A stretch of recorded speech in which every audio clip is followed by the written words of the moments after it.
at my house. This is Jim Sharp, and when Gleason Roofing came to my place for a no-obligation roof audit, I knew I was going to need something done because my roof was more than 10 years old. But I was pleasantly surprised to find that I didn't need a complete roof replacement. Gleason Roofing only needed to replace my underlayment. The good news is that many roofing issues can be caught early before they turn into a full replacement. A simple inspection by Gleason Roofing now could save you thousands later during monsoon season. Go to GleasonRoofing.com to claim your no-obligation roof audit.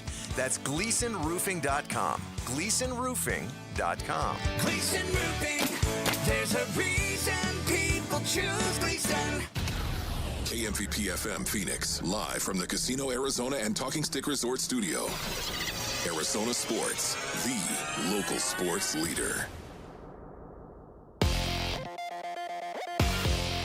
I'm Sammy Cebulka with what's trending now. The Summer League Suns got their third win from Las Vegas yesterday and did it with big performances from Kaman Malawach, who had 23 points, 15 rebounds, and knocked down 2 threes. Rasheer Fleming was an efficient 8 for 12 with 22 points, and the rookie Koa Pete added 19 of his own in the Suns' 188 win over Detroit. In some other Suns news, Devin Booker fans, his number 15 jersey is now officially available at the Suns team shop, both in-store and online. And the Diamondbacks just have one more day off before starting the second half of their season with a big 3-game series against the Cardinals starting on Friday. And the World Cup final is set. The champions of Europe in Spain against the champions of South America in Argentina. Argentina pulled yet another rabbit out of their hat in a 2-1 comeback win over England yesterday. And it's Spain-Argentina from New York on Sunday. And that's what's trending now.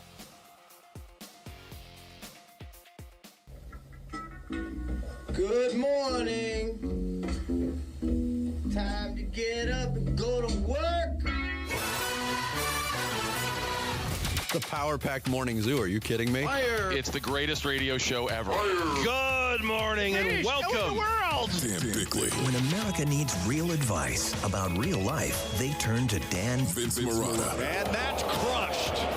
Deep right center field. And Vinny has a 2-home run, 6 RBI night in the first 4 innings. Jared Carlin, This is a ferret. That's a ferret. Ferret. That's a ferret. and Sammy Cebulka. Sammy, you're not going to sing for us, are you? Arizona Sports, the local sports leader. Bickley and Marotta Mornings. Shout out to Dan Bickley, my boy, him and Mr. Vince. Okay. Time to go to work. Time to go to work. Good morning. Happy Thursday, Valley sports fans. How is everybody doing today? I take it you're a lot better than all the Brits in London. Bick, it's not coming home. It's never coming home. Oh, to my right, Mitch Feraldis filling in for Kellen Olson, who is filling in for Tim Ring, who is filling in for Vinny at the start of the week. Yes, this is how you know it's really this time of year. Because, first of all, Kellen is currently appearing in 2 different show promos for 2 different shows as we play in commercial break. Is that? Oh, that's right. Mitch was here at 6 a.m., hosting this show, was also the last one to log on to this computer, which I assume was last night at some point. Mitch was here at 5 a.m. Yeah, so... Yeah, give me some credit, Give him Jared. credit. Come on, I show up on time. I'm just saying to the listener. The listener, I knew what you meant. we I knew only what you begin meant. to exist when the on-air light turns on. The tabloids, by the way, I've done this because I'm a sadist, or a masochist in this case. The tabloids and the treatment of England losing to Argentina, it's unbelievable. Story headline: all 31 dirty tricks Argentina unleashed on England. Headline: the World Cup might not be ours, but the Falklands definitely are. Oh, jeez. The one that I saw was very straightforward and to the point. Kane was not able. Oh, that was a good one, too. Oh, wow. That was a very, very good one as well. What's really interesting to me right now is there is a call to FIFA to, besides stop being so corrupt, but to cancel the third place game. Who does this? Oh, my goodness. Who does this? Can I just say, Jarrett, you're right in this, whatever you're going to say. As I've You don't even know what he's going to say. I just know because I agree with it. All right. As I've softened on my stance on soccer throughout this World Cup, I've enjoyed it very much. I've obviously experienced what it's like to play soccer against top-level competition. I had totally forgot that this even existed. Now, I knew this existed in the Olympics because in the Olympics you have to give out the bronze medal to somebody. Even in the Olympics, in hockey or in soccer or whatever, it's so dumb. It's ridiculous having to trot these teams back out, but at least they're competing for a medal. Okay, but England versus France is the match I wanted more than anything, but each squad hates their manager at the moment. Could you imagine having to go out and play again in a third-place game after this? You want to talk about a participation trophy thing that everybody complains about? It's the dumbest thing imaginable. What is the motivation of this even? Golden boot potential. For the players, I'm saying. Because Mbappe's still in it. But, I mean, that probably doesn't mean as much to him as winning. I made a money gesture, by the way, for those who are not watching us on television. Yeah, you should be watch us on YouTube. You can watch us on television on YouTube. Sammy's doing it both. There you go. Get that money, Sammy. Get that bread. A third-place game in a major... Can you imagine if they did this in other sports? They did like a World Series runner-up. It's like, hey, you were the third best team this year. But the loser of the championship. The series. NCAA tournament, you guys were all too young to remember this, but I was not. In the Magic Johnson, Larry Bird era, they played a third-place game in the Final Four. Can you imagine if the Cleveland... I'm going to double-check that to make sure I didn't misspeak. If the Cleveland Cavaliers had to play the Oklahoma City Thunder like a few days before the NBA Finals? Just one game, not even like a whole series either. What a joke. Why did they do it? Here you go. I have no idea. The final third-place game in the NCAA men's tournament happened in 1981. Finally discontinued it over a lack of interest, but it was the same thing. You would lose in the Final Four, and you were expecting teams to play a third-place game. Well, Jarrett, imagine if like U of A had to play a third-place game after they just got boat raced by Michigan. Ridiculous. Like, it would be ridiculous. I'm trying to put it in terms of like our team. Like if you're an England fan, just think how much of a joke it's going to be watching your team on Saturday play France with a manager. On the other hand, they gone. do hate France. France and England do hate each other. So there is that. But how do you get motivated if you're the players? I don't know. Why do you even want to play? You've had your guts ripped out. Do players sit out this game? Like for sure, some will. I don't know. Not play. They should just cancel it. Yep. Altogether. Poor Miami. Right, as I said, Mitch Veraldis alongside me today, Sammy Cebulka, Jarrett Carlin. Start the show, Ferret.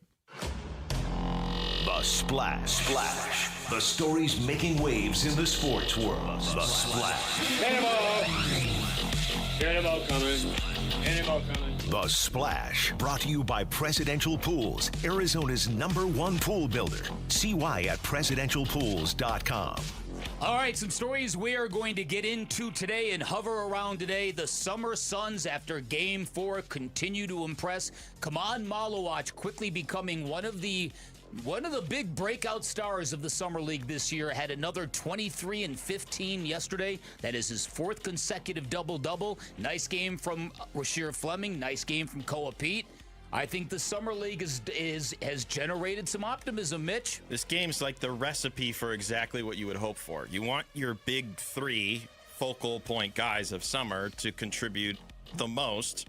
And all 3 of them did in a very unique way, which I think was super important in terms of excitement for the young core of this team. Yeah, and the idea of will Kaman Malawach be developed and progress enough to be a factor in 2026-27? Are you saying we're on Malawach? Oh, I like that. I like that. All right, we talked already about Argentina beating England 2-1. The misery that's going on in London today. I heard somebody say they are so despondent in London, they might even start driving on the right side of the street. Wouldn't be out of the ordinary to us. It was a perfect way for them to lose, though. It was awesome. In the grand scheme of like the history of that, you know what I mean? Have you seen the stat, by the way, with Argentina? they have not led in a single knockout match before they reach stoppage time of the 90th minute. It's absurd. It's absurd. Talk about escape artists, huh? And how about neither of the World Cup final teams were able to beat Cape Verde in regulation? They should just be the third place team. They should be the third place team. They'd love to play a third place game. Yeah. If anyone deserves it, it's them, for sure. And I gotta come clean because I've been throwing all this stuff at Sammy throughout the World Cup that I think Mbappe is better than Messi. You watch this guy and you see what he does, and there's nobody can't better stop than him. There's nobody better than him. There was that play where he went through like 5 guys. Right. And they just kept like knocking off of them, and they still had the ball somehow. I'm going to go this way. Nope, I'm going this way. Nope, I'm going back this way. Yeah, exactly. He's All right, insane. Graham Rossini at Arizona State University says there's going to be $100 million of renovations to ASU's Desert Financial Arena, to which we all say, hallelujah. Just put up some handrails as you're going down the seats. That would be a good starting point. Well, listen, if there's ever an arena that needed some juice and a touch-up and a coat of paint and some new electronics, it's that place. So to put into perspective my experience with that arena, when I was a student, the first year they had those like boards up in the upper section that had like old ASU basketball players. Well, not old, but you get what I mean. I had no idea they were hiding like 3,000 seats behind those walls. And then when Guard U started to take off in the late teens, they took them down. And I'm like, I had no idea there were extra seats out there. That's crazy. Yeah. All right, and for those who like these things, this is really apropos of nothing, but I thought it was kind of interesting. Mark Williams is now going to wear number 25 because Devin Booker took his number 15. Koa Pete is wearing number 18 because he couldn't wear number 10 because that belonged to Kaman Malawach. Miles Bridges, who wore number 0 in Charlotte, cannot wear number 0 in Phoenix because Ryan Dunn has the number, so he's going to wear number 22, which is the number he wore at, wait for it, Michigan State. Go Spartans. Somewhere Vince is either getting angry or aroused. He loves number stuff and jersey stuff. I think it's the latter. I just want to know who's going to wear number 1. Jokingly, but also half serious. And Luke Kennard, who also wore number 10 last year, is going to switch to number 8, which is the number departed by Grayson Allen. And believe it or not, 22 not last worn by DeAndre Ayton in a Suns uniform. Oh. And it's actually, I believe, a member who's still with the organization. CJ Huntley was the last one to wear 22. I did not know that. I was going to bring that up about DA, and I'm glad I didn't. There's a level of separation, at least, so we don't have to think about him too much. All right, we're going to talk about the Summer Suns who beat the Pistons yesterday, and Kaman Malawach, one of the breakout players of the Summer League. That is on the other side. Mitch Vareldis in for Vinny. I'm Dan Bickley. You're listening to Arizona Sports, the local sports leader. He's the president of the Arizona Diamondbacks. Derek Hall talks D-backs baseball with Bickley and Murata this morning at 7:45. Brought to you by Freeway Chevrolet. Watch it on YouTube. Listen on the Arizona Sports app and 98.7. Hi, I'm Tom Shane, third-generation owner at Shane Company. As a family jewelry business for almost 100 years, we are known for doing right by our customers. Our legacy of integrity depends on it. Here are 3 things we never do. We never cut corners. Our engagement rings are made to high-quality standards, and we stand behind them with our all-inclusive free lifetime warranty. We never buy diamonds without seeing them in person. We travel to the source, eliminate the middleman, and get first pick of the most beautiful stones. Then negotiate the price on your behalf. We never try to trick you on price. We don't mark up the rings just to mark them down and call it a sale. We offer true value from the start, so you get the best price every time. At Shane Company, we put you first because a friend always has your back. Shane Company, your friend and jeweler. Have you heard about Global Credit Union? Hey, everybody, it's Dave Burns. They're helping Arizonans keep more of their money. Last year, members saved over $194 million through better rates and lower fees. Perks include early payday, access to your paycheck up to 3 days early, and 24/7 U.S.-based support whenever you need it. Join at globalcu.org or visit one of their 9 Phoenix area branches. I'm a member, and you will feel the difference right away. Global Credit Union. Better rates, fewer fees, real savings. T-Mobile has an exclusive bundle for customers 55 and up. I'm Sarah Bowl. Yeah, I'm Frank Bowl. A reliable network is key for us. And with T-Mobile, it's been wonderful. And going to the 55 plus plan saved us so much money. A lot. And that's important. Trying to keep costs down. The home internet's been perfect. It's fast, it's quick. The setup was so easy, it took less than 15 minutes. It was like, ta-da! If you want simplicity, coverage, reliability, you want the whole package, T-Mobile has it. Right now, T-Mobile customers 55 and up can get 2 phone lines on America's best network, plus America's fastest 5G home internet for just $30 each. $30 per month each line with autopay plus taxes and fees. Minimum age 55. Pricing for home internet rely on 2 lines of essentials. Choice 55. $35 connection charge per line required. Best mobile network and fastest 5G home internet based on analysis by Ookla of Speed Test Intelligence data 2H 2025. All rights reserved. Get in the zone, AutoZone. The sounds of summer. They're great until they're not.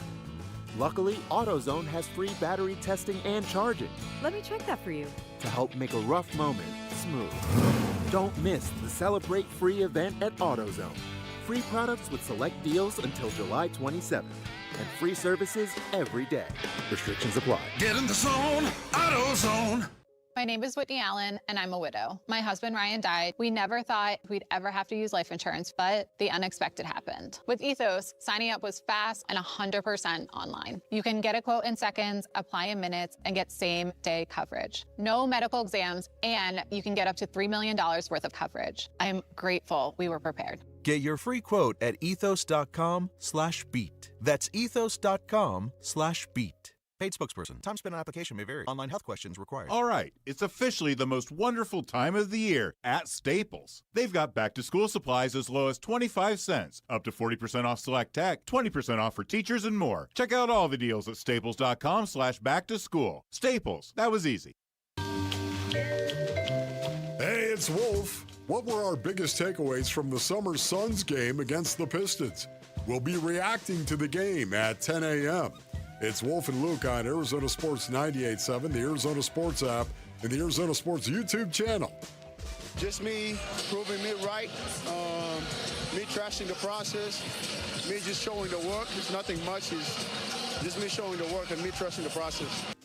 That the voice of Kaman Maluach, who has been one of the breakout stars, if you will. That might be a little strong, but he's kind of looked the part. He had another double-double. It's his 4th straight in the Summer League. 23 points, 15 rebounds. Yes, it's the Summer League. Yes, he's playing against largely more inexperienced players, but what you want players to look like in the Summer League is you want them to look like they're noticeably better than everybody else on the floor.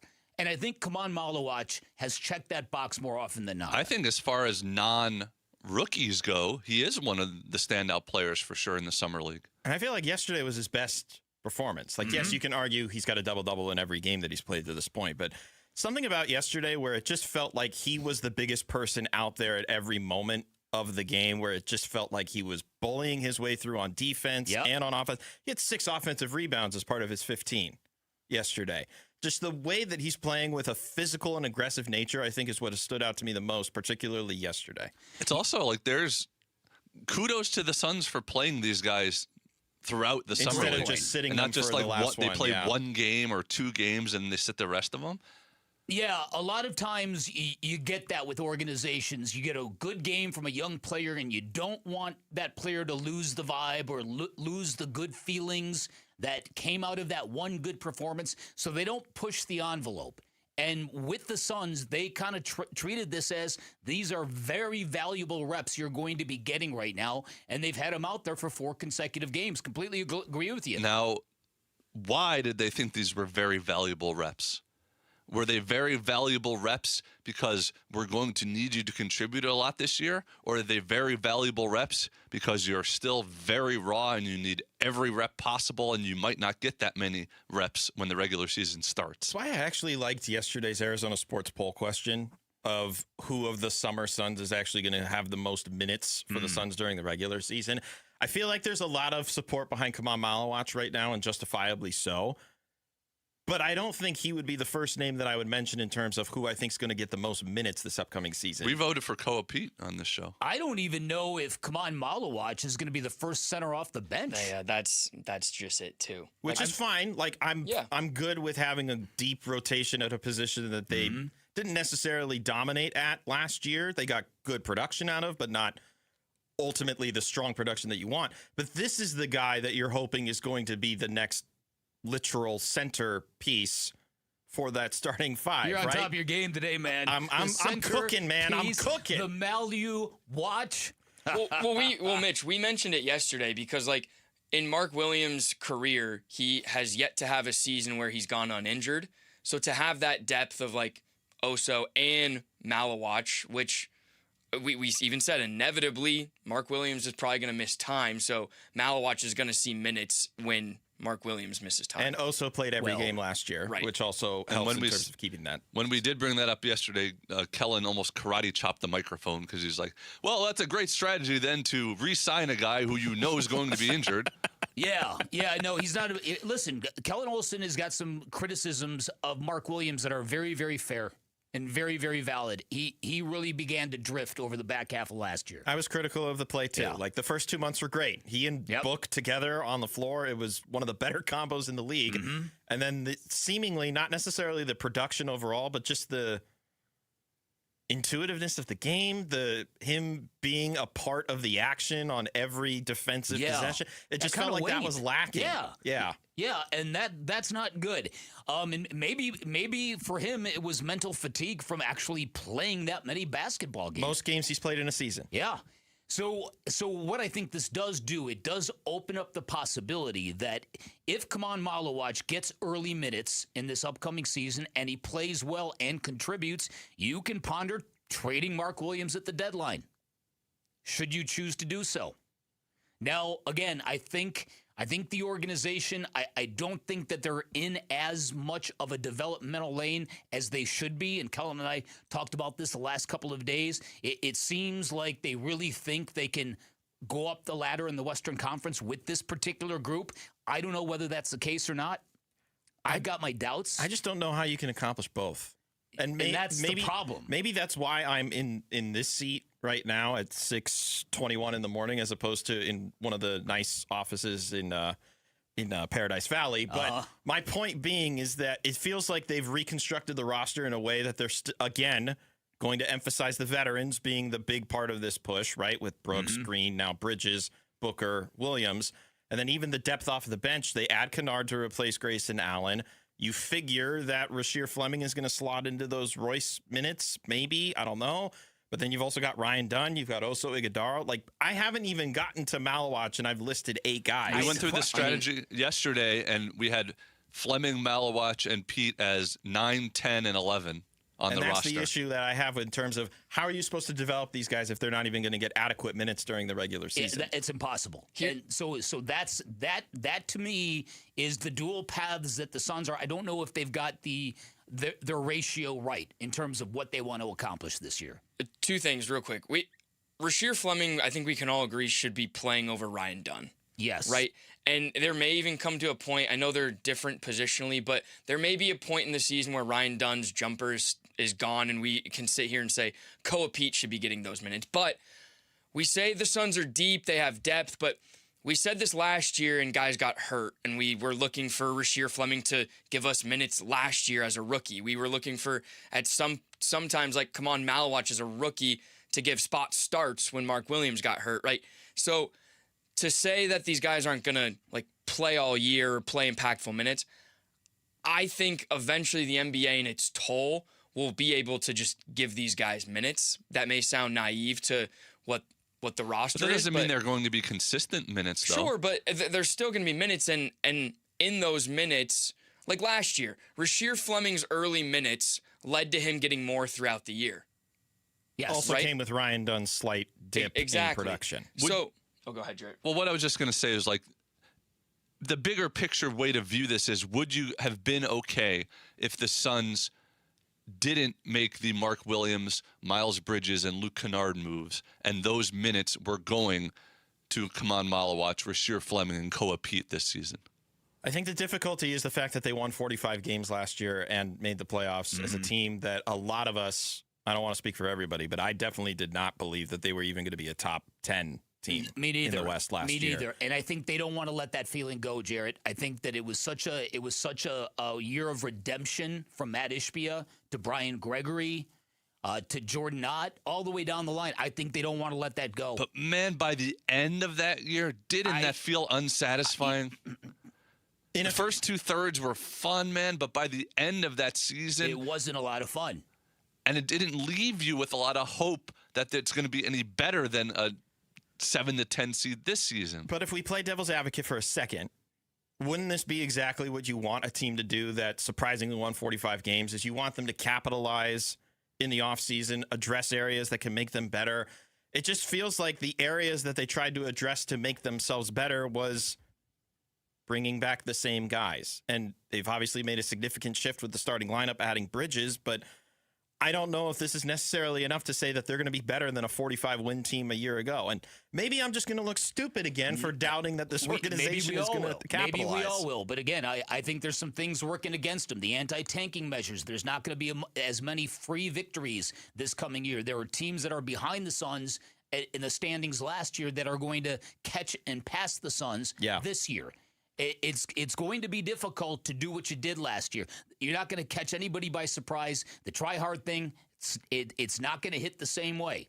You also have absolutely no idea what this team will look like. Yes.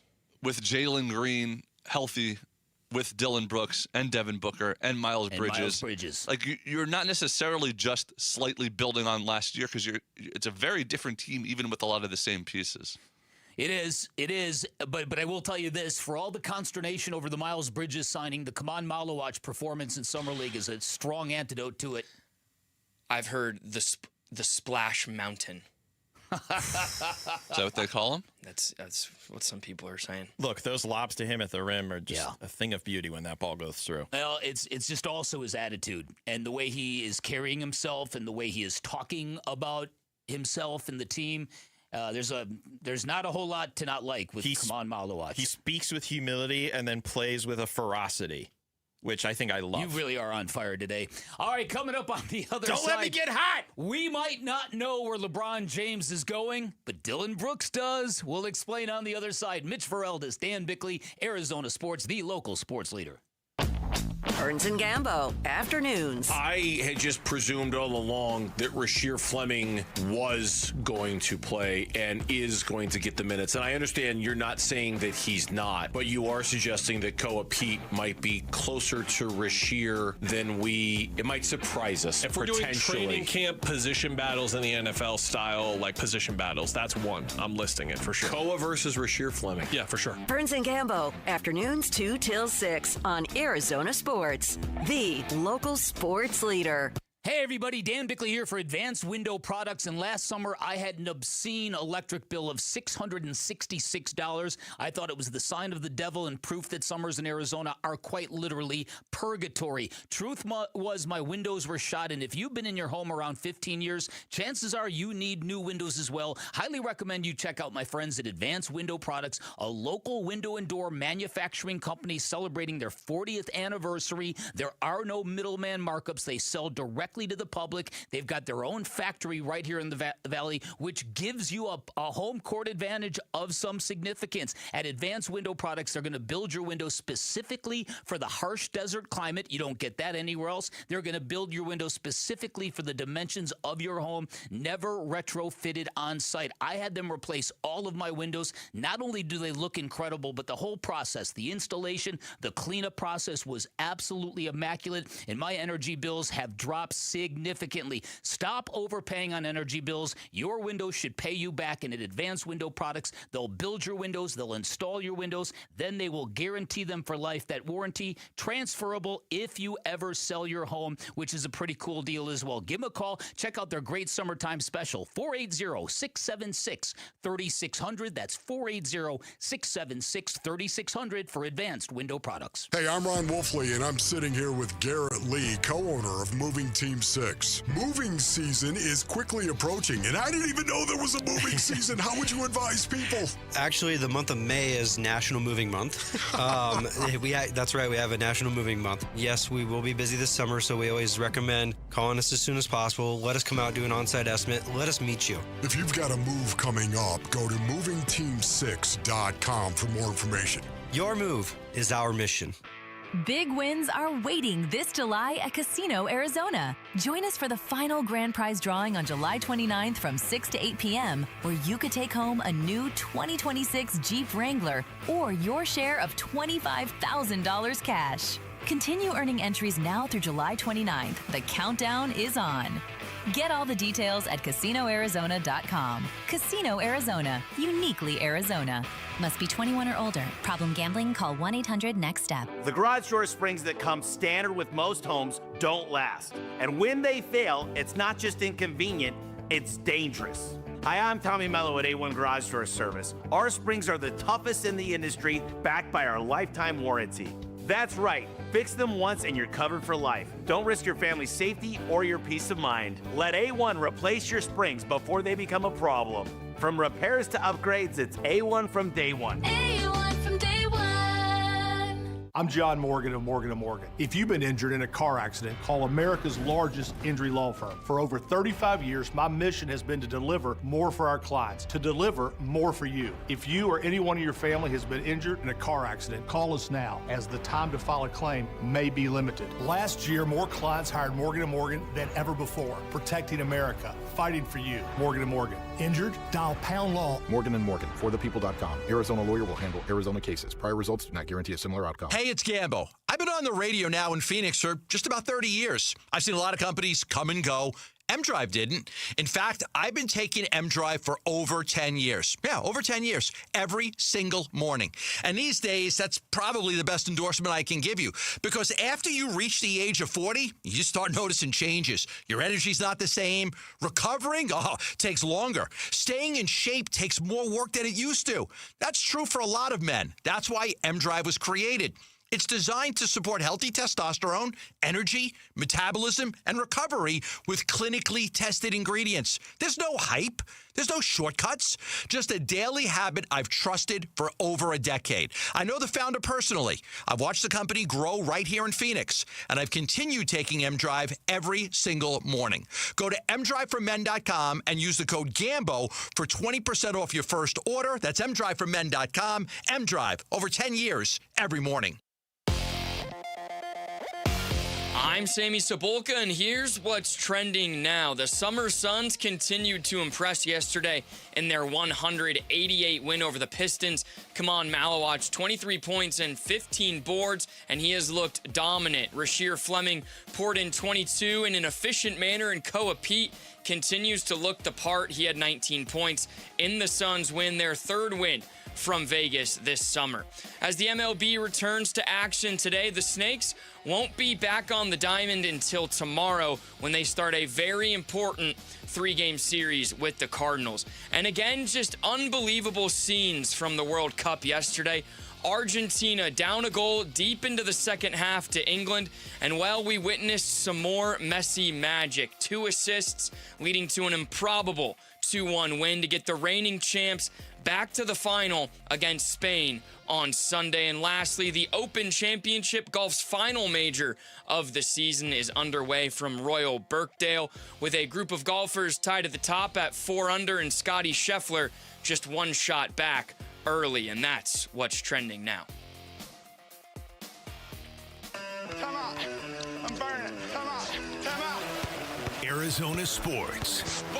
Floor Burns with Bickley and Murata.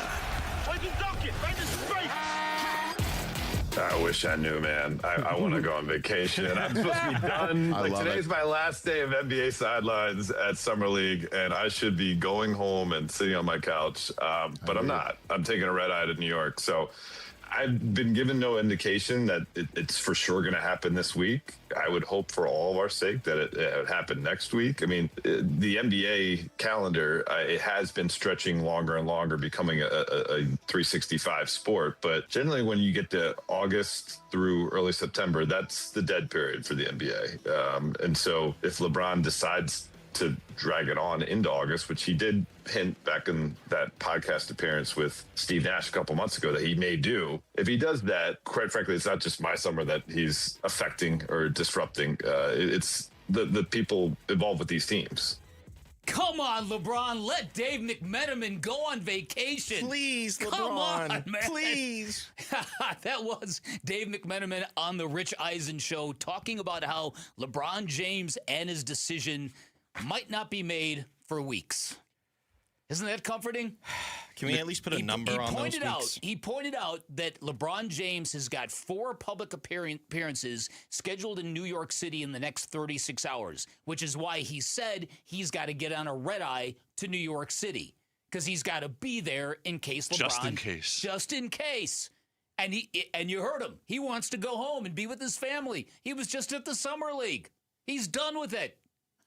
McMenamin kind of inherited the LeBron beat from Brian Windhorst. Yeah, from Brian Windhorst when he became more of a national guy. Yeah, that's exactly right. I think it's Fanatics Fest is this weekend, Yes. and a lot of people are speculating, is this the decision part 2 electric boogaloo kind of thing going on here? But I don't know. It almost feels like he doesn't really know where he wants to go.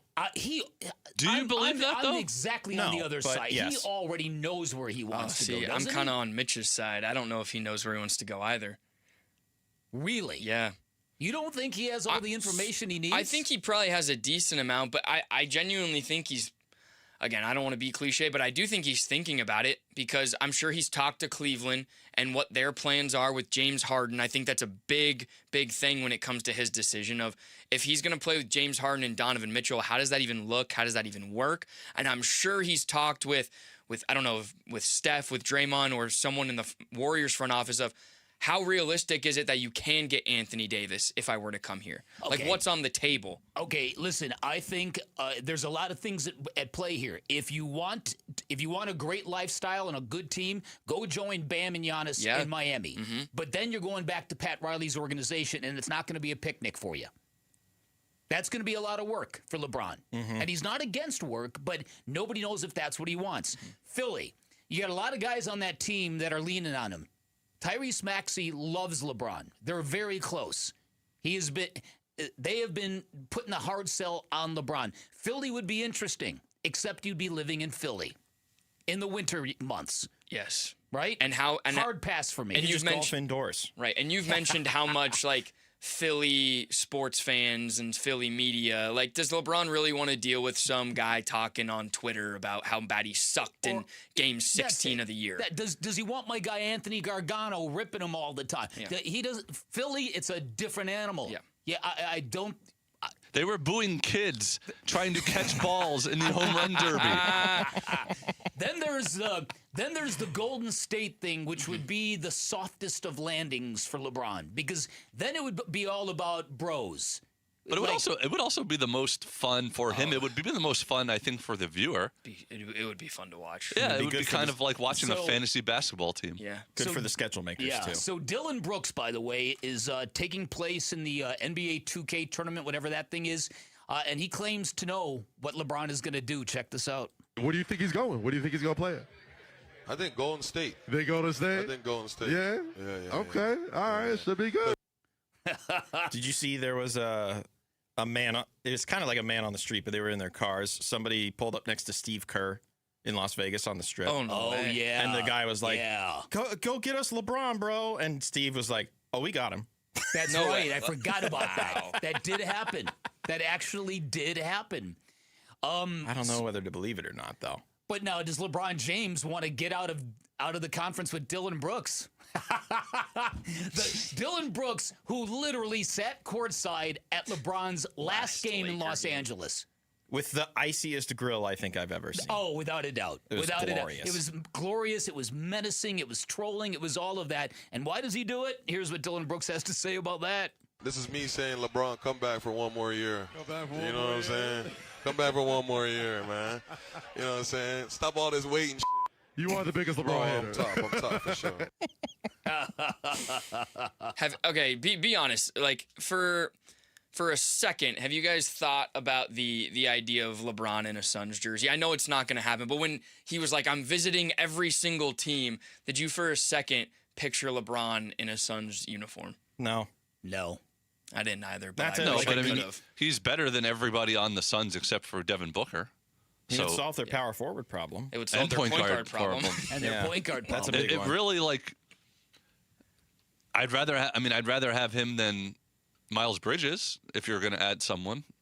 Yeah, certainly a less polarizing figure than the one that they brought in. But I think at the same time, there's just... It would go against the idea of continuity that they were looking for. It would go against the idea of development that they're hoping to accomplish. You bring in LeBron James, there's a lot of extra pressure and attention, and we kind of already experienced that with this iteration of the Suns, right? When they bring in Kevin Durant and they invite season ticket holders into the arena to do the introductory press conference, and look at how that worked out for them, obviously. Now, do you think any of this even matters? Do you think wherever LeBron goes will shift any balance of power in either conference?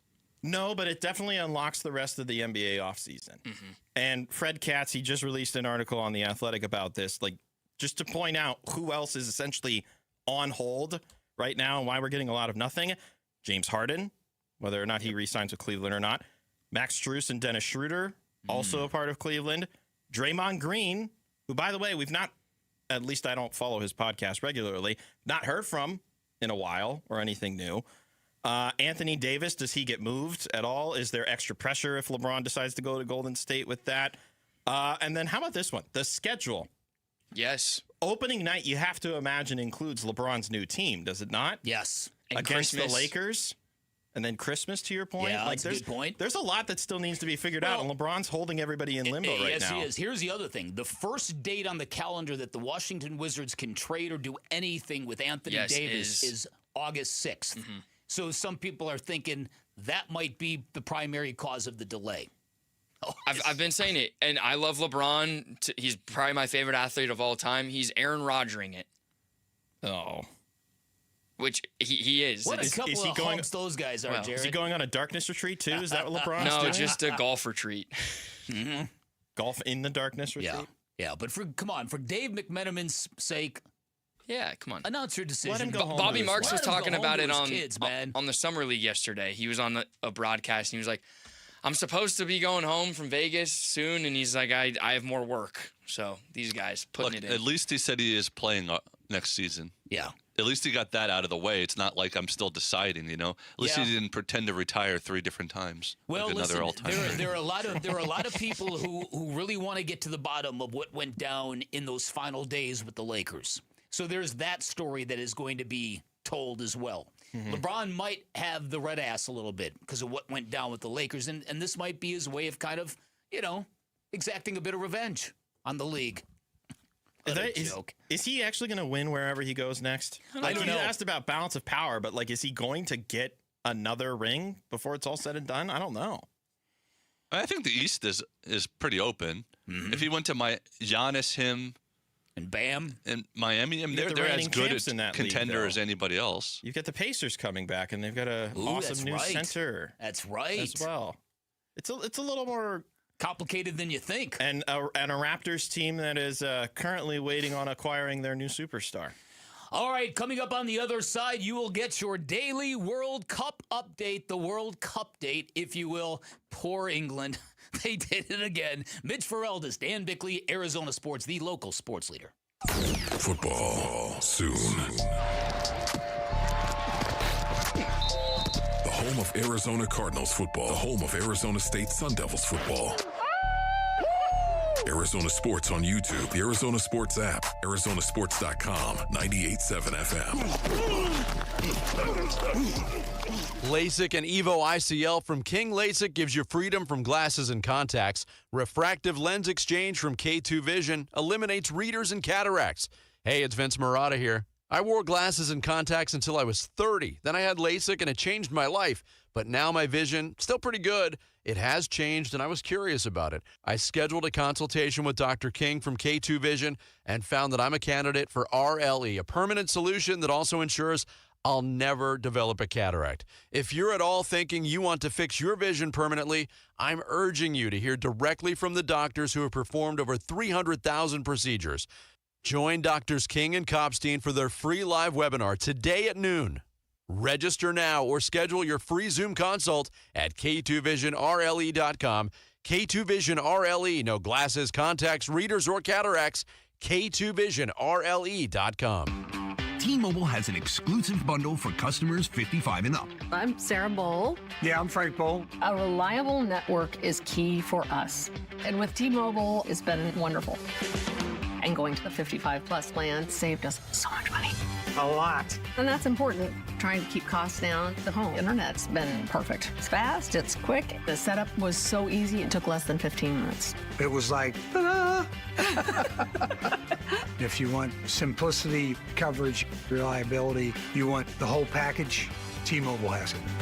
Right now, T-Mobile customers 55 and up can get 2 phone lines on America's best network, plus America's fastest 5G home internet for just $30 each. $30 per month each line with autopay plus taxes and fees. Minimum age 55. Pricing for home internet rely on 2 lines of essentials. Choice 55. $35 connection charge per line required. Best mobile network and fastest 5G home internet based on analysis by Ookla of Speed Test Intelligence data 2H 2025. All rights reserved. 1-877 Cars for Kids. KARS Cars for Kids. 1-877 Cars for Kids. Donate your car today. Call 877 Cars for Kids to reach a friendly live agent. Donation is super easy, and your car can be picked up as soon as tomorrow. Call us now or go to carsforkids.org. 7 Cars for Kids.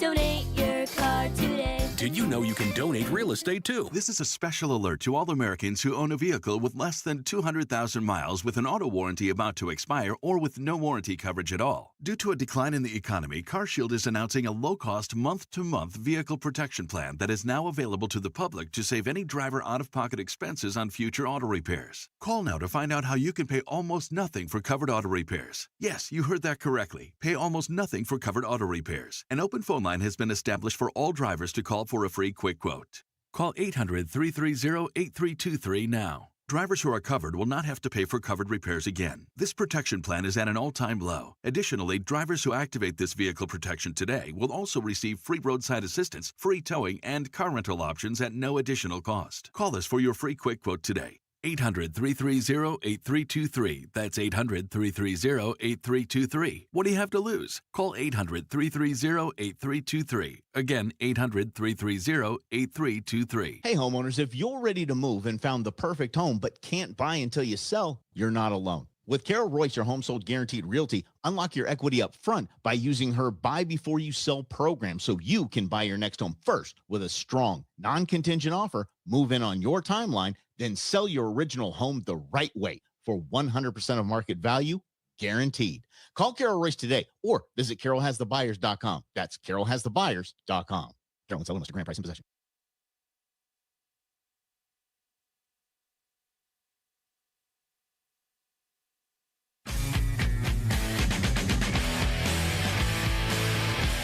Hey, it's Luke. Which specific players could the Arizona Diamondbacks target at the trade deadline? We'll talk about that at 10 a.m. It's Wolf and Luke on Arizona Sports 98.7, the Arizona Sports app, and the Arizona Sports YouTube channel. A similar story to what's happened in previous tournaments. I feel like we struggled to keep the momentum of the game. We've done so well for that kind of 60 minutes. We scored. We deserved to be ahead.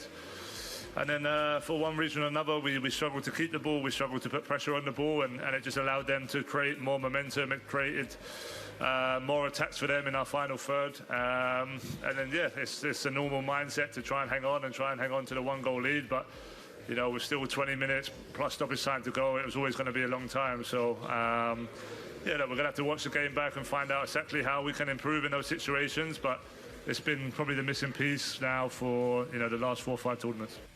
All right, that the voice of Harry Kane after England lost to Argentina. Another great escape from an Argentinian team that is living right on the razor's edge, man. I tell you, Mitch Varel just told you a stat earlier that is blowing everyone's mind. In the knockout rounds of this tournament, they have never led until after the 90th minute. Cape Verde, 111th minute. That one had to go into extra time before they took the lead. Yep. Egypt, that one is obviously famous. That was down unreal. 2-0, come back, win 3-2. 92nd minute in stoppage time. Switzerland, that one also went to extra time. 112th minute was when they took the lead. Yeah. And then yesterday against England, the 92nd minute in stoppage time. All right, so I am of British descent, which I have said many times. So every time England makes a run in the World Cup, it pulls at my heart a little bit. I feel like, come on. They are just like the Chicago Cubs. They are just like the Phoenix Suns. They are just like the Boston Red Sox before they broke the curse of the Bambino. It is playing like ugly. a bloody mess, mate. Yes, and what's even worse about it is they took the lead yesterday in the 55th minute of the match. Great goal from Anthony Gordon. And at that point in time, Thomas Tuchel, their German-born manager who had done so many great things this tournament, he got that team out of that bear pit in Mexico City with the victory. He had done everything right until the 55th minute yesterday when, and I've never heard this phrase before the World Cup, when he parked the bus. Parked the bus. When he parked the bus. Double-decker? They quit attacking. He sat down the trolley.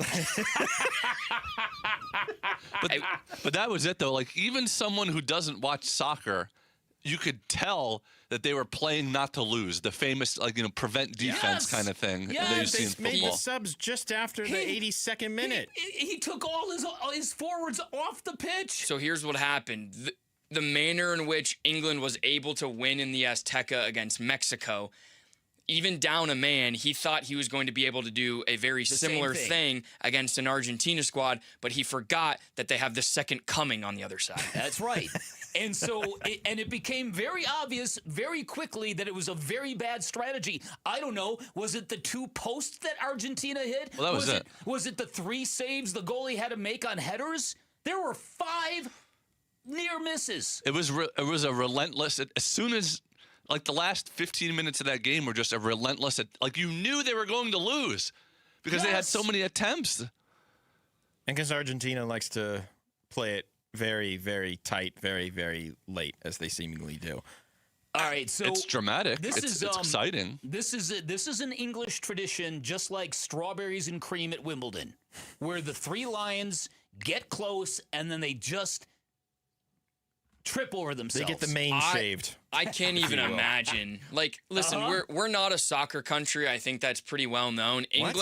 England is a die-hard. When you think of the World Cup soccer, at least for me, one of the first nations I think of is England. And for them to have optimism 4 years after 4 years after 4 years, and for them seemingly every time to get their soul and heart ripped out, I can't say that it's laughable, but it's almost like you expect it. Check this out. England is the only team this century to score first in a World Cup semifinal and fail to advance, and they've done it twice. He absolutely bottled it. Thomas Tuchel's cost us the World Cup. He cost us the World Cup. We're 1-0 up. Played well first half. All right, cagey affair. We go 1-0 up. Be brave. Be brave, Thomas. This is what we brought you in for. We brought you in for this moment. We got rid of Southgate because he bottled it, because he weren't brave. We brought you in for now to make that decision. We're 1-0 up in a World Cup semi-final. Bring on Rashford. Bring on Saka. And if they score, they score. But at least we're going to go down fighting. At least we're going to go down with some pride. We fell out of the World Cup in disgrace because of him. Because of him. And we brought him in for this job. This is what we brought him in for. To get us over this line. And it's the same old England. Same old crap. Same old guff. I have to watch every tournament that we're in. And it's the manager's tucked us up again. Tucked us up. I can't believe it. It's a disgrace.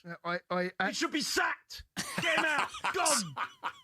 That's another. I love the English word for being fired, sacked. It's I did have an intrusive thought on my way in today. Like, man, how is England Sports Talk Radio handling this loss yesterday? I don't know if they. Yeah. He bottled it. We brought him in, and he sucked it. I wish we had somebody who worked here named Thomas, so we could say, "Come on, Thomas! Come on, Thomas!" There's simply nothing like an awesome English rant. I wonder what is the exact comp to them. To me, it's the Toronto Maple Leafs. It's a great comp. It's a great comp because it's not like they've never won. They just haven't won in a really long time. And it's a fan base that cares more about this team and this sport than any other fan base really in the world. And they're always good, but then they never even they've only ever made the finals of the World Cup once ever. On their home turf, too. It kind of, again, this team, it's different. They've been to Super Bowls. They've lost. The Bills, kind of. Or what about the Jets? Yeah. The Jets are always just like a sad sack loser, though. Yeah. But to your point, they've also won long they time did, ago. But it's not like won. they're always England's always a contender. England is always a top 5 or 6 team in the world. And their fan base is so passionate, and they want it so badly. Oh, my goodness. It is the Three Lions are as important to the British as Sunday roast and afternoon tea. Maybe more. With a spoon of crumpets and some biscuits, perhaps. Love. Jared, I heard your promo yesterday singing Wonderwall. Didn't sound so good after they lost, but that was another headline I saw with a picture of Harry Kane crying. It was Wonder Ball, B-A-W-L. Womp womp. So I have a buddy who's at the British Open covering it, and so he's in England for the game, and I texted him this morning, and I go, dude, what was it like last night? He goes, I've never seen anything like it. Really? And he went to Alabama, and he's a big sports guy, he said, I've never seen any fan base so depleted. Oh, I can't imagine. You talk about just being absolutely gutted. And again, the brilliance of Messi, watching Mbappe getting swallowed up by Spain, and then watching Messi somehow just do that magic, just creating opportunities all the time. There was he is, as would you call him, the second coming? The second coming. The second coming. Now, for what it's worth, England can hold their heads high and know that they didn't suffer the worst choke job against Argentina in the knockout stage. Yeah. But that's Egypt? probably all they can hold high. Just to be that close. Again. I bet you there's going to be people who are just crushed. There's going to be people who be like, well, we never would have. We never would have beat Spain anyway. I hate to bring this comp, but it kind of felt like when the Suns were up 2-0 in the finals, and like that was England's one goal, and they kind of just had it ripped out from them. Yeah. And when Argentina tied it, are you saying that's like what Game 5 was in the finals when Drew Holiday strips the ball and Giannis takes it home? Yeah, great. That's a great memory. All right, coming up on the other side, the Diamondbacks, they've got to stay hot. They've got a 4-game winning streak, but they've been off for the better part of a week. What are we going to get from the Diamondbacks? What do we need from the Diamondbacks? We'll discuss. Mitch Vareldis, Dan Bickley, Arizona Sports, the local sports leader. Live streaming audio, podcasts, video highlights. The Arizona Sports app has all this and more from the local sports leader and D-backs play-by-play. Marte grounds it to first, and it's under the glove of Sheets. That's into right field. Download the Arizona Sports app. Presented by Ready Services Plumbing and Air Conditioning. The Life Changer loan does exactly what it says it does. It changes lives. It allows people to pay off their homes in years, not decades. It saves their clients hundreds of thousands of dollars in interest. In fact, I've got a whole file full of incredibly grateful people here in the Valley who had no idea something this awesome exists. But there's another element about the Life Changer loan that comes in really handy, and that's because if life ever throws you a curveball, Life Changer loan helps you knock it out of the park, and that's for a couple of different reasons. Number one, Life Changer loan clients get to keep keep 24/7 access to their equity, and there is no monthly minimum payment. In fact, they once had a client go 5 years without making a payment after the market crash in 2008, and yeah, the interest went up every month, but that client never went late, never risked foreclosure. Guessing your mortgage cannot do that. The Life Changer loan gives you the freedom, the flexibility, and more importantly, the control when it comes to your mortgage. When times are good, you can pay down and pay off quickly. In fact, 5 years, the average length of time it takes a Life Changer loan client to pay off their home. And should financial instability arise, you can manage those scenarios much, much easier because you have the power to borrow back from yourself whenever you need it. Find out more by calling 480-504-0844, online at lifechangerloan.com. All right, Arizona, listen up, man. Ron Wolfley here for Tim Hovig's summer sales event at Santan Ford, bringing the heat. Right now, you can drive home a new Ford with no payments for 90 days, plus a free 2-year maintenance program. Boom! That's how you attack summer. If you've been waiting for the right time to upgrade your ride, this is it. It's an easy drive, the Santan 202 freeway in Val Vista Drive in Gilbert. No payments for 90 days. Free 2-year maintenance. Head on over to Tim Hovig, Santan Ford. Patrick was way behind on his IRS taxes. I was in way over my head. The total amount ended up being somewhere just over $30,000. $30,000. Then the IRS came to collect. Started getting letter after letter. A lien had been filed against me. They were going to basically hang me completely out to dry. He had to do something. That's when I reached out to Optima Tax Relief. Patrick's life quickly got a lot easier. It was very easy. Pretty much hands off, They picked up the ball and ran with it. And how'd it go? I couldn't believe it. I had to ask 2 or 3 times. I saved an incredible amount of money. How does Patrick feel about Optima? Couldn't be happier. They definitely helped me. Optima Tax Relief, the best place to call. They're the best in the business. Do what Patrick did and call Optima Tax Relief for a free consultation. Call 800-343-6460. 800-343-6460. 800-343-6460. Optima Tax Relief.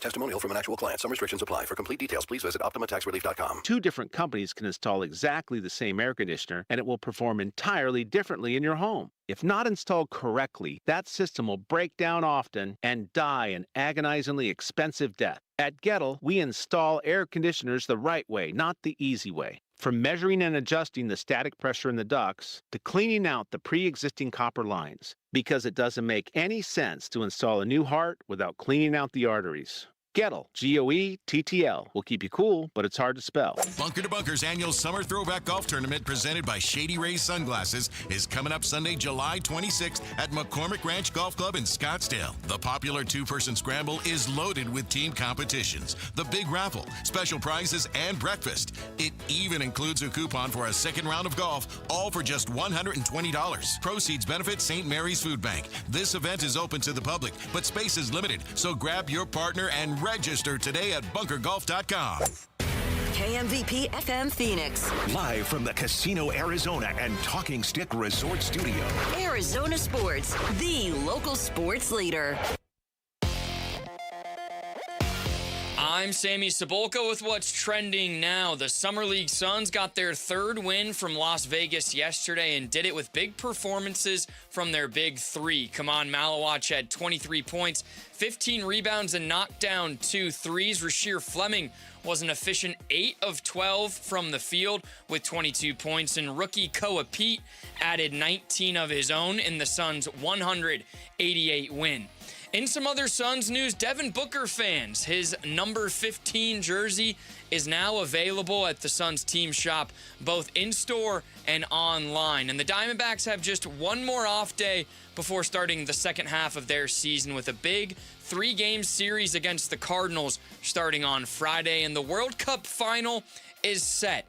The champions of Europe and Spain against the champions of South America and Argentina. Argentina pulled yet another rabbit out of their hat in a 2-1 comeback win over England yesterday, and it's Spain, Argentina from New York on Sunday. And that's what's trending now. Arizona Sports. Swung on that, is hit high and deep. Bickley and Morana talk D-backs baseball now. I would love to be able to add to this team, given if they show us that they belong in the wild card race. But we're going to see where they take us in the next couple of weeks. Like I said, we're going to be facing the competition we're standing next to in the wild card standings. That the voice of Diamondbacks general manager Mike Hazen on Wolf and Luke yesterday talking about what his plans are when it comes to the trade deadline and what they might be doing. And as you heard Mike Hazen say, the jury is still out. For good reason. For good reason, because of who they're going to be facing coming up here very quickly. Like, very, very quickly. Mm-hmm. St. Louis Cardinals for 3 games. Technically play them 4 times because of that fun little rescheduling thing that happened because weather in St. Louis apparently very hard to adjust for. Then you've got the Athletics, who were better at one point in time and now have kind of fallen on hard times. A team that you can capitalize on, I would say. Yep. And then this road series, which basically runs right into the deadline, is against 3 teams that are either above 500 or ahead of you in the wild card race. The Nationals, the Pirates, and then the Guardians. So it's going to decide the season. So it's right there in front of them. Yes. All right. One of the things that is going to have to change, and one of the differences between last year at this time and this year at this time, last year at the All-Star game, Corbin Carroll hit a monstrous home run off Casey Mize. He had just gotten out of a prolonged slump before the All-Star game, and it led to a hellaciously good stretch of baseball for Corbin Carroll. At the current time, Corbin Carroll is 5 for his last 54. He is struggling with his mechanics. Nick Picoro had a piece in AZ Central. They're working to try to get him back on time. As we've seen, he is not catching up to high fastballs. He is not laying off high fastballs. And what is more confounding than anything is his splits this year. As a left-handed hitter, he is struggling mightily against right-handed pitching. You would not expect that. His lefty at-bats have been pretty impressive this year. Like the Skubal home run that he hit back in April, some of the ABs that he's had. As you know, you've got a ton of tough left-handed pitchers, and he's been hitting primarily 2 or 3 in the order for most of the year. His lefty splits are very impressive. It's what we're seeing lately. It feels like he's just very aggressive in those at-bats, where it's like first pitch, he's going right at it, whatever it is. He's almost trying to anticipate the fastball, and he's a tad behind it. And I don't know if it's emblematic or not that the one at-bat that he had in the All-Star game was a strikeout against some very high velocity. A 3-pitch strikeout? Yep. Yeah. I think... Go ahead. No, you go ahead. That was my story from my All-Star game that I told. I had a 3-pitch strikeout, too. And then you tried to... One of the most embarrassing All-Star games ever. Well, Dane, don't forget you tried to hose someone... And I threw the ball 30 feet up the backstop over the catcher's head. I do that all the time. It was not that impressive. Terrible All-Star game performance for me back at age of 12. That's okay. I have to be on. Not that I'm traumatized or anything. I think the Corbin... I don't want to say the script is out on how to get him out, but we've seen the last month and a half, the belt high fastball or numbers fastball, he just cannot lay off. And normally when... Not the belt high one, the higher... Right. Shoulder high almost. All the height, yeah. Yes. All the heights. And normally... Anything above the belt is what's... Yeah, that's what I was trying above to get the belt, at. yeah. Above the belt. Let's keep it above the belt. Let's keep it above the belt. And keep the belt looped.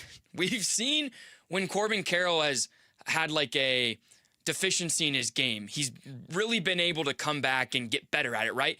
His arm strength was a big concern. Now we don't even talk about that. Any problem in his game, he's been able to try to just work through. This is one we haven't seen him work through yet. Yeah. And I'm hoping that he will. I'm hoping that he will be able to kind of turn it around because, frankly, if the Diamondbacks have any aspiration to get to the playoffs and succeed, he's going to have to. He's going to have to find it. That's exactly right. So they're convinced it's mechanical. They're convinced it's technical. This is not a matter of bad pitch selection. He's not getting that far out of the zone. He is just getting to the ball late, and he's got to fix that. Mike Hazen was asked about the momentum from sweeping the Dodgers and what that might mean. It's great. I don't think. I mean, you started off by saying where did it change perception. I don't think it changed anything for us, other than we need to start racking up wins and playing better. So we did that, and that was good to see. Timmy Tawa, killed it, and we're searching for some first base DH production. That's been going on all season. So it was good to see us score 9 runs back-to-back nights. We capitalized on a lot of their mistakes, something that we hadn't been doing, hitting with runners in scoring position, knocking in the sac flies, like the little things that we have not been doing in May and June. And it was good to see us start to do those things. Now, the question becomes, we swept going into the break last year. How do we come out of it? Last year, we did not come out of it very well. This year, I'm hoping that new year, different group of guys, there's a level of motivation here to come out of and start making our way back up the wild card standings. We have a number of teams we have to pass. So, and we're going to face a lot of them here in the next couple of weeks. So it'll be good to see where we are. The other interesting thing, I think, as this plays out is exactly when are guys going to return? When will Michael Soroka get back? Is Corbin Burns going to get back? Will it be in September? Will it be too late to even matter? And then there's the matter of Zach Gallen. About 50% of the people I talk to think he has thrown his last pitch in Arizona. Wow. I don't buy that.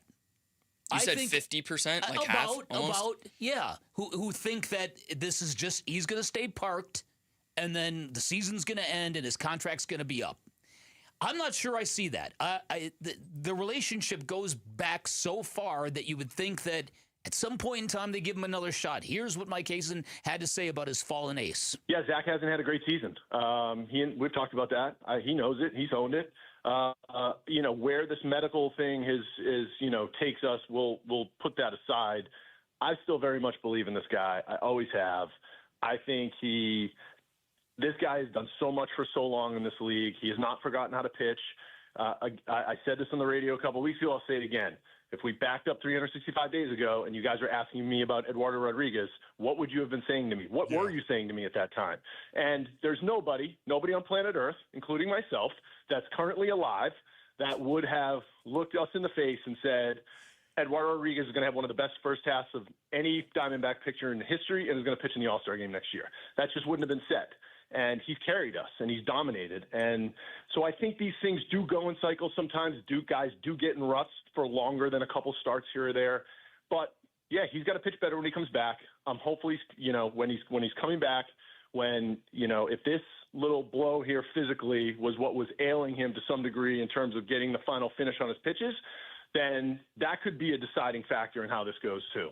Seems like there were a lot of things compounding in terms of outside frustrations with Gallen's performance this year, and I'm sure internal frustrations as well, as Mike already alluded to. But part of it was the idea of a rotation that was already dealing with injury to start the year, right? Corbin Burns, Merrill Kelly started on the injured list. So you have Zach Gallen as kind of your steadying force, and he's not necessarily been the steadying force this year, I would say. Then there was the expectation that Burns was going to be back sometime by the end of this month, beginning of next month. That has been pushed back. Michael Soroka pitching as well as he has, Eduardo Rodriguez pitching as well as he has, but then Erod getting hurt. Brandon Pfaadt not being able to sustain that well, but he's been much better. Brandon Pfaadt has. Pfaadt? Jarrett? No? Pfaadt? Thank you. Pfaadt? I was waiting it out like it was I was waiting out for you, man. Is your mouth not working? No, I'm still just, I was contemplating the delicious false equivalency that Mike Hazen made by making that entire answer about Erod. That was the other when thing it was I was asked gonna about bring Zach up. Gallen. One thing has nothing to do with the other. Because Erod became good this season, what does that have to do with Zach Gallen's problems? He also had 2 years left on his contract when 365 days ago we were concerned about Erod and his production. Zach Gallen is on an expiring deal. They could cut him tomorrow. Yes. Not literally, but they could cut him tomorrow, and I don't think it would be necessarily that much of a loss, but he's tied to the organization. I think that's the problem here is the emotional tie. Oh, how about it? All right, finally, Mike Hazen on what he is going to be watching starting tomorrow. Yeah, look, I think the biggest thing beyond us taking care of business in the next 2 weeks is watching the medical progression of the guys that I'm talking about coming back.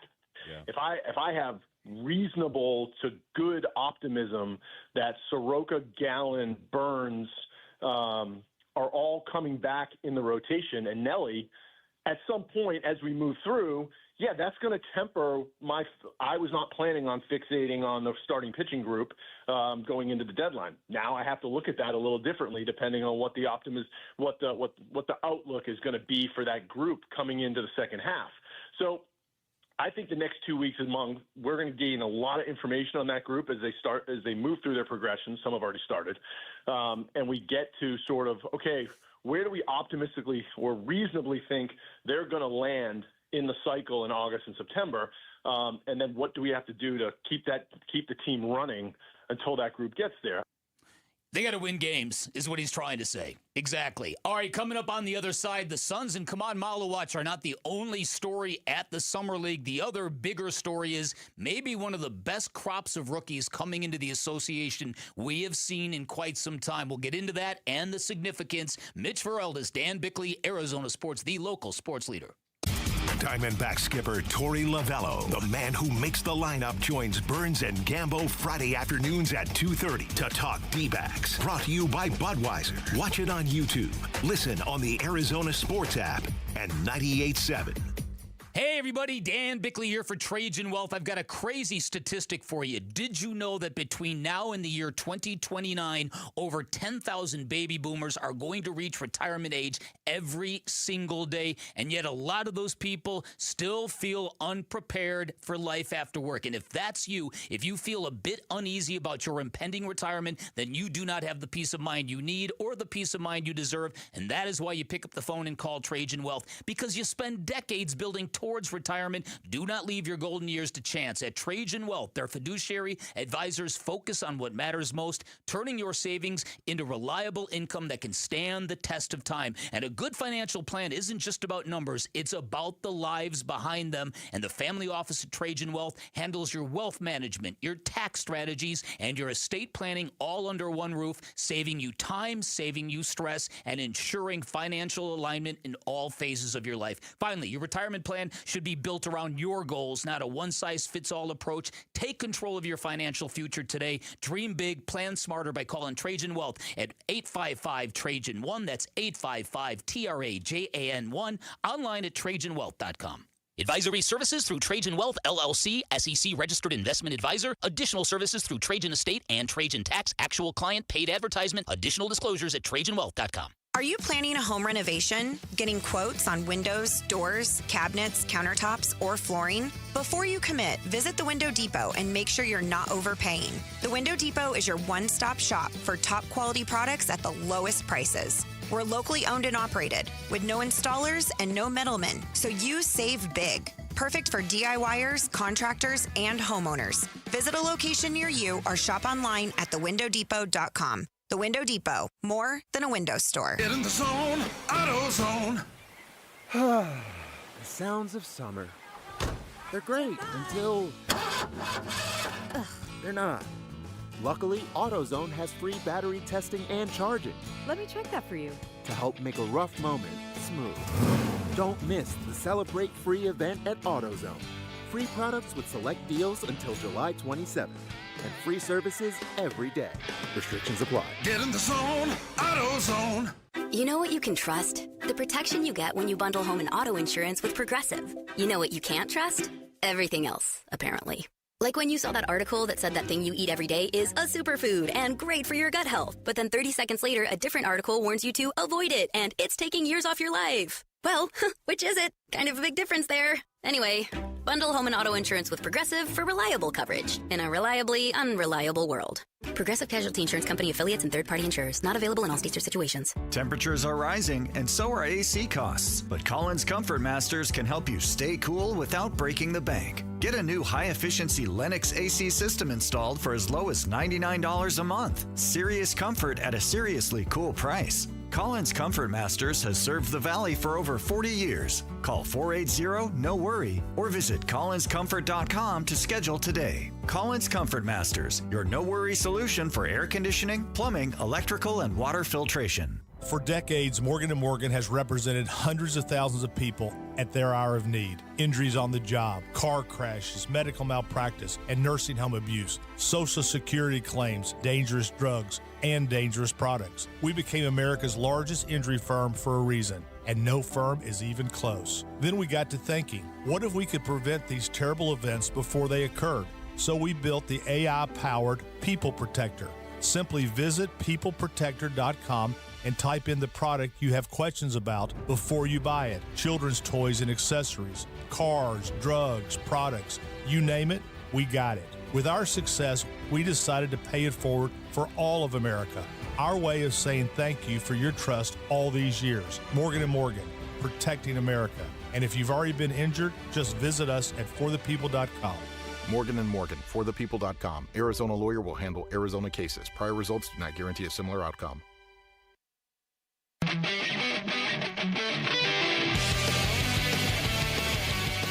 Hey, it's Gambo. What are our biggest takeaways from the Suns Summer League so far? Well, of course, it's Come On Malawatch. We'll give you our biggest thoughts on today's Burns and Gambo show, 2 to 6 on the Arizona Sports YouTube channel, the Arizona Sports app, and 98.7 FM. Welcome back. Happy Thursday, everybody. Dan Bickley alongside Mitch Ferraldis, Sammy Sabalka, Jared Carlin with you until 10 o'clock. We've got Derek Hall coming up at the end of this hour. And keep your fingers crossed for sure Fleming might be joining us in the 9 o'clock hour. All right, out of Vegas, some interesting things have happened, but in some, we've been hyper-local looking at Come On Malawatch and Rasheer Fleming and Koa Pete and Kobe Bryant. Thank goodness he finally made a three-point shot. Poor guy. Right? Sammy recalled watching that young man going, he's got to make one of these, doesn't he, Dad? One's got to go in. The Brea heads can finally breathe a sigh of relief after that one. But I think the bigger story is some of these performances that we have seen from these rookies who are coming into the NBA, whether it's A.J. DeBonsa, who was selected #1 overall by the Wizards, whether it was Darren Peterson and the rave reviews that he elicited. He is going to be a stalwart performer for the Jazz for years to come. Some people even think scoring titles might be in his future. The guy that I love more than anybody, Caleb Wilson, hit the Summer League with a 35-point performance. It's insane. The dude is unbelievable. He's as hungry of a young player as you're ever going to find. Then you got Cam Boozer, who the Grizzlies are building around. Cam Boozer? And then yesterday, lest you forget, Yaxel Lendeborg is a handful. You guys would know that. It's a mouthful of a name, too. You remember that Michigan game? He's also Jalen Green's age, so. Oh. Well, that kind of stinks. Yeah. Oh, he's mature. He's coming in as a grown man. He's well learned, I guess you could say, too, with all the university teachings he's received. I'm just looking back at the draft class right now, and I think this was a shared thought going in, is just that there's so much talent all throughout. There was a clear top 3, 4 if you want to include Wilson. It just depends on your opinion, but he was the obvious in the top 4. And then a lot of these guards, Keaton Wagler, who's with the Clippers, Michael Brown Jr. with the Nets, Darius Acuff Jr. with Sacramento. There's a lot of rich talent and high upside players that have come in through this draft class. And quite frankly, a lot of them are just showing off at the high possible level that they can at this Summer League showcase. Exactly. So it's going to be fascinating because there's going to be quite a battle for Rookie of the Year and what rookie is going to score the most points. That's a real dynamic group that you're looking at. I mean, it might be historically great. It might be. Do you think any of these guys are going to be super duper stars? I think or Caleb this is just Wilson really, is. I really think good Darren players. Peterson is. I think Peterson will be as long as he lays off the creatine. Well, that's the big thing. I think Jared and I might share the same sentiment here of, I think this draft class is very deep. It's very rich with really, really good NBA players. Maybe future All-Stars. Maybe a couple All-Pro guys. Maybe even like stars. But I don't know if I see a superstar an MVP. in this draft. Like an MVP or lead his team to the championship. Right, that's on his back. Maybe it's just a rich draft class with great talented guys, but none of them are, what Michael Jordan and Charles Barkley became from their class, and Elijah Wan as well. Like maybe it's not that, but I'm going to remain firm that I do believe A.J. DeBonsa, Cam Boozer, I mentioned Yaxel Lendeborg. These guys, I think they're going to be very good. I think Darren Peterson and Caleb Wilson have got that superstar potential, both of them. I think a lot of these guys are in really good situations, too, to take off quickly. Like Acuff with Sacramento. Oh, yeah. There's just a free runway to do exactly what he was doing at Arkansas. The Clippers are going to be starting over. That's opportunities for Keaton Wagler, yep. The Bulls, I find interesting. Bulls. I feel like Caleb Wilson's in a good spot, but the team is relatively well constructed, and I'm intrigued what it's going to look like with Tiago Splitter now running things there.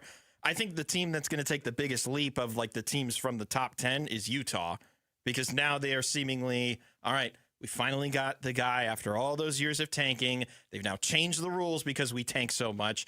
Let's at least put a good product out there on the floor and something that's going to be a physical problem for some of the better teams in the West. Dan has brought Utah up specifically as a team. If you're the Suns, watch out for at the bottom of the West. Yeah, I think they are going to be a handful. That's even after losing Walker Kessler. The true. Let me ask you this: so you think a superstar will come out of this draft? If Cooper Flagg and why can't I remember him? Dylan Harper. Would you take those two guys or this draft class? Those two. Well, Cooper Flagg would have gone number 1, if that's what you mean. I think even Harper might have gone 1 in this group. Maybe over DeBonsa. I don't know. It's tough to say because it feels like you see this in the NFL sometimes where it's like really a deep, good draft class versus there's one superstar at the very top of it. Like the Wembanyama year. There was obvious number Wembanyama. 1. Yes. But then what else? Like Brandon Miller was the second pick that year. Are we going to remember Brandon Miller more, or are we going to remember Wemby? I guess the equivalent NFL class would be the 6 quarterbacks in the top 12, and 4 of them have been either in the playoffs or have had really successful seasons with Caleb Williams, Jaden Daniels, Bo Nix, and Drake May. I just look at this, it's like deep with talent, but does it have the guy that's going to be that next upper echelon guy, that next future? And I guess it's easier to get into the Naismith Hall of Fame than most Hall of Fames, but that next, oh my goodness, this guy changed basketball forever type of guy. I don't know right now. Big's all in on Caleb Wilson. I really, really am. You can be. That's also different. Like Caleb Williams shoots 2,500 jump shots a day. He could be like Anthony Edwards. Anthony Edwards was a great number 1 pick and contends for MVPs every year and gets his team to the playoffs every year. But he's not a generational player like a Wembanyama or, like guys that come every generation, like a Shaq or Tim Duncan or something like that. There's different tiers of everything. None of these guys, it doesn't feel like they have less bust potential, though, than some other years. It feels like I think the top 10 guaranteed could all succeed in their situations. Now, granted, that's relying on Brooklyn and Sacramento to have competency within their organizations. That's the Bucks. How are they going to move forward post Giannis Antetokounmpo? They've got 2 of the top 13 guys from this class. And then Oklahoma City, once again, reaping the benefits of these teams trading away their first-round picks to them many years ago. I mean, the Suns had the last pick in the first round, and they got it. I mean, how often do you get that excited about a guy picked that late? That's a great a talent that high as a co-opete. So it was a deep class. And I do think in terms of like, when you're a superstar, a little bit of it comes with like personality and charisma. I do think out of the guys drafted, Caleb Wilson has the most of that. Like he I don't know if you've seen a couple of his post-summer league interviews. Oh, yeah. But, like, you have to – they're just must-watch. Oh, he's unbelievable. Like, he's just – when you put a camera and mic in front of his face, it's awesome. And DeBansa has a little bit of that, too, but he also has a little bit of maybe – I don't want to say ego, but he has a little more confidence in it. Like, Caleb Wilson, if he actually can reach the ceiling in which all these draft guys are like, oh, if everyone reaches their ceiling, it's probably Caleb Wilson. Like, if he can get there, then that's a problem. There's so much luck involved in a draft, too. True.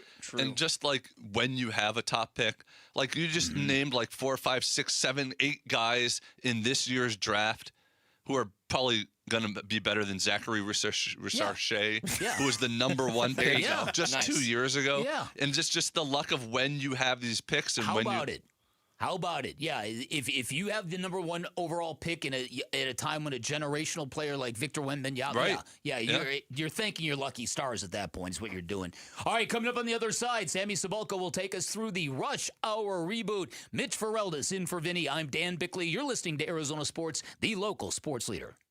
Wolf and Luke, middays 10 to 2. Pleased to be joined by Diamondbacks General Manager Mike Hazen on the Arizona Sports Line. Do you see yourself being a buyer or seller at the trade deadline? I would love to be able to add to this team, given if they show us that they belong in the wild card race. But we're going to see where they take us in the next couple of weeks. Like I said, we're going to be facing the competition we're standing next to in the wild card standings, and we kind of control where this thing goes. Wolf and Luke, middays 10 to 2 on Arizona Sports, the local sports leader. For over a century now, Ford has been part of America. In my family, it's been generations. Paul Calvisi here. My grandfather worked for Ford Motor. My first car, a classic Mustang, still have it. But going to our Desert Ford dealers today means getting more than a vehicle. We're talking a full suite of benefits like complimentary Ford mobile service or try Ford pickup and delivery. Yes, to and from your door, and it's easy scheduling in the Ford Pass app. Tough would be built Ford tough. More than a slogan, it's an identity of the F-Series trucks, and the all-new 2026 F-150 is the best yet. With a completely redesigned interior and exterior adventure, how about the Ford Bronco Sport? It says, let's get it, with 5 available trims so you can forge your own path. We recently bought a new Explorer at our Desert Ford dealers. Love the flexible seating up to 7, all the cargo room, the advanced tech. Bottom line, Ford is the future at our Desert Ford dealers. Just click buyfordnow.com. Wolf, you've had All Pro Shade concepts at your house for a couple of years now. What is one thing you'd tell your listeners about them? Oh, buddy, you gotta have shade. Exactly. You want to cool down your patio? You gotta have shade. That's right. And how about a little privacy? You gotta have shade. Want a comfortable outdoor space for your whole family to enjoy? You gotta have shade. Wolf, can you say anything else? Do like I did. Get your free estimate at allproshade.com. That's allproshade.com. Because you gotta have shade. Scorpions don't hate you. Ain't got the brains for hate. What they got is a tail full of bad intentions. Been living in this desert since the dirt was new. Think they got squatters' rights to your laundry basket. Nate here, owner of Blue Sky Pest Control. Scorpions may have squatters' rights to the desert, but not to your property. Call 602 Blue Sky today. Real pest science, real protection. Hello, Blue Sky. Goodbye, Scorpions. The Lovebird Lowdown with Tom and Tawny. You know, flying's overrated. Bold statement for a bird. Constant flapping, wind in your face. Much rather be in a Toyota. Hey, you're right. Smooth ride, comfortable, quiet. Just cruising along. 20 people dream of flying. Give it a week. Bird brains. Right now, get 5.99% financing for 60 months on our most popular models, including Camry, Corolla, RAV4, and 4Runner. Or get low 3.99% financing for up to 60 months on Tacoma. With great deals like these, now's the perfect time to visit your Valley Toyota dealer or valleytoyotadealers.com. Toyota, let's go places. 5.99% with $19.33 per thousand borrowed for 60 months. 3.99% with $18.41 per thousand borrowed for 60 months. Offers end 8/3/26 and exclude TRD Pro and Trail Hunter models. See dealer for details. Hey, it's Gamble, and I'm here with Stuart Willis, the president of Asset Preservation, Wealth, and Tax. Stuart, a lot of people listening right now are probably wondering, do I actually have enough money to retire? How do you help someone answer that question? Well, Gambo, the first thing is, I tell people, do not guess. Cash flow it. At Asset Preservation, we use planning software like eMoney to model the full retirement picture. Income, expenses, taxes, Social Security, investment withdrawals, inflation, healthcare costs. What happens if the market has a bad year? So it's not just about looking at the account balance. Exactly. $1 million can be enough for one family and not enough for another. It depends on spending and taxes and income sources and how the portfolio is actually structured. The goal is to see whether your money can support your lifestyle, not in just year 1 of retirement, but in years 10, 20, 30, and for the rest of the road. So find out if you have enough money for retirement. Call Asset Preservation Wealth and Tax at 602-877-PLAN or go to assetpreservationwealth.com. Investment advisory services offered through Foundations Investment Advisors, LLC, and SEC registered investment advisor.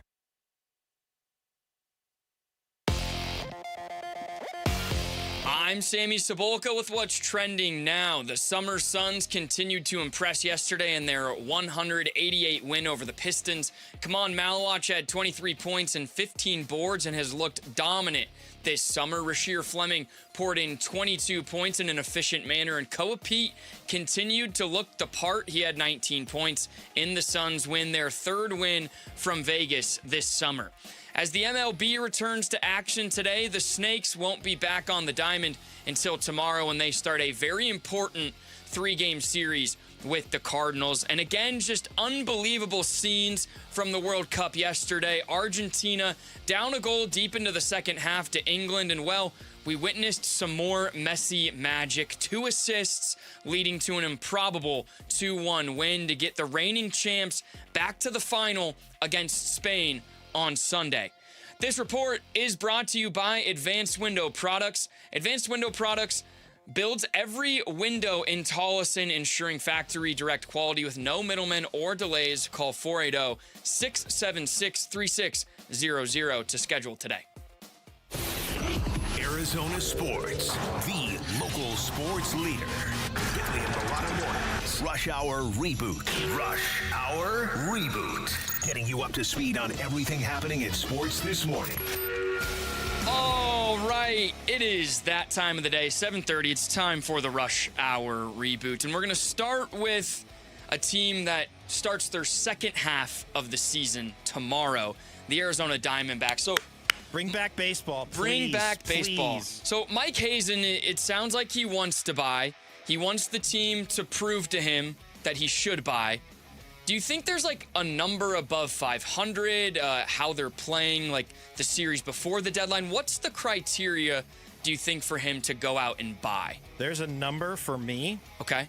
And the number, I think he's brought it up yesterday with Wolf and Luke, and that is number of teams ahead of me in the wild card race or games out of that third spot. Right now, 2.5 games out of the third and final spot, 2 teams ahead of you for that third and final spot. Yep. Can you close that gap before August 3rd and convince your general manager that you should be a team that needs to be bought for, per se? Yeah. I like that number. Wild card number. Okay. Then there's the, I also think it's how is this team going to handle that additional Cardinal game that got thrown right in that schedule on that off day that's probably going to require the Diamondbacks to go with a 5th starter earlier than they thought they were going to have to. True. So and who's going to start that game just as much? Mitch Bratt, maybe? I don't know. I do like a guy named Mitch for what it's worth. Not a bad one. Okay, another question here. What would be more impactful for this team, do you think? Like, making a trade or two or getting a guy or two healthy? I feel like given how far away a lot of the health is, the trade would be far more impactful in the immediate. And, you know, we know the numbers about DH/first base this year. They need some sort of dude that can just walk up and 3 true outcome the heck out of a baseball. Like, please. I get jealous watching Munetaka Murakami doing what he's doing what in a player Chicago. That guy is. I get jealous watching that White Sox team, a team that was just a joke last year. They're fun, man. And they're fun, man. You know who they should probably thank then? Tristan Peters, alum of the Savannah Bananas. Tristan Peters, unreal. So essentially, it'd be That's wild.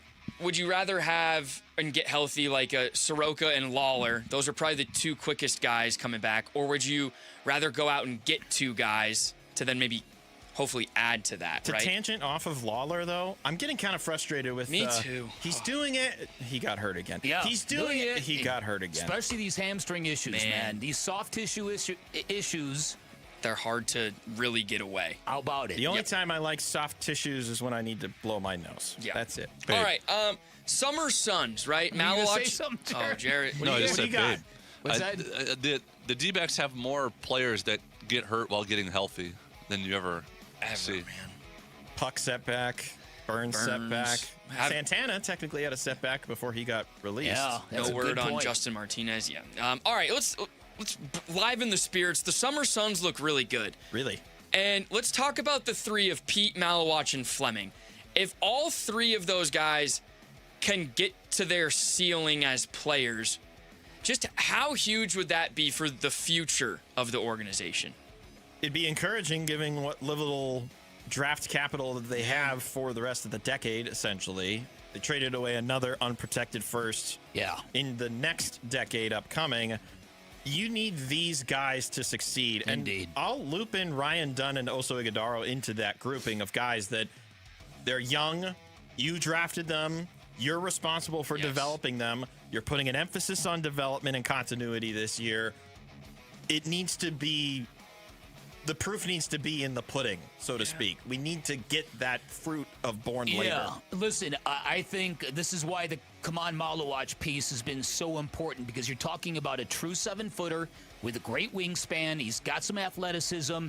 He can simultaneously protect the rim as a drop coverage anchor. He can stretch the floor. He's shot about, 5 3-pointers a game in Vegas, which is very, very... So that combination, that's the holy grail of big men in today's NBA. It is. So it changes everything. And what Mitch is saying is exactly right. Given their lack of options and draft picks in the future, these guys have to hit. Yep. Have you guys seen the Messi Yamal picture? It's unbelievable. Explain it to our listeners. So if you're unfamiliar, Lionel Messi, in 2008, when he was playing for Barcelona, he went to a calendar shoot for a company out there in Spain. And they, for one of the children that they used, Lionel Messi was bathing a baby Lamine Yamal. It's unbelievable. The photo is unreal. And these two guys are now playing in a World Cup final on Sunday. And some believe that, Yamal will be kind of the next Messi and the next great one. He's already one of the best players in the world at 19. He's been good since he's 15. There is a picture, and plenty of them, of Lionel Messi holding this baby that is Lamine Yamal in a bath. Basically bathing him. Basically baptizing him. That too. Some people... Yeah. They should recreate the photo before the World Cup. Oh my, Jared, it would be so good. That would break the internet. It's probably... There are a lot of anomalies in sports and just life, but you guys have seen that, right? Oh, yeah. Oh, I've seen it every day. I can't even fathom it. Yeah, especially now that they're gonna play in the biggest stage in sports on Sunday against each other, and they're both gonna be the two best players on the field. How did the Spaniards feel about this matchup? The guy that had as much success as he did for Real Madrid, and then your homegrown, that's a great point, soon-to-be superstar in Lamine Yamal. True. That's a great point. I'm sure you've seen the photos of a very young LeBron meeting Michael Jordan in the hallway. Same Nuts. thing. When you see that kind of stuff, it's like it gives wild. you goosebumps. Yeah. Okay, but focusing on Argentina, how would you explain yesterday's game and this Argentina team to someone who maybe doesn't watch soccer? Oh, wow. Can you think of any other historical comparisons to Argentina's run? Kind of getting finding a bailed way out. to win every. Well, okay.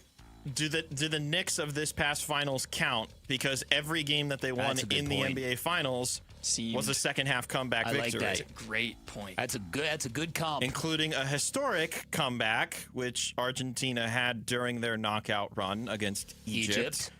And I think included in that was also a woe is us team. Of course, this would happen to us. This always happens to us. England, and maybe that interpretation is who the Knicks run into. Philly? Philly just not being able to get to the East Finals? I don't know. It's the numbers of what they've done. I mean, it's insane. They were down 2-0 to Egypt in the 75th minute and then just rattled off 3 goals. It's remarkable. Ho-hum. Yeah, and again, as somebody who didn't understand the full brilliance of Messi, I get it now. And I've been trying to get Mitch into golf for the last couple of months. Mitch, do you like? How's my boy Batia doing? Hey, I was going to say a good stick. I was going to say, who do you like in the Open Championship this weekend? Just say Scotty Scheffler. It's funny because it's funny because Scheffler has played well in every tournament so far, except the last 2. But he's not won anything this, right? Yeah. It's good golf analysis. Bick, who do you like? That's what you're here for. My good golf analysis. I'm just going to say Scotty Scheffler. We're going to move on. We'll get back into it later. That's what Jarrett would want, baby. Thank you, Sammy. Well done. On the other side, we will have our weekly visit with the president and CEO of the Diamondbacks. Derek Hall joins us next. Mitch Veralda, Stan Bickley, Arizona Sports, the local sports leader. Football soon. The home of Arizona Cardinals football. The home of Arizona State Sun Devils football. Arizona Sports on YouTube, the Arizona Sports app, ArizonaSports.com, 98.7 FM.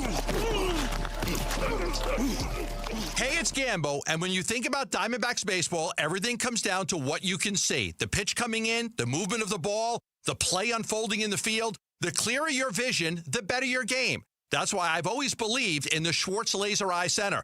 Dr. Schwartz and his team have built a reputation on precision, experience, and results. And it's no surprise he's the official team eye doctor of the Arizona Diamondbacks, trusted to help keep the pros seeing their best. If you're ready to ditch glasses and contacts, LASIK is your winning play. It's a quick procedure with fast recovery and proven results. Not a LASIK candidate?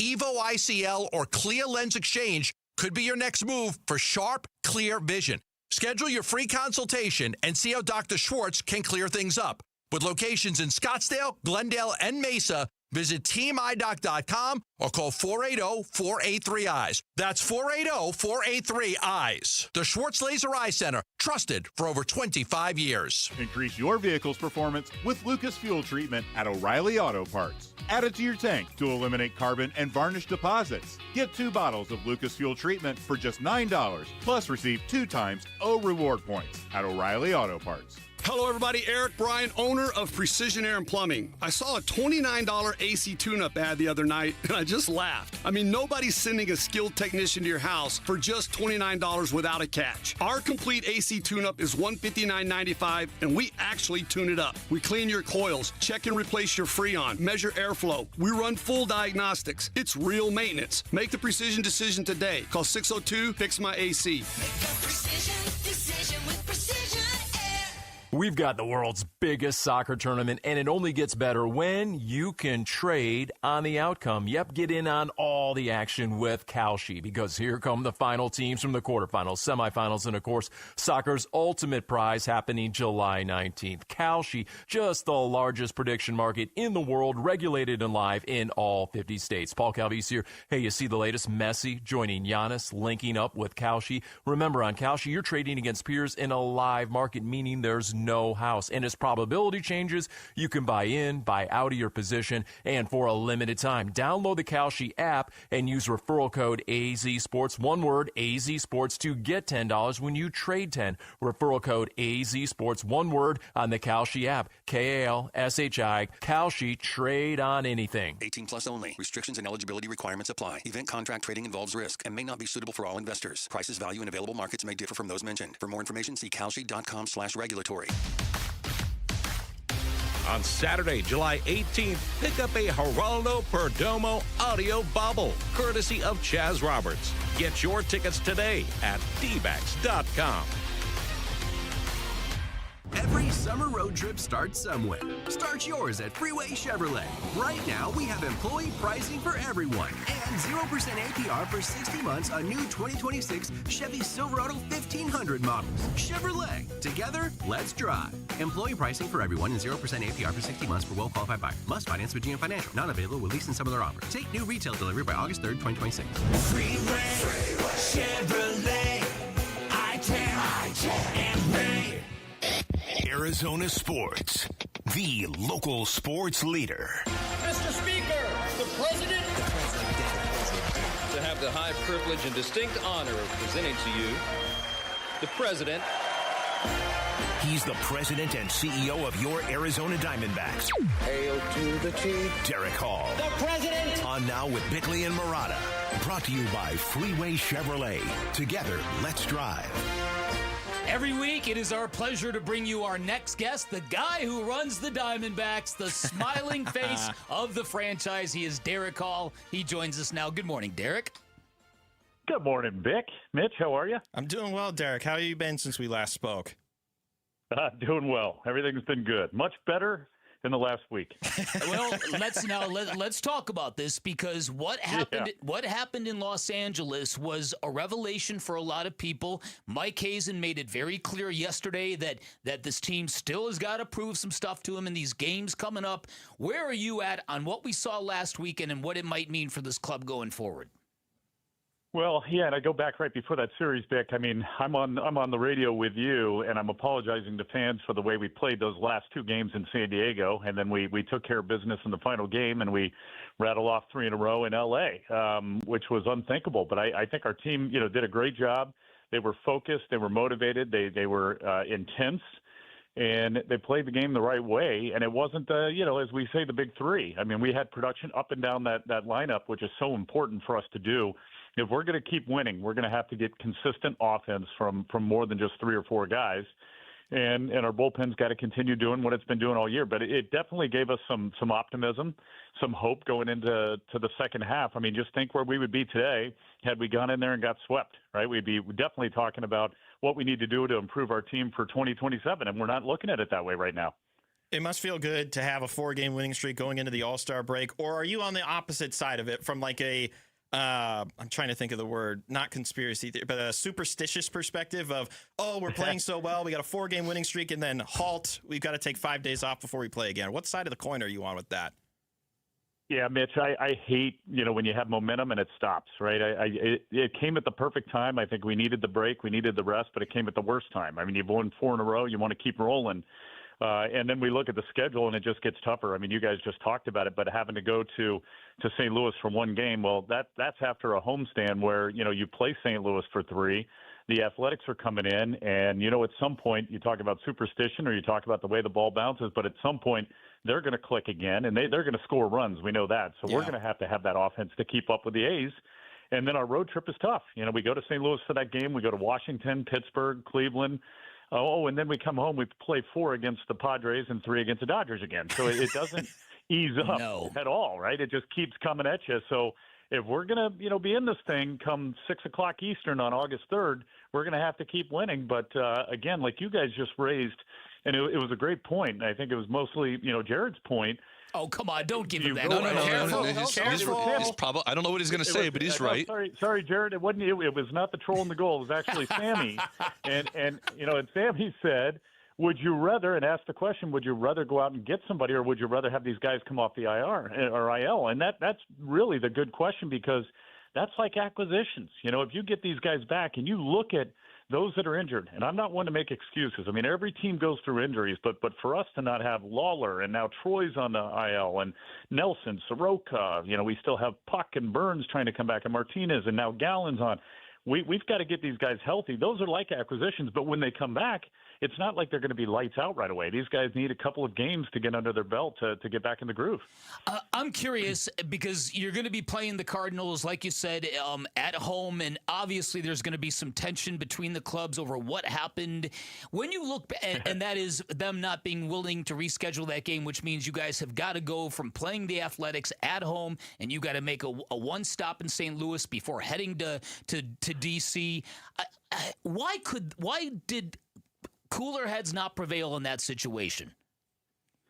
We tried. I mean, and we've talked about it. We all saw that weather coming. We knew it was going to be a terrible day, and we had just asked. We asked the league. We asked the team. We just said, any way you can reschedule that, make it an earlier game. We thought that the weather was coming later, and it just didn't happen. And again, like I said before, I also understand from a business standpoint why they wouldn't want to. You're facing the Diamondbacks that we're not a big draw right now in St. Louis, I'm sure, and so they would rather have the night gate. And you're going to have a bigger attendance number if you play at night. So they were just hoping to get through it. They thought we could have a weather delay. Then there was the possibility of us having to play that extra game here, or if you pick up, at where you left off, you might have to play it in Phoenix. And so if you're St. Louis, you say no, and you go ahead and bang it. So I get it from both sides, but for us, it was tough. And then we had to go into Miami after that. And the schedule is already tough enough to have a night game that night before you go into Miami. But that happens. You can circle certain parts of your schedule when you get it, and that's one of those where we said, oof, we hope we don't have weather issues, because we're already going to get in at 2, 3, 4 in the morning, and it still happened. What's your excitement level, just like from your position with the organization, coming out of the All-Star break? The team is right in the thick of it in the wild card race. Trade deadline's coming up in a couple of weeks. What is the excitement level within the organization? What is your mood coming out of the break right now when it comes to being part of a team where they are right now currently in the standings? Yeah, Mitch, great question. And I would look at it from, really from 2 standpoints. One from the team, and then 2 from the industry. I think going into the All-Star break, I was certainly concerned and worried with those last 2 series, having to go to San Diego for 4 and then go to L.A. for 3. I mean, we got out of it in really good condition. To be able to split in San Diego like we did, to be able to sweep in L.A. like we did, I think that gave us a lot of wind behind our sails. And And I think that's all you can look for going into a second half. For us to be 2 games over 500, and Vic, you and I say it all the time, would we have signed up for it if you told us we were going to be 2 games over 500 coming out of the break? Yep. You bet. We probably would have, because we thought we had a lot of reinforcements coming, and we still do.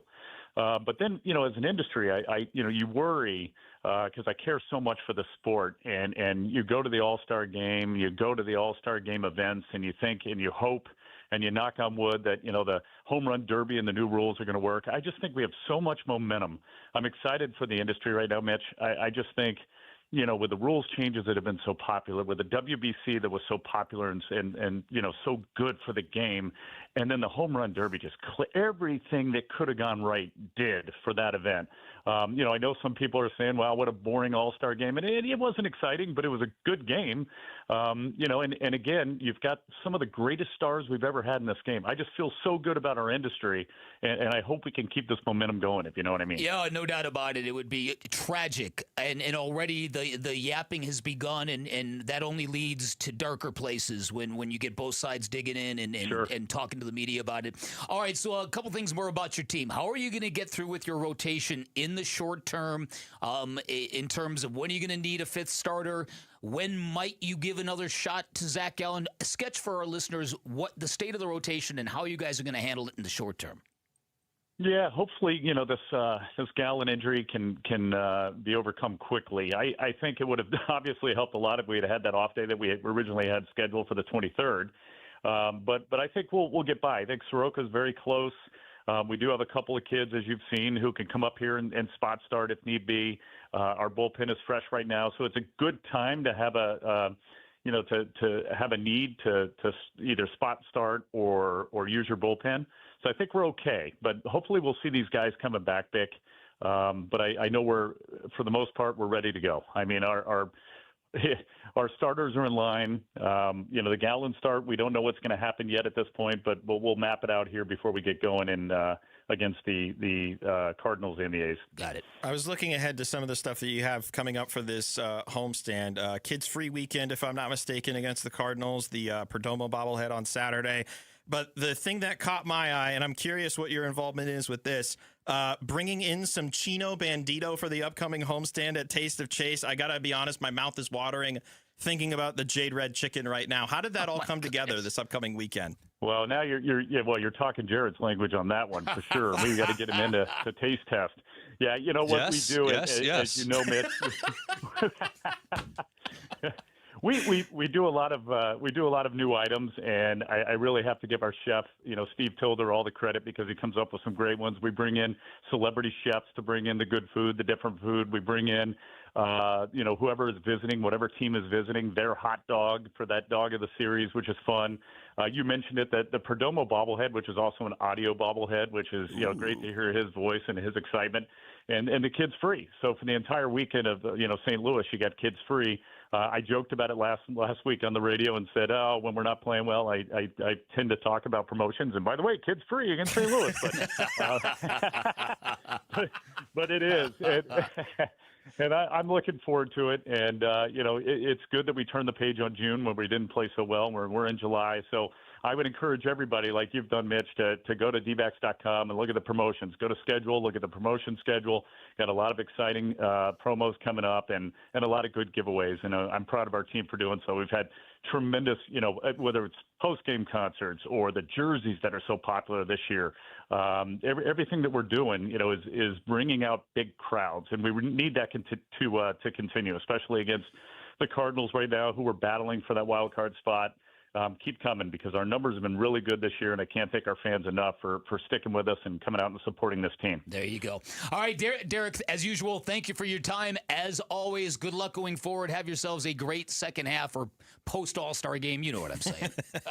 I gotcha. Thank you, guys. Appreciate it. All right, Derek Hall, CEO, president of your Arizona Diamondbacks. We are at the midway point of the show. The Bickley Blast is next. Fire! Stick around. We're back right after this. Diamondbacks President and CEO Derek Hall.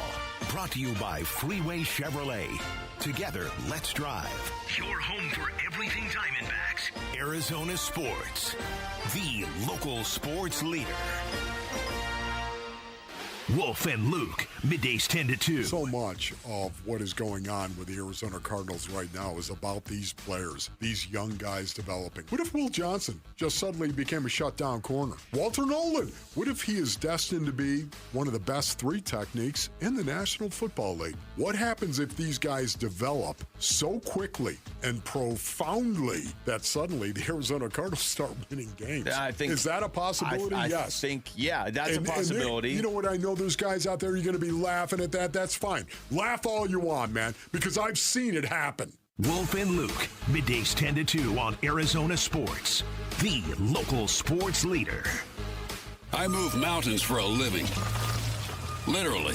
That means I don't carry hand lotion, and when it comes to serious heartburn, I don't mess around with anything but Rolaids Max Strength. Its dual-active formula has 1,500 milligrams of calcium carbonate and magnesium hydroxide that relieves heartburn fast. And the best part? The roll fits right here in my pocket, so I can get back to moving mountains. Rolaids spells powerful relief. 1,500 milligrams is our highest amount of antacid per tablet. Read each label. Use as directed. Keep out of reach of children. I know that hiring can be challenging. You need someone to match your role perfectly. Well, now you can meet them fast on ZipRecruiter. Build your team. Build it sooner. Meet your match on ZipRecruiter. Just head to ZipRecruiter.com/free right now to try it for free. That's ZipRecruiter.com/free. Meet your match on ZipRecruiter. Try it free. I'm John Morgan of Morgan & Morgan. If you've been injured in a car accident, call America's largest injury law firm. For over 35 years, my mission has been to deliver more for our clients, to deliver more for you. If you or anyone in your family has been injured in a car accident, call us now, as the time to file a claim may be limited. Last year, more clients hired Morgan & Morgan than ever before, protecting America, fighting for you. Morgan & Morgan. Injured? Dial pound law. Morgan & Morgan, forthepeople.com. Arizona lawyer will handle Arizona cases. Prior results do not guarantee a similar outcome. In baseball, every decision matters. One pitch can change the game. I'm Jeff Jr., founder of Trajan Wealth. And like a good manager, building a strong financial plan takes strategy and the right team. Torey Lavello here. Jeff's right. In baseball, you can't just watch one part of the field. You have to see the whole game. And that's how we think about financial planning. Most advisors just manage investments and refer you somewhere else for taxes or estate planning. But the best teams work together. Exactly. At Trajan Wealth, we built a family office model that brings everything together. Wealth, tax, estate. One team making sure every part of your plan plays well together. That's why I trust Trajan Wealth. With my family's plan, they see the whole field. Call Trajan today. 855-TRAJAN-1. That's 855-TRAJAN-1. Advisory services through Trajan Wealth, LLC, an SEC registered investment advisor. Paid advertisement. Other services through Trajan Estate and Trajan Tax. Additional disclosures at TrajanWealth.com. Hey, everybody. Dave Burns here with Liberty GMC General Manager Chris Scott. Chris, what can customers expect right now from your service departments? What's up, Dave? It's our red, white, and blue sale all month long. You can save $25 off any service, including oil changes. Plus, with our after-hour drop-off, you can drop off your vehicle by 8 p.m. and we'll have it back to you on the road by the next morning. And while you're there, don't forget you can also lease a 2026 GMC Terrain for just $269 a month. Schedule your service or shop online all the time at libertygmcaz.com. GMC, we are professional grade. KMVP FM Phoenix, live from the Casino Arizona and Talking Stick Resort Studio. Arizona Sports, the local sports leader. I'm Sammy Cebulka with what's trending now. The Summer League Suns got their third win from Vegas yesterday, and they did it with big performances from their big 3. Kaman Malawach had 23 points and 15 boards and knocked down 2 threes as well. Rasheer Fleming was an efficient 8 for 12 from the field, had 22 points, and the rookie Koa Pete added 19 of his own in the Suns' 188 win over Detroit yesterday. And the Diamondbacks just have one more off day before starting the second half of the season with a big 3-game series against the Cardinals that'll start on Friday night. And the World Cup final is set. The champions of Europe in Spain against the champions of South America in Argentina. Argentina pulled yet another rabbit out of their hat in a 2-1 comeback win over England yesterday. And it's Spain, Argentina from New York on Sunday. And that's what's trending now. Bickley and Marotta mornings. Arizona Sports, the local sports leader. Bickley Blast. The deer in the headlights has become the monster under your bed. The difference in Come On Malawach is that striking, and it's changing everything about the long-term outlook of your Phoenix Suns. When the Suns drafted the young Sudanese center, we all knew he was a project, which can be a problem because many projects never get out of the lab and never get on the court. And many were worried how it might feel and what it might mean if Malawach was once again a G League fixture next season. Well, those questions have been answered. Man posted 4 consecutive double-doubles in Vegas, but it was more than his numbers. It was his aggression. It was his rim protection. It was his motor. It was his effort. We all know the Suns have spent decades looking for that homegrown dynamic center capable of anchoring a championship-level defense and expanding the team's half-court versatility. Malawach's breakout performance speaks to that potential. A player who has matured physically, who is absorbing contact, moving his feet, erasing shots at the rim. And in Vegas, he showed off his new confidence from the perimeter, making 40% of his three-point shots, and his growth as a vocal leader might be the most promising thing of all. Bottom line, we are all watching the center of our future, and that future might be arriving sooner than we all thought. All right, today's Bickley Blast brought to you by my great friends at Chapman BMW, who make luxury attainable. Find them online at chapmanbmw.com. I mean, patience comes with everything. I mean, for you to be able to be successful, you got to be patient. And my opportunity wasn't denied. It was just delayed. And I understood that. I'm not going to put my head down and blame anybody else. So put my head down and complain. I just put my head down and worked hard. 2 things that I like. Yeah. Number 1, he's looked like the man. The man. Yes, he has.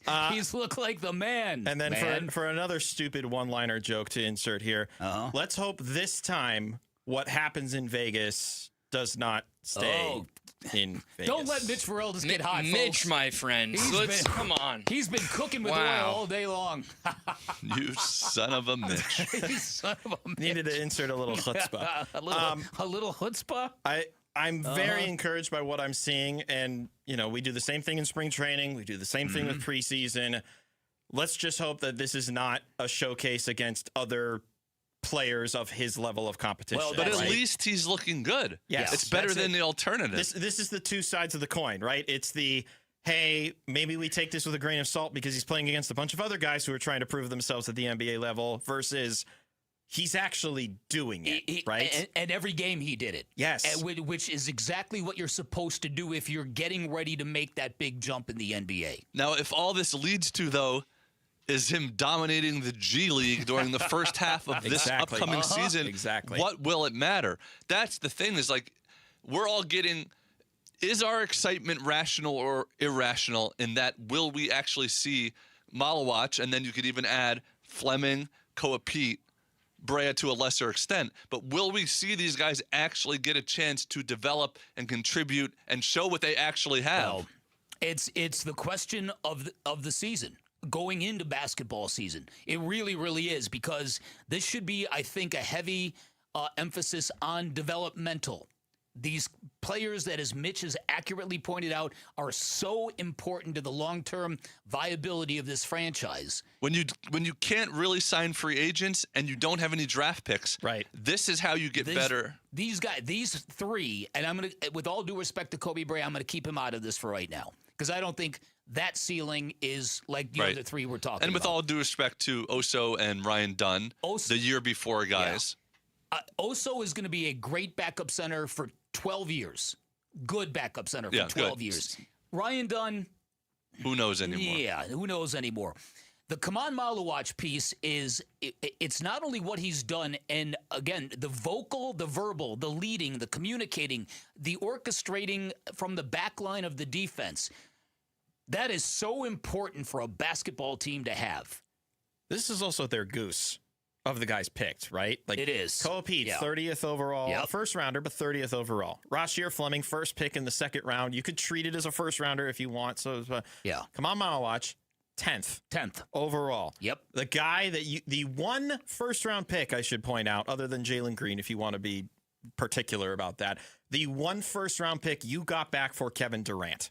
That's right. Is this kid right here. It's a good point. This is their goose. They need him to develop into that beautiful swan, to continue with this dumb analogy, that we are all expecting him to be. Yeah, and listening to him talk and the maturity that he has and the awareness that he shows, it's very, very impressive. And then he let people know that during the offseason, he reached out to Rudy Gobert.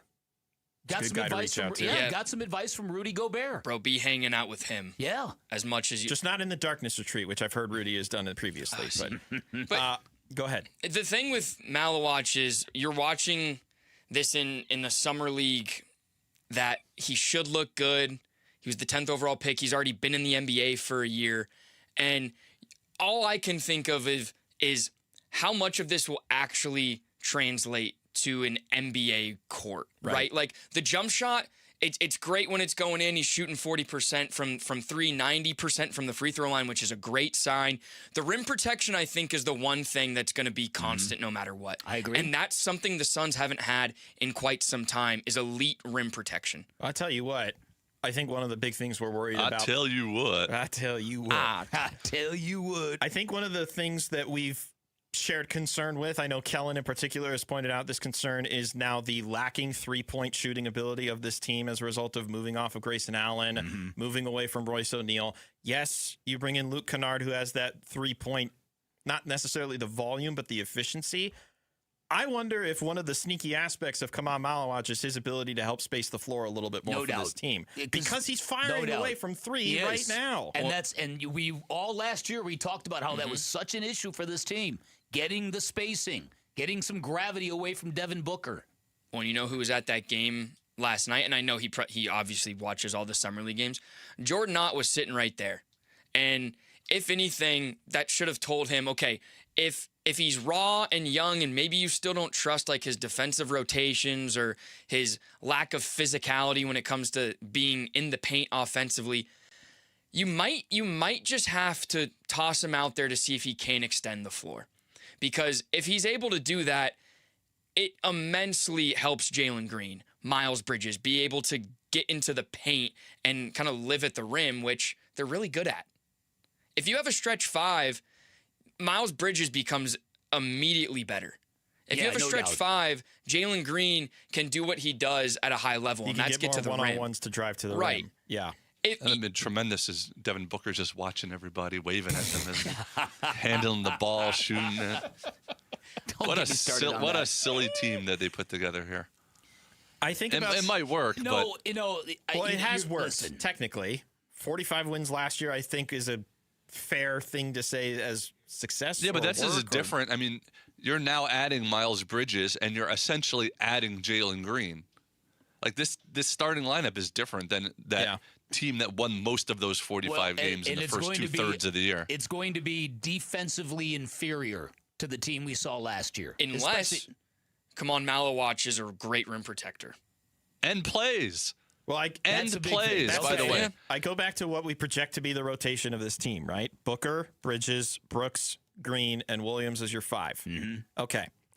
You brought back Jordan Goodwin and Colin Gillespie. You assume that to be 6 and 7. Right. Luke Kennard. You assume that to be 8. Is Oso the 9? It's got to be. Is Kaman the 9? Is Rashir the 9? So I haven't mentioned Ryan Dunn. That's my point. Is you're getting you're getting to number 10 before you get to these rookies young guys, and the second-year dudes. Number 10. That's look. You're right. It's kind of a silly team that they put together, and it's part of me just. It's exactly in a larger view what I didn't want. I wanted everything built around Devin Booker, built to maximize him, and yet it seems like they're just perfectly comfortable to let him just be a point guard and just be the guy he was in the Olympics. And for whatever reason, Devin Booker seems perfectly fine with that. It doesn't feel like a team that's built to support one superstar. It feels like it's a team that supports one another as different individuals. Like maybe operating as a team does work better for Devin Booker, and we just don't realize it right now. Maybe. But I would think that if you're going to make him your franchise face, if you're going to pay him close to $70 million a couple of years down the line, you want him to contribute at a level of like Shai Gilgeous-Alexander or Victor Wembanyama. That's it. Yeah. Because otherwise now that contract, the NBA is always defined, are your guys tradable? Are your guys, do they have tradable contracts? Devin Booker doesn't anymore. Especially now if this is going to be a diminished role for him. All right, we'll see if it all works out. Coming up on the other side, the ESPYs went down last night, and we learned something very, very important. We learned Mike Tyson has no idea who Shohei Ohtani is. We'll explain on the other side. Mitch Ferreldas, Dan Bickley, Arizona Sports, the local sports leader. Wolf and Luke, middays 10 to 2. Pleased to be joined by Diamondbacks General Manager Mike Hazen on the Arizona Sports Line. Do you see yourself being a buyer or seller at the trade deadline? I would love to be able to add to this team, given if they show us that they belong in the wild card race. But we're going to see where they take us in the next couple of weeks. Like I said, we're going to be facing the competition we're standing next to in the wild card standings, and we kind of control where this thing goes. Wolf and Luke, middays 10 to 2 on Arizona Sports, the local sports leader. Hey everybody, Dan Bickley here for QC Kinetics, and joint pain is awful when you're the person who is fighting through it, but I am betting you aren't the only ones affected by it. Maybe somebody you love struggles with joint pain. Maybe you see what they don't say. You see what they've slowly stopped doing. For instance, we're in the middle of July. The days are long and hot. It's time to be in the pool. It's time to be moving. It's time to go on summer vacation. And if you're stuck on the sidelines sitting it out, that can be a rough deal. So let's talk about getting that life back, because at QC Kinetics, that is what's happening every day. People who are stuck in that cycle of joint pain finally stepping out of it with regenerative treatments done right there in their office. These treatments restore and repair damaged joint tissue at the source wherever you are hurting. No surgery, no long recovery, no putting your life on hold. These treatments are backed by science and they work. I've leaned on them twice, both times to dramatic results, and the patient satisfaction rate nationally for QC Kinetics, a staggering 92%. So what happens after these treatments? The inflammation eases, the pain lets go, and you suddenly feel like yourself again. Go find out what's possible. With a free consultation, they've got clinics in Phoenix, Scottsdale, Peoria, and Chandler. Get on the books by calling 602-837-PAIN, 602-837-PAIN for QC Kinetics. All right, Arizona, listen up, man. Ron Wolfley here for Tim Hovig's summer sales event at Santan Ford, bringing the heat. Right now, you can drive home a new Ford with no payments for 90 days, plus a free 2-year maintenance program. Boom! That's how you attack summer. If you've been waiting for the right time to upgrade your ride, this is it.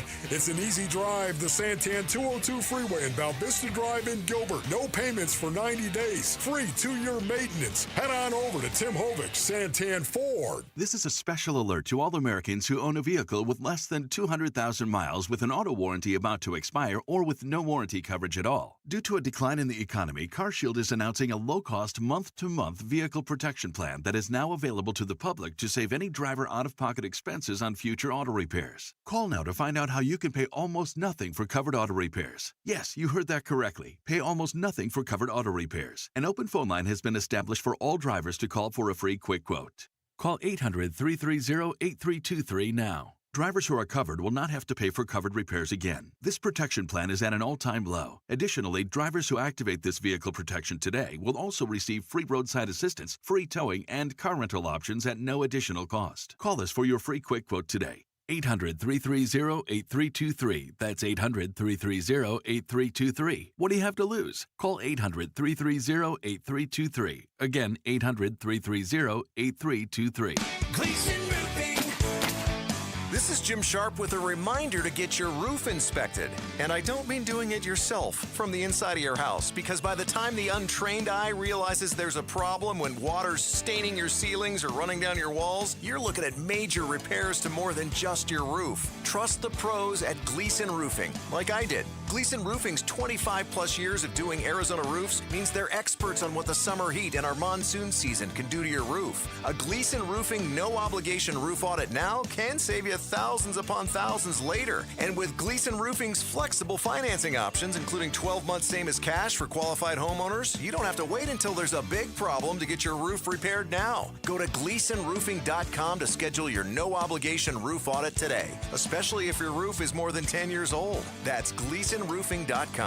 GleasonRoofing.com. Gleason Roofing, there's a reason people choose Gleason. Buying a home comes with a lot of upfront cost. Earnest money, inspections, movers, it adds up fast. That's why Lund Mortgage is stepping in. Right now, we're covering the cost of your appraisal on every purchase loan we close. That's $600 to $800 you keep. We've got it covered. Think about it. Hundreds of dollars back in your pocket? That's a big grocery run, your first HOA payment, or just a little breathing room when you need it most. Give us a call and let's talk about your free appraisal today. Or go to lundmortgage.com. Terms and conditions apply. Hey, it's Gambo. Who is the biggest threat to the Diamondbacks being able to buy at the trade deadline? Well, obviously, it's themselves. The Burns and Gambo show starts at 2 on the Arizona Sports YouTube channel, the Arizona Sports app, and 98.7 FM. And the SB award goes to, check this out, Shohei Ohtani.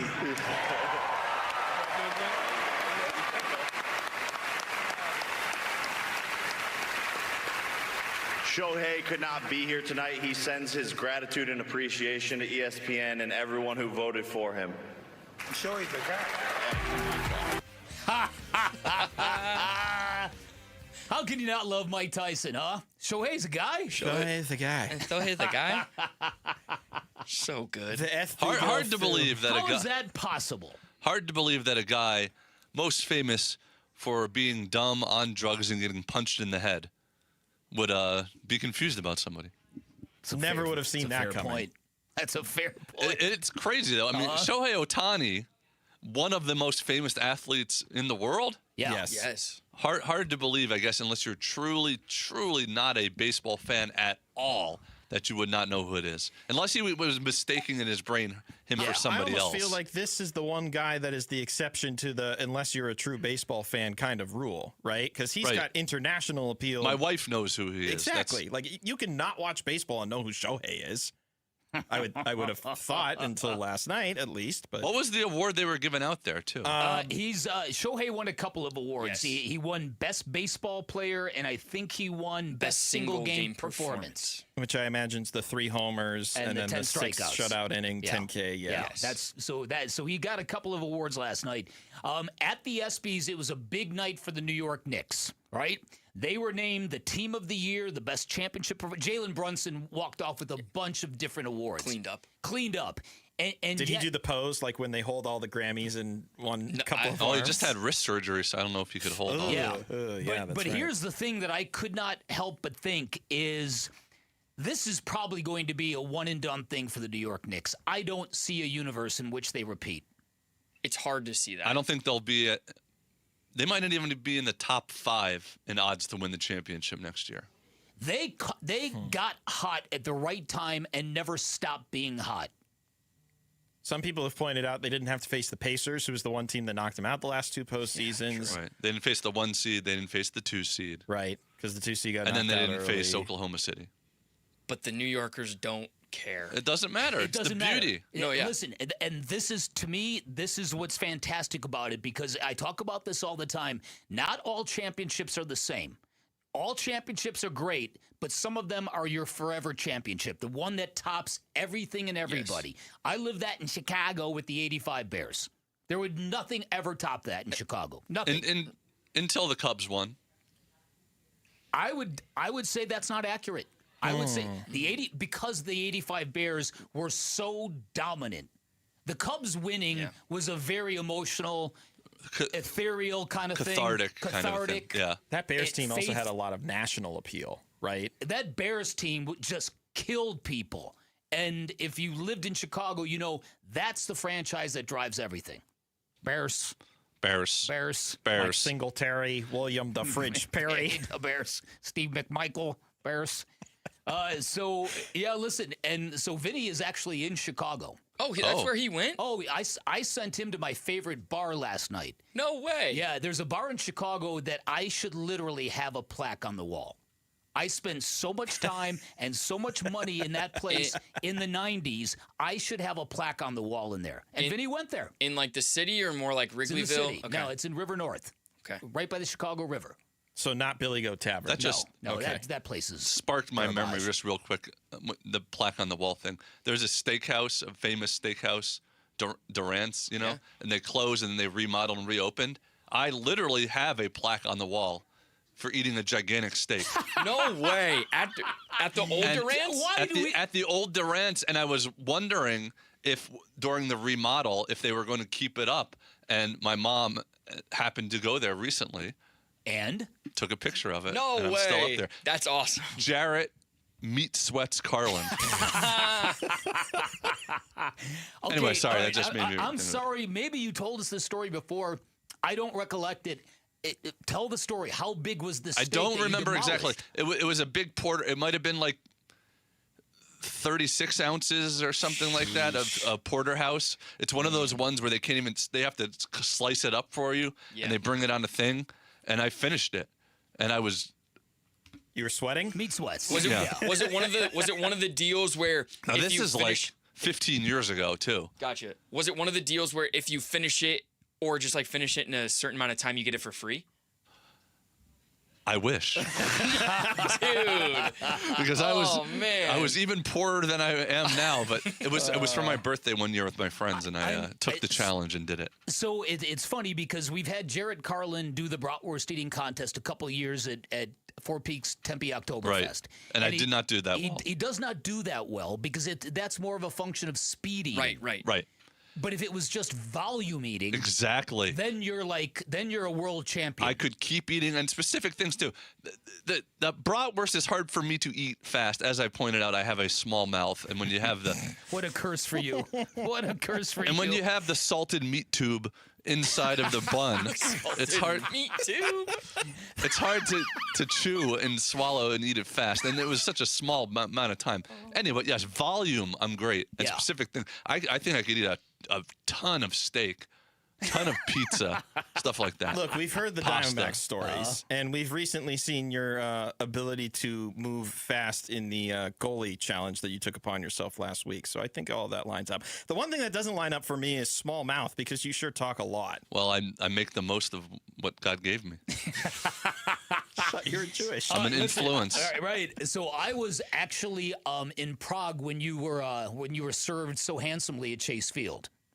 Yes. What did you knock down there that day? Oh, everything.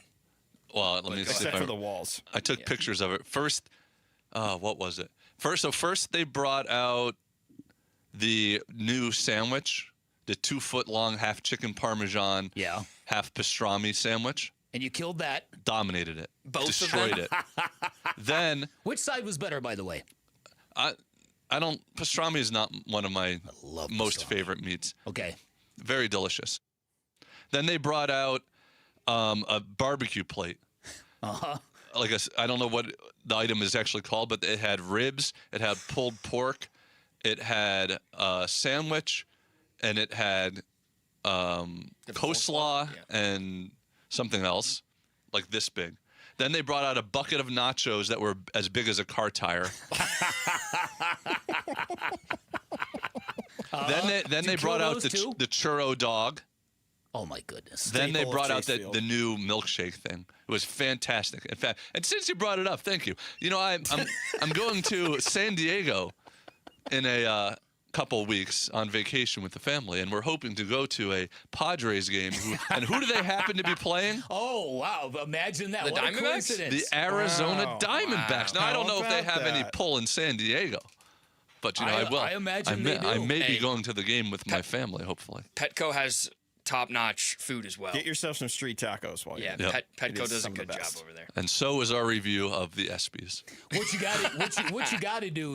Well, listen, I discussed what I wanted to The discuss. ESPYs are what a ridiculous show. Yeah, all I agree. these sports already have their own awards that they give out. It's just ESPN. It's you know what it is. Yeah. Yeah. So what I wanted to talk about was the New York Knicks having their another shining moment last night, but I think the party's over for them. It just feels like with the way that the league has trended, where we've had 8 different champions in 8 consecutive years, and even if you look back at the finals participants, only 3 teams have made it back a second time. Mm-hmm. That's All right, if you really want me to pay off this tease, Ferret, I'll say this. They should have given you an ESPY last night for just that eating accomplishment at Chase Field. Thank you. And then they can have Mike Tyson question your gender on the way out, too. Who's Terry Carlin? I thought it was a girl. I still can't believe this. And the ESPY award goes to, check this out, Shohei Ohtani. The beauty is he immediately almost gets it wrong. He almost says the ESPN award instead of the ESPY. Yeah. Shohei could not be here tonight. He sends his gratitude and appreciation to ESPN and everyone who voted for him. Shohei's a guy. Was he or Drewski in the NFL awards worse? Oh, my goodness. Coming up on the other side, a week from today, the Cardinals will begin NFL training camp. We'll discuss our football team next. Mitch Ferreldis, Dan Bickley, Arizona Sports, the local sports leader. Burns and Gambo, afternoons. Larry Fitzgerald went a number of years without a great quarterback. Wilson busted out with Jacoby Brissett. Why didn't Marvin Harrison Jr.? Marvin Harrison Jr. played 3 games in October, 3 in November, and 2 in December. It's not like he wasn't playing with Jacoby Brissett. He was, and he got targets. That's why it's time to have the conversation like it's now or never for Marvin Harrison Jr. I'm not saying he's going to be out of the league, but if you're expecting him to be one of the best wide receivers in the NFL, at some point you are who you are. Burns and Gambo, afternoons 2 till 6 on Arizona Sports, the local sports leader. Hello, everybody. Dan Bickley here for Sweet James, and maybe you've wondered about that name, Sweet James. What is that all about? Well, his name is James Bergner. He's a world-class attorney. Our guy, Petros Papadakis, who works for Fox Sports, former fullback at USC with Carson Palmer. He could not believe a Bulldog attorney could be so nice outside of the courtroom, and the nickname just kind of stuck. But know this, Sweet James and his accident attorneys, anything but sweet, anything but nice to the insurance companies you're going to be battling if you're ever injured in an accident. Here's what they're going to do for you. They'll get you the medical treatment you need so you can heal. They're going to go out and get you the most amount of money possible and the justice you deserve, and they're going to treat you with compassion every step of the way. Talking about a law firm full of extremely talented attorneys who are not afraid to litigate. They have got great trial experience, and with all that experience and a 98% winning record, it gives them a ton of leverage when dealing with those insurance companies, and this is why they consistently deliver some of the largest settlements in America. Remember, the call is free, the consultation is free, you pay nothing until they win your case, and having the right attorney on your side if you've been hurt in an accident is essential. It can literally mean the difference between a $2,000 check and a $2 million settlement. Do not settle for less. Call Sweet James at 1-800-9-MILLION, 1-800-900-0000, sweetjames.com. When I was a kid, my dream wasn't a mansion. It wasn't a yacht. It was a 250cc Kawasaki dirt bike sitting in the garage. That garage and that bike represented freedom. Hi, I'm Tommy Mello. At A1 Garage Door Service, we know your garage holds more than tools. It holds dreams. From repairs to upgrades, call A1 Garage Door Service today or schedule online at a1garage.com. A1 from day one. If your windows can't keep up with the heat, it's time for an upgrade. At the Window Depot, windows are what we do. Biggest inventory, best prices, guaranteed. Found a lower price? We'll beat it. Shop in stock or custom vinyl windows, built for efficiency and style. From one window to full home replacement, we help you get the right windows for less. Lower your energy bills and stay comfortable year-round. Visit a location near you or order online at thewindowdepot.com. Hi, I'm Tom Shane, third-generation owner at Shane Company. As a family jewelry business for almost 100 years, we are known for doing right by our customers. Our legacy of integrity depends on it. Here are 3 things we never do. We never cut corners. Our engagement rings are made to high-quality standards, and we stand behind them with our all-inclusive free lifetime warranty.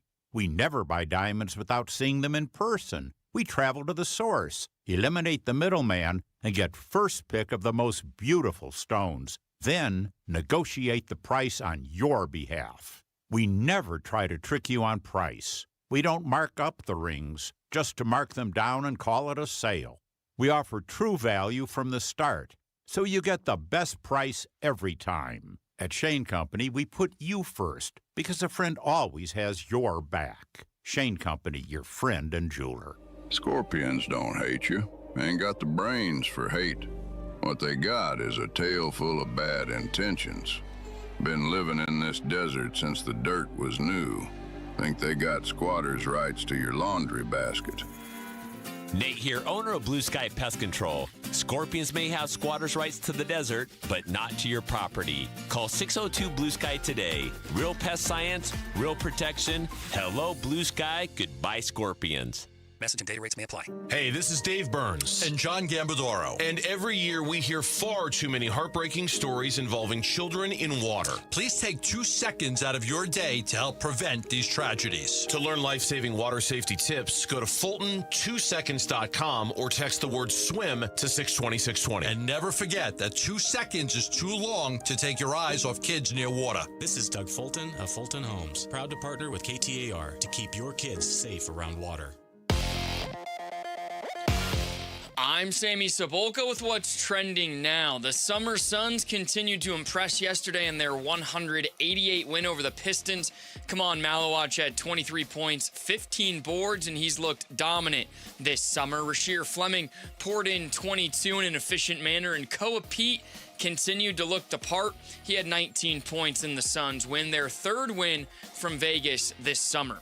As the MLB returns to action today, the Snakes won't be back on the diamond until tomorrow when they start a very important 3-game series with the Cardinals. And again, just unbelievable scenes from the World Cup yesterday. Argentina down a goal deep into the second half to England. And well, we witnessed some more Messi magic. 2 assists leading to an improbable 2-1 win to get the reigning champs back to the final against Spain on Sunday.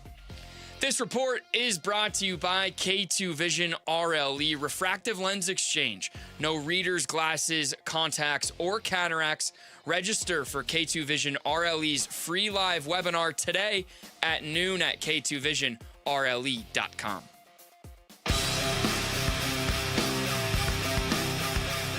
Hey, it's Luke. Which specific players could the Arizona Diamondbacks target at the trade deadline? We'll talk about that at 10 a.m. It's Wolf and Luke on Arizona Sports 98.7, the Arizona Sports app, and the Arizona Sports YouTube channel. Welcome back, everybody. Happy Thursday. Dan Bickley alongside Mitch Ferreldis. Mitch will be with us again tomorrow as we wrap up a very eventful week. And a week from today, the Arizona Cardinals will begin playing football. And I don't know if you ever heard this, but the only way you can play football is by playing football. I think that's the first time I've heard that. Isn't that a Kenny Dillinghamism? That's right. Well, that's the first time. Here's the second time you'll hear it. In order to play football, you have to play football before you play football. And you can't argue that's that. That's my head coach, baby. Let's go. How can you not love Kenny Dillingham, right? All right, so this Cardinal team, as Jared knows, has got me on quite a roller coaster. There are days when I want to scream at the cheapness they're showing to Jacoby Brissett. You've got the Rams signing Myles Garrett, now bringing in Aaron Donald, and we're haggling over Jacoby Brissett. And then there are days when I look at this with a real sense of reality and go, it's hopeless. They're going to get destroyed in this division this year.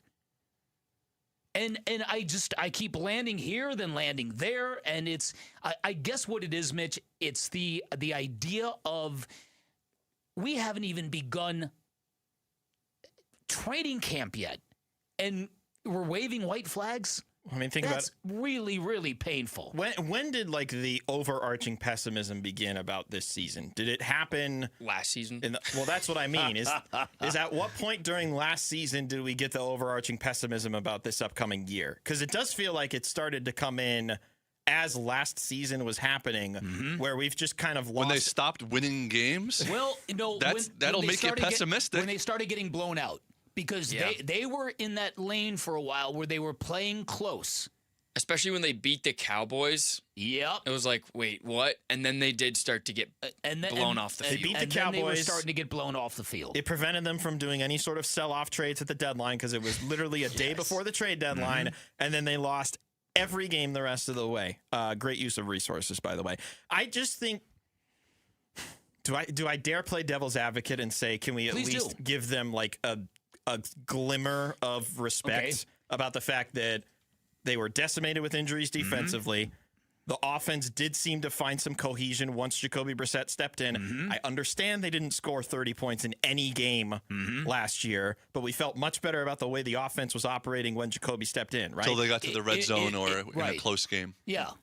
When it came time to winning games, they didn't do it. But there was a lot with Jacoby Brissett that looked good. And what you're saying is exactly why I'm vacillating. Because we sit here in mid-July and we look at the NFC West and we see what the Rams are doing, and the idea of them adding Aaron Donald to a defensive line that is already loaded, and then the 49ers and Kyle Shanahan, and now they've got Mike Evans, and then the Seahawks, and all they are the defending Super Bowl champions with a head coach who is probably the defensive version of Sean McVay. I mean, they're going up against a team that won 14 games, a team that won 13 games, and then a team that won 12 games last season. And one of them was the Super Bowl champions, and the other one they lost in the NFC Championship game. And that being said, every year in the NFL, somebody goes from worst to first, and in the NFL, the margins are smaller than you think.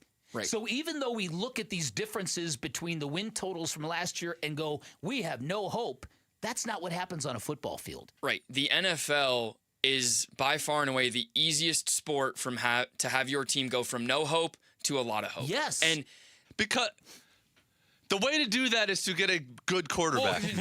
Let me finish here. This is the reason. It all boils down to that. Even people who like Jacoby Brissett don't think he's going to lead the team to 11 wins or 12 wins. But, okay, no. The offense could look right better. That. The players could put up better stats. But it's the difference maybe between winning 3 games and winning 5 games or 6 games. Fair. But this offense now has got a lot of shiny weapons on it. And hopefully they're going to have a good offensive line. And potentially a much more competent play caller as well. We hope. With Mike LaFleur. That's a great point. So my point, what if it all works? What if it all works and you didn't pay Jacoby Brissett and you show him the street? Then what? One of the things that's going to happen is Mina Kimes is about to tell you, they got to get Marvin Harrison Jr. rolling in year 3. He is one where it's been inconsistent. He has actually taken over a few games and then totally disappeared. Right. And I think we're trying to unwind. Was it just chemistry with Kyler? Was it the way he was featured or not featured in Drew Petzing's offense? I think that's a big part of it. Honestly. I do too. I'm interested in seeing if Mike LaFleur uses him maybe a little bit more on shallow intermediate. Give him some layups. Give him some layups. Yes, less go balls. It was like, so many go balls. It felt like, the routes that he was running, not just the targets. So, yeah, I think finding ways to get him involved would be really important. That's another thing. You brought this up, and I think this is underrated. I know from covering all of those games that the Cardinals' play calling was at their very worst in the high leverage moments. Yes. In the moments in which games are won and lost, that is when they 2 minutes into half and 2 minutes into the end of the game. That's it. And that's when the play calling was often at its least coherent. You're hoping that the new guy is going to make a difference. When you hope the good from Petzing's system stays good. Like Michael Wilson, Trey McBride's obviously going to be great, but you're hoping that in this new LaFleur system, you can have both McBride and Wilson be really good, which we saw last year, and have Jeremiah Love in that running game be good. That offensive line clicking on all cylinders. And the final product of it all is Marvin Harrison being as close to a number 1 receiver as he can be. I'm worried about that prospect becoming a reality, though. Especially because we saw Michael Wilson put up a 1,000-yard season basically in half of the year. Yeah. Trey McBride has to be, in my opinion, the number 1 offensive weapon in terms of the passing attack. Oh, and by the way, did we mention that they drafted the best offensive player at 3rd overall in the draft? Yeah. And he is also very good as a pass threat or a catch threat. Like, what are the opportunities for Marvin Harrison Jr. if you've got 3 guys that you probably want to feature ahead of him? Like, I don't see it. Josh Weinfuss, who covers the team for ESPN, joined Wolf and Luke yesterday, was asked if Mike LaFleur can make this offense elite.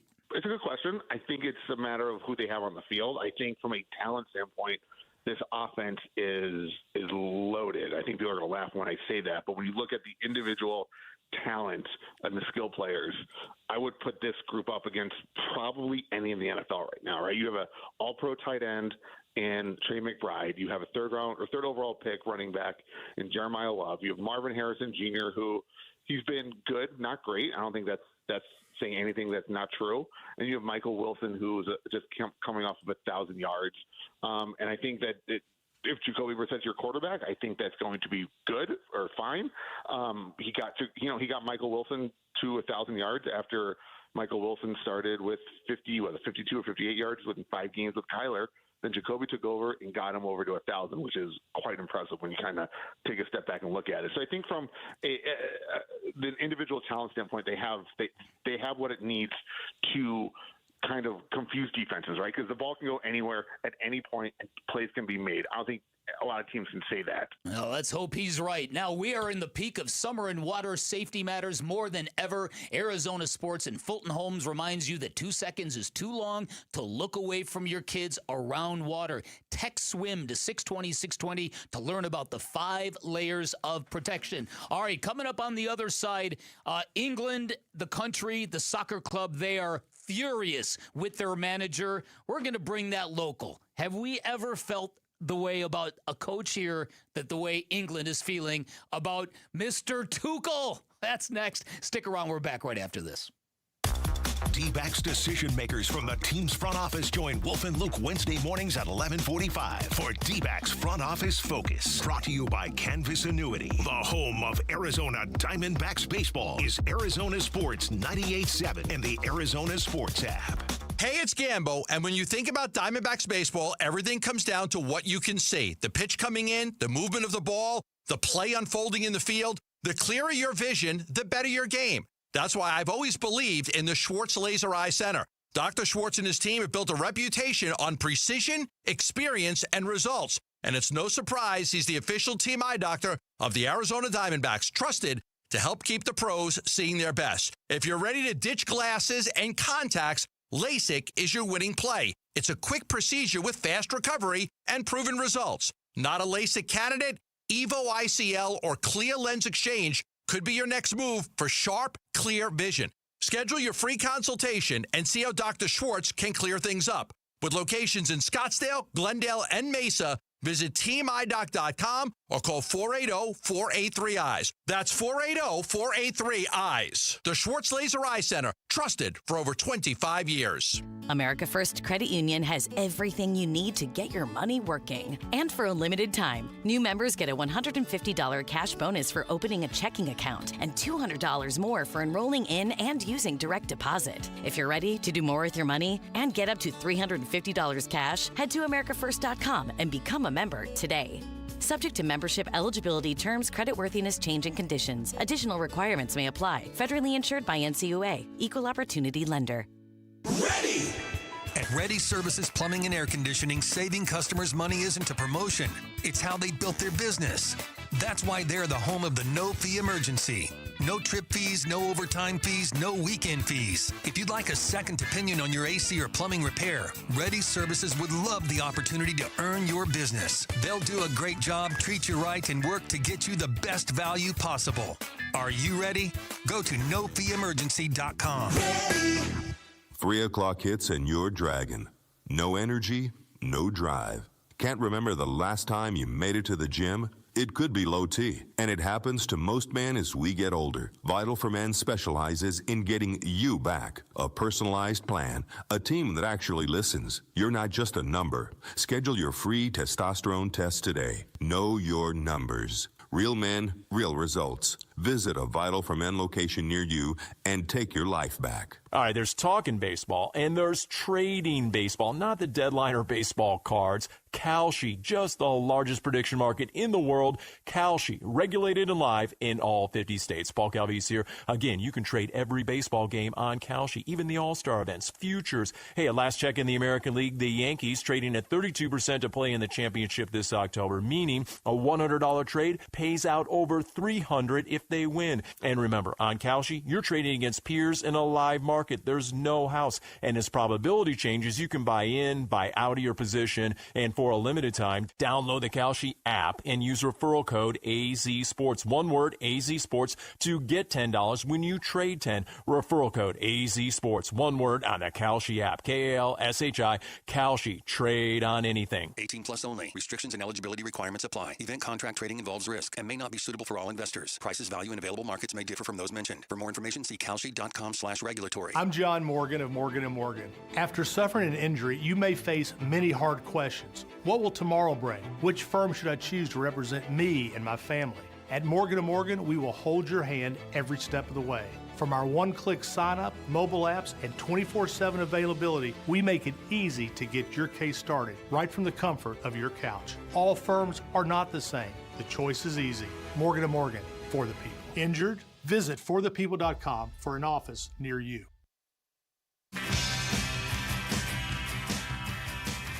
Hey, it's Wolf. What were our biggest takeaways from the Summer Suns game against the Pistons? We'll be reacting to the game at 10 a.m. It's Wolf and Luke on Arizona Sports 98.7, the Arizona Sports app, and the Arizona Sports YouTube channel. Messi engancha y va, tiró con la derecha.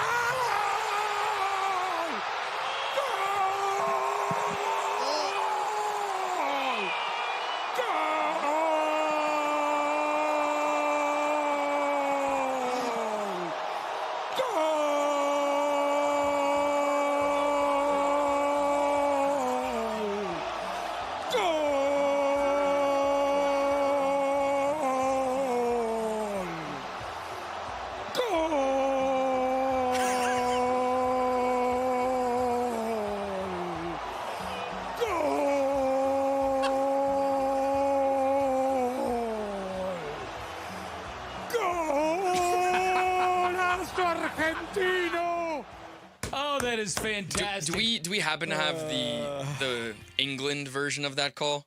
That's a good It probably question. sounded like this. Comes up to the pitch. Goal. I'll try to find that in the next couple minutes. Also, funny of you to play modern English coming into this one. Nice job, not Jared. my first rodeo. Listen, you go back and you watch that assist from Messi on that goal. It is just insane. You his opposite foot. It's his opposite foot. Such a and great pass. You could not have placed it through traffic any better than that man did. Huh. Or even the goal that they had at the 85th minute where that was a relatively deep shot and he got just enough bend on it to get it away from the keeper. Exactly. All right, so in London today, the Brits are going insane. They're broken is what they are. To reset it, they were up 1-0 deep into the game. In the 55th minute, they scored and took a 1-0 lead, and in hindsight, might have been the worst thing that ever happened to them. That is when their manager, Thomas Tuchel, just went into park the bus, as they say in soccer, went into we're not even counterattacking. We are just going to prevent defense. We're just going to try to run the clock out. Yep, exactly. And you're doing that against Argentina. You're just asking. Now, if you remember, specifically the game that was like one of the most watched games before a non-U.S. game was the Mexico-England game.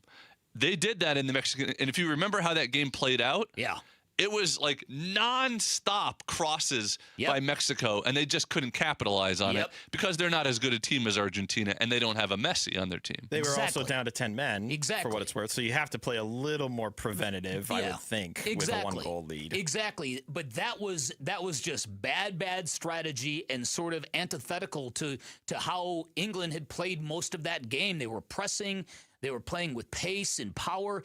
First half of that match was like a rock fight. And by the way, this is a country, a team, whatever you want to call it, that is used to having heartbreak in big moments. And as they saw that slipping away, the players, the fans, the coaches, you know that was in there. So how you don't just try something different and you just stay it and you just watch it slip away as the ghosts start to haunt you, I don't get it. To give you an idea, and then we're going to pull this all local in a second here, but this is basically the equivalent of English sports talk radio about Thomas Tuchel. He absolutely bottled it. Thomas Tuchel's cost us the World Cup. He cost us the World Cup. We're 1-0 up. Played well first half. All right, cagey affair. We go 1-0 up. Be brave. Be brave, Thomas. This is what we brought you in for. We brought you in for this moment. We got rid of Southgate because he bottled it, because he weren't brave. We brought you in for now to make that decision. We're 1-0 up in a World Cup semi-final. Bring on Rashford. Bring on Saka. And if they score, they score. But at least we're going to go down fighting. At least we're going to go down with some pride. We fell out of the World Cup in disgrace because of him. Because of him. And we brought him in for this job. This is what we brought him in for, to get us over this line. And it's the same old England, same old crap, same old guff. I have to watch every tournament that we're in. And it's the manager's tucked us up again. Tucked us up. I can't believe it. No, it's a disgrace. He should be sacked. Get him out. Gone. Be brave, Thomas. Be brave. Be brave. So we kind of like offer this question, since we know very well about heartbreak in Phoenix, and we know all about the hopelessness of never being able to get over the hump very well in Phoenix. Who have been our Thomas Tuchels in the past? I'll throw a couple out at you. Clancy Pendergast, former defensive coordinator for the Arizona Cardinals, in that Super Bowl left Santonio Holmes in single coverage against Aaron Francisco. Roundly blamed for that loss, even though there was a lot of great football from Ben Roethlisberger on that final drive. Clancy Pendergast fired less than a week later after they got back from the Super Bowl. That's one. 2010 playoffs. Coyotes finally made the playoffs in 2010. They were against the Red Wings. Shane Doan got injured in Game 3. He begged Dave Tippett to come back in Game 7. And Dave Tippett said, I don't believe you're healthy enough. I'm not going to squander a healthy body for the hope of letting you do captain things. That one's a tougher scenario for me, just in terms of proper game plan and trying to close out the Super Bowl, as opposed to, what was that, first round of NHL playoffs where you're trying to at least get through and you're trying to have your best player for the next round. Yeah. It is a very tough scenario, though, to tell your best player, or tell your captain at least, no, we're not going to do it because we believe in the rest of the team. But it's a bad decision in hindsight. During the Steve Nash 7 seconds or less era, Mike D'Antoni, fabulous coach, pioneer, sort of created the modern day Golden State Warriors and all that. The one thing that he would not do is he would not play his bench in these playoff series. 7-man rotations were always the thing with Mike D'Antoni, and you wonder, did that cost the Suns a championship at some point in time? That's more nebulous and vague. You maybe could ask a better question. Why didn't the Suns have somebody keeping Boris Diaw and Amari Stoudemire on the bench? Because they probably didn't think some loser bum would do a cheap shot, and then some fat cat up in the... To listen to your palaver. Yeah. They wouldn't think that they would get suspended for something like that. Maybe. When it was so innocuous. Mitch, you mentioned Monty Williams in the 2021 NBA Finals. And the only reason I come to that one is, one, because it's a little more recent, so it's more in the back of mind. And I think a lot of the frustrations that we had with Monty, and don't get me wrong, he was excellent for the Suns as a coach, but I think one of the biggest shortcomings he had was inability to adjust in the moment.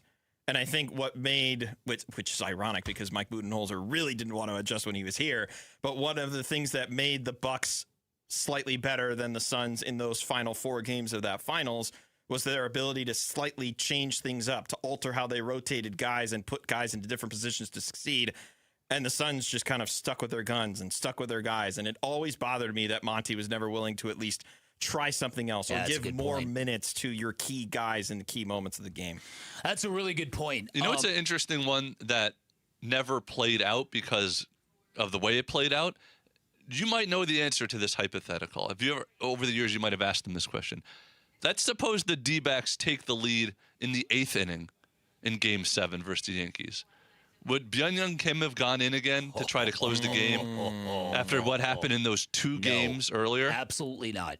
Because that could have been exactly what we're talking about, the refusal to change it up, and you kept going down the same road. But we'll never know that, luckily. That's interesting. I think that's a fascinating what if. We should, next time we have Bob Brenly on, we should ask him. Or even, do you leave Schilling in for another inning? Do you let him bat in the bottom of the 7th, bring him back for the top of the 8th?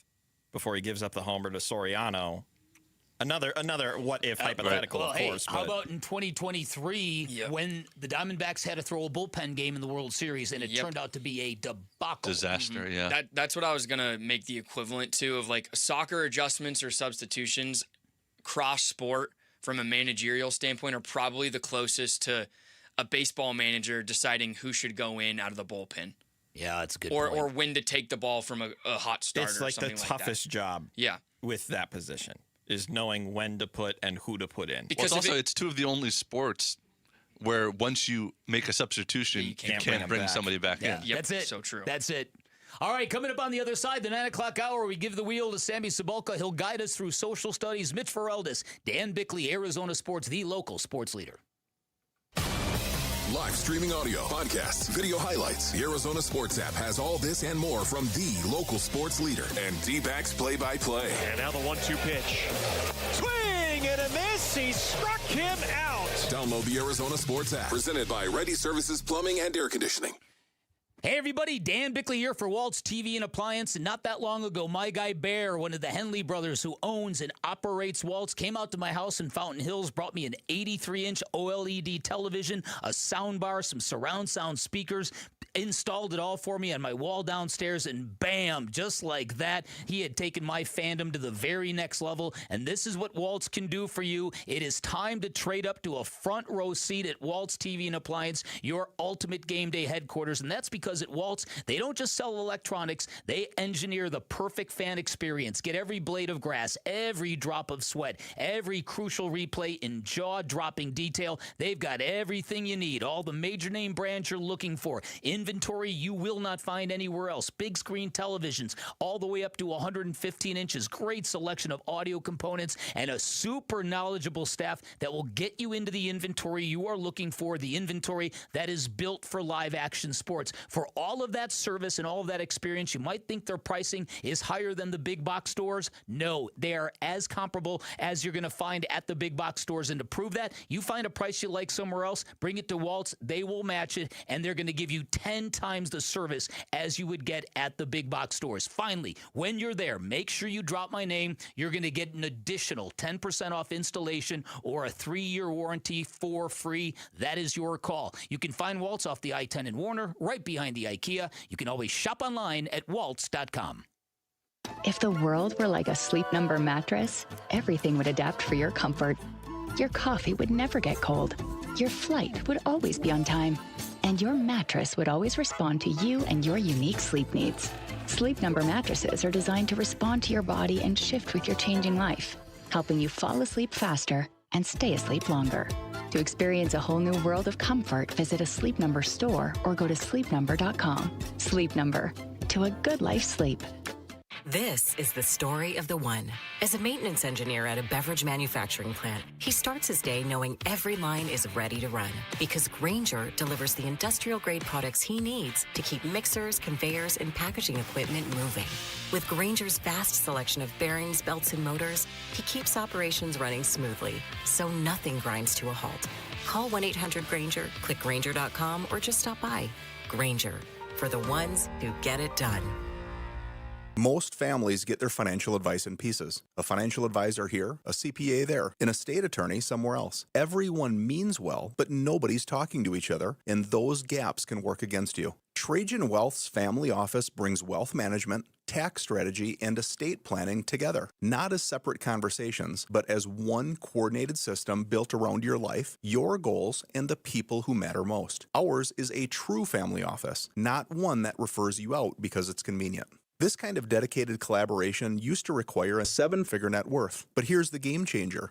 Trajan kicked that door open. Trajan advisors are fiduciaries, always obligated, always honored to act in your best interest. Unlock your Trajan family office at TrajanWealth.com or call 1-855-TRAJAN-1.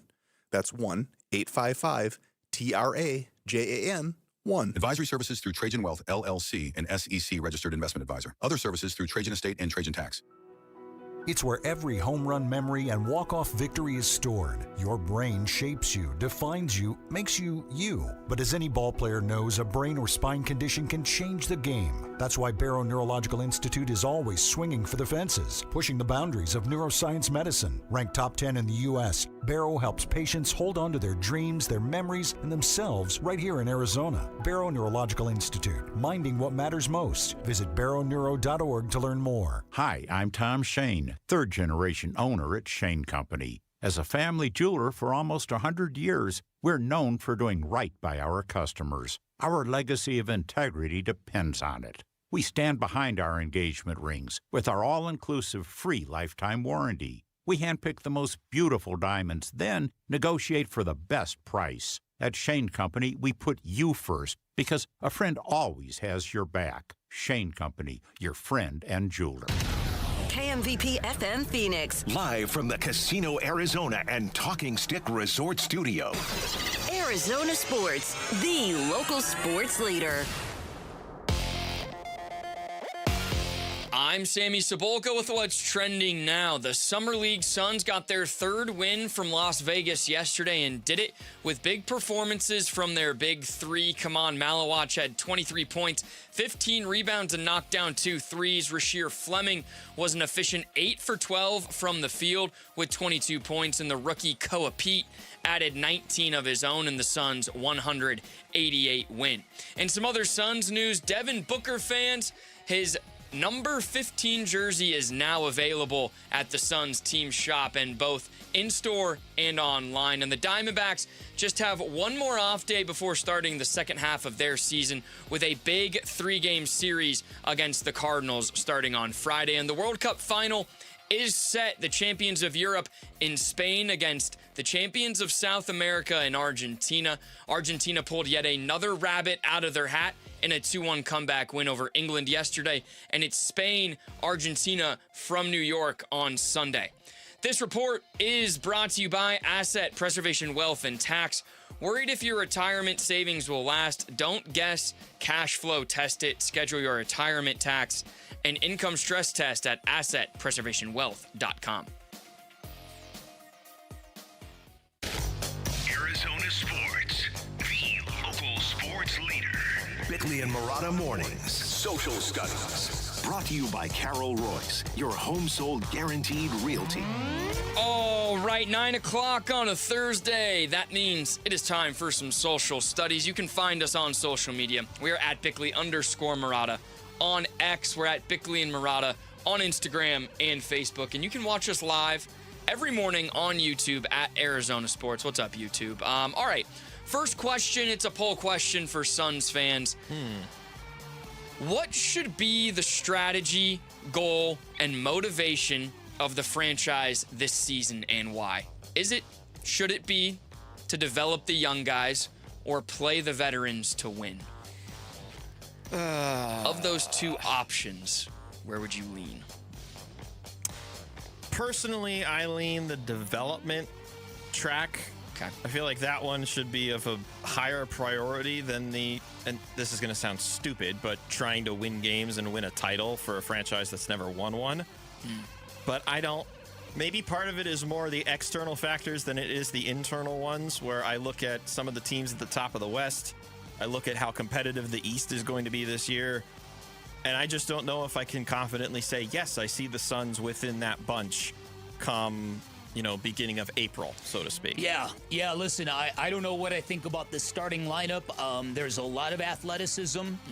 I'm assuming Jalen Green is not going to get moved. I'm assuming that they really are going to try to see what this looks like together. Dylan Brooks, Jalen Green, Devin Booker, and now Miles Bridges. Yes. I'm hoping that I'm hoping their calculus is right. I'm hoping everything that I hear about their motives for bringing in Miles Bridges comes through on the basketball court. But I firmly believe that there has to be some level of commitment, especially after what we saw in Summer League, of getting these guys playing time, these youngins.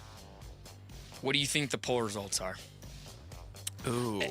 I think Suns fans love homegrown players. I think it's definitely going to be in that they're going to show favoritism to that. Okay. I'll lean 55-45 in favor of the development. So piece. you were correct in the developing young guys. 80-20. Holy smokes. 80-20 So I think a lot of people voting to develop young guys think that they can still win games while trying to develop these guys. They're also currently watching the Summer Suns and getting excited about those young guys. No doubt. Capturing them in the moment, yeah. No doubt about that. Trent said the answer to this question is so easy. If you go all out this year, can you contend against OKC, San Antonio, etc.? If the answer is no, in parentheses, it is, then you need to try to build for when you will be able to beat those teams. So that's why he voted for developing young guys. And Daylight Films, he said, gosh darn it, can't we try both? I think they'll play the veterans. There'll be some minor injuries along the way, and the young guys will get in for development. Look, I just did it. Well, Daylight Films, I got good news for you. They have sold us this idea of continuity and development, and they're coming off of 45 wins and an 8th seed in the postseason. So it can't go in the season. You're going to go into the season with the plan that, people are going to get injured, and that's when we'll play them? You can't go into it with that plan. I agree with you, Jarrett, but if we've seen anything with the teams in the Valley is that people will get hurt. And you even just look at it in the NBA. Like, guys are going to get banged up. I know it's not a plan, but at least they have, young guys that they could put in. Here are the members of the Suns who got hurt at some point, at any point last year. Devin Booker, Dylan Brooks. I believe Ryan Dunn had an injury at one point in time. Fleming more so for minutes. Gillespie had dealt with an injury. Goodwin had dealt with an injury. Jalen Green, Mark Williams. Really, the only one who played every game was Oso. Everybody else dealt with something at some point throughout last year. Yep. All right, next question. We saw Lionel Messi and his brilliance yesterday. Yeah. He is the GOAT of soccer. Yes. And pretty much throughout the tournament, he has stepped up and become the GOAT in the moments in these games when he needed to. No doubt about it. And so this question is, what is the greatest example of a GOAT being a GOAT in sports? I'll throw a couple out at you. From covering Michael Jordan, obviously I might be a little bit biased, but I believe it was Game 6 against the Utah Jazz, the Jazz had the ball with the chance to win. Karl Malone gets the ball on the blocks. Michael Jordan leaves his guy, comes around, takes the ball from him, creates a turnover out of thin air, then goes down and frames the game-winning shot over Brian Russell. That's GOAT material. What Messi has done in this tournament is definitely GOAT material. I'll tell you, as somebody that fell in love with Kylian Mbappe in 2022, I wasn't convinced that Messi was a better soccer player. At this time. I was so wrong. Yeah. After watching this World Cup and watching yesterday, as gutted as I was that my home country lost and got gutted again, I just am blown away by guys that can perform on command on the biggest stages. Tom Brady down 28-3. How about that? I was going to say Tom Brady winning another Super Bowl with BA on the Bucks. In the first season. Yeah, a lot of people, including myself, had thought that it was time and it was over, and he obviously proved myself and many others wrong. That 28-3 comeback from Tom Brady in that Super Bowl, there was probably 6 or 7 plays that if Tom Brady doesn't make them, the game's over. Yep. There were a couple of 2-point conversions. There were a couple of huge third downs. There was that incredible catch by Julian Edelman. You remember that? Yeah. But my point is that there was no margin for error, and he didn't make an error. Yep. They had to score basically on every possession. Yeah. And they did. Yep. Couple. And they weren't going away. No. A couple answers. Eddie V said Muhammad Ali. He would have told you this answer if he could have. Adam Waltz said Nadal on the clay. 14 French Open titles, winning 9 out of 10 at one point. Monster. George said Bill Russell won 11 championships in 13 seasons and regularly beating Wilt Chamberlain. And lastly, Gretzky being Gretzky. Which and if you're thinking of specific, like LeBron's chase down block. Oh, yeah. Yep, I was going to mention it's a good one. People, when they step up specifically in the biggest moments to do the biggest thing, and it's the greatest players doing that, it is awesome to see stuff like that. And our last question, we can get in real quick. There's just one response I want to read. Fill in the blank. Having to play a third place game in the World Cup is like blank. to show that you're not the fourth best team remaining in the World No Cup. doubt. I don't know. You guys have already pointed out how silly and trivial it seems. With this, like, if you're not getting a medal, it does feel very trivial, right? And if there's no monetary investment involved. Why worth the effort? Exactly. It's ludicrous is my answer. The answer I wanted to read is Eddie. He said, having to play a third-place game in the World Cup is like your ex making you come to their wedding for closure. For closure. For closure. And a sports example, Craig said it's like playing in the NIT. True. And we did Mock My World yesterday of international combos. Is that kind of how you would That's a good way to put explain it? Athletes from the same country, but different sports. Yeah, Right. 2 of them. Of all time, yep. So Team Bickley just ahead of Team Jarrett Carlin. Bick, you got 42% with your team of Mbappe, Wemby from France, Holland and Hovland from Norway. Isn't that weird? Weird. So weird. Jordan and Woods, I think that's where a big pull for you is. And Steffi Graf and Dirk Nowitzki. And Team Jarrett, Novak Djokovic and Nikola Jokic, Shohei Ohtani and Kobayashi, Tom Brady, Michael Phelps, and then Usain Bolt and Patrick Ewing from Jamaica. The Titans of Japan, Shohei Ohtani and Kobayashi. I'll bet you Mike Tyson knew Kobayashi. Who, by the way, you mentioned Tiger Woods in that. That's another GOAT who just did GOAT things. That's right. Oh, yeah, that's a great How many point. shots that specific, like that putt that he needed to make to go to the playoff against Schmengi Joe, whatever his name was. What was his name? I want to say Rocco Medier, but it was No, it was Rocco. He had a bunch of them. Yeah, he had a bunch of them. The fact that could we're be Bob May. It could have been. He didn't beat Bob May, but no. Look, if he was in contention on a Sunday and he puts on the red, you just it's know over. it's over. And as he's the only golfer and last golfer I can remember that if like a shot needed to be made, I would trust that he was going to make it. Or on a Sunday, if he had the lead, the thing was wraps. Yeah, he was. Like there's no golfer like that right now. Yeah, no, he was ridiculous. By the way, you can vote on Mock My World on ArizonaSports.com now. Give Jarrett hope, whatever hope that he has left for this vote. All right, coming up on the other side. Thanks, Sammy. Yeah, thank you, Sammy. Mitch and I, we're not big fans of lists, but the top 10 quarterbacks in the NFL, it's caused quite the reaction. We'll discuss on the other side. And also, Rasheer Fleming going to join us at 9:30, everybody. Stick around. We're back right after this. Football soon. The home of Arizona Cardinals football. The home of Arizona State Sun Devils football. Arizona Sports on YouTube, the Arizona Sports app, ArizonaSports.com, 98.7 FM. I move mountains for a living. Literally. That means I don't carry hand lotion, and when it comes to serious heartburn, I don't mess around with anything but Rolaids Max Strength. Its dual-active formula has 1,500 milligrams of calcium carbonate and magnesium hydroxide that relieves heartburn fast. And the best part? The roll fits right here in my pocket, so I can get back to moving mountains. Rolaids spells powerful relief. 1,500 milligrams is our highest amount of antacid per tablet. Read each label. Use as directed. Keep out of reach of children. Indeed presents hires you can't afford to get wrong, like a social media manager. Did you just post our Q4 earnings to your personal social media? Oh, yeah. Used the trending audio and everything. That's confidential financial data. Relax. It only went a little viral. The SEC just commented with the eyeball watching emoji. This is your job for sponsored jobs. This is what happens when you don't sponsor your job on Indeed. Next time, get matched with quality candidates with Indeed sponsored jobs.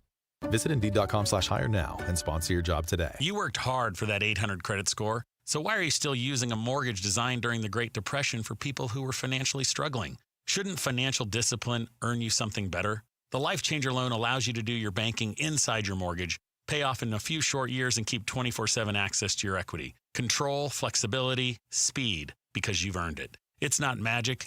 It's just math. Visit lifechangerloan.com. That's lifechangerloan.com. Arizona Mortgage Broker number MB1002031 NMLS number 1863775. Life Changer Loan Corp is an equal housing lender. For over a century now, Ford has been part of America. In my family, it's been generations. Paul Calvisi here. My grandfather worked for Ford Motor. My first car, a classic Mustang, still have it. But going to our Desert Ford dealers today means getting more than a vehicle. We're talking a full suite of benefits like complimentary Ford mobile service or try Ford pickup and delivery. Yes, to and from from your door, and it's easy scheduling in the Ford Pass app. Tough would be built Ford tough. More than a slogan, it's an identity of the F-Series trucks, and the all-new 2026 F-150 is the best yet. With a completely redesigned interior and exterior adventure, how about the Ford Bronco Sport? It says, let's get it, with 5 available trims so you can forge your own path. We recently bought a new Explorer at our Desert Ford dealers. Love the flexible seating up to 7, all the cargo room, the advanced tech.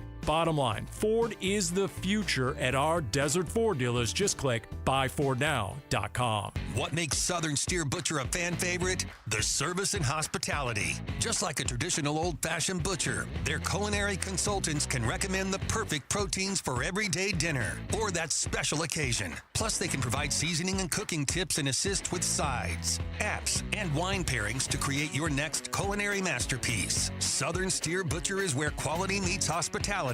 For more information, visit southernsteer.com or stop by the stores in Surprise or Chandler. Join Bunker to Bunker this Saturday at the Trophy Bar in downtown Ocotillo, Chandler, for the Open Championship presented by Santan Ford. Catch all the golf and horse racing action on the giant 16-foot HD screen and more than 35 HD TVs. Feeling lucky? Place a wager at Trophy Bar's OTB. Come early for breakfast, tacos, drink specials, and giveaways from Shady Rays and Tim Hovick's legendary championship swag bag during Bunker to Bunker's live broadcast from 7 to 9 a.m. See you this Saturday at the Trophy Bar. Message and data rates may apply. Hey, this is Dave Burns and John Gambadoro. And every year we hear far too many heartbreaking stories involving children in water. Please take 2 seconds out of your day to help prevent these tragedies. To learn life-saving water safety tips, go to Fulton2seconds.com or text the word SWIM to 620-620. And never forget that 2 seconds is too long to take your eyes off kids near water. This is Doug Fulton of Fulton Homes, proud to partner with KTAR to keep your kids safe around water.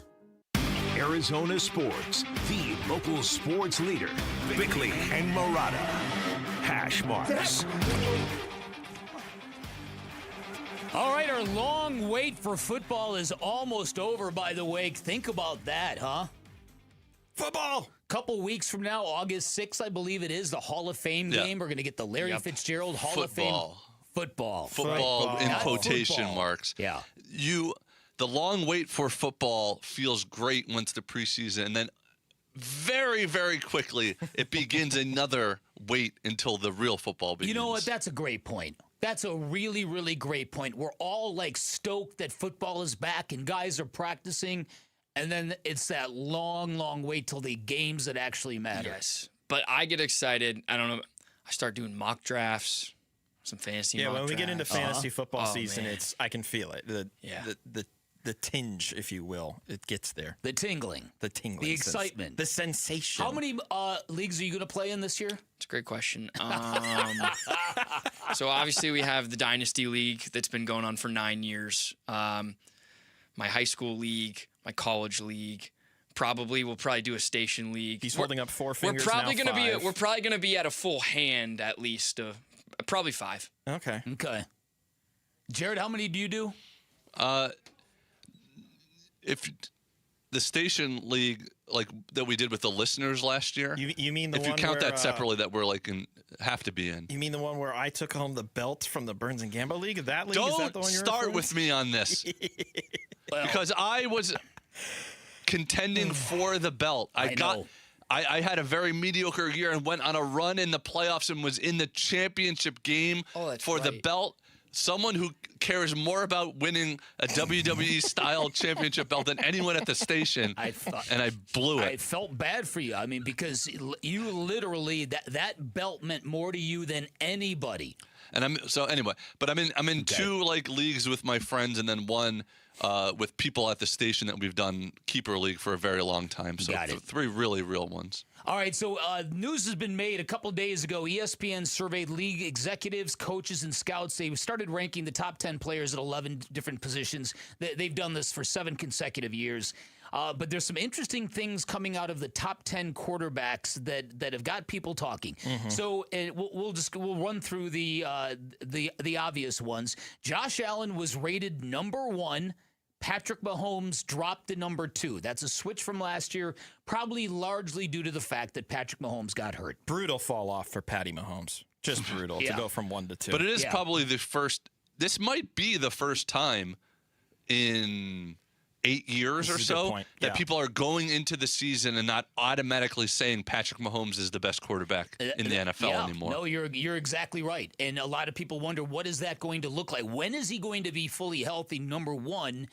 And what does it look like now that he's kind of been, I won't say they've taken the throne from him, but well, it's interesting because have the Chiefs in general, have they transitioned into the sort of modern day Golden State Warriors? But I think what's interesting about Mahomes' case is last year, up until he got hurt, he kind of had to carry that team and had to do a lot of the heavy lifting for the offense, to the point that he was putting up numbers at, the type of rates that he was getting when Eric Bieniemy was still the OC there, right? And now it sounds like Bieniemy is back again, and they're trying to make things a little more easier for Patrick. But It's interesting that now we're kind of shifting our focus to, Josh Allen is the best quarterback in the NFL. Because to Jarrett's point, it's been Patrick Mahomes' league for a while long now. time. Let me ask you, so how I normally do the rankings when it comes to quarterbacks in my brain is, okay, if I were in a must-win game, who do I want under center? So in a AFC Championship game, would you rather have Mahomes or Allen under center? Mahomes. I want the guy that's won them. Well, yeah, because Josh Allen has shown the ability to make bad mistakes in high-leverage playoff games. It's true, but at a certain point, are you just relying on history and not actually what's the actual right now? You know what I mean? It's a very, very fair point, but I do know that turnover that Josh Allen made before halftime against the Broncos, yeah, it was great. It was the worst turnover of the playoffs. Of course, it was great for you, Denver fan. But I'm not gonna. I'm not gonna sit here and ridicule someone if they think Josh Allen is a better quarterback than Mahomes. I just think, and what I've seen before is that Mahomes, the larger the stakes, the better the player. And it's not like he's just been terrible during the regular season. Yeah, no. Those are the clear 1A and 1B. Josh Allen is still in this evolution of he has got to find the balance between being Superman and taking the layups. The beauty of Tom Brady, and yes, I've been a hater for most of my life, was just that. He always made the easy throw. Always.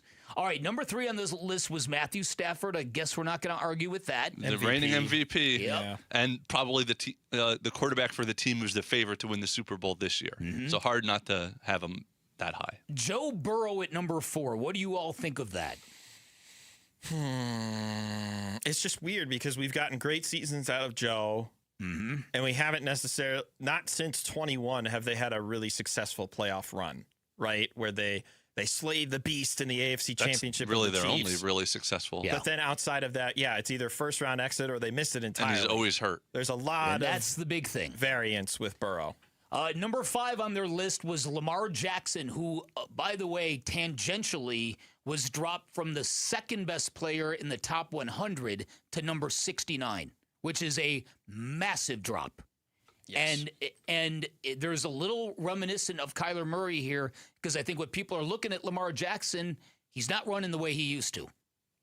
And it's proof that at some point in time, even the pluckiest of runners in the NFL, you're tired of getting hit.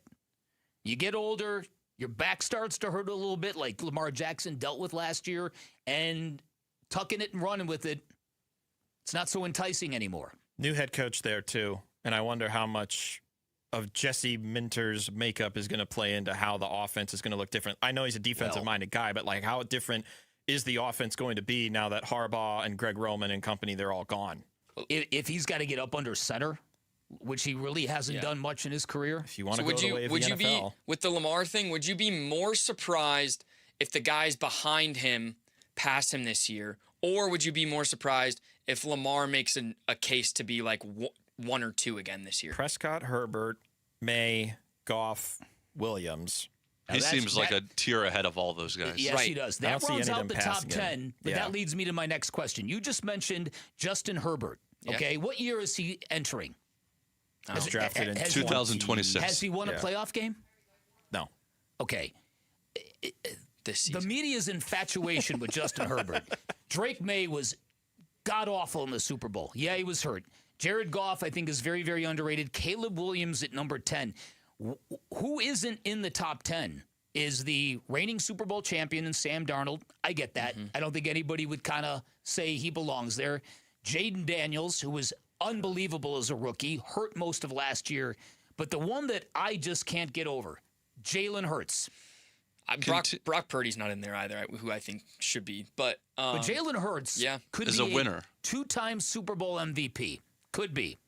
He is continuously the most overlooked, underappreciated, never gets credit guy. You could argue his 2 best games were in both of the Super Bowls that he played in. I think I don't know.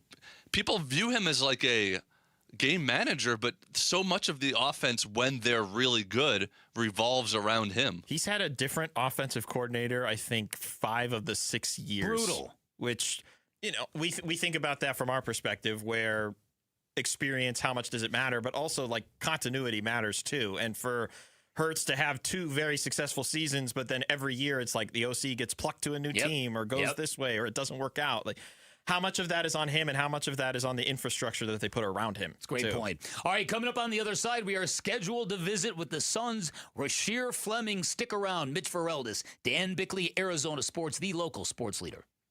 Wolf and Luke, middays 10 to 2. So much of what is going on with the Arizona Cardinals right now is about these players, these young guys developing. What if Will Johnson just suddenly became a shutdown corner? Walter Nolan, what if he is destined to be one of the best 3 techniques in the National Football League? What happens if these guys develop so quickly and profoundly that suddenly the Arizona Cardinals start winning games? Is that a possibility? Yes. I think, that's a possibility. You know what? I know there's guys out there, you're going to be laughing at that. That's fine. Laugh all you want, man, because I've seen it happen. Wolf and Luke, middays 10 to 2 on Arizona Sports, the local sports leader. All right, Basinonians, Ron Wolfley here from my brothers over at Aria Dental Implant Center. Go to ariadentalimplantcenter.com. I spent years in professional football taking hits.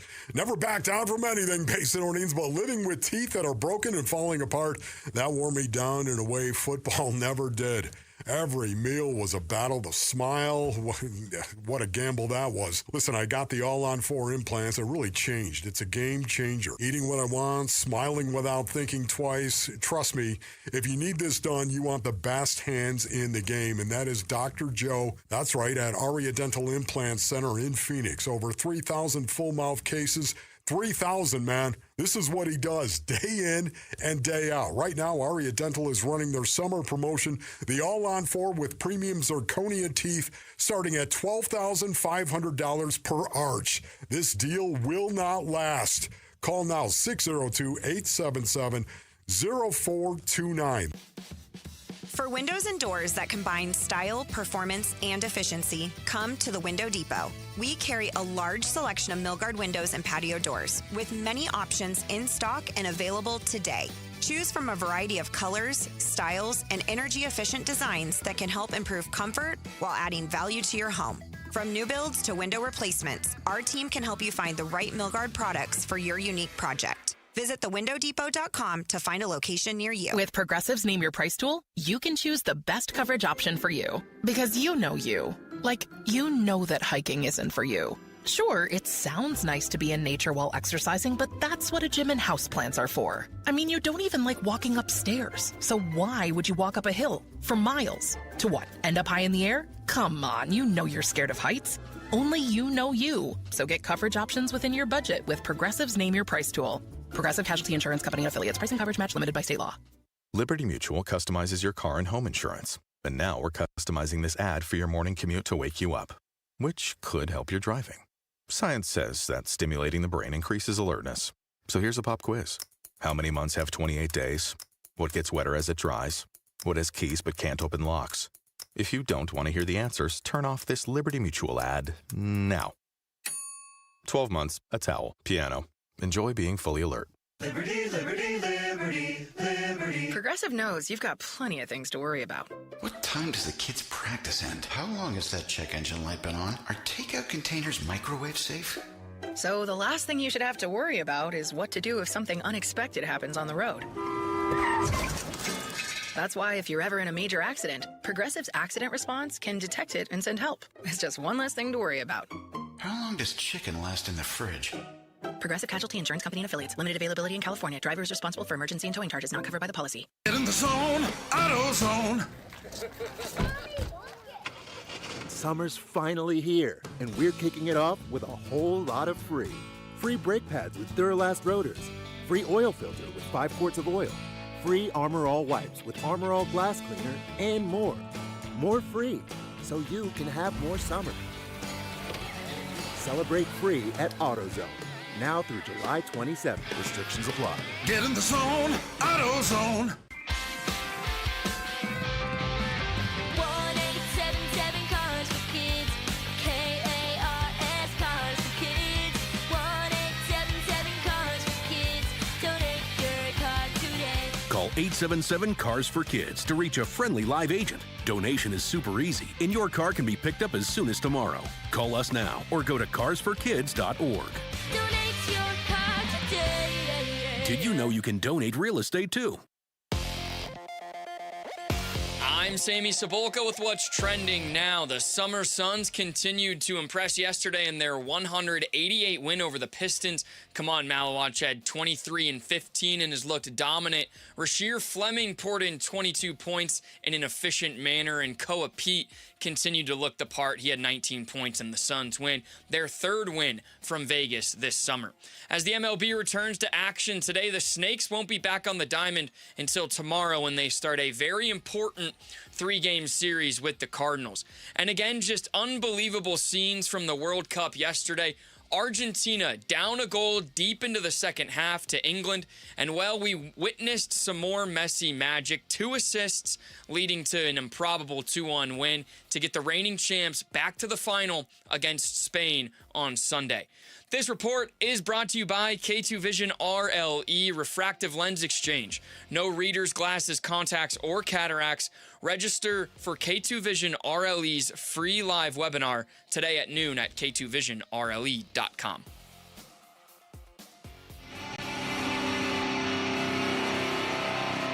Hey, it's Wolf. What were our biggest takeaways from the Summer Suns game against the Pistons?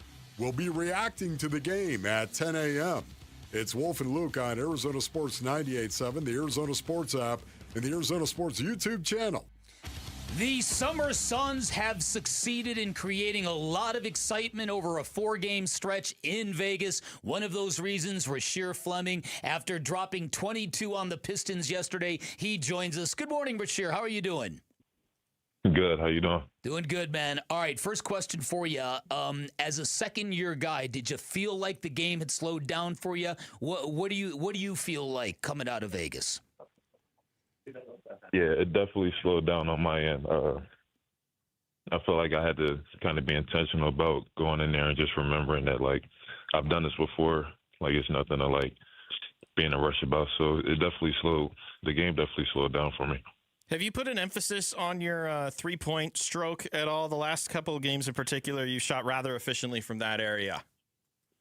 Yeah, I have. I feel like in the earlier couple of games, I couldn't find it, especially like early on in the flow of the game. But I feel like I got one off early in this last game, and I was able to get the flow, and it translated throughout the game.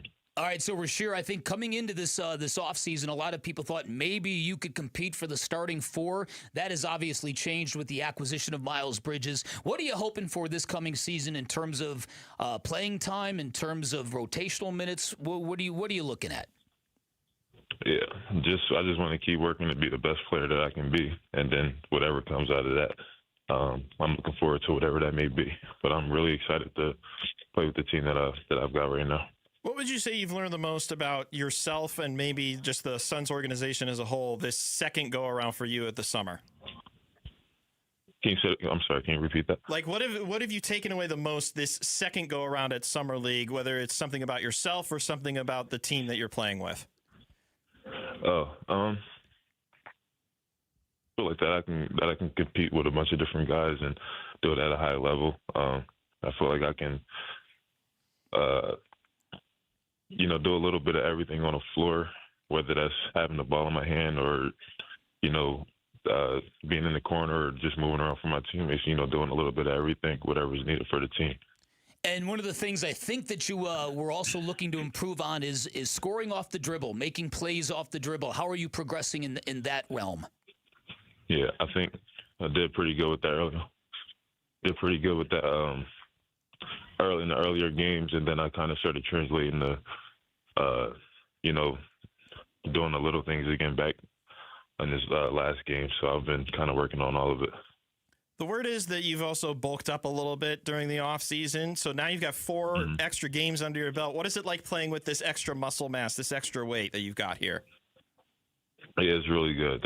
That's what I feel like I feel like that's helped slow the game down for me too. Just knowing that I'm stronger, I don't have to be in a rush. I can just stay on balance when I'm trying to, make certain moves. It's helping when I'm guarding different guys. I feel like I got stronger, but I'm still moving, fluidly on both ends, like whether I'm guarding smaller guys, big guys. So it's helped with my overall game. I think Suns fans got really excited last year when Devin Booker kind of gave you a real strong stamp of approval, and he talked about how, going up against you in practice when you guys end up matched up against each other, he just raves about your defensive competitiveness and just your instincts, all of that. What did that mean to you, and how does those matchups guarding Devin Booker in practice help you develop? It means a lot, and he's a great player to hear that from because he's really difficult to guard. He's like a tough shot maker. So on my end, it's really fun guarding a player like that. And it's great to hear that from him. As far as your draft classmates, you also get to share the floor with Kamal Malawach and Kobe Brea these last few games of the summer. What have you noticed about them two in particular, and how much they've improved from a year to now? Yeah, I was just seeing the work that they put in, just in the gym in the off season. So it was great to see that translate in the game.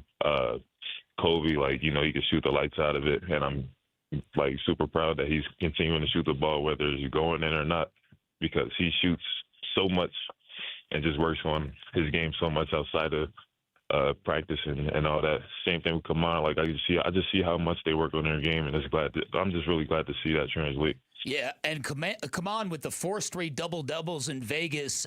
That's very, very impressive, quite obviously. But one thing that people have noticed is just his vocal leadership now. It is so much different than it was last year. What kind of changes have you seen in that regard from Man?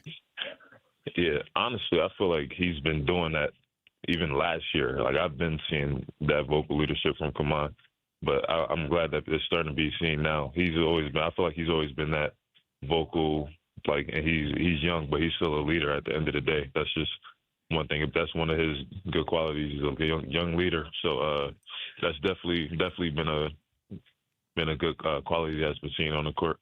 Plus, it's got to be fun from your perspective when you see him go above the rim, throw it down, or catch the lob, right? It has to be cool from your perspective seeing what he's doing above the rim these last few games. Yeah, no doubt. All right. I'm sorry, Rashid. No, I hear you. Okay. No, you good. I hear you. Okay, good. All right, let me ask you about Koa Pete and the vibe that he brings as a rookie. He played bully ball in college, and it looks like he had that exact same confidence going for him in Vegas. What do you think of his vibe? Yeah, I love Koa's aggressiveness. I love that he can really will his way to the rim anytime he wants. He's really strong. Anytime he wants to get to the rim, he can do it. The guys can't deal with him. He's really strong, especially for his age. I feel like he plays the right way as well. I don't think he's forcing anything. He's making the right reads, lobs. He's 6'8", handling the ball, pushing the ball up the court, throwing lobs. You can't really teach that. So I think he's really overall, what do they call it, the Swiss Army knife. That's it. Yeah, that's cool. Outside of the basketball, you get to be in Las Vegas. You've got so many different attractions around you. I'm sure you're focused on the hoop, right? But has there been any fun things that you've been attending, checking out while you've been in Sin City? Went to a magic show. Who'd you see? Team. Yeah, it was Matt Franco. That was pretty dope. What was his standout trick? What was the one thing you took away from that? Yeah, I mean, he teleported, so I don't know how I can. I can't explain it. Yeah, he teleported at one point. Wow. Oh my gosh. Wow, that's a good skill to have. Get him to teach you that on the court. Yeah, if we got you to teleport on the court, maybe we could get ahead of some of those defenses, right? A lot quicker, potentially. Yeah, that would be crazy. Yeah. All right, here's my last question for you, Rashir, because it seems like you and Kaman and all you young guys, this has not been an off season full of vacations. It looks like you guys have been on the grind since the day last season ended. Is that true? And what does that say about this young group of Phoenix Suns? Yeah, we've been working, not as soon as the season ended, but definitely a couple weeks after, we've been going at it. And we've been excited to do it because, this is what we love. And it just shows how much we want it at the end of the day. We all want the same goal, and I think we're all willing to just do the things that we need to do to reach it. That's great. All right, keep up the great work. You got a lot of people cheering for you, Rashir. Appreciate you, my guy. Yeah, thank you for your time today. Rashir Fleming from your Phoenix Suns joining us, like I said, after he dropped 22 on the Pistons. All right, on the other side, we'll wrap up today's show. Off the grid next, Mitch Vareldis, Dan Bickley, Arizona Sports, the local sports leader. The Arizona Sports YouTube channel for live shows, podcasts, viral clips, shorts, and more. Just the local sports leader doing what we do on YouTube. Serve yourself some Arizona sports. Subscribe to the Arizona Sports YouTube channel. Hey everybody, Dan Bickley here for Chapman BMW, where not only do you get the hookup on brand new BMWs and pre-owned BMWs from my guy, their GM Shane O'Hanrahan, you now get the hookup on service and parts no matter where you purchased your BMW. It's the BMW Value Service Program. Chapman BMW has unveiled huge price reductions on 12 essential services and repairs, talking about everything from oil changes to brake pads, from spark plugs to filter replacements. In fact, you can go to ChapmanBMW.com, put in your VIN number, you will see exactly how much money you are going to be saving. Chapman BMW also makes it simple to take advantage of these huge discounts. They will come to you, pick up your car, drop off a loaner, then they'll fix your car, wash your car, and bring it back to you when it's finished. That is the kind of red carpet next level service you get from Chapman BMW, an award-winning family-owned business for nearly 6 decades. That's Chapman BMW, 2 great locations, one great experience. Hey, sports fans, you know this. Every great team has one thing in common. They diagnose the problem, they adjust, and they execute. Pain works the same way. If you're dealing with sciatica, numbness, tingling, or that deep ache that shoots down your leg, you need a team that knows how to fix it. That team is Desert Institute for Spine Care, DISC. These are fellowship-trained, board-certified orthopedic spine surgeons who pioneered endoscopic spine surgery, the least invasive surgical technique available. It uses incisions smaller than 1/4 of an inch. That means faster recovery, less pain, and getting back to life, the life that you love. They've treated thousands of patients, including athletes who need to get back super fast. If pain is keeping you from workouts, from coaching your kids, from enjoying the game, it's time to get your life back. Go to sciatica.com and connect with DISC today, because pain shouldn't be your opponent. That's sciatica.com, or text SPINE to 620-620. Message and data rates may apply. I'm Ultima Morgan of Morgan & Morgan. Every time one of my children started driving, it was terrifying. I am quite aware of the dangers being on the road. Thousands of accidents happen across the country. We see it every day. These families' lives will be changed in an instant. We fight for these families as if they were our own. We've become America's largest injury law firm by winning cases just like these. If you've been injured in a car accident, call us. Injured? Dial #law or visit forthepeople.com for an office near you. Folks ask me how to spot a termite. I tell them, if you're waiting for a sign, you're letting them get the jump on you. Termite don't want your attention. He wants the bones of your home, and he's been whittling at them longer than you think.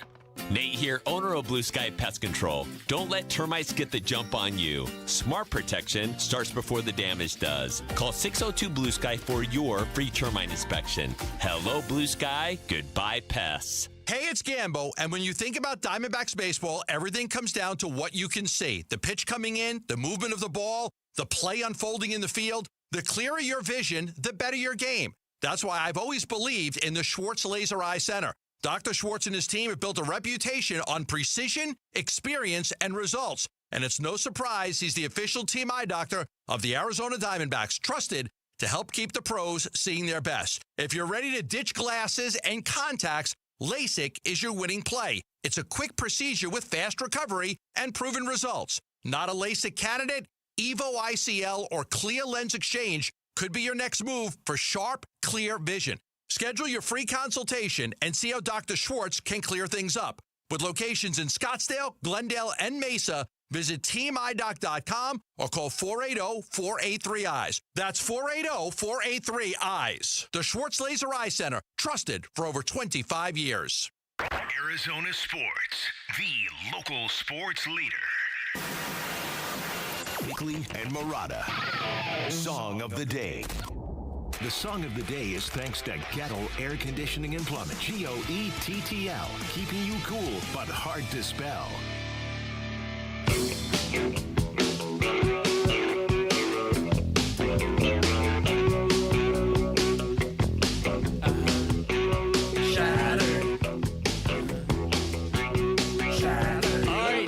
Song of the day, if you were watching the World Cup match between England and Argentina yesterday, you know that Mick Jagger was indeed shattered. Oh, my beloved England lost on the pitch. Probably sounds way older than I made it sound, but you know. Oh, he's 82 years old, and if I heard right from our commercials I think we've been playing, they have a new album coming out, the Rolling Stones. Oh my gosh. Good for them. How old's Keith? He died 10 years ago, but still has not stopped him from touring with the band.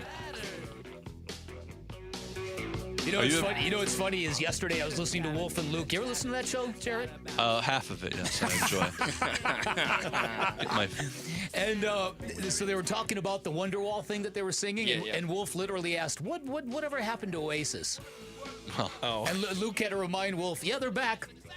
That was a big story when they got last year. Oh, a huge story. I think it was Bernsey asked last week, will they go on another tour? Oasis? Yeah, because of how successful I think they made the a last ton one of money was. on that one. Yeah, they sure did. Oh, they sure did. Today's Song of the Day, Shattered by the Rolling Stones.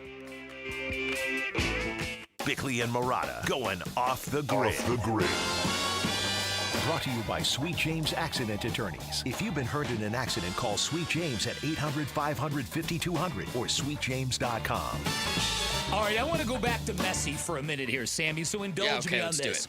So there was a play in yesterday's match when Jude Bellingham went up and started complaining to Messi about something that Team Argentina was doing. Do you remember this? And Messi's looking at him, and then he finally makes a face like, okay. You remember this? I do. I thought he was making that face at the referee in that,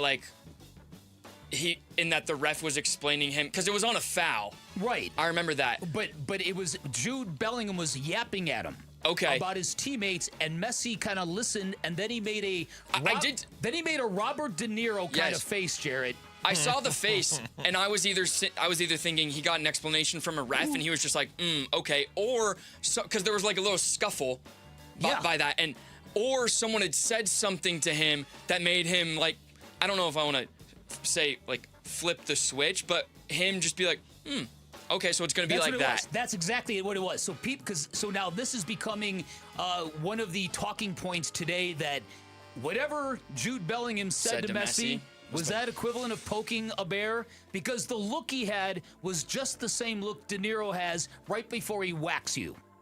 You can pick a movie, whatever it is, and it's that look, that, okay, you know? Little bit.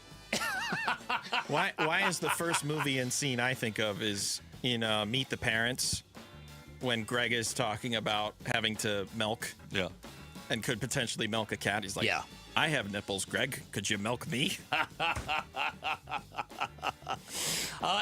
Anyways, Kevin Egan had this to say about the great Lionel Messi. It was an absolutely brilliant performance from the greatest of all time, the 8-time Ballon d'Or winner, especially in the second half. As England, like you rightly said, they went more defensive. Thomas Tuchel, the head coach, is getting hammered for some of his decisions in this game, to go to back five at times, and that really did encourage Argentina forward. and well played. They get it done in the end thanks to substitute Lautaro Martinez, and they book their place in yet another World Cup final. I can tell you the only people happier than the Argentinians that England lost were the Irish, Scottish, and Welsh. Yeah, no doubt. There are some people, and I don't think there's a chance in heck of doing this, but FIFA has got bylaws that says teams are not allowed to go into the realm of political messaging after games, post-game, that kind of thing. And Argentina kind of did the Falklands belong to us. They had banners. So people are positing that FIFA could, if they wanted, discipline Argentina going into the final. What are the odds of that happening? Zero. You see that? Negative. Negative odds. Negative odds. Negative odds. What are the odds that Spain gets a fair whistle? Good. The whistle was fair yesterday. Yeah, there wasn't a lot of conspiracy stuff yesterday. There was a because lot of the way they lost. There was a lot of physicality. Yeah, going it was on a in physical that first game. half. I thought it was, a good game. The ref had nothing to do with the outcome yesterday, which I'm glad. Like, it happened that way. All right, we also mentioned earlier in the program the absurdity of the third-place game in the World Cup. France is going to play England, Saturday night?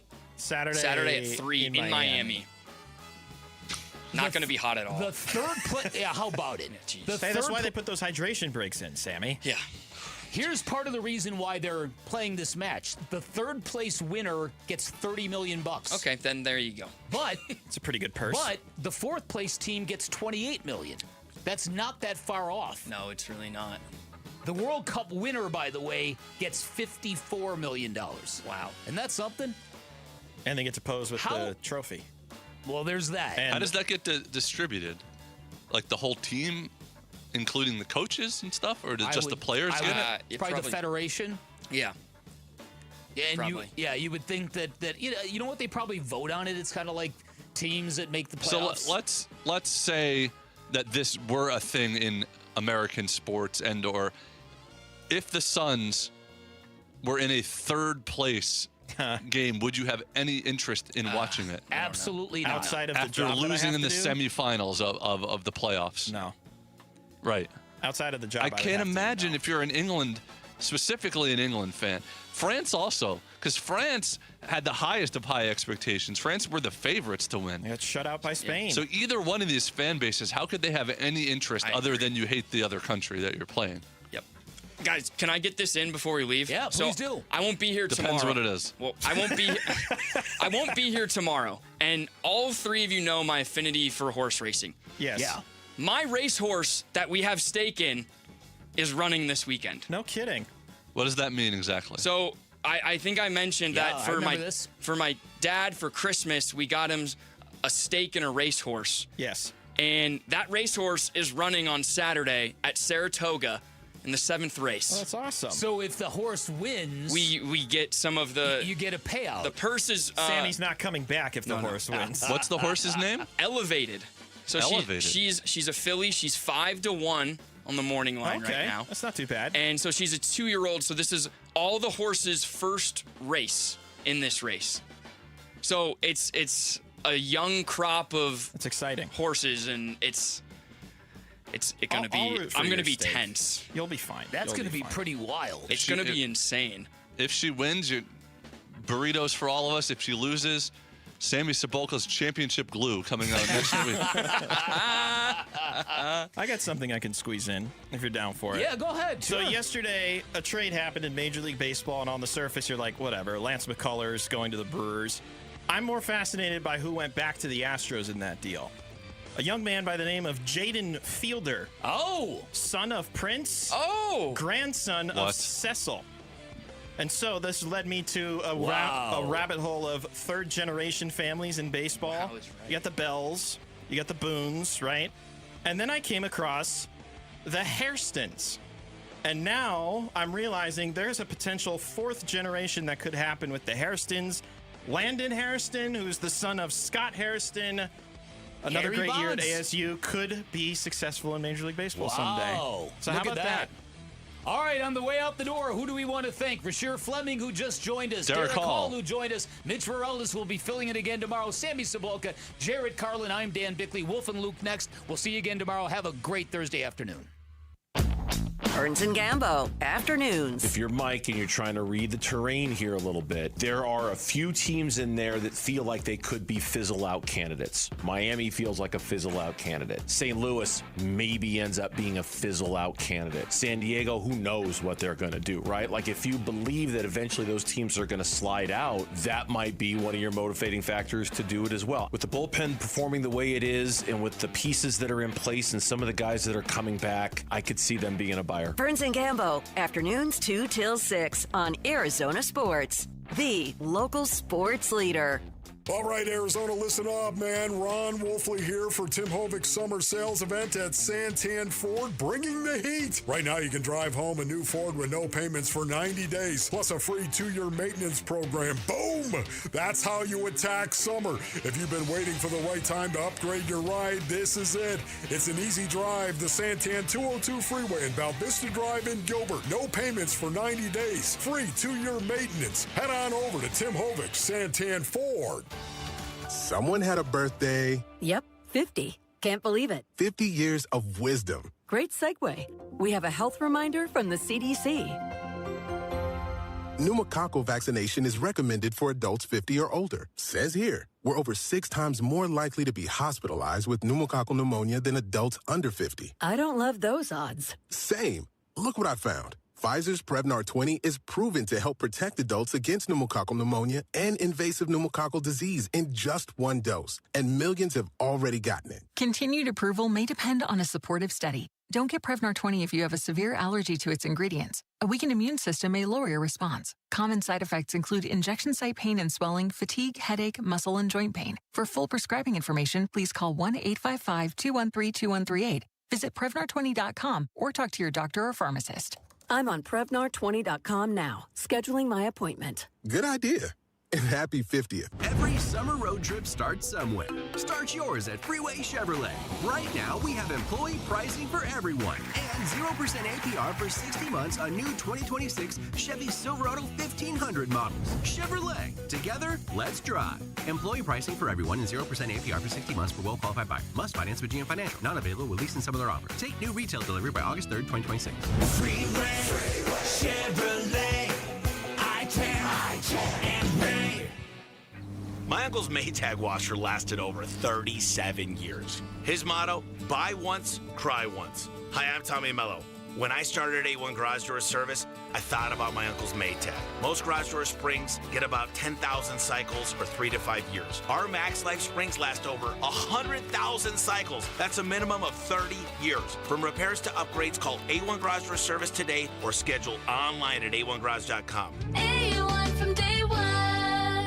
We've got the world's biggest soccer tournament, and it only gets better when you can trade on the outcome. Yep, get in on all the action with Kalshi, because here come the final teams from the quarterfinals, semifinals, and, of course, soccer's ultimate prize happening July 19th. Kalshi, just the largest prediction market in the world, regulated and live in all 50 states. Paul Calvise here. Hey, you see the latest? Messi joining Giannis, linking up with Kalshi. Remember, on Kalshi, you're trading against peers in a live market, meaning there's no house. And as probability changes, you can buy in, buy out of your position, and for a limited time. Download the Kalshi app and use referral code AZSports, one word, AZSports, to get $10 when you trade 10. Referral code AZSports, one word, on the Kalshi app. Kalshi, Kalshi, trade on anything. 18 plus only. Restrictions and eligibility requirements apply. Event contract trading involves risk and may not be suitable for all investors. Prices, value, and available markets may differ from those mentioned. For more information, see Kalshi.com/regulatory. Hey, it's Gambo, and I'm here with Stuart Willis, the president of Asset Preservation, Wealth, and Tax. Stuart, you handle retirement planning, financial planning, tax planning. How important is estate planning to somebody's overall portfolio? Listen, I think it's one of the most overlooked things. A lot of people say they're going to get to it eventually, and they never do. Look, I mean, here's the thing. I sometimes say I'm a bit hypocritical because I've been preaching the importance of having an estate plan and a living trust for 20 years. I just got mine done a few years ago. So a lot of you out there know they need to get it done because, look,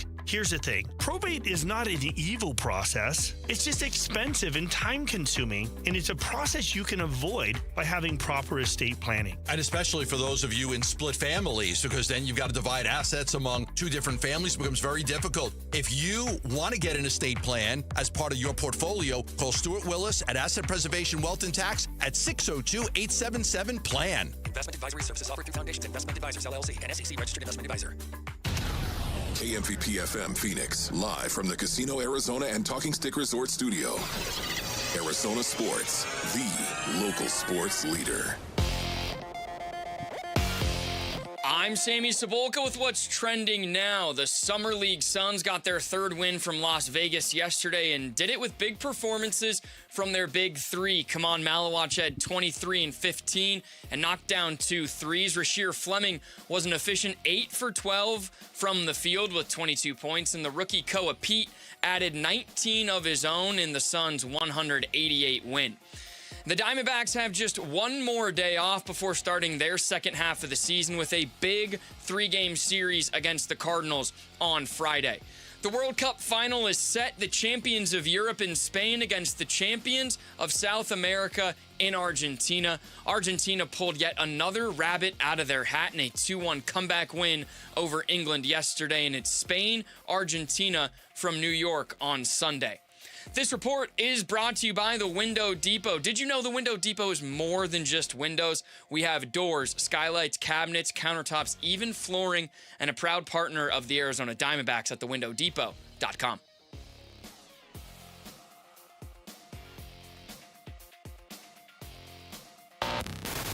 Check 1, 1, 2, 1, 2, 3. Ha! Chaw! Arizona Sports, 98.7 FM. Oh, Luke, Wolf, hey, my brothers. Are you kidding me?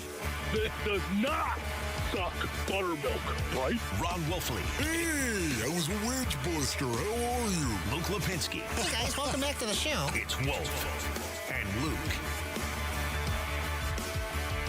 Live from the Casino Arizona and Talking Stick Resort Studios on this Thursday morning. It's the Wolf and Luke Show. Wolf, what is up? Yeah, not a lot, Luke, as a matter of fact. How you doing? This is the dead week in sports radio, ladies and gentlemen. A dead week. Rick didn't like that, as a matter of fact, in our prehab meeting. He said, hey, you know what? I think we've done a really good job in terms of creating some really interesting topics, and I would agree with that, Rick. Yeah, there's also for the dead period. It's also a different year because you've got the World Cup going on, and right now I'm watching my favorite golf major, which is the Open Championship. Yes. So there's stuff going on. There's still sports going on. Baseball gets back going tonight.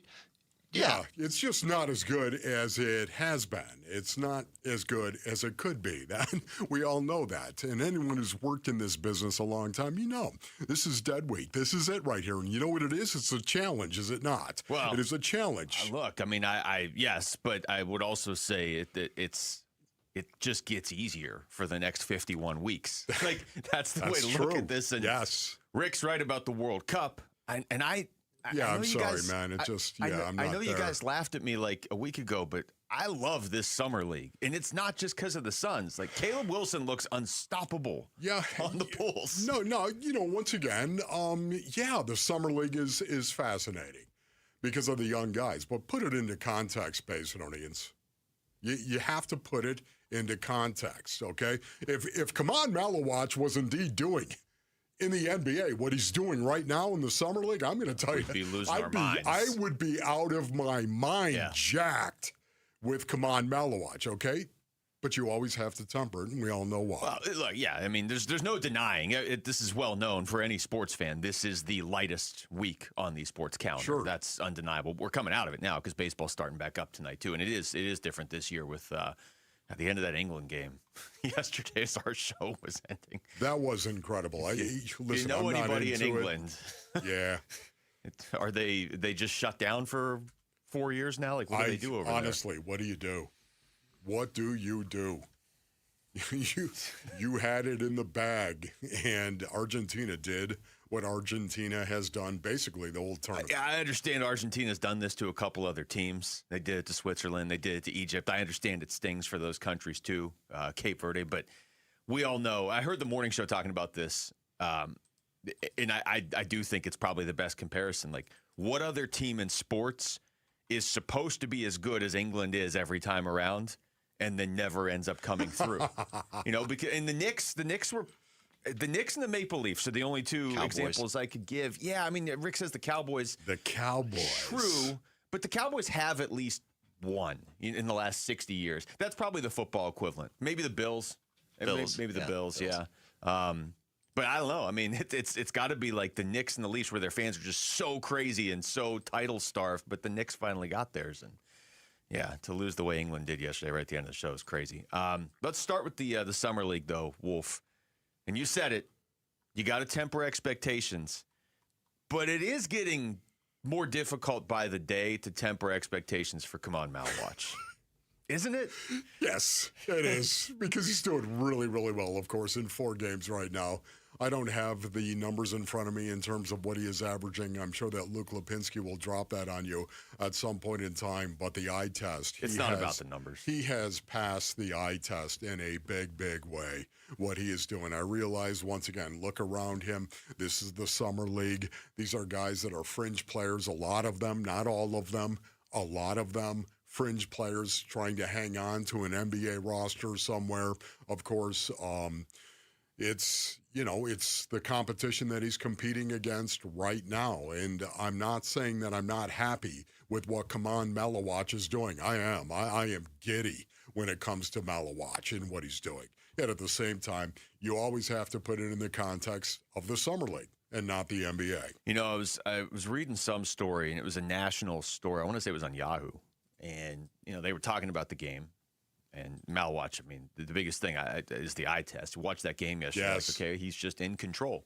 But two of the things they said that stood out to me, and again, this is a national perspective. This is not somebody who's invested in the Suns or Suns fans saying this or whatever, were consistency. It's 4 games, I get that, but consistency. It's not like he had a really great game and then disappeared for 2. Like, it was the consistency. And also the idea that maybe he's been the best player in the entire Summer League. Not, he's been good for the Suns. He's been the best player. Now, again, Caleb Wilson probably has something to say about that.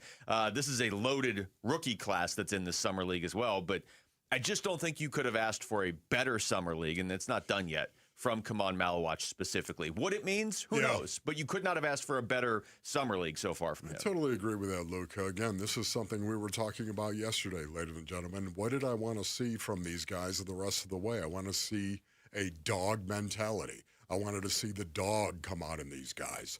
A dog is so consistent, is he not, Basin Onions? I mean, you got a dog. That dog, he gives you unconditional love at all times. Your dog gives you unconditional love.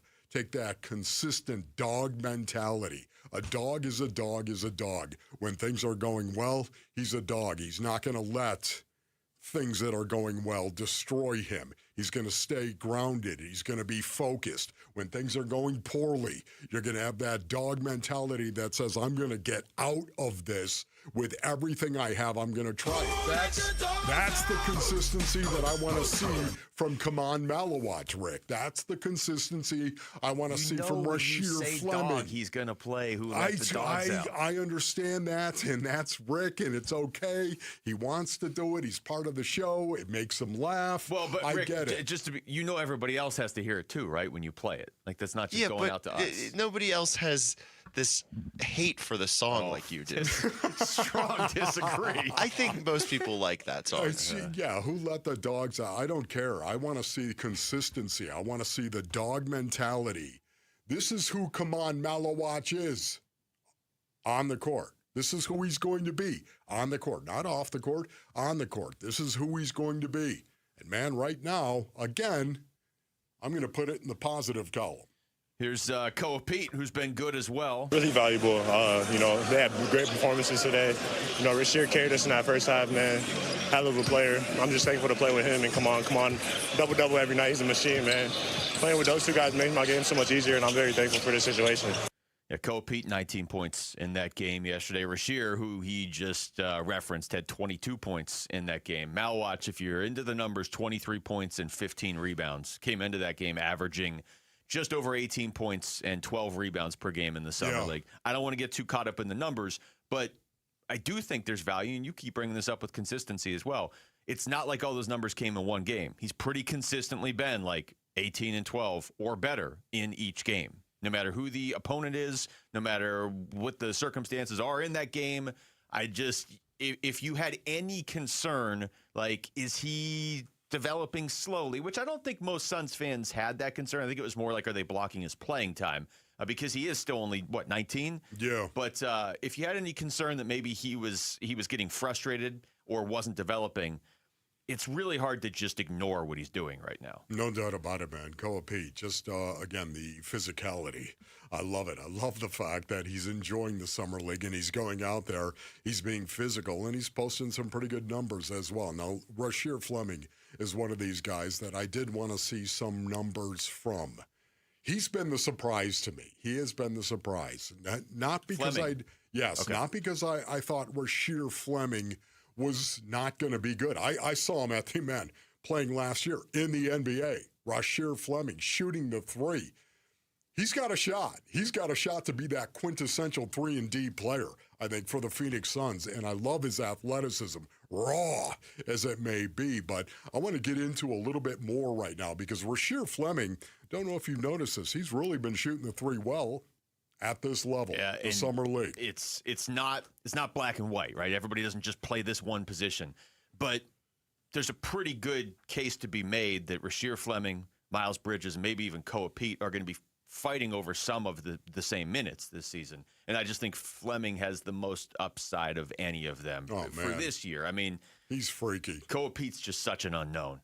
We're in the peak of summer, and water safety matters more than ever. Arizona Sports and Fulton Homes remind you that 2 seconds is too long to look away from your kids around water. So text SWIM to 620-620 to learn about the 5 layers of protection. When we come back, the Diamondbacks are back in action tomorrow, and right out of the gate, they're playing the Cardinals. So how much does that series between two wildcard contenders set the path that Arizona is going to take at the trade deadline? That's next. It's Wolf and Luke on Arizona Sports, the local sports leader. Burns and Gambo, afternoons. I had just presumed all along that Rasheer Fleming was going to play and is going to get the minutes. And I understand you're not saying that he's not, but you are suggesting that Koa Pete might be closer to Rasheer than it might surprise us. If we're doing training camp position battles in the NFL style, like position battles, that's one. I'm listing it for sure. Koa versus Rasheer Fleming. Yeah, for sure. Burns and Gambo, afternoons 2 till 6 on Arizona Sports, the local sports leader. All right, Basinonians, Ron Wolfley here from my brothers over at Trajan Wealth. Go to TrajanWealth.com for more information. Most of us spend more time planning our summer vacation, do we not? Than we do actually planning our retirement. A lot of us do that. Trajan Wealth, they help you change that. So when retirement comes, it actually feels like the reward it should be. Time for you to maybe talk to a fiduciary advisor over at Trajan Wealth. Saving for retirement and feeling ready for it, man, these are two different things, right? Well, Trajan Wealth, they help me get from one to the other. My investments, taxes, and estate plan finally working together, brothers. Explained clearly with no pressure. I'm a client, and I have not looked back. Call Trajan Wealth at 855-TRAJAN-1. That's 855-TRAJAN-1. Advisory services through Trajan Wealth LLC, SEC, registered investment advisor. Additional services through Trajan Estate and Trajan Tax. Actual client paid advertisement. Additional disclosures at TrajanWealth.com. The big box testosterone franchises want to squeeze you in on their schedule. Vital for Men is different. We're Arizona's original men's health clinic, open 5 days a week, Monday through Friday, and we accept most insurance. Personalized care, by men, for men. And right now, your first testosterone test is completely free. Stop settling. Call Vital for Men or visit vitalformen.com today. Vital for Men, where Arizona men go to get their edge back. Get in the zone, AutoZone. The sounds of summer. They're great until they're not. Luckily, AutoZone has free battery testing and charging. Let me check that for you. To help make a rough moment smooth. Don't miss the Celebrate Free event at AutoZone.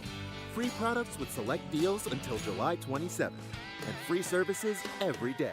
Restrictions apply. Get in the zone, AutoZone. And Doug. Hot dog, get your hot dog.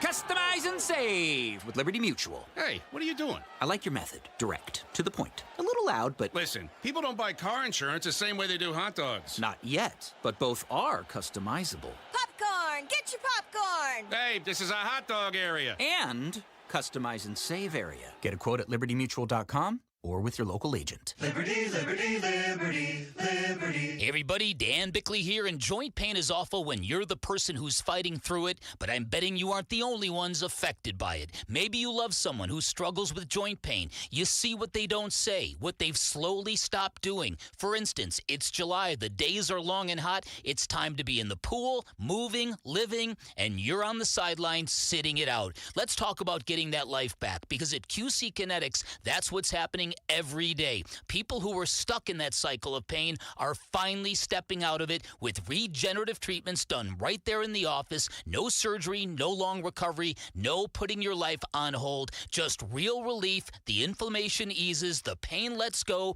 and you suddenly feel like your old self again. Go find out what's possible with a free consultation. They have clinics in Phoenix, Scottsdale, Peoria, and Chandler. Get on the books by calling 602-837-PAIN. That's 602-837-PAIN for QC Kinetics. You've heard the cash offer companies on TV and radio. We'll buy your home fast. What they don't tell you, those offers come in below market value, loaded with hidden fees. The Carol Royce team, your home sold guaranteed realty, does just the opposite. Carol's proven systems sell your home for more money fast into a qualified buyer who will pay top dollar, because Carol has the buyers, guaranteed, or she'll buy it. That's a promise. Call Carol Royce today or visit carolhasthebuyers.com. That's carolhasthebuyers.com. Carol and seller must agree on price and possession.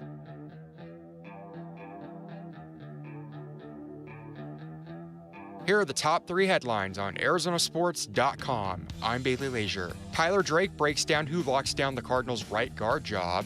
The evolution of Eduardo Rodriguez and how the Diamondbacks' left-hander has reshaped his arsenal. And Diamondbacks outfielder Tommy Troy is placed on the 10-day injured list. Those are your top 3 headlines on ArizonaSports.com. Yeah, Rick alluded to it earlier. There is a baseball game tonight that's real. Mets-Phillies. I don't know if the Mets are going to be finding their way back into the wild card race, but the Phillies are, I believe they're a playoff team, and I'm not really paying that much attention to them, but they are technically just the second wild card right now, so that's still a team the Diamondbacks are trying to catch. And then the Diamondbacks will begin the second part of the season tomorrow at home, 3 straight against the St. Louis Cardinals. Just to reset for everybody, the Diamondbacks are 2.5 back of that final wild card spot. St. Louis is 1 back of that final wild card spot. This is this might be the biggest series of the season. I know that that's been said a few times, but when you consider the timing, consider the fact that the Diamondbacks are already 2-1 against the Cardinals this season. Yeah, they still have that floating road game later this month they got to play, but this is, at the very least, St. Louis is a team you have to have the tiebreaker over. Yeah, you know, you cannot consider the Diamondbacks, of course, in this wild card race, and the fact that they are going to play the St. Louis Cardinals 3 times, 4 times actually, if you count the Paul Sewald game. The Paul Sewald Invitational. I love how you frame that up. But when you stop and think about it right now, I love this. This is fantastic. What the Diamondbacks were able to do the last 4 games, winning those 4 games going into the All-Star break, how you begin and how you start and how you end certain things, paths that you're trying to achieve, whether it's individually or as a team. It matters to me, Basinonians, when you're trying to accomplish something, whether it's individual or it's collective. To me, I look at the Diamondbacks. I love the fact that they're starting with the St. Louis Cardinals. Get your attention right now. Ha! Yeah. By the way, can't ease back into this. Can't ease back into it. You didn't ease out of it, and now you can't ease back into it. Get your attention right now. You want to make a run? You want to be a team together? You want to keep this team together, this clubhouse together? Hey, you know what? Go out there and make a run right now. They started after the All-Star break last year with St. Louis, and they swept the Cardinals. It wasn't the same situation. The Cardinals were not the same, and even the Diamondbacks. But the Diamondbacks were around the same record last year. But then the Diamondbacks lost 9 of 10, and they obviously sold right at the trade deadline. It's not just this series. Like if you go out there and beat St. Louis, but then you start losing 9 of 10 again, then you're not going to be buying. Yeah. I think you said it though right there in that clubhouse. If you want to keep this team together, you better be on point right out of the gate here. And that's the biggest thing that the Dodgers series showed me is that this group wants to stay together. I don't think they're going to sell a ton if they're not buying. I think, to me, it's either, hey, we're going to buy or we're just going to kind of be where we are because there's just not a lot of easy, obvious pieces that you would sell. But that's always a risk. Yes. You know, if you know you're out of it at the trade deadline, you're almost certainly trading Paul Sewald at the very least. Yeah, I would agree with that. You know, buy, sell, or how about this, Basin Orleans? Get healthy. And this is something the freaky Mike Hazen actually Mike Hazen. Wheeling and dealing. And Rick, did he not point it out as well? What Mike Hazen said? Yeah. Mike Hazen said, hey, listen, you know what? Maybe we just get some guys that are going to get healthy. And suddenly that's the addition that we needed. And it makes a lot of sense when you're talking about A.J. Puck or you're talking about Corbin Burns. Difference makers. Oh, Puck, Burns, Martinez, Soroka, Nelson. I mean, difference makers. How many impactful pitchers do they have to have question marks about right now? And you could stack them in whatever order. I mean, I would think in terms of who they desperately need back the most, what you would go Burns, Soroka, Nelson, and then Puck and Martinez at the bottom just because the bullpen's been so good. Yeah. But these are all because all... you got Paul Sewell. Yeah. Paul's just like, I'm not your closer, but you know what? I'm just going to go out and be one of the best in the biz. I'm not your closer, but I am going to close every game. Yeah, that's right. I think this is the cut you're referring to from when we had Mike Hazen on yesterday. Yeah, look, I think the biggest thing beyond us taking care of business in the next 2 weeks is watching the medical progression of the guys that I'm talking about coming back. Yeah. If I have reasonable to good optimism that Soroka, Gallen, Burns are all coming back in the rotation, and Nelly, at some point as we move through, yeah, that's going to temper I was not planning on fixating on the starting pitching group going into the deadline. Now I have to look at that a little differently depending on what the what the outlook is going to be for that group coming into the second half. So I think the next 2 weeks we're going to gain a lot of information on that group as they move through their progression. Some have already started, and we get to sort of, okay, where do we optimistically or reasonably think they're going to land in the cycle in August and September, and then what do we have to do to keep the team running until that group gets there? Man, there it is. You know what? Okay, so be buyers, be sellers, or just get healthy. Interesting. You know what, though? I will say this, and Hazen's pretty straightforward for a GM. Like, we have him on. Yeah, he's fantastic. We dissect what he says. Don't let it go to your head, Mike, but you are fantastic, bro. But, you know, for the most part, like sometimes you try and read between the lines of what he's saying, but I think for the most part, he's pretty straightforward when he comes on this show. I think there's been times in the past where he has spoken to his players on this show, you know what I mean? Like the year when they went to the World Series, but they were really struggling, and he called in August. Oh, yeah. And he had some choice words. That's right. But for the most part, I think you have to take what he says at face value as well. And I will say, the first time in the moment when he was answering that question, Wolf, my thought was, okay, he's going down this path of, if I know behind the scenes that Corbin Burns is coming back, I'm going all in. If you really listen to what he said, it was more like he sounds like he just wants to go all in anyway. And if he knows behind the scenes that Soroka and maybe Nelson are coming back, he doesn't have to focus on starting pitching. Yeah. It wasn't like, hey, if they're coming back, okay, then we'll go for it. It was more like, if they're coming back, good, I can focus on stuff that isn't the rotation. Because if they're healthy, he really shouldn't have to focus on the rotation. 3 of their best starting pitchers are out right now. Yeah, you know, you think about it. Corbin Burns, of course, if he comes back. Now, we know that it's probably going to be more like September before he's going to be. That really has messed me up. It really has. Because once again, the whole 49 and 47 thing, I was saying it from the very beginning, Basin Orleans, if they could just hang around the 500 mark and be ready to be relevant. It was supposed to be like tomorrow he was coming back. I know. Oh, man. Okay, so don't get me all sidetracked on this. But once again, think about it. Corbin Burns, if in fact he does come back at some point in time, Michael Soroka, Nelly. Those are three difference makers right there alone.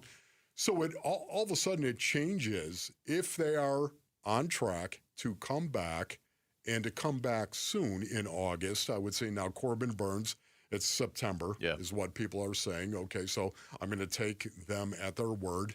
And at the same time, it would change the focus, I think, of what the real need is for this team. That'd be a first baseman. But it is crazy how much this can flip, bringing it back to the St. Louis series that starts tomorrow. If they go out there and get swept by St. Louis, I think most of the buying conversation is irrelevant unless they're going to go on like a 10-game winning streak after that. I was just talking to Mike Broomhead before the show, and we were talking a week ago today on his show about the Diamondbacks, okay? And a week ago today, they were losing the Padres series 2-1, and it was like, okay, they're basically done, right? They're 5.5 games back. They're going the wrong direction. And after that, they beat the Padres, swept the Dodgers, and it completely flipped the conversation. This St. Louis series can flip the conversation again if they don't take care of business. You at least have to go out there and win the series. Yeah. So really, really jacked up to see who steps up in this series and who doesn't. And who's pitching, because that hasn't been set yet. All right, when we come back to basketball, who has stood out so far this summer to John Bloom? We're going to talk to the voice of the Phoenix Suns. Next, it's Wolf and Luke on Arizona Sports, the local sports leader. Football soon. The home of Arizona Cardinals football. The home of Arizona State Sun Devils football. Arizona Sports on YouTube, the Arizona Sports app, ArizonaSports.com, 98.7 FM. All right, Basinonians. Ron Wolfley here from my brothers over at All Pro Shade Concepts. Go to allproshade.com for more information. You got to have shade.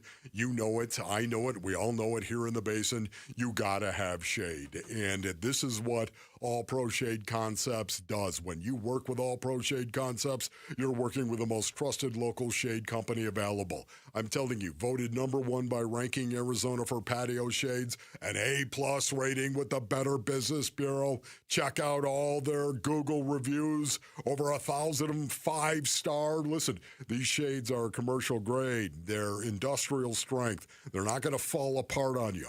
Hundreds of colors and durable fabric to withstand the Arizona sun.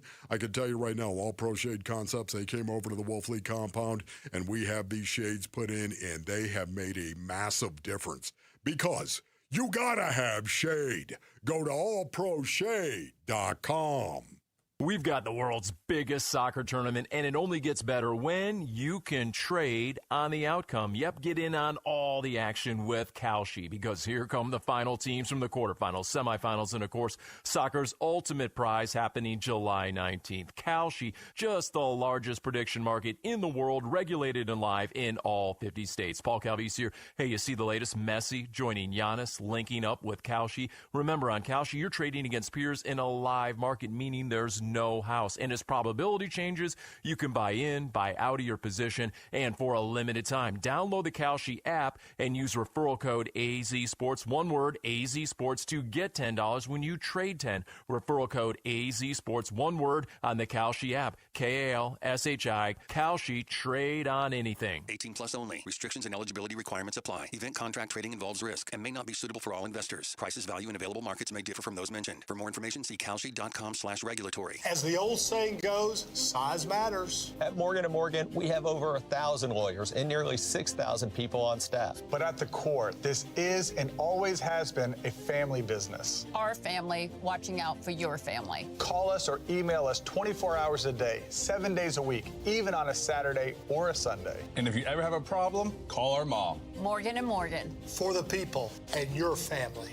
Injured? Dial Pound Law or visit forthepeople.com for an office near you. Dave Burns here with Liberty GMC General Manager Chris Scott. Chris, July is an exciting time for truck buyers. That's right, Dave. Our red, white, and blue sales happening all month long with huge savings on some of our most popular trucks. You pay what we pay. Employee pricing on our 2026 GMC Sierra 1500, or take advantage of 0% financing for 36 months. And if a midsize truck better fits your lifestyle, you can lease a 2026 GMC Canyon for just $319 a month. So stop by Liberty GMC or shop online all the time at LibertyGMCAZ.com. GMC, we are professional grade.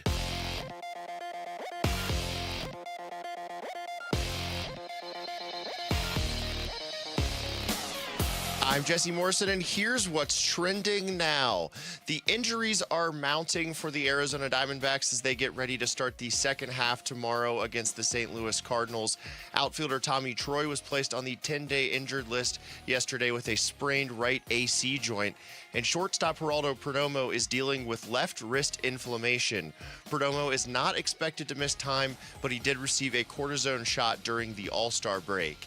And Kaman Malawach and Rasheer Fleming had big games as the Summer Suns took down the Pistons yesterday, 188 in Las Vegas. Malawach had a team-high 23 points and a game-high 15 rebounds, while Fleming chipped in 22 points and 8 rebounds. This report is brought to you by Asset Preservation Wealth and Tax. Worried if your retirement savings will last? Don't guess, cash flow test it. Schedule your retirement tax and income stress test at assetpreservationwealth.com. Arizona Sports, the local sports leader. Pull-up jumper at the buzzer. He got it! How about 52 for Devin Booker? This is a dream job. I now have my dream job. He's going to fade from 3 and knock it down. My! If he can make it there, he can make it anywhere. Voice of the Suns, John Bloom, joins Wolf and Luke to talk Phoenix Suns. Now. And John Bloom joining us on the Arizona Sports Line right now. What's up, Bloomer? What's going on, Bloomer? What's happening, fellas? Not a whole lot. You tell us. Hey, this is an action-packed sports week in the middle of July that I don't think any of us maybe circled on the calendar when it came out in the beginning of the year. But for me, like, my blood has been flowing at a great rate. I have had, like, super energy since, I mean, even Sunday. My family and I were off overseas, and we had a long journey back home, as you probably have had in your lives before. It's tough re-entry sometimes post-vacation, but we get back and I'm thinking, wow, I got World Cup semifinals. I got the Open Championship. You know, I'm a golf geek, guys. I got the baseball all-star game and the home run derby, which was sneaky exciting and fun. And then, we got Summer League hoops and the WNBA still going in mid-season. So this is an action-packed week. I didn't expect it to be coming to me in the middle of July. Okay, for me, Johnny, I'm just going to tell you right now, this is dead week, of course, and for the most part, for us. Now, again, I'm not disputing anything you have said because there are some really, really good stories. And one of the best stories I think that is out there right now is Kaman Malawach and the Suns in the Summer League. Where do you start? When you start talking about the Summer League and these Suns players playing in this league, you tell me, where do you start? Well, I think I start, Wolf, by saying that they have just picked up where the team left off in the trajectory we watched them in last year, right? I mean, obviously a sweep in the first round was not fun. And the fact that they were eliminated in the fashion that they were by the Oklahoma City Thunder was nothing that any of us enjoyed. However, I think when we took a second, we stepped back, and we even had this conversation, the three of us, after the season came to a close, we said that was an extremely positive experience overall. All right, so now what's the next thing? The draft. The draft comes up, free agency and the offseason and all the moves. But then the Summer League is the next chance for us to actually see hoops. We get to see these guys do what they're paid to do and ball. And that's what they're doing. And I love seeing not just, as you mentioned, Kaman Malawach, or I just absolutely fell in love with Iman Shumpert's color analyst work yesterday on the ESPNU broadcast, calling him man, and just the fact that he couldn't believe that we had both Fred Hoiberg and Jameer Nelson's sons playing for the Suns. And it was like so raw and natural. So hats off to Shump. I just wanted to shout him out for a really entertaining broadcast yesterday. And I think it was one of his first in his career. So this might be a young star in the making as far as NBA is concerned on the air. But as far as what we saw on the floor, back to Malawach, man, getting it done like a man. And he's still a teenager, for crying out loud, for another couple months. You got to remind yourself of that. He's not turning 20 till September. And I just love the strides that he continues to take. We talked about it last season. One of the best things he's got going for him is his mouth. He talks. He's a communicative big on defense, and that makes a difference when you're playing with a guy like that. You know where you're supposed to be because he's in the back seeing everything. Yeah, he's 7'2", but he's also bright. He also knows and watches the plays develop in front of him.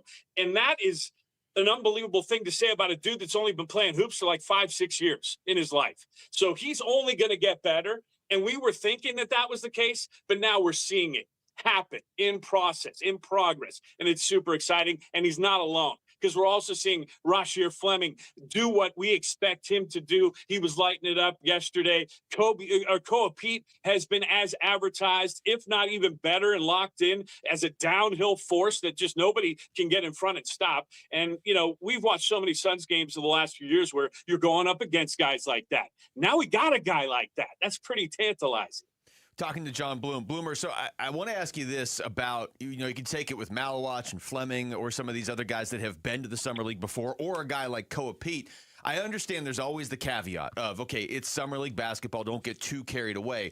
But I also don't want to just ignore what I'm seeing, because Malawach clearly has taken a step, and Koa Pete has been real intriguing the way he's played. He's not even a rookie yet. So if you are going to put stock in stuff you're seeing from the Summer League, do you tend to do that more for a guy that's in his second year and is bringing experience, or a guy that has never played against NBA talent like Koa Pete? That's a great question, Luke, and I'm going to do both. And I'm also going to say what Wolf said, I think, yesterday or the day before when I was listening, which is, this is what they have in front of them. You can't, like, just create a bigger challenge to try to make development happen faster. You actually are on that course, and you have to take advantage of whatever opportunity is in front of you. And even Kaman said that after his game the other night, talking about he's not worried about the opportunities he doesn't have. He's just going to take advantage of the ones he does. And I love hearing that. And we're seeing it. Like I said, it's one thing to hear it. Okay, let's just go back to the press conferences before the season started last year. And we were all wondering, is this real? Can they really just like create a culture and a way of playing basketball that's going to be that different than what we saw the previous couple seasons? And the answer was a resounding yes. They did do that. They created that culture. And there's a lot of dudes that are responsible for that, right? I mean, we can't just talk about the guys that are doing it on the floor. It's obviously the coaches and the guys in the front office that were all aligned. Yes, we can go ahead and use that word again, because it happened and we all witnessed it. So now you hope that that just remains the case. And having a nice summer league, or I don't want to say nice, but having an encouraging summer league performance, which we have certainly seen so far through 4 games, just keeps that alignment and keeps that progress going, which is really encouraging for this group. And I think we'll just keep them in the right mindset and the right vibe, as I'm sure they're going to get some time at Flagstaff at Book's Place coming up in the next month or so before they even get to training camp at the end of September. And then we'll all have that excitement pumping through the roof to get this season started for real in October. Yeah, Johnny, I know that it's really, really early to say this right now, and it's probably unfair of me to ask you this question, but I'm going to ask it to you anyways. Sorry about that, buddy. I'll kick you in the cradle. But having said that, do you see Koa Pete having a shot at being in the rotation for the Phoenix Suns? Yeah, I think without a doubt he has a shot, and I'm glad I wore the cup to the conversation this morning. I didn't feel like there was even contact there, to be honest with you. No, that's a soft one. That's a soft for me. Look, I think he is as advertised, as I mentioned earlier, from a standpoint of his offensive approach. But I also think there's some defensive instincts there that he can bring to the table immediately. And the size is something that is ready for the NBA. When you just hear, I'm going to go back to Shumpert and his commentary yesterday, and it stands out. It jumps off the floor when you're watching Koa Pete. He's got an NBA body. That's already there. He's ready for that. But it's also about the mind. And so when you hear guys like Jason Allen shouting him out, and Jordan Ott, about the mentality and his hoop IQ, if you will, being off the charts as well, that is what makes me super confident that he will get into the rotation. I'm not sure what that rotation will look like. I don't think Jordan and his staff are sure yet either. But what I love, and I want to shout out Jason Allen again because he's coaching the Summer League team, is that they are playing with a consistent energy and approach. Even this group of Suns, just like the guys played for the Phoenix Suns and the Valley Suns. So it is across the board. You see this culture and you see it be consistent, and that can only lead to good things down the road. All right, Bloomer. 2-part question. Who's winning the World Cup final on Sunday? and give us, if you can, the context of how depressed the entire country of England is after the way that played out yesterday. Because I don't know that there's a fan base in sports that takes their team more seriously than English soccer. No, you're right. And it's almost as if they will it, if you have ever been a part of a fan base that feels that just like feels like you're never going to get over the hump. That's the British soccer fan base. I guess the good news is, and shout out to Jesse Morrison for not spoiling it on the update, because I am like 3 or 4 hours behind on round 1 of the Open Championship at Royal Birkdale. But the Brits have, their best golf tournament of the year to fall back on here. It just started. It's beautiful. I love it. As I mentioned, I'm a golf geek, so I'm all over that. They got a couple guys that are from the neighborhood that might have a chance to make them all feel a little bit better about themselves, but it almost feels like it's the water that they're used to being in, if that makes any sense. As England soccer fans, it was crushing. Now, to your first question, I don't like to see teams win over and over, and I do happen to have some connections to Spain, so I'm going to pull for Spain, but I think it's an awfully tough nut to crack to beat Messi at this stage with the way he's playing. Even at 39 years of age, he's a marvel. And they've got Emiliano Martinez in net, who I think is the better of the two goaltenders. He's the goalie for the team that I pull for in England, Aston Villa. He's a little mental, but so are all of them. And you know what? I just like his chances to make it happen when it's down the stretch. So I think we are going to see a repeat of Argentina win, even though my heart will be pulling for the Spaniards. So, Johnny, I just got to ask you this quickly, man. You were jacked up, man. You must have had a great vacation. Where'd you go, bro? Dude, we did Paris, which was just like 3 days of going hardcore to see every like main monument and eat some great food and be treated like Americans, which is not fantastic. I don't know that I'll be rushing back to France anytime soon. I like to be welcome when I go visit places and spend my money. That's just my own personal flavor that I enjoy. So I didn't feel that, but when we go to Italy, Luke, in Italy, I feel so welcome and so much love. And we did a little start of a Mediterranean cruise that bounced from Italy to Croatia to Montenegro, which was gorgeous, to Greece. Couple stops in Greece, and then finished up back in Italy. It was phenomenal. That's the Italians awesome, make Johnny. You feel welcome. That's not a surprise. Bloomer, thank you so much. Thank you, Johnny. See you guys. That's John Bloom joining us right there on the Arizona Sports. I like that. We should have him do like a travel review every summer too. Absolutely, man. All right, when we come back, let's get into football for the first time today. Jeremiah Love coming in with huge expectations. Are they even higher than Marvin Harrison Jr.'s rookie season expectations were? We'll get into that. And I got some interesting quotes for you, Wolf. I don't know if you've seen them yet from former NFL running back Philip Lindsay, but I think they really paint kind of an accurate representation of the expectations in front of the Cardinals rookie now. That's next. It's Wolf and Luke on Arizona Sports, the local sports leader. One app gets you opinion, analysis, and inside information from Arizona's biggest sports personalities. Plus live streams, breaking sports news, and play-by-play. Payoff pitch to Beatty. Swung on and hit out to deep center. Waldschmidt moving back, makes an over-the-shoulder catch. Download the Arizona Sports app, presented by Ready Services Plumbing and Air Conditioning. All right, Basinonians, Ron Wolfleer from my brothers over at Aria Dental Implant Center. Go to ariadentalimplantcenter.com. Listen, I spent years in professional football taking a whole lot of hits, man, getting your teeth all knocked out, but living with teeth that are broken and falling apart is not fun.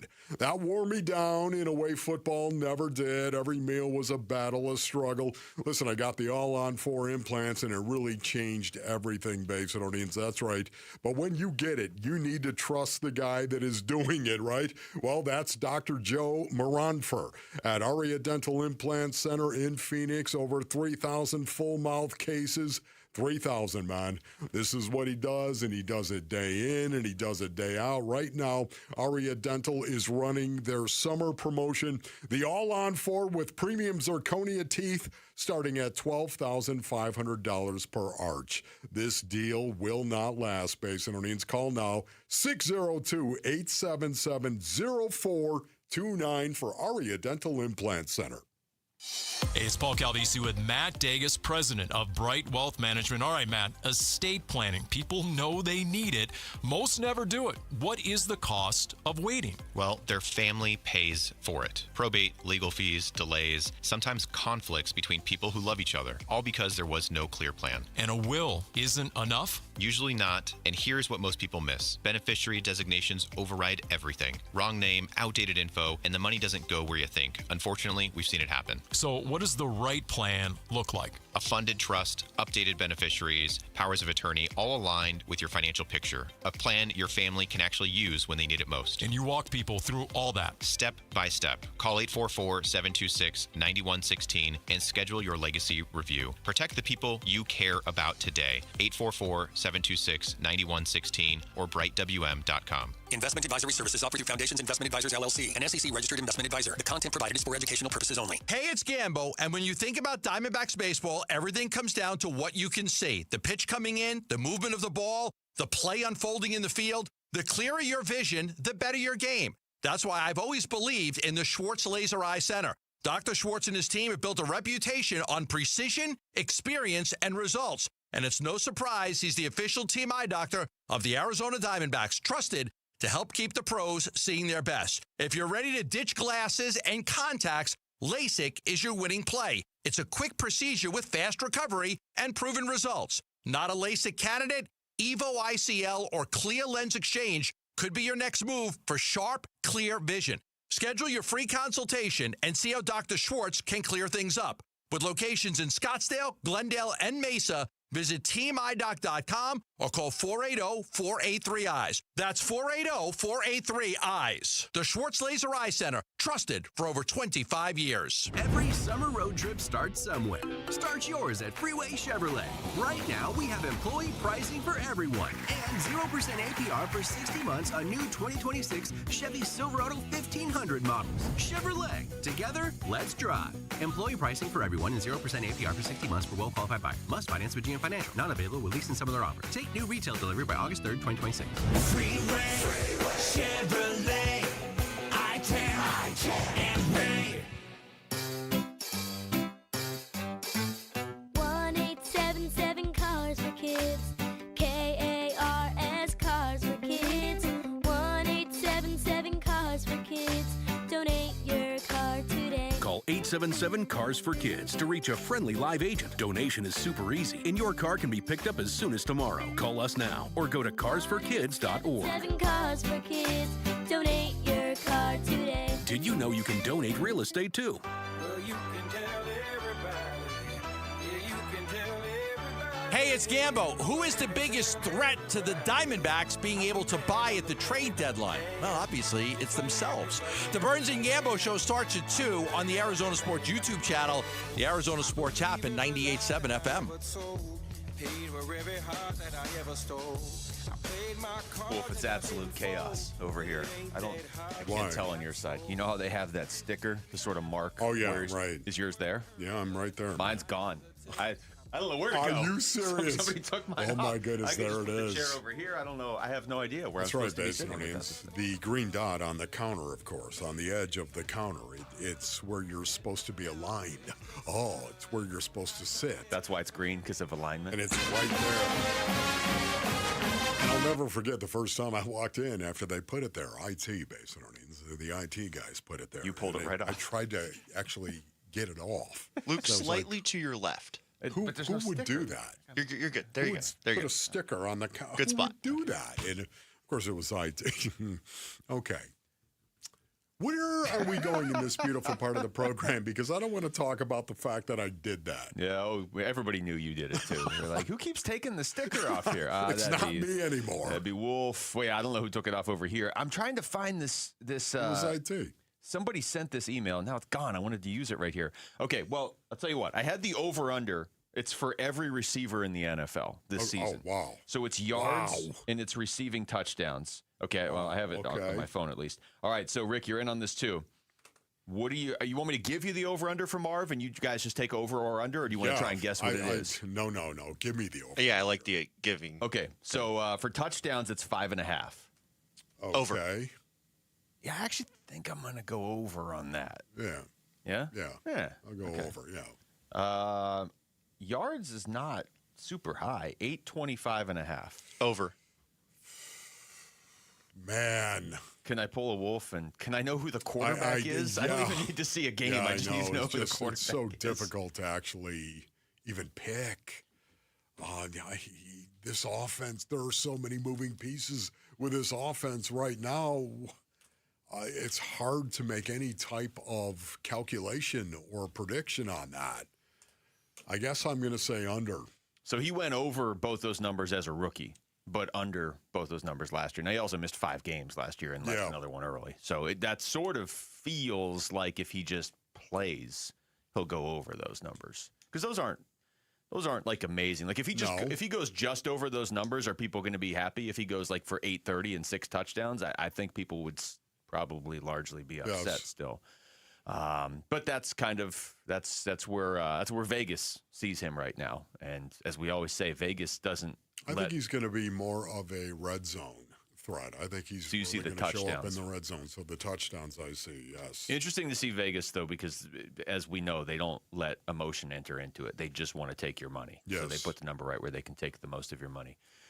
Philip Lindsay, former NFL running back. You remember him? He was he wasn't drafted early. I don't even think he was drafted, was he? He was Colorado's running back. He went to Denver, had a really good rookie year.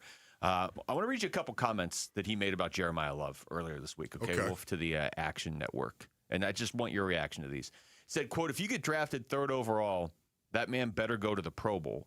That should be the expectation. They're drafting you that high because they believe you can come in and make some noise. They think you can be that dynamic running back that changes the whole offense. This isn't, he's going to take his time. You can't do that when you're drafted number 3 overall." That's the first quote. Okay. Yeah.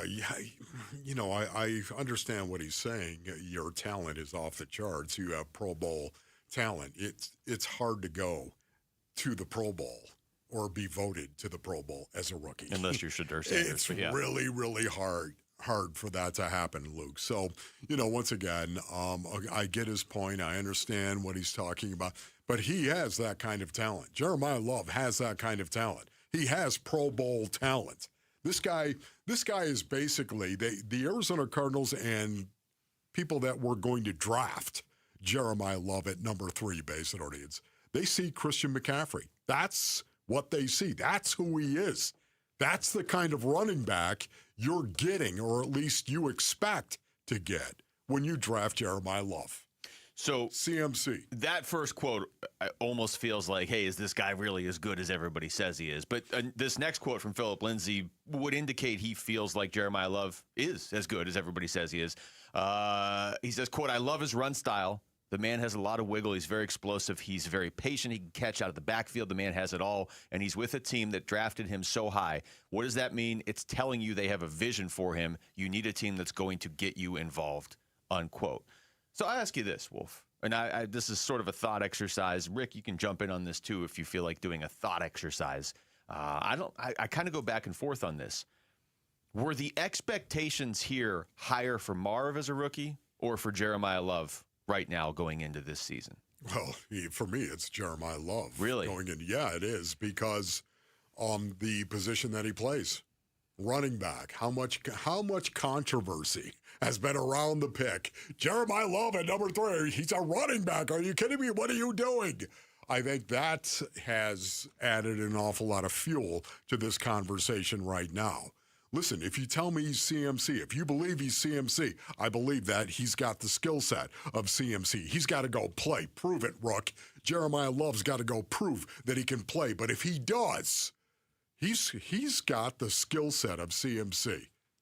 Would you say that would be the kind of offense you'd really like, especially if you're Mike LaFleur, especially when you come from the Sean McVay, Kyle Shanahan tree? Yeah, it's a perfect fit is what it is. If this guy does evolve and develop into a guy that is CMC-like, oh my goodness, the Cardinals, who cares where you draft? See, I don't, maybe this is because we went through a version of this with Marv just 2 years ago.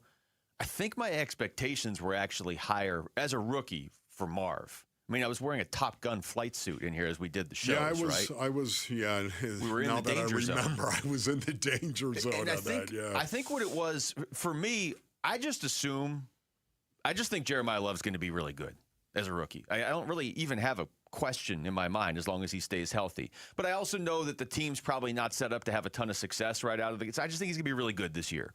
Whereas with Marv, it was like the scouting report, and we all saw him at Ohio State, was like, this guy could be one of the best receivers ever. Look who his dad is. Look who he's being compared to. Yeah. The NFL scouts were talking about him as the best receiver to get drafted since Calvin Johnson or Larry Fitzgerald, and maybe he even has some Randy Moss in him. And I just feel like with Marv, it was like this guy could be generational. With Jeremiah Love, he could be generational too, but I just think he's just going to be really, really good right out of the gate. I guess maybe I trust the floor with Jeremiah Love more, but I was looking at the upside with Marv. Yeah, I did. My expectations, I was in the danger zone with Marv. There's no doubt about that. And once again, going back and looking at where Monty Ossenfort drafted Marvin Harrison Jr., number 4 overall, we all know that was roundly applauded by everybody. Okay? Nobody had any questions about him being picked number 4 overall. But once again, it's a little bit different. Kyler Murray, of course, in the offense, you had a new culture as well with Jonathan Gannon. You had a new system that was just getting hold foundationally. And so it's a situation where, once again, this is different. I love the combination of Mike LaFleur coming from the Kyle Shanahan tree, because I think they know exactly how they're going to try to use Jeremiah Love. Rick, real quick, you remember how high your expectations were for Marv versus Jeremiah Love now? I think I would like to say that my expectations for Marv were bigger because back then I'm kind of shifted over to where you are, Luke, where I've just got to see it. Yeah, I think that's what I think it is. I think the Marv expectations being so high, now we're all jaded and we're like, okay, prove it, Rook. You know what I mean? But I also just sort of believe Jeremiah Love, like I said, is just going to be really good right out of the gate. I feel like I have less insecurity in my mind about it. Whereas Marv, it felt like, oh, this guy's got to be amazing, right? Because he's supposed to be the greatest ever. And with Jeremiah Love, it's like, he's just going to be good. If people didn't want the Cardinals, if people outside of Arizona didn't want the Cardinals to draft him, I think it's just because they wanted him on a East Coast team. The biggest thing that hurt Marvin Harrison Jr. was the fact he didn't have a quintessential pocket passer as a quarterback. All right, we come back. Let's get back into baseball. Who has to stay healthy for the Diamondbacks in the second half of the season for them to even have a shot at the postseason? That's next. It's Wolf and Luke on Arizona Sports, the local sports leader. D-backs decision makers from the team's front office join Wolf and Luke Wednesday mornings at 11:45 for D-backs Front Office Focus. Brought to you by Canvas Annuity. The home of Arizona Diamondbacks baseball is Arizona Sports 98.7 and the Arizona Sports app. Having insurance isn't the same as having State Farm. It's like needing a lawyer, but getting some guy who just watches courtroom dramas. How does the defendant plead? Guilty. Wait, what? Also, objection. You object to what?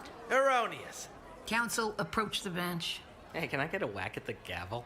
You wouldn't settle for just any lawyer, so don't settle for just any insurance. Get the real deal with State Farm. Like a good neighbor, State Farm is there.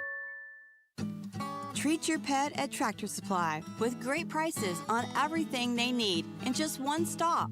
All summer long, we're adding new dog and cat products, over 200. Food, toys, treats from brands your pets love. All new, all at great prices, all at one place. So come in to save time and money. Leashed pets are always welcome. Shop in-store or online. Tractor Supply, your one stop for pets out here.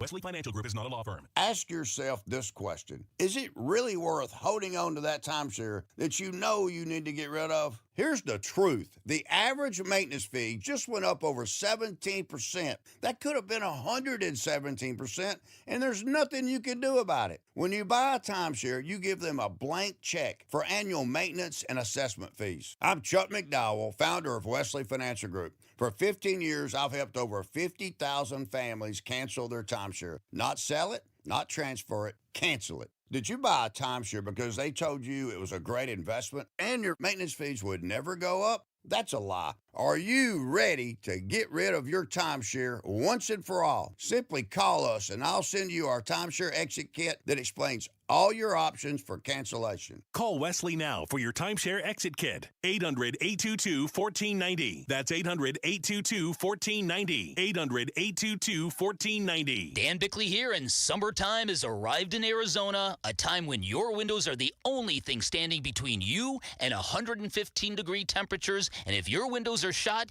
your windows are about to cost you a fortune, which is why now is a great time to call Advanced Window Products, Arizona's #1 window replacement company, where they build windows designed specifically for our harsh climate, and they build windows specifically for the dimension of your home, never retrofitted on site. They replaced all of my windows. I could not be happier with the result. They look fantastic, and everything from installation to the cleanup process was immaculate, and that's because their installers are vetted full-time employees, never random subcontractors. At Advanced Window Products, they'll build your windows, install your windows, then they'll guarantee them for life, windows that will literally pay you back. Call 480-676-3600. That's 480-676-3600 for Advanced Window Products. We're hiring at A1 Garage Doors. No experience? No problem. We provide full training, a brand new van, top-of-the-line tools, a gas card, and steady jobs with weekly pay. This isn't just a job. It's a career with real growth, great pay, and job security. Our team members go from training to 6 figures, and we're ready to help you do the same. Don't wait. Apply now at a1garage.com/careers. A1garage.com.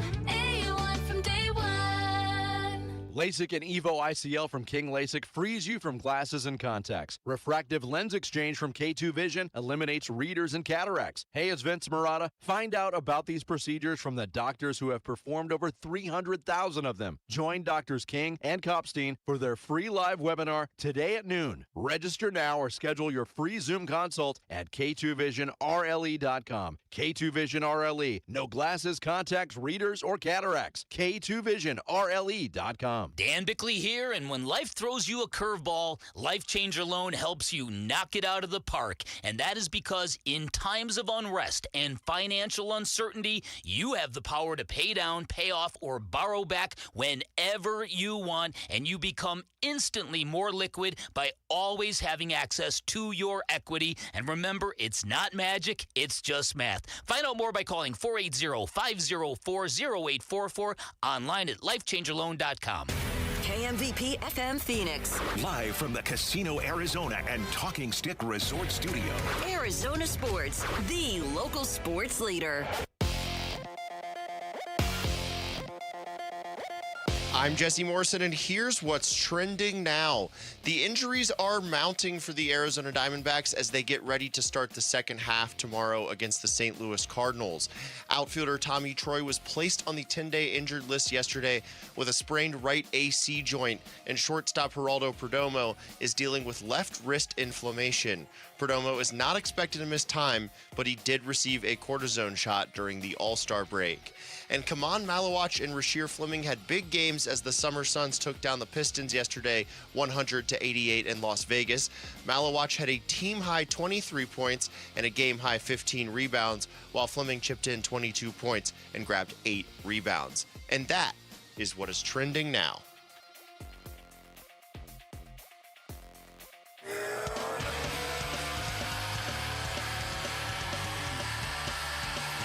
Hey, it's Mitch, and tomorrow morning, we're going to talk baseball. And not the theory of baseball, but actual baseball. How pivotal is this series against the Cardinals? Bick and I will get you ready starting at 6 on Arizona Sports YouTube channel, the Arizona Sports app, and 98.7 FM. Live from the Casino Arizona and Talking Stick Resort Studios. They brought the sticker in, Wolf. Oh, they did, yeah. Like, hey, I can go Jeremy wherever I told want. me, yeah. It took 3 minutes for them to come in and put the sticker back and be like, sit still. So here I am. I love still. it. Probably I shouldn't have said that on the air. Maybe that would have made it easier for me. I could have lived a life of freedom over here. Indeed. Instead, I'm stuck right here. You just heard Rick say it, actually, in his update, talking about guys that can't get hurt for the Diamondbacks. And he mentioned Geraldo Perdomo with left wrist inflammation. Not expected to miss any time. but I know a lot of people had seen this on, I think it was on Perdomo's, actually, his Instagram page the other day, or I think it was an Instagram story, where he was doing whatever, but he had his wrist wrapped. Everybody's like, you okay? So something to monitor there, I guess, because he would be on the very short list of guys they cannot lose for any amount of time. Yeah, I agree. He got a cortisone shot, did he not? We used to call it a cordy based on it. Yeah, he got a cordy. He got a cordy. Cortisone shot right there. So we're just going to have to watch that. Nothing to fear here. Jerry doesn't miss games. Don't get all worked up about it.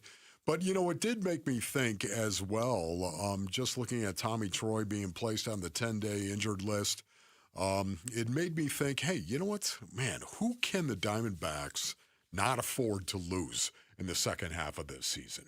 Yeah, at a certain point, they need to start getting guys back. That have been out for, I don't know, a year. Yes. And they certainly, if they could get Mike Soroka back soon. But you're saying guys that are currently playing, who can they not lose? One of them is very obvious. A couple of them are obvious, but Erod's got to be top of the list, right? He's carrying the rotation. You know what's amazing about it? You're not going to say Erod. I'm not going to say Erod, even though I put him down. You're right. Eduardo Rodriguez, you got to be kidding me. The season that he's having, unbelievable, stunning, goes without saying. But the impact I love about players that play every day and how big of an impact. Normally, I would agree with that. Okay, yeah, but Erod, you're right. I don't want to argue that point. Gabby Moreno is a guy that comes to mind. That's a good one. Gabby Moreno is a guy that, honestly, they cannot afford to lose Gabby. I know James McCann has done a great job. Love James McCann. Respect him greatly. Gabby is hitting so well and doing so well and producing at the plate. And yet we all know what kind of catcher Gabby Moreno is as well. So to me, he's the guy that really pops. He is really hot right now and doing a great job in the 4-hole for the Diamondbacks. So I'm going to say Gabby, number one. If this season just continued exactly the way it's going, and then they picked an all-star team at the end of the season, Gabby'd be on it. He's hitting over 300. I don't think, I'm double-checking, there's not another catcher in baseball that plays as much as him that's hitting over 300. No. And it's kind of under the radar even here. You hear him talked about a little bit on the broadcast. Obviously everybody here knows who he is, but what he did in that run to the World Series in 2023, and then the expectations the following year, you and I had them, certainly. Everybody had them. And then even last year, and then he just, he struggled to stay on the field. The hitting was inconsistent. The defense has always been great. It's not like the defense has taken a hit, and he's hitting above 300, and he's got, close to 250, he's at 236 at bats. So it's not like it's not like he has 112 at bats, right? And he's hitting above 300. He's on pace to have probably about 450 at bats this season, and he's hitting 301. You're right. He's been a difference maker. Yeah, Gabby Moreno is first and foremost. And then I put down Corbin Carroll. Yeah, Corbin's fair. Yeah, Corbin Carroll, I put him down. That's not going to be a shock to anybody. Corbin and Cattell are the obvious. Corbin and Cattell, but basically the Predator, once again, his mentality has got to take over that clubhouse as far as I'm concerned. This is what I want to continue to see, the Corbin Carroll way, if you will, the mentality of Corbin Carroll. Corbin Carroll wants to play in every stinking game that he can. It's that mentality and the consistency of that mentality that he brings to the ballpark day in and day out. It's one of the reasons why I'm really, really excited to see him continue to grow as a leader. We talked about it before. We've talked about it many times where he called the press around him. Of course, on that Sunday. What was that, Rick? What game was that? Remember, Milwaukee. I was not here. Yes, it was Milwaukee. Of course, he calls the press around him to make a statement. Listen, that's an acknowledgement. That's an acknowledgement. That's a big step, I thought, for Corbin Carroll, headed in the right direction. It starts with this, and then you just got to continue to be steadfast and consistent in your approach, both how you play the game and, of course, doing before anything else, and then what you say after it. I think a lot of this, too, some of these names are obvious, but it really is a good way to reset the framework of what they have coming out of the All-Star break. They have a lot of guys hurt, obviously. That's been a thing for a while. But if I'm Mike Hazen or if I'm that front office and I'm looking and I'm saying, is it worth investing in this team this year at the trade deadline? Because realistically, they're probably not going to drop all the way out of the race, but they're probably not going to be like in a wild card spot when the trade deadline rolls around either, because it's just over 2 weeks away now. They're probably going to be in a similar spot to where they are right now, in the race, but not a lock to make it. So you're looking and saying, is this worth investing in beyond just we want to make the postseason? You know, sometimes it's good to take a step back and say, how many other teams around them in the wild card race have a Corbin Carroll, Ketel Marte, Gabby Moreno, Geraldo Perdomo, and a pitcher pitching like Erod right now? You know, some of the teams have some of those pieces, but they don't all have all of those pieces. And then you start to add in, like, okay, if you could get some other guys. But if just that nucleus can stay healthy, I think that alone means you want to invest in this year's team. Yeah. No, I think you're right on that. You know, so much of it, too, is Gabby Moreno and the defense that he plays. I cannot help but think, Luke, coming back and how important these games are, the critical games that they have in the NL wild card race, playing teams that they're actually fighting for that wild card spot. I can't get over the fact that the Diamondbacks are playing, and they're going to start with the St. Louis Cardinals, of course. And for me, when you think of Diamondbacks baseball, this is me. I still think of playing your position, fielding your position, and how they play defensively. I still think of the Diamondbacks in that regard. That's the first team characteristic I think about, is them fielding their position and playing well defensively. And I'm going to be watching that closely, because I think when a team, especially in the game of baseball, I think when you get a break and then you come back, the thing that might be taken for granted the most is your defense. I think that happened to the Dodgers going into the break. Absolutely. How many errors did they make against the Diamondbacks? I think it's the intensity level. It wanes when you take it for granted. Hey, listen, of course I'm going to field my position. It's what I do. It's what we do as Diamondbacks. That's why I'm going to be watching closely in St. Louis. The other name to say that's crazy is Paul Sewald. I mean, you talk about the framework for what they've done. A guy that wasn't on the team a year ago, a guy that even just a couple weeks before spring training, you're like, is he? How many guys in the pen were hurt? Yeah, he's got 22 saves, which is, I want to say, like 5th in baseball, but his conversion rate is what really matters. All right, there is a name out there, too, by the way, if they're going to make a trade. We were kind of going through this before the show. There's one name in particular. Christian Walker? No, I'm not going to give you the name now. Okay. We're going to do it later in the show. The next 4, it's not Christian Walker. The next 4 Peaks, 4 seats drawing is for D-backs Cubs, August 24th at Chase Field. 4 tickets and $200 in food vouchers up for grabs. Text seats to 620 to enter. All right. Yes? No, nothing. I said woke. Okay. You want Christian Walker back? It certainly kind of seems like it. Well, if we're going to talk about something next segment, I don't know that you're really into this, but how much does leadership matter when you're talking about a young player on the Phoenix Suns who's already exhibiting it? This is not a Devin Booker conversation. This is a Come On Malwatch conversation. That's next. It's Wolf and Luke on Arizona Sports, the local sports leader. Burns and Gambo, afternoons. Larry Fitzgerald went a number of years without a great quarterback. Wilson busted out with Jacoby Brissett. Why didn't Marvin Harrison Jr.? Marvin Harrison Jr. played 3 games in October, 3 in November, and 2 in December. It's not like he wasn't playing with Jacoby Brissett. He was, and he got targets. That's why it's time to have the conversation like it's now or never for Marvin Harrison Jr. I'm not saying he's going to be out of the league, but if you're expecting him to be one of the best wide receivers in the NFL, at some point you are who you are. Burns and Gambo, afternoons 2 till 6 on Arizona Sports, the local sports leader. Hi, I'm Jay Arthur, the current president of Drowning Prevention Coalition of Arizona and a retired captain with the Phoenix Fire Department. The number 1 killer of children, age 1 to 4, in Arizona is drowning. As a first responder of 36 years, a child drowning was my worst nightmare. On those calls, I would desperately try to revive a cold, limp, lifeless little child with every ounce of the skills I possessed, many times with no success. In just a few devastating moments, a child gone too soon. Don't let this be your nightmare. This is preventable. Surround your pools with an approved fence. Have high locks and audible alarms on all doors leading to the pool area. Have a designated adult with eye-to-eye contact when children are in the water. Learn how to swim and learn CPR. Drownings can happen to anyone. Please don't be that anyone.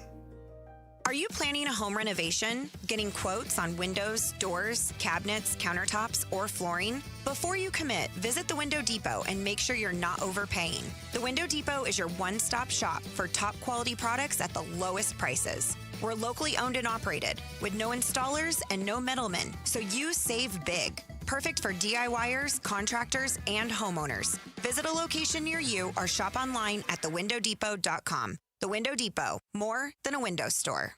You know, I used to think all money managers were the same until I spoke with Fisher Investments. Really? How different are they? Fisher's investment counselors are dedicated to service, not sales, keeping clients up to date on their portfolio. Well, they probably just invest in a bunch of mutual funds like I do. Nope. They build a tailored portfolio based on their clients' personal goals, helping them stay on track for a comfortable retirement. Well, they must make commissions selling products. Actually, Fisher doesn't sell any commission-based products. They're a fiduciary, and they believe that's a conflict. Then they have some kind of complex fee structure. Nope. Fisher has a simple, transparent fee that's a percentage of their client's portfolio. So they do better when their clients do better. It sounds like Fisher really is different. Couldn't have said it better myself. Fisher Investments, clearly different wealth management. Learn more at fisherinvestments.com/different. Investing in securities involves the risk of loss. This is Ken Goodrich with Gettle. When I was a kid, my dad would have me replace all the screws the previous repair guys left out. My job was to find every missing screw and replace it with a brand new one. Our guys still do that today. When motors are whirling and compressors are compressing and electrical contacts are doing their thing, those nonstop vibrations caused by missing screws will cause your system to die long before it's due. That's why we tighten your unit down to factory fresh condition every time. No squeaks, rattles, or hums. Gettle, Goettl, will keep you cool, but it's hard to spell. We've got the world's biggest soccer tournament, and it only gets better when you can trade on the outcome. Yep, get in on all the action with Kalshi, because here come the final teams from the quarterfinals, semifinals, and of course, soccer's ultimate prize happening July 19th. Kalshi, just the largest prediction market in the world, regulated and live in all 50 states. Paul Calvise here. Hey, you see the latest? Messi joining Giannis, linking up with Kalshi. Remember, on Kalshi, you're trading against peers in a live market, meaning there's no house. And as probability changes, you can buy in, buy out of your position, and for a limited time. Download the Kalshi app and use referral code AZSports, one word, AZSports, to get $10 when you trade 10. Referral code AZSports, one word, on the Kalshi app. Kalshi, Kalshi, trade on anything. 18 plus only. Restrictions and eligibility requirements apply. Event contract trading involves risk and may not be suitable for all investors. Prices, value, and available markets may differ from those mentioned. For more information, see kalshi.com/regulatory.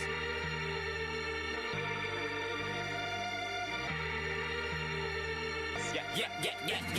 Brassy girls everywhere. Hands in the air. So party over here. Shaking for the man of the year. Oh, man of the year. Hey, it's Gambo. What are our biggest takeaways from the Suns Summer League so far? Well, of course, it's Come On Mala Watch. We'll give you our biggest thoughts on today's Burns and Gambo show, 2 to 6, on the Arizona Sports YouTube channel, the Arizona Sports app, and 98.7 FM. All right, we've been talking about Come On Mala Watch. Man. And the impressive run he's put together so far in the Summer League. I would say now the context is not just among the Suns, but every player in Summer League. I want to read you a quote here from Chase and Allen, though, Wolf, and you tell me what you make of this, because I feel like I'm speaking your language when I read this quote, okay? Chase and Allen, the head coach of the Suns. Yes, the Summer League Suns. Yes. And to be fair, he's not just talking about Malawatch here. He's talking about Rasheer Fleming, too. But he said they're doing a great job. Tremendous job getting everyone on board. We threw a lot at them here at camp, and camp is 3 days. They've been a great voice, almost a second coach on the court, and just helping all the guys with our principles, and then they're also thinking about themselves and where they need to be, unquote. That quote right there has a lot of people just referencing what Malwatch is doing as a leader, and Rasheer Fleming. I don't want to cut him out of this, but for the purposes of conversation. But Summer League, this is not the NBA. They're not in the third round of the playoffs or whatever facing the Spurs. I get that. But it is still where they are, those guys emerging as leaders. Yeah, and I think those guys, Malawach, of course, Rasheer Fleming, and Koa Pete maybe in the Summer League. But you know what? Leadership comes from being confident, Basinonians. You have to be confident. If you're not confident, you're not going to be a good leader. That's probably true. Yeah, can you? Yeah, that is a true statement. Thank you for that, Luke. You're not going to be a good leader. Up right That's there. for sure. Leadership comes from being confident. You know what you're talking about. You know what you're doing. And because you know what you're talking about, because you've already done, you're going to go ahead and try to tell other people exactly what they might need to do as well. It's one of the things that I talk about all the time. Now, that happens, Basinonians, on the court. That happens on the field, on the ice, on the diamond. Leadership, when you're actually competing, that kind of communicative approach, it matters. Because you're out on the field and we're competing. Hey, listen, here it comes. Strong safety fire. Be ready. This is what they did. I mean, you're not going to say that unless you feel like you know what you're talking about. You're just not going to blabber. Listen to you if you're just saying stupid stuff, yeah. Or if you've got Malawach actually in the paint and he's instructing the defense. This is really, really good stuff because it tells me that he's gaining that confidence. It's not. So I hear what you're saying. You're not going to be a good leader. You're not going to be a good leader if you don't have confidence. But we've seen plenty of guys who have confidence that don't feel the need to lead. I mean, you would agree with that, right? There's plenty of great players that don't. And I'm not saying, come on, Malawach, give him the NBA Leadership Award. But we even just had John Bloom on earlier. He was saying, the other part about Malawach is not just that he's 7'2" and making plays. He's vocal out there. And that quote right there from Chase and Allen, he's one of the guys that's getting this group together. A lot of guys that Malawach hasn't played with before, or guys that haven't played together. And he's been intentional about making sure everybody's on the same page. I just think that can't hurt. And then I would couple that with listening to Malawach speak. I get it. He's 19. He sounds like some of the things he says, he sounds like he's been in the league for 20 years, or he is a coach, just the wisdom with some of the stuff he says. So let me play a couple cuts here. This is from yesterday before his big game. Just me proving me right, me trashing the process, me just showing the work. It's nothing much. It's just me showing the work and me trusting the process. They asked him about me. What did he say? Proving me right. Yes. Oh, my goodness. All right, don't get me started on that. I like that. Can I just tell you? I like that. I figured you would. This is the other one. They asked him how difficult it was last year, only playing, 411 minutes. I mean, patience comes with everything. I mean, for you to be able to be successful, you got to be patient. And my opportunity wasn't denied. It was just delayed. And I understood that. I'm not going to put my head down and blame anybody else. So put my head down and complain. I just put my head down and worked hard. Wow. Put your head down and work hard. Okay, that is really, really good. Prove yourself right. I'm sorry, man. I've said this for years. I know. He's one of the few people I've heard say it unprompted the way you say it. No, it's just incredible. It really is. To prove others wrong. We hear this all the time. Basinonians, once you do that, I can tell you, I proved you wrong. Now, all of a sudden, your guard's going to come down, and you're probably going to go back to the player you were when you were not trying to prove others wrong. You know what you need? You don't need external motivation, Basinonians. You need internal motivation. He is internally motivated. If you're going to prove yourself right, if you're always going to prove yourself right, oh my goodness, that happens game in and game out. Proving yourself right. It's internal. It's an internal motivation that will never leave you because you're constantly trying to prove it to yourself as opposed to proving somebody else wrong. Oh, you said I couldn't do this. I did this. Now what are you going to do? Now what are you going to do? Well, now what are you going to do now that you proved the other person wrong?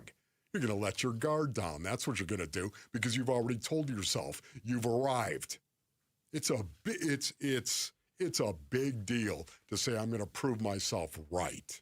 My goal for the show, Rick, is to get Wolf to be all in on Come On Malawatch's Summer League. However I have to do it. If I have to show you highlights or plays, it's cuts. Embarrassing.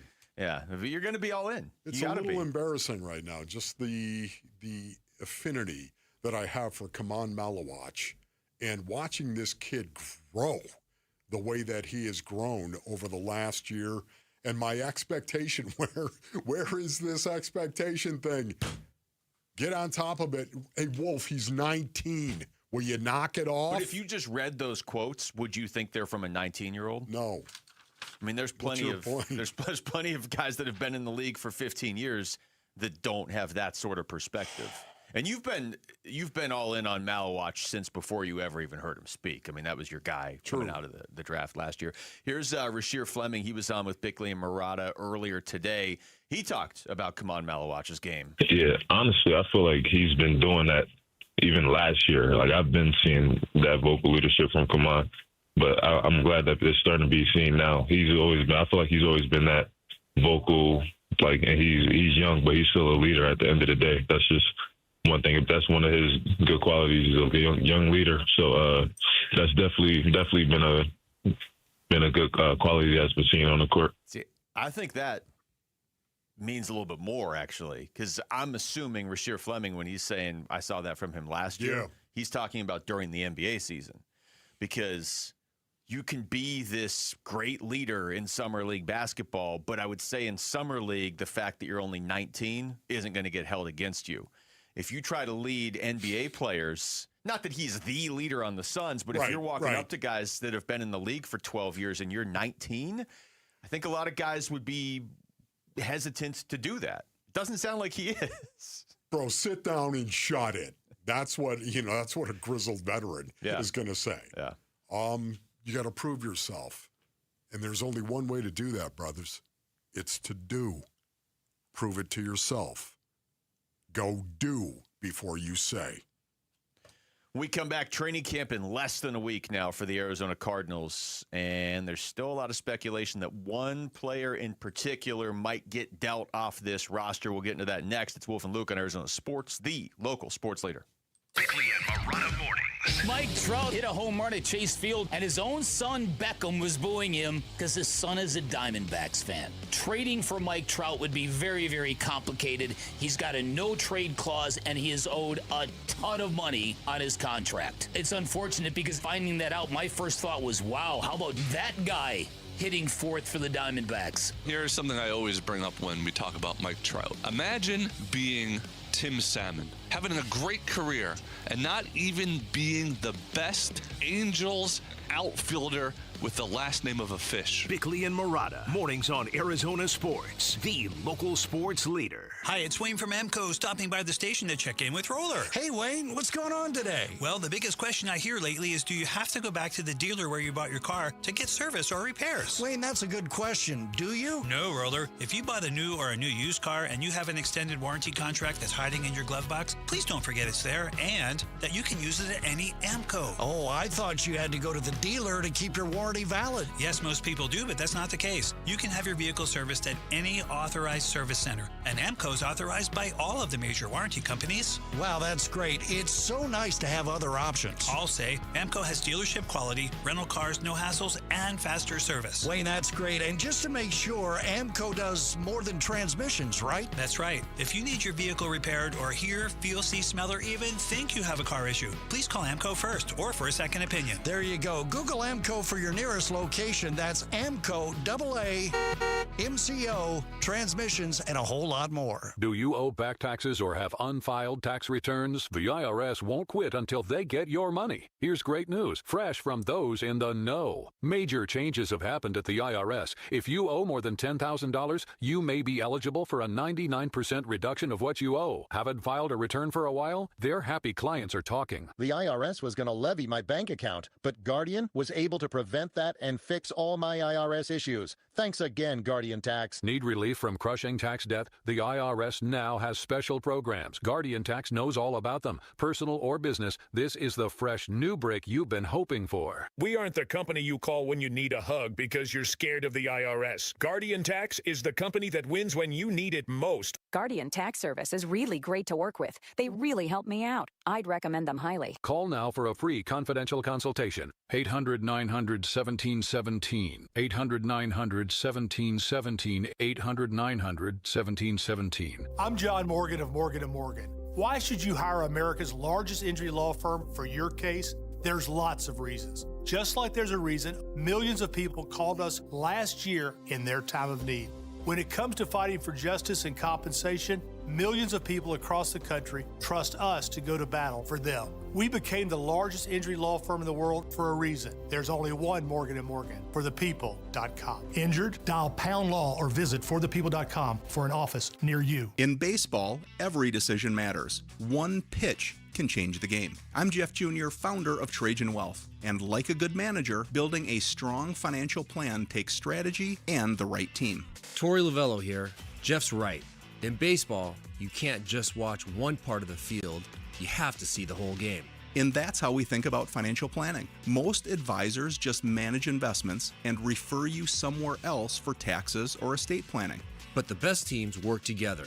Exactly. At Trajan Wealth, we built a family office model that brings everything together. Wealth, tax, estate. One team making sure every part of your plan plays well together. That's why I trust Trajan Wealth. With my family's plan, they see the whole field. Call Trajan today. 855-TRAJAN-1. That's 855-TRAJAN-1.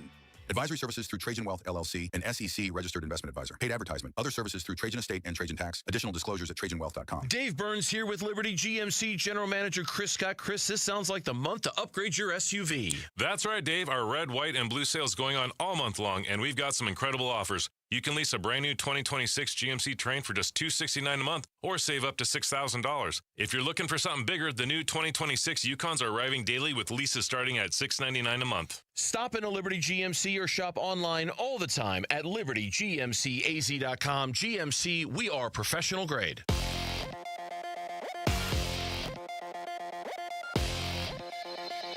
I'm Jesse Morrison, and here's what's trending now. The injuries are mounting for the Arizona Diamondbacks as they get ready to start the second half tomorrow against the St. Louis Cardinals.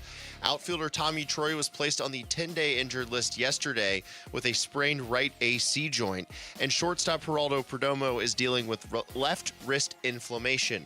Perdomo is not expected to miss time, but he did receive a cortisone shot during the All-Star break.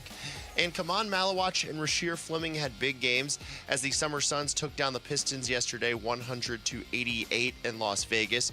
Malawach had a team-high 23 points and a game-high 15 rebounds, while Fleming chipped in 22 points and 8 rebounds. And that is what is trending now.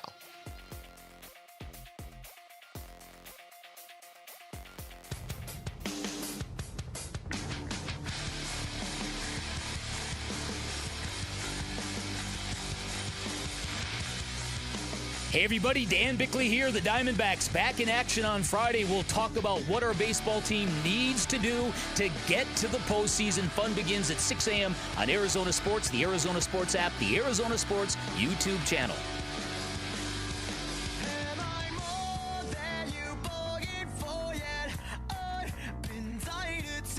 All right, Wolf, if I told you the Arizona Cardinals make a trade by the trade deadline, let's say, so is that like 8 weeks in? It's early November. Yeah. Do you think you could guess right now who the player is? 'Cause I think there's a Most few candidates. likely. Okay. Who do you have? Josh Sweat. Okay. Correct? That's the name that keeps coming up. I would throw Trey Benson in there too, just because. Okay. But Josh Sweat has obvious value. Trey Benson is more hypothetical value. I get that. Yeah. That name has come up a lot this offseason. There was a Bleacher Report story that came out yesterday going through basically just one trade every team could make. Did they pick Josh Sweat? Twice. Okay. Actually. So I'll throw the two trades out there that they put. For the Cardinals, they said, okay, well, here's the trade the Cardinals could make. They could trade Josh Sweat for a 2027 day 2 pick. So basically, you're not going to get a first rounder in next year's draft. Second or third. Because teams aren't trading first rounders in next year's draft. Yeah. So there's that one. Okay. That's, I would say, interesting. I mean, I still want to keep Josh Sweat at the start of the year and see what happens. Yeah. The other, though, they had Josh Sweat as a trade for another team, and it's the Eagles, where he played, and it was trade Jalen Carter to Arizona for Josh Sweat. Wow. Which was, I thought, kind of a weird one. Yeah, no, that is weird. Let me just say, I don't think that's going to be the case. I think they're going to trade Josh Sweat for draft capital. If they trade him. If they trade him, I think they're going to be looking for draft capital. I don't think it's going to be for another player. Especially Jalen Carter. Like, I don't know. I mean, and that trade, I guess, is written from the perspective of, hey, the Eagles should do this, because they were going through all 32 teams. So the one from the Cardinals' perspective was what you're saying, trade them for picks, or a pick, I guess, in this case, from the Eagles' perspective, because they're going off of Albert Breer's report that maybe the Eagles don't want to sign Jalen Carter to an extension. So they're looking at it as, hey, the Eagles could get rid of Jalen Carter and get Josh Sweat back. Yeah, okay, great. It does feel like he's their most valuable trade chip if it gets to that point.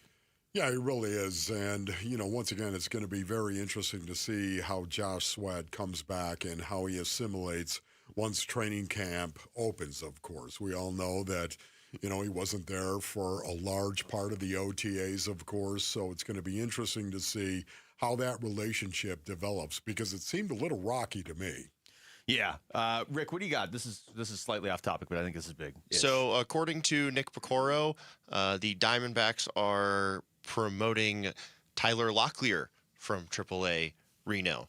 He has been very good as of late. He's now slashing .313, .394 on base, .502 slugging. He has 8 home runs and 211 at-bats. Interesting. Now in Reno. He's back. So...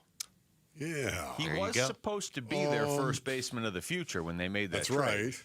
Yeah, okay. Tyler Locklear coming back right now. Yeah. Are you ready to insert him into the St. Louis series? You know what? I mean, I'm just saying right now, here we go. God, all of these at-bats, when you put it that way, all these at-bats against St. Louis are so important that it's like, I'm not letting you learn on the job right now, but it's not like they have Paul Goldschmidt in his prime over at first base right now either. Like, with all due respect to what Tim Tawa did against the Dodgers, and dude, keep doing it. Okay. I don't think he's irreplaceable at first base. So stop and think about it, though. Once again, Tyler Locklear, here we go. A guy that Mike Hazen targeted, of course, and traded for, and now or was involved in a trade, I shall say. And now all of a sudden he's hitting well, so why wouldn't you give him the opportunity right now? Convince me that we don't need a first baseman. Is the sample size large enough? Is it large enough to say, hey, you know what, we've got till August 3rd. You convince me that we don't need a first baseman. He would have to go on an absolute tear for me in the next 2 weeks. But even then, the sample size isn't that. It's not. It's not big enough for me. I'm telling you, my biggest priority, even if the Diamondbacks aren't technically buying at the deadline, I think you still trade for your first baseman of the future, honestly. So there's less urgency. I get it. Like, if Tyler Locklear goes out there and has 2 great weeks at the plate, but the Diamondbacks drop to 5.5 games out of the wild card spot, then maybe they don't go trade for a first baseman on August 3rd. But if they're anywhere near it, I'm trading for a first baseman, because even if I don't make the postseason this year, I need a first baseman next year. Yeah. There are good first basemen out there that are signed past this year that you could go get, in theory. Yes. Man, that is really, really interesting, though. The timing of that, isn't it interesting to you as well? Yeah, because, and it's what Rick just said, he's been hitting really well lately, because otherwise I wouldn't even mess with this until after you're out of it. You know what I mean? Like, okay, we made a run. It wasn't working. Okay, so now let's get Tyler Locklear up here to see what he's doing. But hitting .313 at Reno, and he's really picked it up lately. I don't think they're doing this as a, like, hey, let's give him a look. I think they're doing this as a, he might be able to help us right now. Yeah. You know? Yeah. Yet again, the timing of it all, and just saying, hey, to how much will we give up for the first baseman? How much? Okay, so Tyler Locklear may come up over these next 2 weeks and suddenly, play well, even if he played well. You're not going to say, well, that sample size, I'm sorry, it's just not big enough for us. So we're going to still go out and we're going to get somebody at the trade deadline. If we're in this thing, we're going to get somebody at the trade deadline who can play first base. Just how much are we willing to give up? If Tyler Locklear shows us something in the next 2 weeks, that may impact what you're willing to actually give up in acquiring a first baseman. Flip it around, though. I mean, what if you're still in it in 2 weeks, but Locklear's hitting the way he did last year? Then it's like we have to go get a first baseman. Yes. The timing is the most interesting part of this. You're right, because like I said, normally I would just kind of wait until, okay, we're not going to make it. Then let's let Tyler Locklear do his thing. The fact they're calling him up right now in the middle of this race means they believe he can help them right now. And they need it. Yeah. Tawa was great against the Dodgers, but they have not gotten production from first base this season. It has been historically bad. What was the stat? The OPS that they've gotten at first base is the worst in over 100 years in Major League Baseball. Anybody that can just knock it all. Get up here and start hitting. So, yeah, that'll be something interesting to watch, because I also don't think they're calling him up so he can watch the team play. I'm guessing he's going to be in the lineup tomorrow, I would assume. Yeah. This just makes it really juicy, doesn't it? I mean, it just does. There's a little bit of drama there. I'm not into drama, Basinonians. I'm not. Yet at the same time, this does have a little Days of Our Life feeling, doesn't it? Hey, look, everybody. It's Tyler Locklear. Let's wave him around a little bit and see, you know what? Is he going to get an opportunity to actually say, you're going to be our first baseman going forward? 2 weeks, I just can't believe that sample size is large enough. I just reject it. He hit better than his numbers last year, too. So in 11 games so far in July, and granted the Pacific Coast League is very offensive heavy, but he is hitting .442 with 5 home runs. Okay. In 11 games. This is the definition of opportunity is there at that position at the major league level, and he's hitting like a guy that is like, hey, give me the opportunity. So it makes sense. Last year he hit 175 for the D-backs in 31 games, had 3 home runs. I remember him getting real close to a couple other home runs. I think he even got robbed of a home run at one point, where he hit one that was like it would have been out in almost any other park. But it doesn't matter. He hit 175 last year, so this is not like a slam dunk. He's going to step in and produce. Man, I got one thing to say to everybody, Basin audience. Get your popcorn ready. All right, this is going to be great. Oh, I can't wait. Here we go. We'll come back. Let's go around the NFL with some quarterback news that doesn't involve the Arizona Cardinals directly. That's next. It's Wolf and Luke on Arizona Sports, the local sports leader. Get your popcorn ready. Diamondback skipper Torey Lovello, the man who makes the lineup, joins Burns and Gambo Friday afternoons at 2:30 to talk D-backs. Brought to you by Budweiser. Watch it on YouTube. Listen on the Arizona Sports app and 98.7. I've had a number of surgeries, and frankly, I don't have time to rehab a surgery and an operation at this point in my life. I didn't want to take time off my kids' activities. That's why former college and pro football player Bobby Carpenter turned to QC Kinetics. We couldn't be happier saving our patients like him from operating rooms and long recoveries. I've been able to resume like normal activity for me, which is a lot of running. It's a lot of workouts. I've been very, very blessed with how it's been able to hold up. For so long, patients have accepted surgery as the only solution. But with new technologies, the medical professionals at QC Kinetics use regenerative treatments, your body's own biologics, to help heal and restore knees, hips, shoulders, and backs. I actually ran into a friend of mine over at our golf course, and he had his knee done. It felt so well. He'd got his shoulder done. He goes, I can't thank you enough. He had heard the commercial on the air, and so it's feeling great. Find out how you can avoid surgery and finally get relief. Call QC Kinetics now for your free consultation. Call QC Kinetics, 602-837-PAIN. That's 602-837-PAIN. 602-837-PAIN.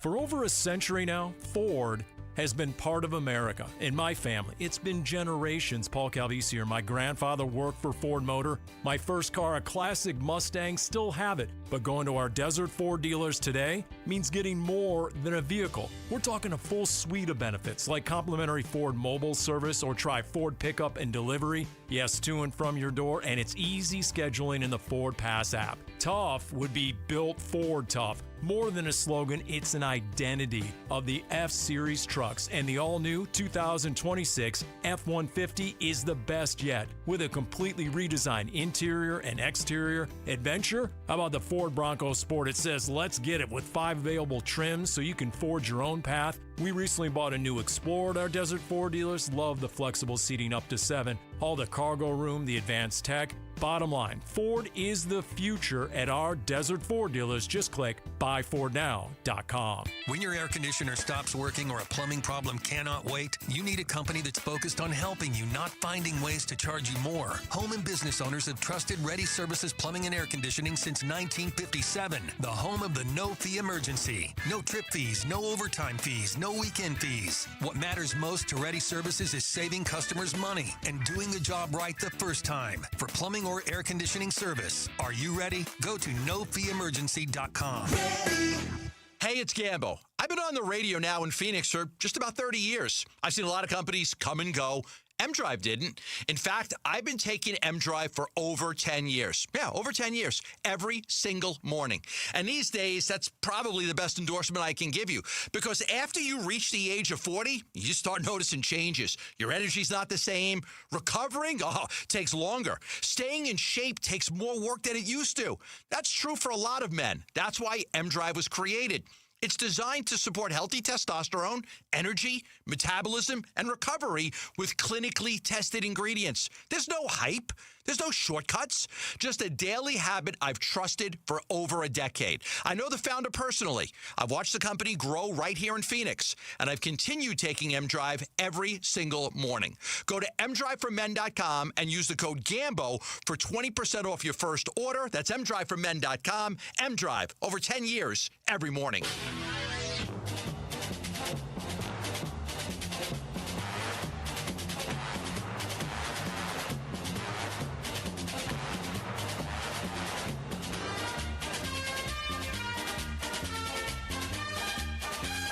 Giddy up. Wolf, I know you're a big Hard Knocks guy. Looked this up earlier. Not actually, but about 3 weeks away from the start of Hard Knocks. Yeah, I think you were being a little facetious there. Were you not, Luke? I was. I know you're not a big Hard Knocks guy. I like Hard Knocks. It's not as good as it was, I would say. Rick, you agree with that? Not as good as it was?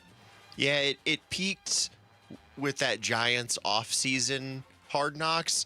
And then ever since then, they've not really showed anybody anything because that they showed everybody everything. As the Giants were running Saquon out of town. Yeah, it wasn't a great look for the Giants, but it was super fascinating. Exactly what Wolf wants, just to be a fly on the wall in those GM meetings and ownership meetings. Yeah, I feel like I used to love that show. It's still good. I'll still watch it, but it's the Seahawks, so I'm less likely to watch it. But it does start in a couple weeks. It used to have more access, though, like Rick is saying, and it used to only be once a year. And now they tried the off-season thing, they tried the in-season thing. I almost feel like they kind of oversaturated the market and pulled back the access a little bit. Yeah, the things, once again, cutting players and you having cameras there, that sucked buttermilk. Yeah, but that's not much of it. I know that isn't much of it anymore, but still, even to me, it is the dignity and the sanctity, if you will, of the locker room itself, where you have these guys mic'd up. Stop. Just live. Just be on a football team. Don't act like, there's the camera. I'm going to say something. This is going to get me some hits. I can't stand that. Yeah, August 11th for Wolf to tune in. I was always fascinated when the players would get cut, but it did kind of make you feel a little uncomfortable because yes, that was very interesting, but it was also really sad because you'd been watching and basically rooting for the guy to make the team. I thought the entire time. The in-season one, though, I know they've done it a few times, but when they did in-season, I think it was the Colts. They made the Colts interesting. The in-season one I liked because it was behind the scenes as you're in a playoff race, basically. But Either way, it's the Seahawks. I really, as I've said multiple times, they should have made it the Vikings because the Vikings quarterback debate. Oh my goodness, it's going to get real interesting. Let me start though with some Patrick Mahomes news. This is from Yahoo Sports Daily yesterday. Remember, Mahomes got hurt pretty badly right towards the end of last season, but it sounds like he is still planning on playing in that opener. Yeah, that's my goal. I mean, I've said that since the beginning, is being ready to go week one. I can't predict the future, and I know that it's a long process, and it's not just my decision. But at the same time, I'm going to give the doctors and the coaches every single opportunity they can to let me be out there week one, and I don't want to miss that game because that's the team that won the division while we were gone, and you want to be out there and ready to go with your teammates. And so I'll give it every single thing I can to be out there week one, and hopefully the doctors and the coaches give me the green light, and I'm able to go out there with my guys and compete against one of the best teams in the league. Man, it's just truly amazing. Once again, the advancements in surgery and orthopedic surgeons and what they're capable of doing right now. The fact that you're talking about Patrick Mahomes even being available week one, coming off an ACL injury, is stunning to me. Yeah, because that was late in the year last year when he got hurt. It was mid-December. Yeah, so if he's their opener, and you could probably piece it together based on what he said right there, is at home against the Broncos, Monday Night Football, September 14th. So if he's able to come back for that, that's 9 months, and he's back and playing against the Broncos. Even if he's not there playing in that first game, it seems like he's going to be back pretty early this season. Here's more from Mahomes. It's going good. It's a long process. I think that's what I've learned throughout this entire thing. And so all I can do is be as great as I can be every single day. It's tough. You have to just maximize that day and then slowly get better and better as the year goes on. And so I'm excited to get back to training camp. I'm excited to get the guys back around. I've kind of been in the building in Kansas City by myself, and so just having the guys back and getting to be back on the football field will kind of get me going in order to get ready for the season. This guy, man, Mr. Perfect. Patrick Mahomes. Do you still see the Chiefs as a Super Bowl contender? I'm just going to say this right now. As long as you have Pat Mahomes as your quarterback, I always see you as a Super Bowl contender. That's and I know that doesn't line up. It's not the truth. Yet at the same time, it's my feeling-based audience because of how much I respect and admire Pat Mahomes. And not just the franchise quarterback that he is. We're talking about one of the best quarterbacks, if not the best quarterback, to ever play the game. Yeah, I think when he retires, he's going to be right there with Brady. Now, he's got a lot of Super Bowls to win to even be in the conversation in a lot of people's minds. A lot of people are just going to measure based on, Brady had 6 and he only had 5. Or what did Brady had 7, didn't he? Yes. Okay, Brady had 7 and Mahomes only had 6. So I didn't watch the games. Brady's just better. But you got to be close. It can't be Brady had 7 and you had 3. You know what I mean? Like, you got to be close. But as far as just the eye test, I don't know that I've ever watched a better quarterback than Mahomes. I mean, Aaron Rodgers in his prime was really good, but he's only got 1. Peyton Manning. I mean, there's obviously some I didn't really see. But to your point, if they have Mahomes, I think they're on the short list. I'm looking at the Vegas odds right now. They are 7th to win the Super Bowl. Okay. They've got so still, in relevant. Some of these teams I wouldn't have ahead of them. Okay, they got the Rams 1, the Ravens 2. At some point, I got to actually see it with the Ravens. The Bills, Seahawks. The Bills. Bills are 3? Yes. The Bills are actually tied for 2nd with the Ravens. Okay. And then rounding out the top 5, both the Seahawks and Niners. So 3 of the 5 favorites to win the Super Bowl are the other 3 teams in the Cardinals division. That's cute. Yeah, who's number 1 again? Rams. Yeah. Why would they be number 1? And this isn't even with Aaron Donald back yet. Oh, man. And that's happening. All right, so we referenced that Vikings quarterback battle between Kyler Murray and J.J. McCarthy. If you haven't been paying attention, there are some hardcore J.J. McCarthy fans in Minnesota.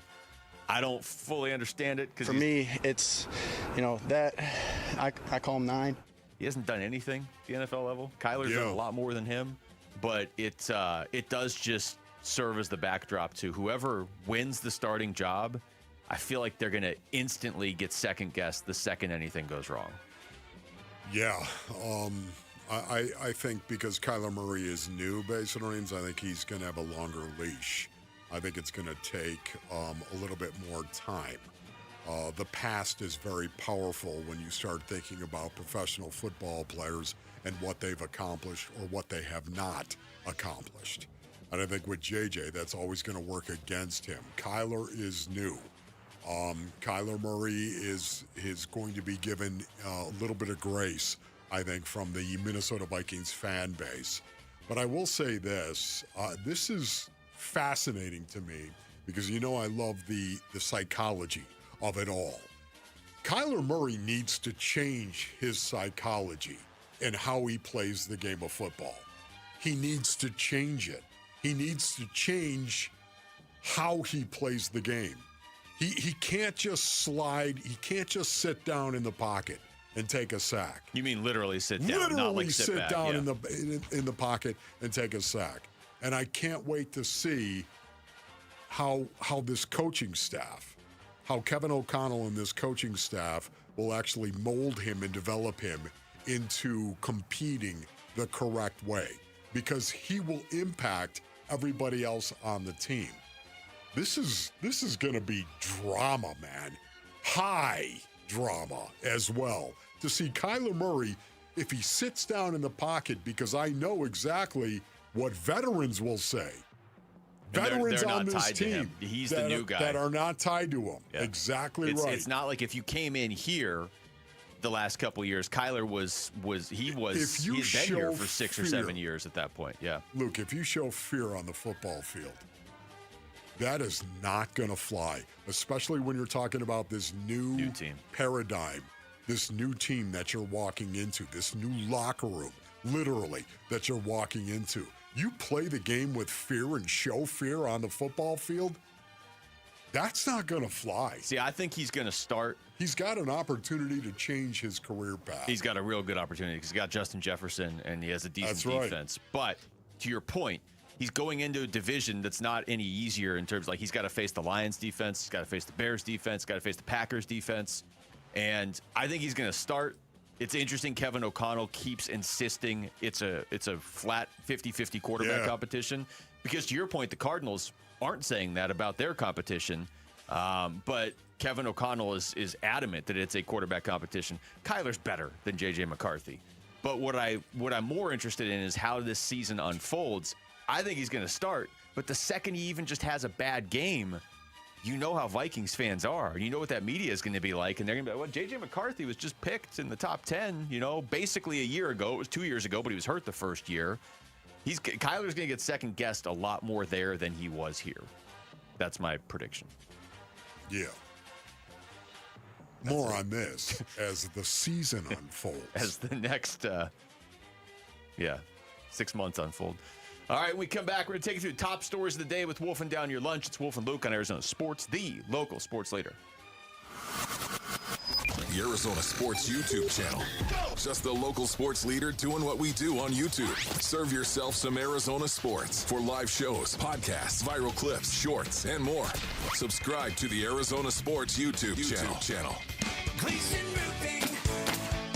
The predictions say we could be in for a really wet monsoon season. Don't be the odd person out hoping we don't get rain during a drought in the desert because you don't know if your roof can handle it. Contact Gleason Roofing and have them do what they did at my house. This is Jim Sharp, and when Gleason Roofing came to my place for a no-obligation roof audit, I knew I was going to need something done because my roof was more than 10 years old. But I was pleasantly surprised to find that I didn't need a complete roof replacement. Gleason Roofing only needed to replace my underlayment. The good news is that many roofing issues can be caught early before they turn into a full replacement. A simple inspection by Gleason Roofing now could save you thousands later during monsoon season. Go to GleasonRoofing.com to claim your no-obligation roof audit. That's GleasonRoofing.com. GleasonRoofing.com. Gleason Roofing, there's a reason people choose Gleason. Why is K2 Vision RLE a permanent solution to glasses, contacts, and readers? How is it that you'll never develop a cataract after K2 Vision RLE? And how is RLE different from LASIK? Hey, it's Doctors King and Kopstein from K2 Vision RLE. We'll answer those questions and others when you join us for our free live webinar today at noon.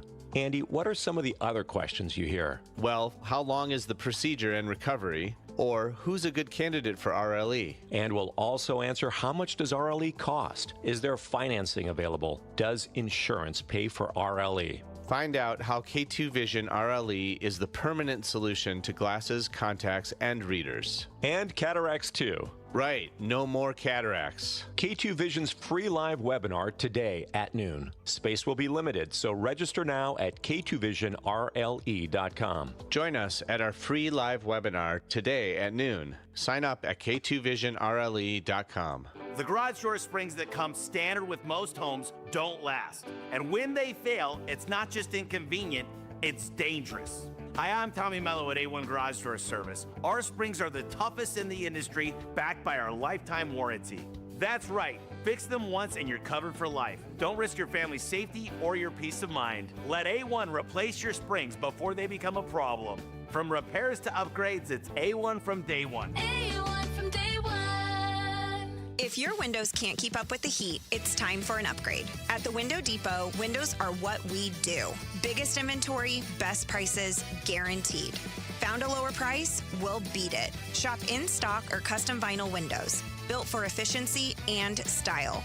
From one window to full home replacement, we help you get the right windows for less. Lower your energy bills and stay comfortable year-round. Visit a location near you or order online at thewindowdepot.com. Hey, homeowners, if you're ready to move and found the perfect home but can't buy until you sell, you're not alone. With Carol Royce, your home sold guaranteed realty, unlock your equity up front by using her buy before you sell program so you can buy your next home first with a strong, non-contingent offer, move in on your timeline, then sell your original home the right way for 100% of market value, guaranteed. Call Carol Royce today or visit carolhasthebuyers.com. That's carolhasthebuyers.com. Carol and sell Mr. Grand price and possession. All right, there's talking baseball and there's trading baseball, not the deadline or baseball cards. Kalshi, just the largest prediction market in the world. Kalshi, regulated and live in all 50 states. Paul Calvise here. Again, you can trade every baseball game on Kalshi, even the All-Star events, futures. Hey, at last check in the American League, the Yankees trading at 32% to play in the championship this October, meaning a $100 trade pays out over $300 if they win. And remember, on Kalshi, you're trading against peers in a live market. There's no house. And as probability changes, you can buy in, buy out of your position, and for a limited time, download the Kalshi app and use referral code AZSports. One word, AZSports, to get $10 when you trade 10. Referral code AZSports. One word on the Kalshi app. Kalshi. Kalshi. Trade on anything. 18 plus only. Restrictions and eligibility requirements apply. Event contract trading involves risk and may not be suitable for all investors. Prices, value, and available markets may differ from those mentioned. For more information, see kalshi.com/regulatory. KMPP FM Phoenix, live from the Casino Arizona and Talking Stick Resort Studio. Arizona Sports, the local sports leader.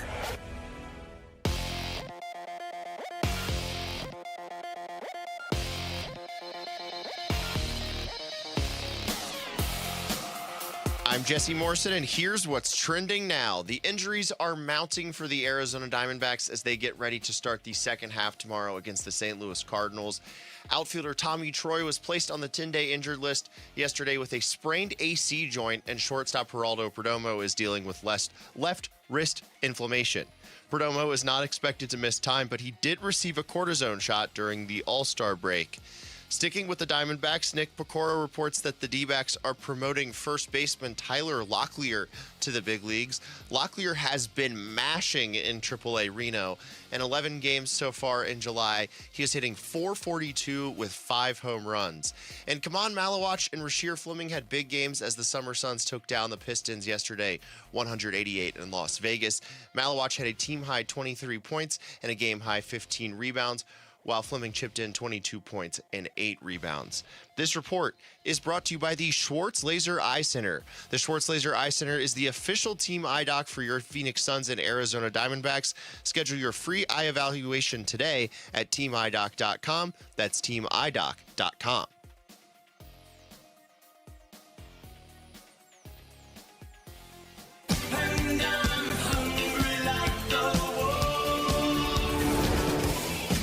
Arizona sports, the local sports leader.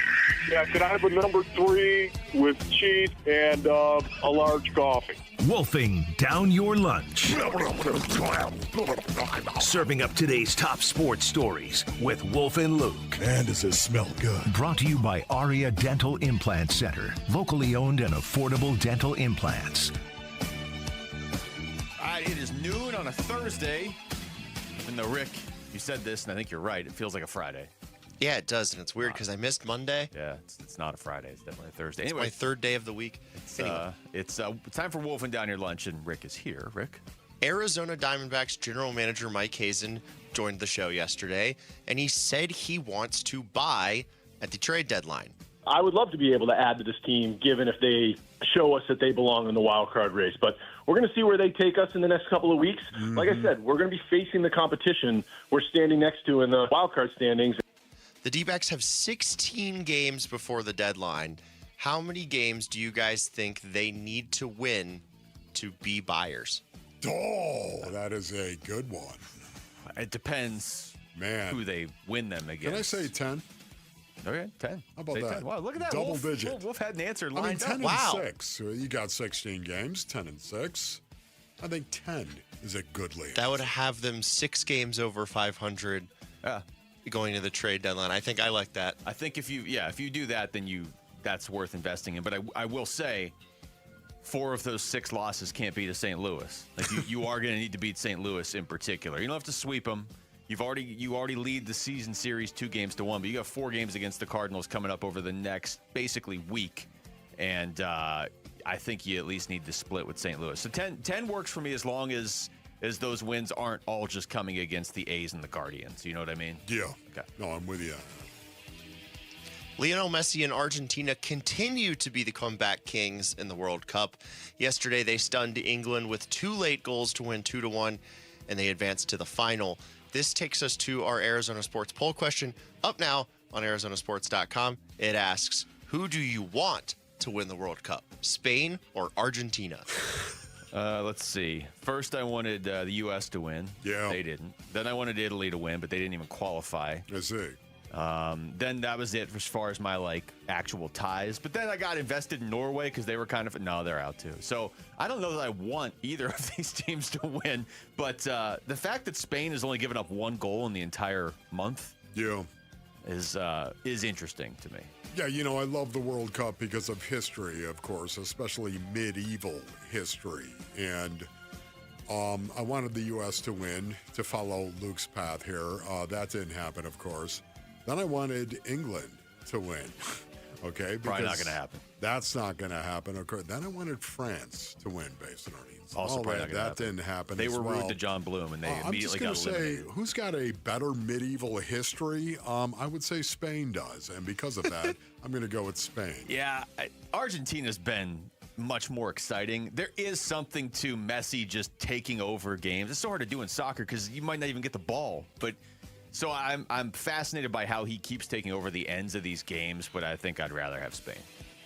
I think I'm going to vote Argentina. Okay. Because I just, I don't really like them, and I don't really like Spain. I don't really like either of these teams. They're really good. Kind of where we all landed. I don't have a problem with Spain. Messi is so cool. I mean, if he closes out his World Cup career with back-to-back World Cup wins, that's a Is he closing out his World Cup career? Maybe I'm not. serious, man. You've got to be kidding me. What he has done is truly incredible. It's crazy that they legendary. Keep coming back and winning these games, and he's at the center of it because this is not you're not even guaranteed possession of the ball at the ends of these games, and he keeps finding it and setting up goal. I mean, it is absurd. It's hard to score goals in the World Cup. Ron Wolfley reporting. My sources. Thanks, Rick. All right, so I voted Argentina. Okay. 52% lean Argentina, 48% lean Spain. Okay, so pretty even. So, okay. All right. Over to the Suns, the Summer Suns. Rick did not want to come off there's more. Okay. Over to the Summer Suns. They beat the Pistons 188 behind big games from Kaman Malawach and Rasheer Fleming. What impressed you guys the most about the win? It's hard to not say Malawach. It is Malawach. Like, if I say it's anybody else, I'm looking for something else instead of the obvious. Kamon Malawach has been probably even more impressive than I expected through these first 4 Summer League games. And I do kind of want to see now, like, I mean, they still have a chance to go out there and win the Summer League. He's been the most impressive because it's been so consistent each game. There's no doubt about it. It's been Kamon Malawach.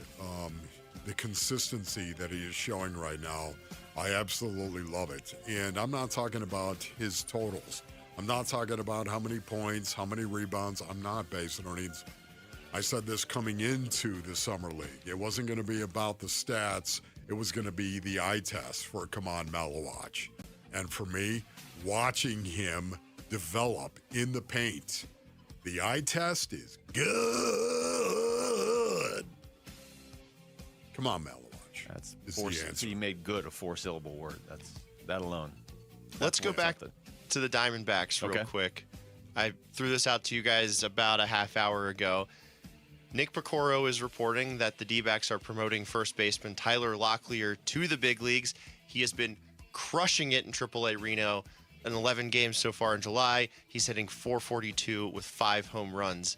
Can he fix the D-backs' miserable first base problems that they have had all season? Yeah, I mean, he was... Will he? No, I don't think he will. But he can. He was. We were looking this up during the break because he's not one of the...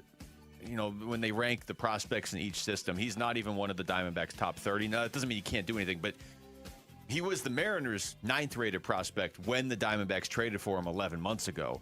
So there is definitely... There's a pedigree there that, like, people have been high on in the past, and then he got hurt, and he just wasn't producing. He's been producing lately. So if the question is when they traded for him, he was supposed to be the first baseman of the future. Yeah. I'm skeptical that anybody is just going to get called up and solve that problem for more than a couple weeks. So much of the time, this answer is Eduardo Rodriguez. It's what lies within. Okay, once again, has the proverbial light gone on in the shed for Tyler Locklear? It's such a small sample size, we'll never know that until we see it. And that's why it's going to be fascinating to just watch.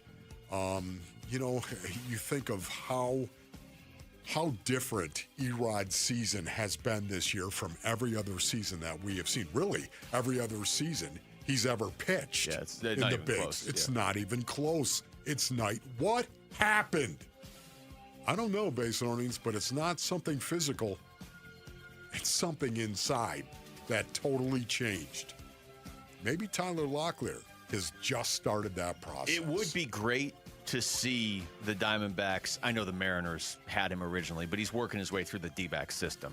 To see them have a hitter come out of the system and just be no debate, clear cut. We go into next season. He's the starting first baseman. He's the guy. He's going to be hitting 25 to 30 home runs and hit 270 or more each year. It'd be nice to have that because they've had a lot of guys lately that have been like, oh, this guy's got, a really good pedigree and he's supposed to be this amazing player. And he either figures it out somewhere else like Blaze Alexander or Jake McCarthy are, or he just doesn't figure it out like Pavin Smith or Alec Thomas. It'd be nice to have Tyler Locklear step in and just never let the job go again. I think at this point we got to see it first, right? Absolutely. All right, that was Wolfing Down Your Lunch. Thank you, Rick. When we come back, speaking of Suns Summer League, okay, yeah, it's July, but could this be going any better for the Suns right now? That's next. It's Wolf and Luke at Arizona Sports, the local sports leader.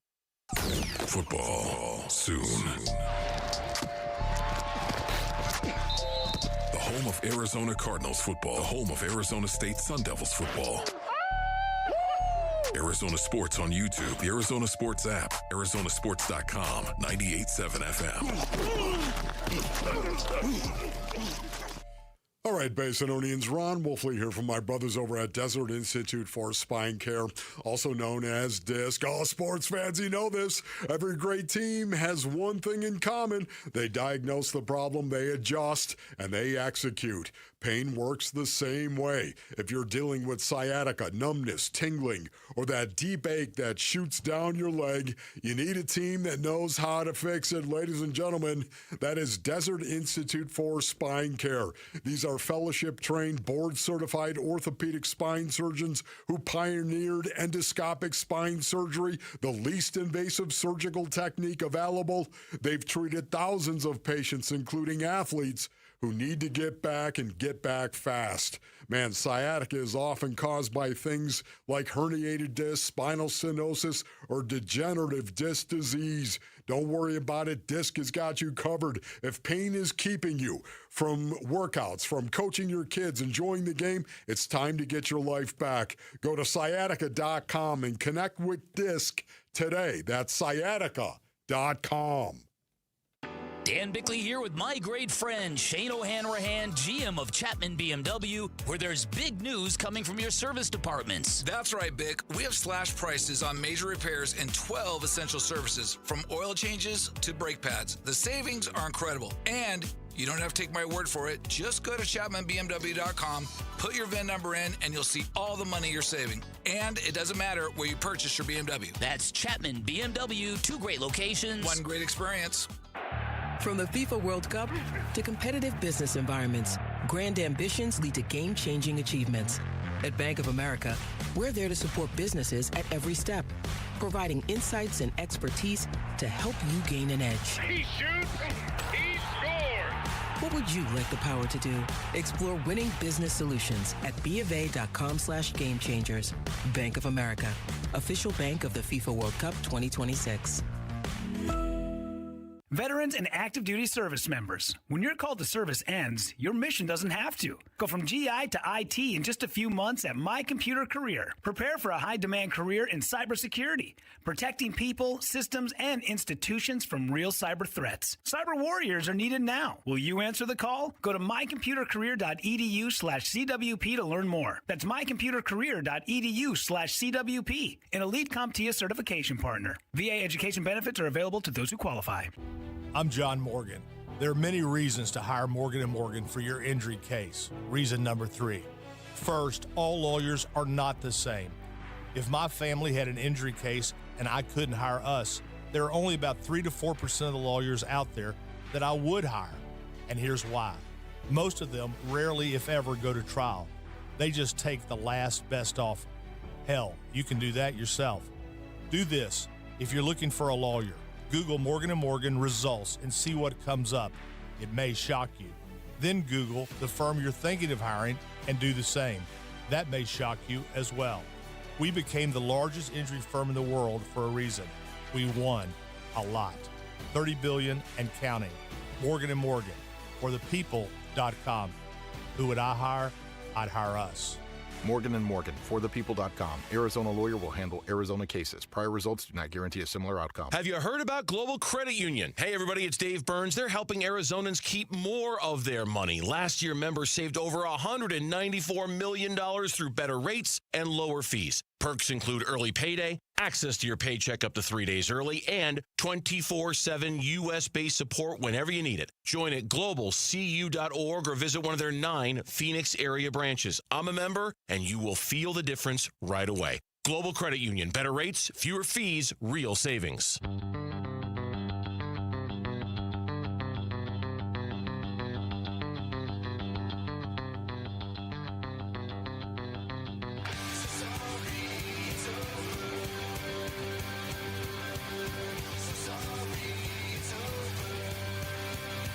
Hey, it's Gambo. What are our biggest takeaways from the Suns Summer League so far? Well, of course, it's come on, Malo Watch. We'll give you our biggest thoughts on today's Burns and Gambo show, 2 to 6 on the Arizona Sports YouTube channel, the Arizona Sports app at 98.7 FM. All right, I would say pretty universally the 4 Suns everybody had their eyes on coming into Summer League were Kaman Malawach, Rasheer Fleming, Kobe Brea. Yeah. Okay. In that order? I would say so in that order. I would say it's gone really well for Kaman Malawach. Pretty well for Koa Pete and Rasheer Fleming as well. And Kobe Bray is a little bit up and down, but he was kind of a distant fourth anyway. I don't know that this could have gone much better. And they still have at least one more game. So I don't know. This is going about as well as you could ask for mid-July basketball. You know, it's so amazing. I love to challenge myself, Basinonians, as I'm watching these games, watching any game with questions. And the question I came up with, who looked like the Phoenix Suns culture? That's what I wrote down on my notes. Who looked like the Phoenix Suns culture? It's only been 4 games in the Summer League, Basinonians, and we all know the context of the Summer League. But the name that came to mind was Kaman Malawach first, and then it was Rasheer Fleming, then it was Koa Pete, and then Kobe Bray. Absolutely right. That's the order in which I thought of who looked like the Phoenix Suns culture. And I don't know if you would have told me that going into this Summer League, that was the way that it was going to be. I don't think you could have hoped for anything better for this team than that. And that is happening right now. They still have a shot to just win the Summer League outright. It's the format's kind of confusing unless you're a Summer League enthusiast. But the top 4 teams, everybody still has another game. The Suns are 3-1, right? There's going to be like 8, maybe 12 teams that are 3-1. So I'll be interested to see what the Summer League tiebreaker looks like. But everybody has at least one more game, which is just going to be a consolation game, unless you're one of the top 4 teams, which right now the Suns are the number 3 team. So then you would play in a single elimination 2 rounds to try and win the whole thing. Again, does it matter? I would rather have this, though, than the in-season tournament, honestly, with the way the Suns are set up right now, because this is at least Malawach and some of your young players trying to win something that they haven't won before. The in-season tournament, if the Suns win that, are we really going to care? Yeah. Most people wouldn't care about this, too. I get it. But at least this is like some bigger game experience for your rookies and second-year guys. Yeah, and here's the other thing, too. Of course, the context of the Summer League here. How much of this is going to carry over, Basinonians? That is, what good is all of this if none of it is going to carry over into the association? Of course. Very fair point. But there is Kaman Malawach developing the way that he is. That fills you with a hope that he might actually be able to make an impact and be in the rotation, be included in the rotation from game 1. I'd put it this way. You watch these games, I'm sure everybody does this, and it doesn't just have to be basketball. You're watching a game, you're like, okay, it'd be nice to have that guy on the Suns or the D-backs or the Cardinals or whatever. If I were just watching Summer League basketball, 2 guys I'd be like, oh, I wish that guy was on the Suns, would be Caleb Wilson, who's not on the Suns, and Kaman Malawach. If you watched Malawach, if he was playing for pick a team pick Orlando or something, you'd be like, oh man, that's pretty much exactly what the Suns could use. If he could do that at the NBA level, that's almost exactly what the Suns need. Well, the good news is they drafted him.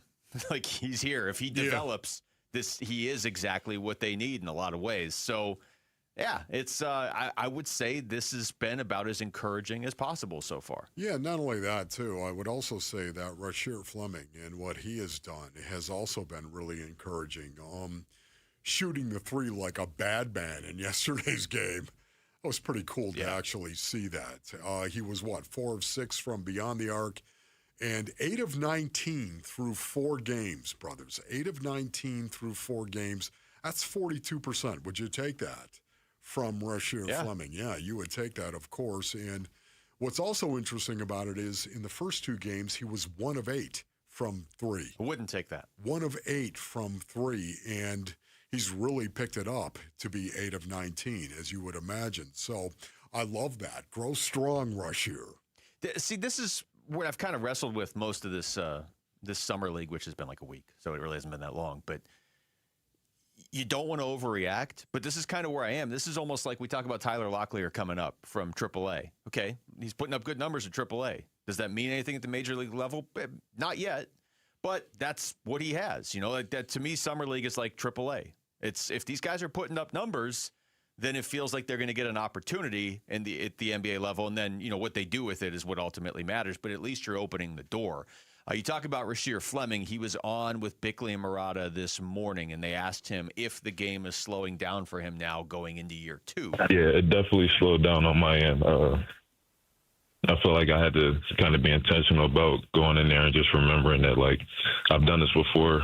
Like, it's nothing to, like, be in a rush about. So it definitely the game definitely slowed down for me. They asked him what he's looking at for the upcoming NBA season. Yeah, I just want to keep working to be the best player that I can be, and then whatever comes out of that, I'm looking forward to whatever that may be. But I'm really excited to play with the team that I've got right now. Man, I love that. I tell you once again, man, it's just guys are all this young speaking Wolf's guy. language. Yeah, this young guy who's trying to make his way at the hardest level, at the highest level our species can. Man, this is gold to me. When I hear a guy say, I'm just trying to be the best player that I can be. Okay, he's not saying, well, I really want to improve my defense, or I really want to improve my three-point shot. I really am focused on that because I think that's a little bit too myopic. I want something broad, and yet making that statement of saying, I just want to be the best player that I can be, that includes everything that he's doing. And that's the kind of mindset that I love for a young guy to have. And I'm glad he said it. Now again, you got to do it. You got to be it. It's one thing to say it. It's one thing to do it. You got to be it more than anything else.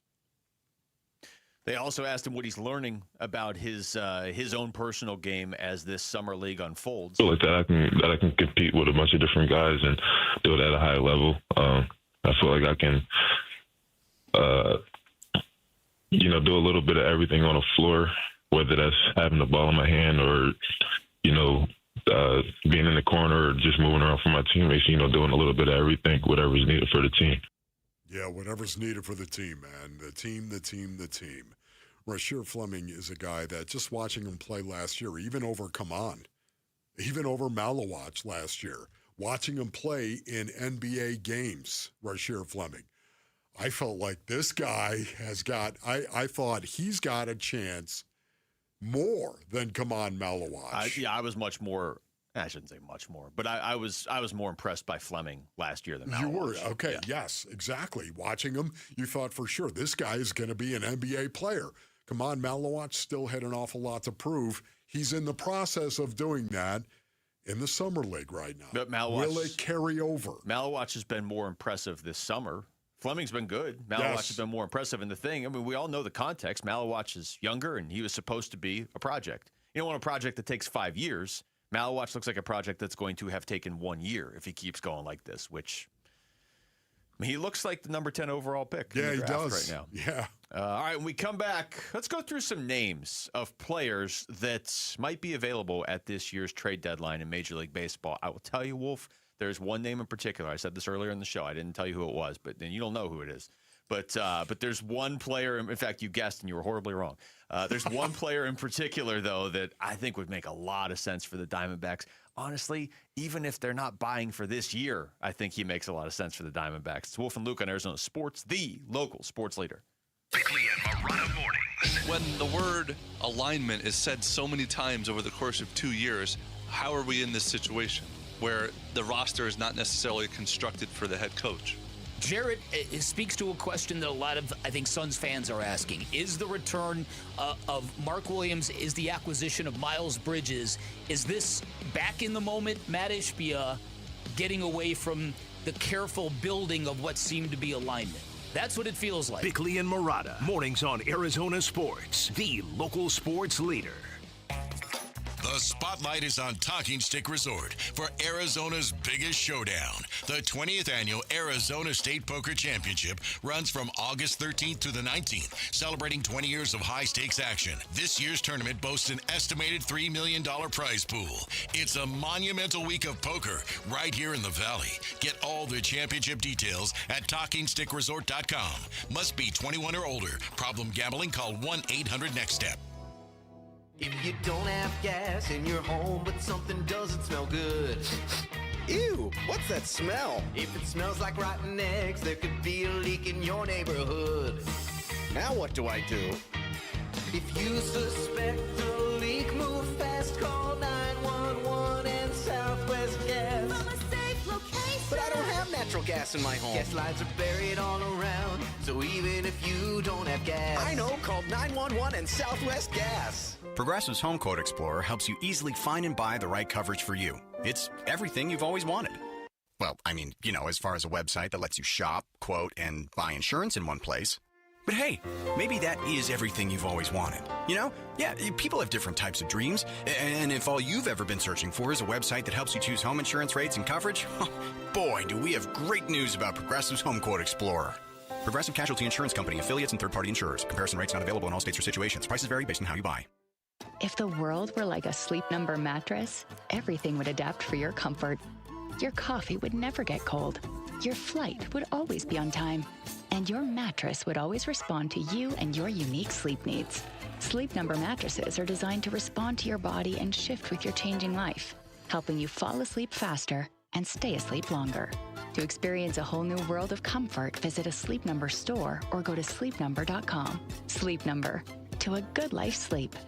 LASIK and EVO ICL from King LASIK gives you freedom from glasses and contacts. Refractive lens exchange from K2 Vision eliminates readers and cataracts. Hey, it's Vince Murata. Dr. King and Dr. Kopstein have performed over 300,000 procedures, and I know from personal experience that they'll know the best procedure for you. Schedule your free Zoom consult today at K2VisionRLE.com. K2 Vision RLE. No glasses, contacts, readers, or cataracts. K2 Vision RLE.com. Triple digits are here, and you can avoid an AC system breakdown by calling Collins Comfort Masters to schedule an $89 AC tune-up. Collins is trusted by the community with nearly 11,000 five-star Google reviews and expert technicians that get the job done right the first time. Take advantage of this offer now, so your home will stay cool and comfortable all summer long. Call 480-NO-WORRY or visit collinscomfort.com. Collins Comfort Masters, the no-worry solution for all your air conditioning, plumbing, electrical, and water filtration needs. Hey everybody, Dan Bickley here, and joint pain is awful when you're the person who's fighting through it, but I'm betting you aren't the only ones affected by it. Maybe you love someone who struggles with joint pain. You see what they don't say, what they've slowly stopped doing. For instance, it's July, the days are long and hot, it's time to be in the pool, moving, living, and you're on the sidelines sitting it out. Let's talk about getting that life back, because at QC Kinetics, that's what's happening every day. People who were stuck in that cycle of pain are finally stepping out of it with regenerative treatments done right there in the office. No surgery, no long recovery, no putting your life on hold, just real relief. The inflammation eases, the pain lets go, and you suddenly feel like your old self again. Go find out what's possible with a free consultation. They have clinics in Phoenix, Scottsdale, Peoria, and Chandler. Get on the books by calling 602-837-PAIN. That's 602-837-PAIN for QC Kinetics.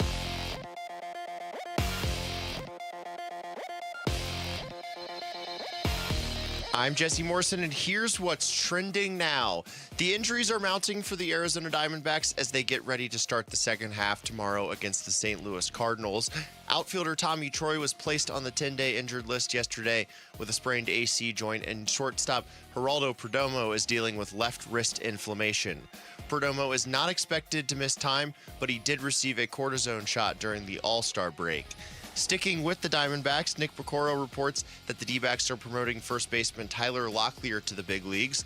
Locklear has been mashing in AAA Reno. In 11 games so far in July, he is hitting .442 with 5 home runs. And Kaman Malawach and Rasheer Fleming had big games as the Summer Suns took down the Pistons yesterday 100-88 in Las Vegas. Malawach had a team-high 23 points and a game-high 15 rebounds, while Fleming chipped in 22 points and grabbed 8 boards. And that is what is trending now.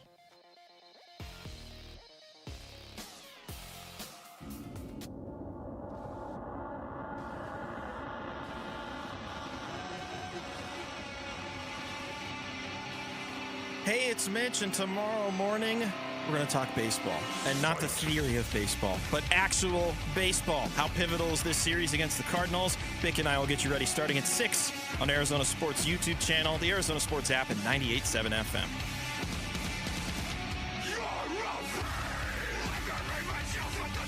All right, we're starting to see more of these lists. Wolf.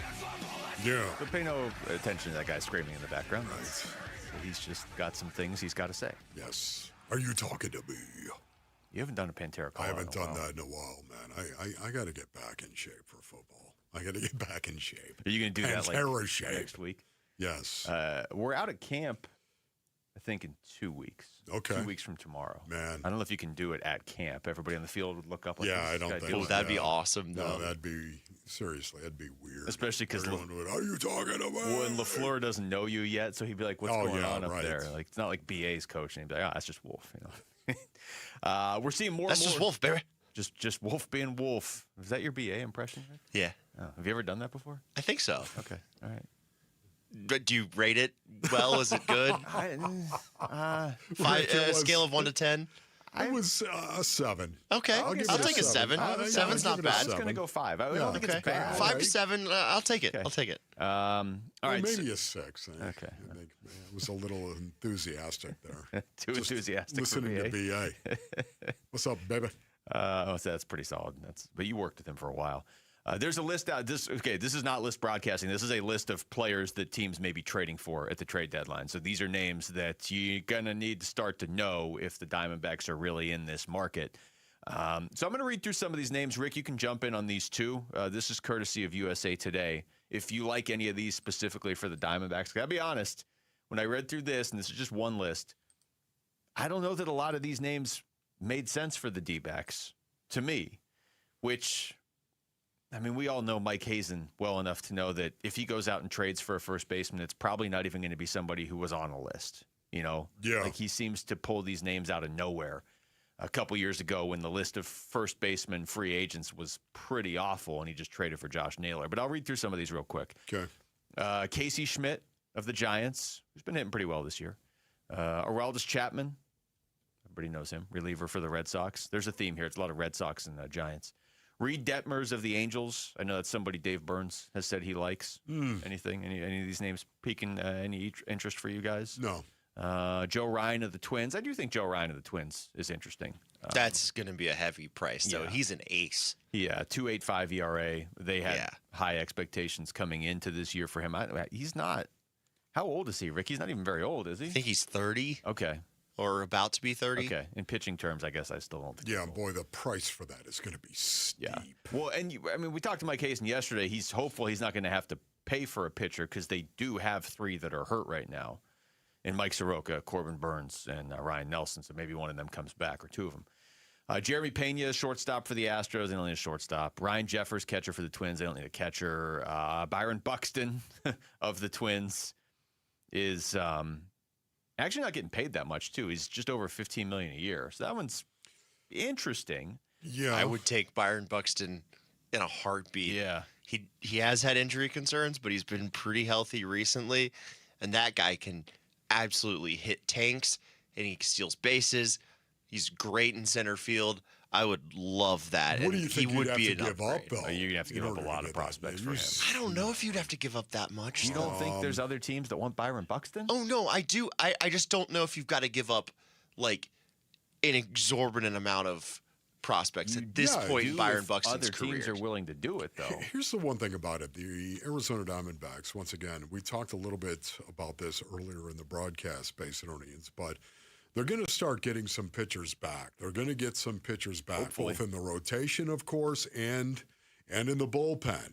The bullpen is only going to get stronger. Can you imagine what that might look like if, in fact, you get back A.J. Puck and you get back Justin Martinez as well? For me, it's a situation where what do they need?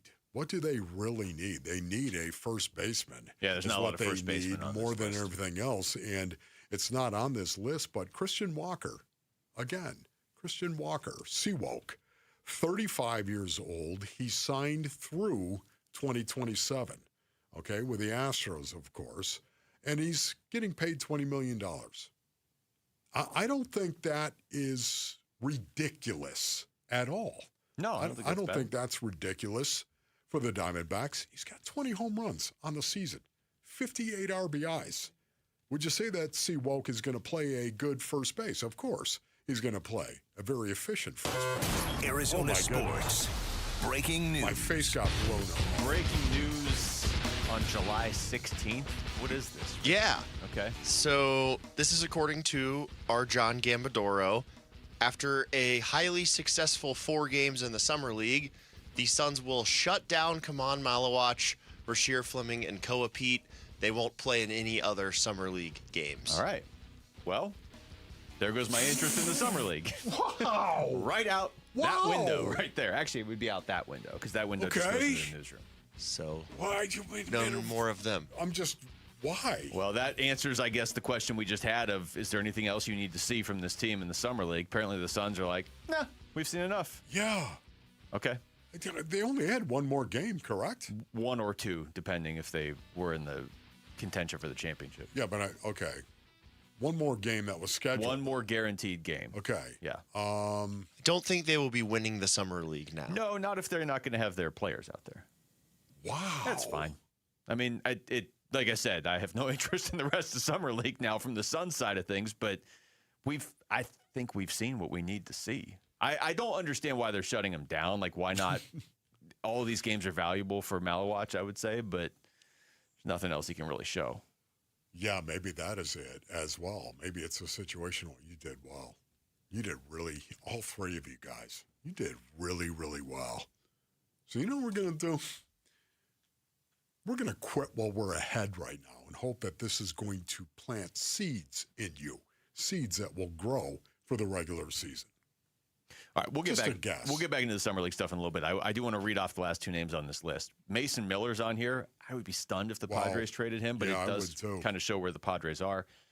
And Tarek Skubal's on here for the Tigers. Man. That's, yeah, Run. that'd be great, but you can't. The Diamondbacks aren't going to be able to get Skubal. Just trade for Derek Skubal. Yeah, why not? He's Yes. From Kingman.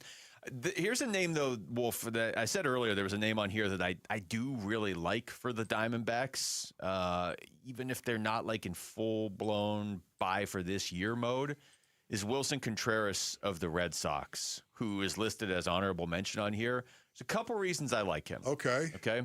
One, the Red Sox have gotten weird and cheap, and I feel like if you're going to make a trade, target the teams that might just do something ridiculous. I don't know that you're going to have to give up a ton for Wilson Contreras.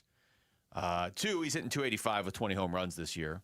He's signed past this year. He's signed through next year with a club option for 2028 as well. Okay. He's only making $17 million a year, so it's not like you would have to break the bank for him.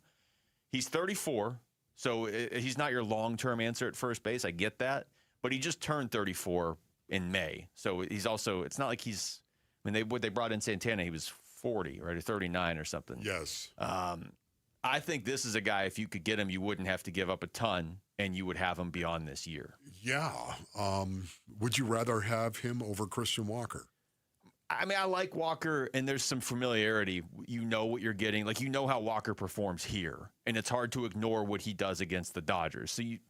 But Against the Dodgers. he does. He owns the Dodgers. I know. I understand that. Yet, also, too, Christian Walker is a clubhouse guy. Yeah. He is a strong leader in that clubhouse. It would be weird if they brought him back. And we know that he is. Just recreate the 2023 Diamondbacks. Gallen and Kelly and Sewald and Walker. Yeah, honestly, he is a known commodity. That's what I like about Sewald. But Contreras is a better hitter now. I mean, he's. Yeah, I understand that. Yeah, but Christian Walker at 35 years of age right now, he's got 20 home runs on the season. Yeah, no, they both the exact same amount of home runs. Doing well. I would take either one of those guys. I would honestly probably just take whichever one takes less. See, to me, I'd rather have Christian Walker because he's a known commodity. I know exactly what I'm getting inside that clubhouse. I see it as a plus, not just, he's a known commodity. He's a guy that is a commodity that is going to lead. I love that. So you don't like Wilson Contreras, or you're just saying less than Christian Walker? Less than Christian Walker. Contreras is pretty consistently a 19-ish, 20 home run guy for his 11-year career. Who do you think you'd have to give up most or more for? Probably more for Contreras, but again, I don't know what the Red Sox are doing. Like, they just trade away their best players and then when they get good prospects back, they trade them away too. So I just wonder if that's a team. I don't know who's running that team, so I feel like maybe you could have When you better think of chance the of working them up. Astros, I'm not saying they're out of it, but they are 4 games under. They're 4 games under 500 as well. Mm-hmm. So the opportunity might actually be there. I would just go to the Red Sox and be like, remember when you gave Mookie Betts to the Dodgers? We can beat that offer. How about that? All right, when we come back, it's something that has been talked about a lot on this show, and it's being talked about a lot outside this show too. So what percentage chance does Carson Beck have to just start right out of the gate in week 1? We talked to Josh Weinfuss about this yesterday. He gave us a percentage. I think you guys completely disagree with me, but we'll get into all that next. It's Wolf and Luke on Arizona Sports, the local sports leader. Bickley and Marotta mornings. Mike Trout hit a home run at Chase Field, and his own son Beckham was booing him because his son is a Diamondbacks fan. Trading for Mike Trout would be very, very complicated. He's got a no-trade clause, and he is owed a ton of money on his contract. It's unfortunate because finding that out, my first thought was, wow, how about that guy hitting 4th for the Diamondbacks? Here's something I always bring up when we talk about Mike Trout. Imagine being Tim Salmon, having a great career, and not even being the best Angels outfielder with the last name of a fish. Bickley and Marotta, mornings on Arizona Sports, the local sports leader. All right, Basinonians, Ron Wolfley here from my brothers over at Moving Team 6. Go to movingteam6.com for more information. Man, the summer is brutal. If you've ever tried to move in the summer, you know, Basinonians, what I'm talking about. You don't want to do that. You know what you need? You need the professionals. You need the pros. That is Moving Team 6, because moving is difficult. Moving Team 6, they understand that. You can trust the professionals to pack your belongings safely and move your most important possessions safely and securely. Whether it's local, it's long distance, it's commercial, residential. You know what? They also have a massive air-conditioned storage facility right here in Phoenix and now in Mesa as well. That's right. They've got headquarters serving the East Valley. Go to movingteam6.com. You'll see it right there, proudly supporting our veterans and first responders. That's movingteam6.com. Your move is their mission. All right, it's officially the most wonderful time of the year at Staples. They've got back-to-school supplies as low as 25 cents, up to 40% off select tech, 20% off for teachers, and more. Check out all the deals at staples.com/back-to-school. Staples, that was easy. Having insurance isn't the same as having State Farm. It's like needing a lawyer, but getting some guy who just watches courtroom dramas. How does the defendant plead? Guilty. Wait, what? Also, objection. You object to what? Erroneous. Counsel, approach the bench. Hey, can I get a whack at the gavel? You wouldn't settle for just any lawyer, so don't settle for just any insurance. Get the real deal with State Farm. Like a good neighbor, State Farm is there. Treat your pet at Tractor Supply with great prices on everything they need in just one stop. All summer long, we're adding new dog and cat products, over 200. Food, toys, treats from brands your pets love. All new, all at great prices, all at one place. So come in to save time and money. Leashed pets are always welcome. Shop in-store or online. Tractor Supply, your one stop for pets out here. Ron White, live. If your eyes go bad, you can have LASIK surgery and they can give you 20/20 vision. But let me tell you something, folks. You can't fix stupid. Sunday, October 4th, 8 p.m., Talking Stick Resort. Ron White, live. Tickets on sale now at TalkingStickResort.com. For mature audiences. Hey everybody, Dan Bickley here with my great friend and the guy who will hook you up, Shane O'Hanrahan, GM of Chapman BMW, where the summer sales event is already in full effect. That's right, Bick, and the savings are incredible. So if you want to spend your summer in the ultimate driving machine, now is a great time to make it happen. And to all your listeners, remember to ask for me by name I'll make sure you get the best price you're going to find in the Valley. That's Chapman BMW, 2 great locations, 1 great experience. I'm Dan Morgan of Morgan & Morgan. Last year, millions of people called us for representation. Why? Because trust grows when you win, and we've won a lot. Over $30 billion and counting. When you call America's largest injury law firm, you're calling a family. You're calling an army, our army. You're calling somebody who will fight for you. Injured? Let our family fight for your family. Morgan & Morgan, forthepeople.com. Morgan & Morgan, forthepeople.com. Arizona lawyer will handle Arizona cases. Prior results do not guarantee a similar outcome. On Sunday, July 19th, the D-backs take on the St. Louis Cardinals. And the first 5,000 kids to the game will receive a Baxter Ears cap, courtesy of Honeywell Aerospace. Get your tickets at dbacks.com.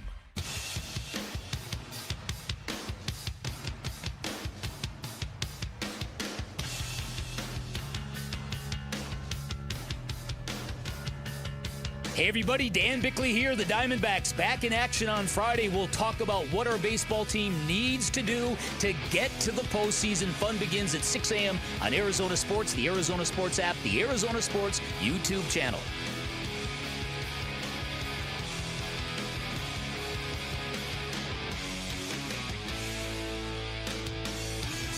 All right, Wolf, are you still of the belief that Carson Beck could be starting week 1?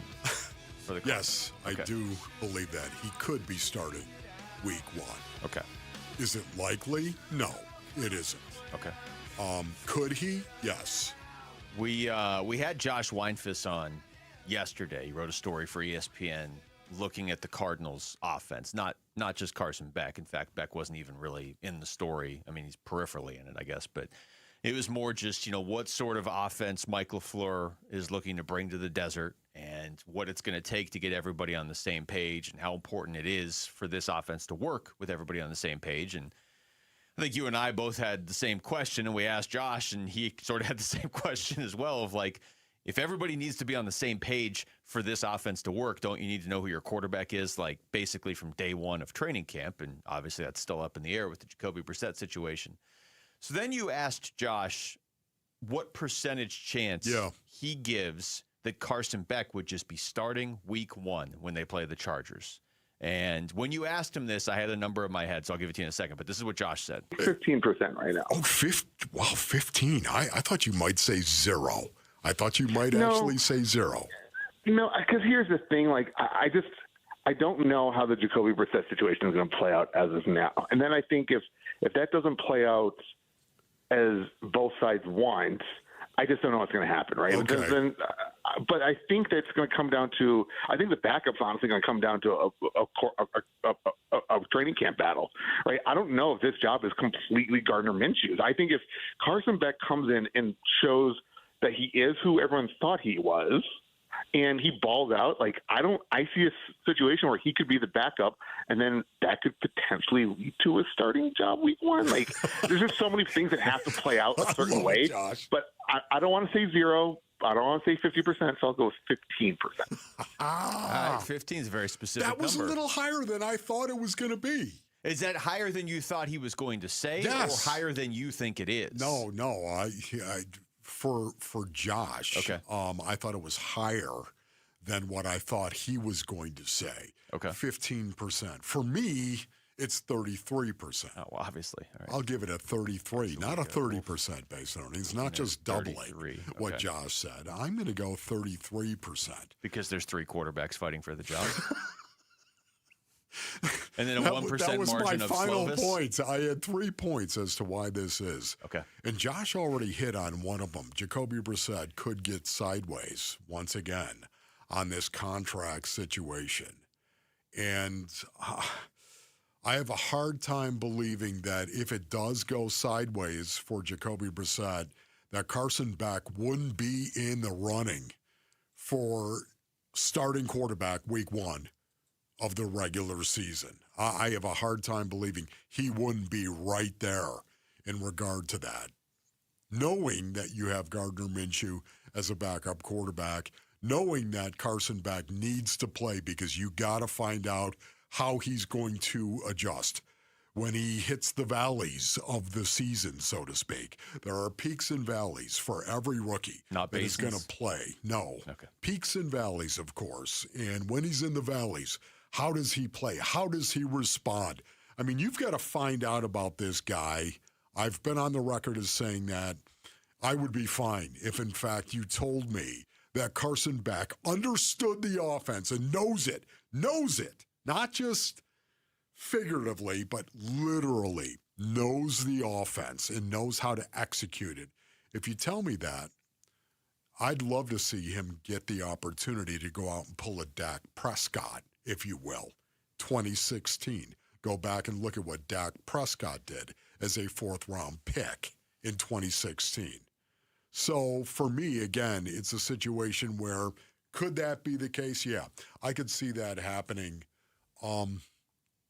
But my final point is there are 3 quarterbacks, so it's a 33% chance.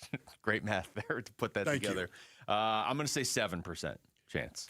I think it's... You're going to go half of basically what Josh... I'm going to go with Jacoby Brissett's jersey number. How's that? That's, but no, I mean, that's basically where I was, between like 5 and 10% anyway, so why not just go with 7? Because if it were me making the decision...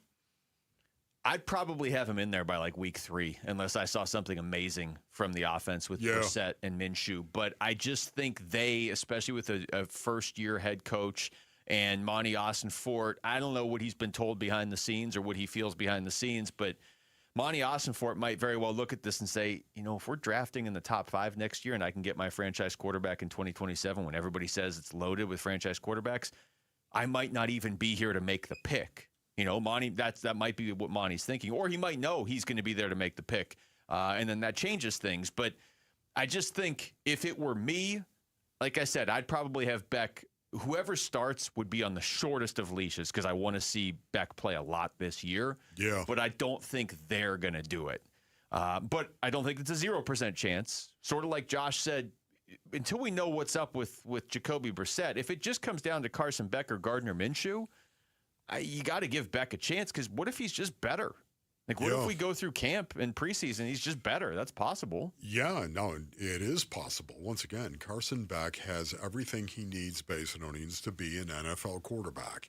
He does. He's got it all. And he also has an awful lot of college experience, which I like. I'm going to put that into the positive category in terms of him being a young guy starting in the National Football League, knowing how difficult it is to be a rookie quarterback and actually go out there and start and play and do well.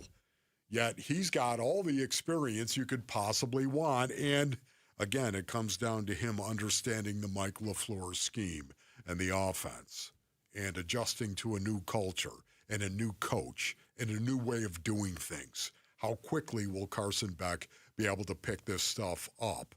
Again, I go back to the known commodities that Jacoby Brissett and Gardner Minshew are. They're known commodities, and I respect them greatly. Yet at the same time, if Carson Beck understands the offense and isn't going to get his mind blown by being thrown out there, yeah, I'm going to give this kid every opportunity to show me that he's going to be our guy going forward. Can you go to him if he's not amazing and not anger the locker room? Like, if it's just like, oh, Beck looks okay and we think he knows enough that we're going to throw him out there, do you? Because that would still make sense to me, given where they are. And it would make sense from a front office perspective. But are guys like Budda Baker going to be like, why are you throwing this dude out there if he's not, he doesn't give us the best chance to win? Once again, this is why preseason is going to be so important. But that's what I'm saying. If he dominates, if he goes out and he's going to be given the opportunity, Luke, Carson Beck is going to get a lot of reps in preseason. He's going to be given that opportunity.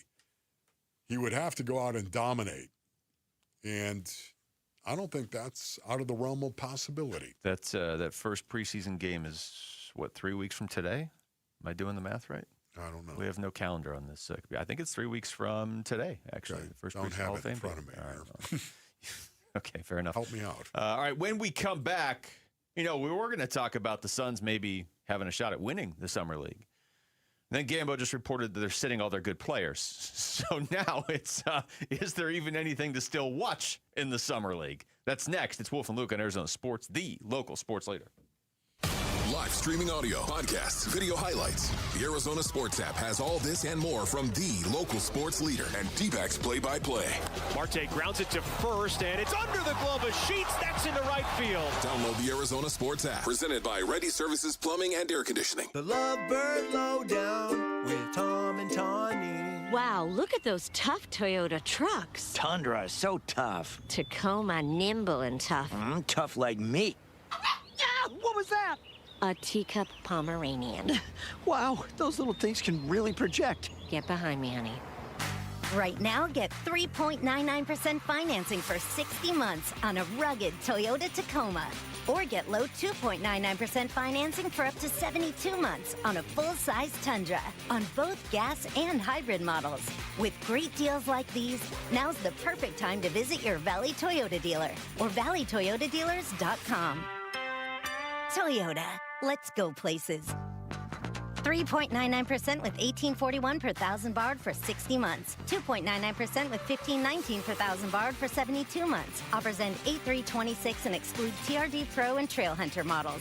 See dealer for details. For windows and doors that combine style, performance, and efficiency, come to the Window Depot. We carry a large selection of Milgard windows and patio doors, with many options in stock and available today. Choose from a variety of colors, styles, and energy-efficient designs that can help improve comfort while adding value to your home. From new builds to window replacements, our team can help you find the right Milgard products for your unique project. Visit thewindowdepot.com to find a location near you. Tired of hearing scary radio ads about the IRS? Tax Relief Advocates is different. TRA is here to tell you that if you owe money to the IRS, whether it's $5,000 or $500,000, we have a solution. TRA can eliminate or reduce what you owe to the IRS with zero risk to you. We have over 1,000 5-star reviews on Google and an A+ with a BBB. End your tax nightmare today by visiting TRA.com or call 800-583-6681. That's 800-583-6681. If the world were like a Sleep Number mattress, everything would adapt for your comfort. Your coffee would never get cold. Your flight would always be on time. And your mattress would always respond to you and your unique sleep needs. Sleep Number mattresses are designed to respond to your body and shift with your changing life, helping you fall asleep faster and stay asleep longer. To experience a whole new world of comfort, visit a Sleep Number store or go to sleepnumber.com. Sleep Number. To a good life's sleep.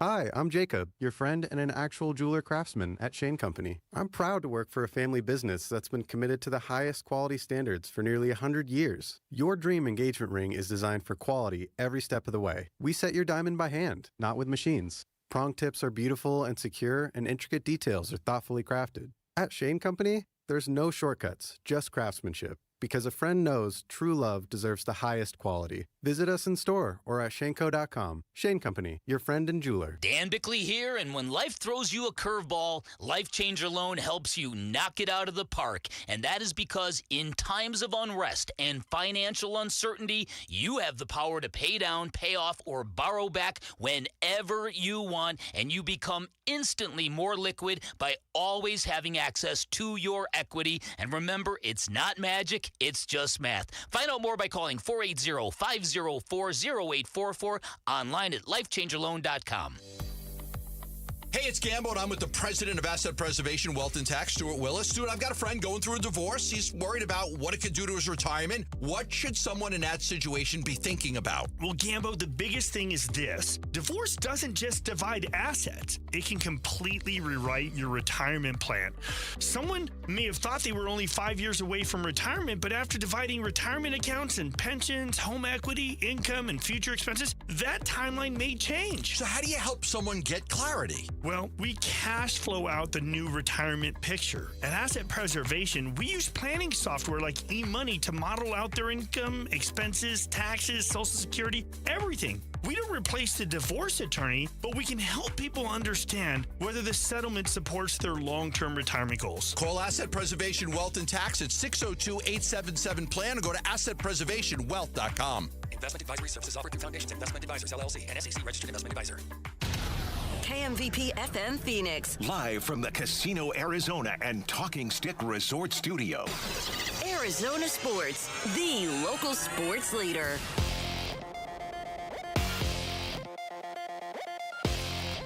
I'm Jesse Morrison, and here's what's trending now. According to Nick Pecoro, the Arizona Diamondbacks are promoting first baseman Tyler Locklear to the big leagues. Locklear has been mashing in AAA Reno. He's hitting .442 with 5 home runs in 11 games in July. And according to our John Gambadoro, the Phoenix Suns are shutting down Kaman Malawach, Rasheer Fleming, and Koa Pete for the remainder of NBA Summer League. This report is brought to you by Ready Services Plumbing and Air Conditioning. Ready Services Plumbing and Air Conditioning is about saving you money, so when it comes to your plumbing or AC, give them a chance and let them provide their value to you. Online at ReadyServices.com.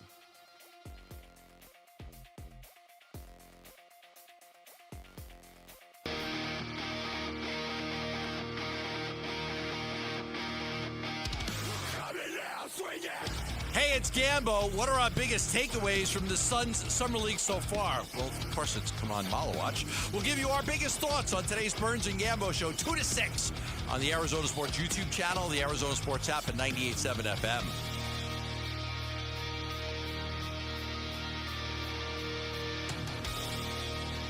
Live from the Casino Arizona and Talking Stick Resort Studios. I mean, we were joking earlier. Summer League has gone so well so far for the Phoenix Suns. They're guaranteed one more game. Every team gets a 5th game. If you're one of the top 4 teams and you win that 5th game, it's like a semifinal. You get to play a 6th game for the Summer League Championship. So we were joking earlier, like that's a bigger deal to me than the in-season tournament. The in-season tournament's just totally made up. Sure. Like, this is at least like your AAA team going out there and winning a championship. I'm guessing the Suns aren't going to do that now, though, since they're sitting their 3 best players. And once again, though, before we talk about sitting your 3 best players, once again, that 5th game, wouldn't that be important? And then that 6th game, being able to actually see 6 games as opposed to just 4 games. Because right now you're talking about player development, right? Player development. It's kind of cool because, in other words, the reward for winning is you get more games. You get more games to actually play these guys in and to watch tape on and say, hey, you know what? We're developing these young guys. The reward is the game itself. Interesting, isn't it? Yeah, it's this feels like load management in July. Which is, I mean, this is the NBA at its finest. I just don't understand this. Why would you sit them down knowing that you have a 5th game? Why would you sit them all down? You know what I mean? Like, if you want to say, hey, Malawach has been as good as you could possibly ask for, we're going to sit him, whatever. But especially Koa Pete. Like, Koa Pete, we don't even know how much we get to play this year. Like, what are you doing? That's the one that's a little surprising to me. It's hard for me to get, like, angry about this because it's Summer League. Yeah. But it does still feel like, really? Like, it's not like this is a 30-game schedule. You got 5 games. Tune in next segment. Luke goes off. It goes off on Summer League. Yes. Yeah. To shut them all down, all 3 of them. That's interesting. Kaman Malawach, Rasheer Fleming, and Koa Pete shut down. Of course, injury. Is it possible that all 3 of these guys suffered it? No, that's not the case. That'd be weird. And I think they would have pointed that out if, in fact, there was anything wrong with these guys. So this is a little interesting to me why they would do this. What is it that we're missing on this? Just the injury risk, literally? It can't be injury risk. Come on. These guys are going to play basketball. You're going to play pickup basketball somewhere. Like, don't you feel like Devin Booker plays pickup basketball 30 times in the summer? No doubt about it. So these guys are going to play basketball. It can't be an injury risk thing. It's got to be a, hey, you guys did so good. Take the rest of Summer League off. It's got to be like a rewards thing, right? Yeah, okay. That is the one possibility. I think you're right on that, Luke, that it is a reward thing. It's like saying, hey, guys, we just wanted to say to you, thank you for balling out the way that you did. But not you, Kobe. You're I playing. know. I was just going to say that as well. Hey, Kobe. Oh, my goodness. Can you imagine the lip on Kobe right now? They get up to walk out, and Kaman walks out, and Koa Pete walks out, and Rasheer Fleming walks out, and Kobe Bryant goes to walk out, and they're like, hey. Yeah. You still got unfinished business, Kobe. Hey, Rook, if I'm Kobe Bryant saying, "Hey, Rook, get back here." Why does Koa Pete get to leave and I don't? Here's Koa Pete. After the game yesterday on ESPN, they asked him about the value of these summer league games. Really valuable. They had great performances today. Rasheer carried us in that first half, man. Hell of a player. I'm just thankful to play with him. And come on, double every night. He's a machine, man. Playing with those two guys makes my game so much easier, and I'm very thankful for this situation. I mean, big picture, nobody's going to care a week from now that they're not playing in Game 5 and maybe 6. Yeah. But in the moment, it's a little. It doesn't. It is interesting to me. Again, the reward of the game itself, and go play it, and the opportunity, to develop even more. To me, I don't understand it. I'm sure there's an excellent reason why they're doing it, and I'm sure maybe to your point, it's just a way to reward these guys for their effort. Has to be that. Has to be feel good about yourself going into the rest of the summer and into camp next year. But then again, when you want come on, Malawatch, hey, BG, what do you, I want to play this next game. You sent us over here. We're down here playing in the summer league. Let us go win this thing. I'm surprised Koa Pete isn't playing anymore because, again, he's not even a rookie. He did look good, though. He did. But I tend to believe he would look good in the next game, too. Rasheer Fleming was on with Bickley and Murata this morning, and they asked him what he's seeing from Koa Pete so far. Yeah, I love Koa's aggressiveness. I love that he can really will his way to the rim anytime he wants. He's really strong. Anytime he wants to get to the rim, he can do it. The guys can't deal with him. He's really strong, especially for his age. I feel like he plays the right way as well. I don't think he's forcing anything. He's making the right reads, lobs. He's 6'8", handling the ball, pushing the ball up the court, throwing lobs. You can't really teach that. So I think he's really overall, what do they call it, the Swiss Army knife. That's it. Yeah, that's cool. That's why Koa Pete one's surprising of all those names, because it's just every game he plays, I feel like would be a learning experience. You know what would be really cool if BG is sitting around the table with Matty Ish, of course, and Jordan Ott, and they're looking at each other and they're going, "Do you see these guys? These three guys in particular, Kaman Malawatch, Rasheer Fleming, Koa Pete, these three guys, they're going to play for us next year." What if they're saying that? What if they're, if there's an element to this, if you almost treat it like preseason in the NFL, right? We've seen enough. We've seen all we need to see. Then this is the Suns saying we've seen enough, and these guys are going to be players for us in 2026, 27, which is not a surprise for Fleming. And not a surprise for Malawatch. Yeah. Maybe a little bit of a surprise for Koa Pete. No doubt. But again, Koa Pete, how aggressive he was, how physical he was. Again, is that going to change? It's not like they're not playing against guys that have length or size or athleticism. They are. They're just going out and playing so well that the Phoenix Suns may be looking at them saying, they're going to help us. They're going to help us next year. I mean, if that is the case, everybody get jacked. There is undeniably a part of this that says we don't need to see any more. In this environment, we need to see more from them, obviously, in camp and in the NBA preseason and at the actual NBA level. But this is essentially the Suns saying when it comes to Kaman Malawatch, Koa Pete, and Rasheer Fleming, there's nothing else they can show us in the summer league. And maybe we want to show them our appreciation for what they did. All right, we come back to baseball. It sure feels like the Diamondbacks are trending towards being buyers, but one major publication says the exact opposite, actually. That's next. It's Wolf and Luke on Arizona Sports, the local sports leader.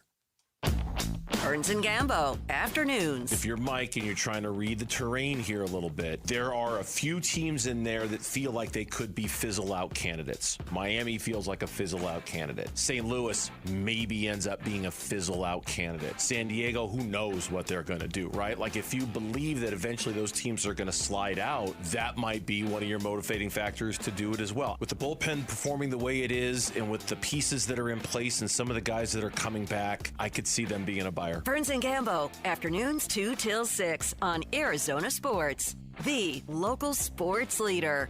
All right, Basinonians. Ron Wolfley here from my brothers over at Santan Ford. Go to santanford.com for more information. Listen, if you're in the market for a new vehicle, I got a great reason why you should head on over to Tim Hovig's Santan Ford. That's right. Their summer sales event is happening right now. Oh, yeah, the summer sales event.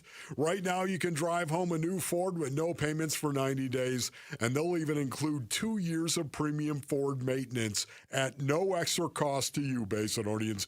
Maybe you're dreaming about hitting the trails or have been looking for fuel efficiency, or maybe you just want to hear the engine rumble. Well, Santan Ford has some serious summer incentives available for you. We're talking up to $5,000 off MSRP on the 2026 Ford Bronco. $5,000 off the MSRP on a 2026 Mustang GT and more. Summer deals like this, they don't just stick around forever, so stop by Santan Ford and see what's waiting for you or start shopping now. Go to santanford.com. We wouldn't be celebrating America 250 if it wasn't for a strong foundation set by the framers. Hamilton built America's financial foundation on sound money, later embodied by the gold standard. But we abandoned that discipline in 1971 and have seen inflation erode the dollar's value. What's the foundation of your savings? Is it gold or something that can be devalued? Hi, it's Dr. Ron Paul, and I encourage you to speak with my friends at Birch Gold Group about diversifying an existing IRA or 401k into a tax-sheltered IRA in gold. Learn more by requesting a free info kit on gold IRAs. Just text the word SECURE to the number 989898. Let Birch Gold help you build your foundation with gold. Text the word SECURE to the number 989898. Text SECURE to 989898. Every great player needs a great team behind them. For your child, that starts with you. At Valleywise Health, we're proud to be part of that team. With regular wellness visits, vaccinations, and pediatric care you can trust. And while most days are filled with games, practices, playgrounds, and after-school activities, sometimes unexpected injuries happen. When they do, Valleywise Health also provides specialized pediatric emergency care designed just for children. Valleywise Health, you're more to us. From the people who brought you It's the Dog Park comes. Your dog is limping, but she seems fine.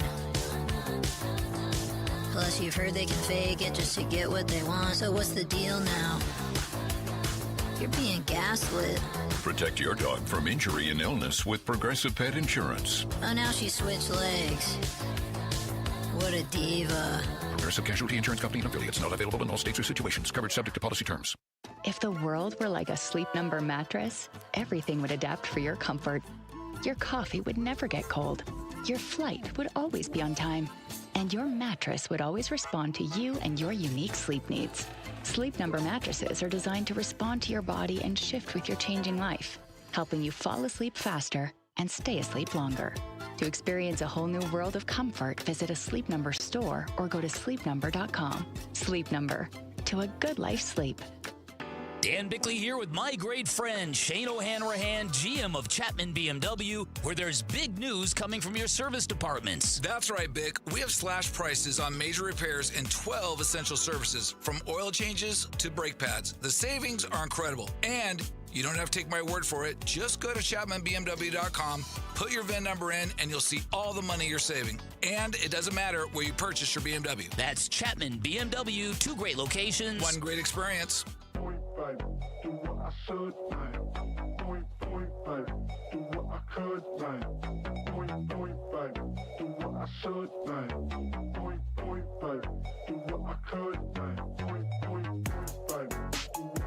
Hey, it's Mitch, and tomorrow morning, we're going to talk baseball. And not the theory of baseball, but actual baseball. How pivotal is this series against the Cardinals? Vic and I will get you ready starting at 6 on Arizona Sports YouTube channel, the Arizona Sports app, and 98.7 FM.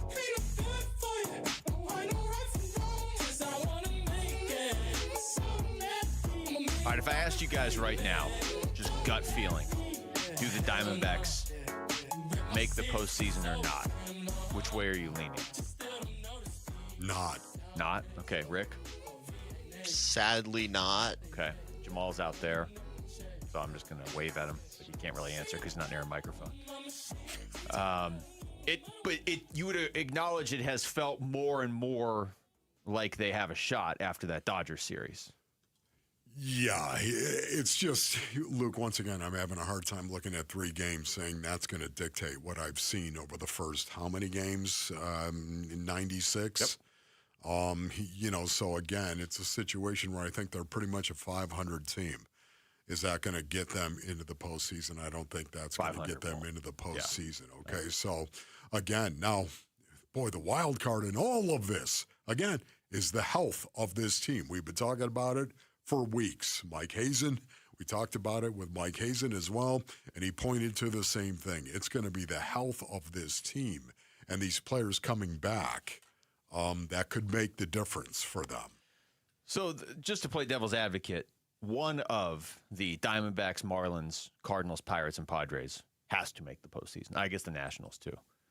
That's sort of where I'm still like, it feels doable. But I'm not saying they're going to. And to take what you just said of, your gut feeling is no, that's still the national thought on this. I'm looking at the odds to win the National League. So this isn't just to get in. This is to win the National League. The Diamondbacks are 100-1. Okay, yeah. That's not, 100-1 is, okay. You're not giving them any chance. I'm looking at ESPN, and they are breaking down basically where teams are as we head towards the trade deadline. Okay, and they have them broken into tiers. So they have, I'm not going to read every team. The tier system, ladies and gentlemen. They're using your tier system against us, Wolf. The tiers. So they have the big 4, Dodgers, Brewers, Rays, and Braves. I think, to be fair, the Dodgers are in their own tier, but whatever. Okay, I would agree with that. Then they have the largest threats to the big 4. That's tier 2. A couple, like the Phillies and Cubs, are both wild card teams. They have them in that list with some other teams. They have the Yankees. Wow. Then they have contenders in the mix, tier 3. So now you're getting into like the White Sox and the Marlins, the Pirates and the Guardians and some other teams. Okay, I'm still going down. Where are the Cardinals? The St. Louis Cardinals they're in this. They're in that contenders. Okay. Okay. Tier 4 in it, but just because the AL's a mess. And you get the Texas Rangers, Red Sox, a few other teams. You got the Tigers, who had the worst record in baseball not that long ago. You got to get all the way down. Man, I'm scrolling through a lot of teams to get to tier 5, playing their way out of contention. That's where they have the Diamondbacks. In a tier with the A's and the Padres. That's the whole tier. Wow. So they are saying they're not even a playoff team. Well, first of all, I wonder if that was written before the 4-game win streak, especially sweeping the Dodgers going into the All-Star break. It feels like it, but it does have their updated record. So yeah, it does. And it was posted today. So they should have accounted for that. Yeah. Listen, this is the great thing about this is if you're a competitor and you're a player, you get to go out and you get to decide what the rest of your season is going to look like. And the Arizona Diamondbacks are going to have that opportunity to do it. What do you think, Rick? Do you look at it and think the Arizona Diamondbacks, do you think that's a worthy tier for them? No. But then again, I just said that they're not going to make the playoffs. I think that they're playing some of their best baseball, though, that they've played this year. So I think that's kind of a weird place to put them. Can I just ask you why you don't think they're going to make the playoffs? Too many injuries, not enough 5 through 9. Okay. Who do you guys think is going to make it? That's I guess my counter to this. I'm not sitting here trying to say, oh, the Diamondbacks are in. Didn't you see them beat the Dodgers? But If you just count, I was sitting here counting where they have the Diamondbacks. This isn't technically a power ranking, but they list 21 teams ahead of the Diamondbacks here. I do not think the Diamondbacks are one of the worst teams in baseball. I agree with you on that. Phillies, Cardinals, and Marlins for me. You think the Marlins are in? I like what the Marlins have as far as a lineup goes, and their pitching staff is pretty good as well. So they've had injuries too. I mean, they if have, healthy, but they could be. Yes, Sandy Alcantara looks pretty good, and Max Meyer looks really good for them. So I like them. I like the Cardinals, and the Phillies. I think are definitely getting in. I think it's a race for those final two spots. You don't have the Cubs? You have Phillies, Cardinals, Marlins. Is that what you said? Yeah. Okay. The Cubs, their pitching's going to let them down at some point. And once again, I want to make this very, very clear. I do believe if you told me that Corbin Burns is coming back, if you tell me that Nelly's coming back, if you tell me that Justin Martinez and A.J. Puck, if you tell me these guys are coming back, it's going to happen sooner as opposed to later, that will change my perspective on the Arizona Diamondbacks. I don't think they have right now the talent to make the postseason. The only thing but the talent is there. It could be coming. And that's something I have to see before I can actually just speculate. The question I have about the Marlins is, like, I tend to agree with you, Rick, top to bottom. I like their team better right now. And they do this every few years where they have all these players that aren't household names, like Otto Lopez. They put these teams together, and then they're really good, and then these guys all end up on the Yankees in 3 years. But I guess my question for them is, like, do we think they'll buy at the deadline? That's why I think somebody's going to pass the Marlins, because I think they're just going to keep running this team out there, and whether it's the Cardinals or the Pirates or the Diamondbacks or whoever, somebody's just going to spend a bunch of moves to add players in 2 weeks. That's a really good point, because their ownership is extremely cheap, like an unbelievably cheap team. They're so good at identifying and developing prospects, and they're so cheap that it's a waste. Yeah. So they're like the wild card of all wild cards, because I agree with you. They have they have a legitimately good team. This comes back to the conversation of buying or selling, and we asked Mike Hazen about that. It was just easier just to ask the general manager flat out about this yesterday. Look, you know what I want to do. I've talked about this, but we also have to be realistic about where we are. Unfortunately, you talk about the Dodger series. We took on a number of new injuries. We have a lot of guys that are down right now. Now, I'm hopeful that we're going to start seeing some of those guys coming back. That's going to be a huge addition to this team. The Sorokas, the Lawlers, I'm hoping Nelly won't be too, we're going to get an MRI this week. We'll see what happens with him on the other side. Obviously, Burns is on his way back. We'll see what happens with Gallen. Tommy Troy's going to be back. So I'm hopeful that group is all coming back to us at some point, within the next month or so, plus, differing time frames on all of those guys. That's going to change our profile dramatically without us doing anything at the deadline.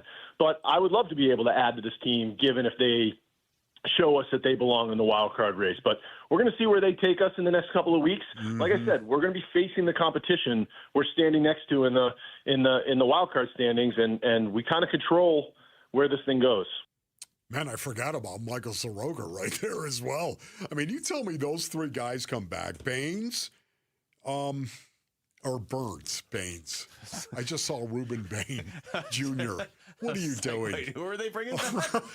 This changes everything. Are you kidding me? Burns, Soroka, and Nelly. Those three guys specifically, that changes everything for me. If you tell me they're coming back. And I guess at some point in time, they're going to be back. The question is, how soon? Yeah, I mean, I look at this and I see if everybody just stayed the same, I don't think the D-backs make it. If they're willing to buy, I think they can pass some of these teams in front of them. It's not that big of a gap to make up, but that's where, and Mike Hazen's not just saying this. I mean, we know this to be true. We've seen it in recent years. They were saying last year right around this spot, they got to show us that this is worth buying and not selling. They didn't show them. They went 1-9 into the trade deadline, and they sold. They sold everything last year, almost everything.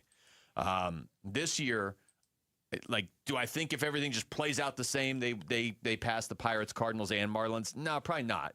But if the Diamondbacks go out and buy a first baseman, or they have two ways to get better. They can buy, or their own players can actually just get healthy. Or they can bring in Baines, whoever he is. That was so funny. Reuben Bain Jr. All right, when we come back, let's get into some football college style, though. How different is ASU's starting lineup going to look, including the quarterback position, in week one? We're going to talk to our own Arizona Sports ASU reporter. Damon Allred will join us in studio next. It's Wolf and Luke on Arizona Sports, the local sports leader. Football soon. The home of Arizona Cardinals football. The home of Arizona State Sun Devils football. Arizona Sports on YouTube, the Arizona Sports app, Arizonasports.com, 98.7 FM. Hey, it's Gambo, and when you think about Diamondbacks baseball, everything comes down to what you can see. The pitch coming in, the movement of the ball, the play unfolding in the field. The clearer your vision, the better your game. That's why I've always believed in the Schwartz Laser Eye Center. Dr. Schwartz and his team have built a reputation on precision, experience, and results. And it's no surprise he's the official team eye doctor of the Arizona Diamondbacks, trusted to help keep the pros seeing their best. If you're ready to ditch glasses and contacts, LASIK is your winning play. It's a quick procedure with fast recovery and proven results. Not a LASIK candidate? Evo ICL or Clear Lens Exchange could be your next move for sharp, clear vision. Schedule your free consultation and see how Dr. Schwartz can clear things up. With locations in Scottsdale, Glendale, and Mesa, visit teamidoc.com or call 480-483-EYES. That's 480-483-EYES. The Schwartz Laser Eye Center, trusted for over 25 years. I joke around and with my wife and call it my bionic knee. But before Ernest became a patient with QC Kinetics, it was a different story. I'd go to bed with my knee throbbing, heat, ice. I would get up in the middle of the night to get a drink or something, and I would just be hobbling. He wasn't able to play on his rec basketball team or work in the yard. But QC Kinetics regenerative treatments turned around the situation without surgery or downtime, using Ernest's own healing properties to help restore his aching knee, now known as Ernest's bionic knee. I am really happy because I am playing the game that I love so much, and I'm playing with my granddaughter, and I'm gardening, and I'm on my knees, and I'm jumping up. I have a 200-pound dog, and I'm playing with my dog. Now Ernest is living his best life thanks to QC Kinetics, and so can you. Call today for your free consultation.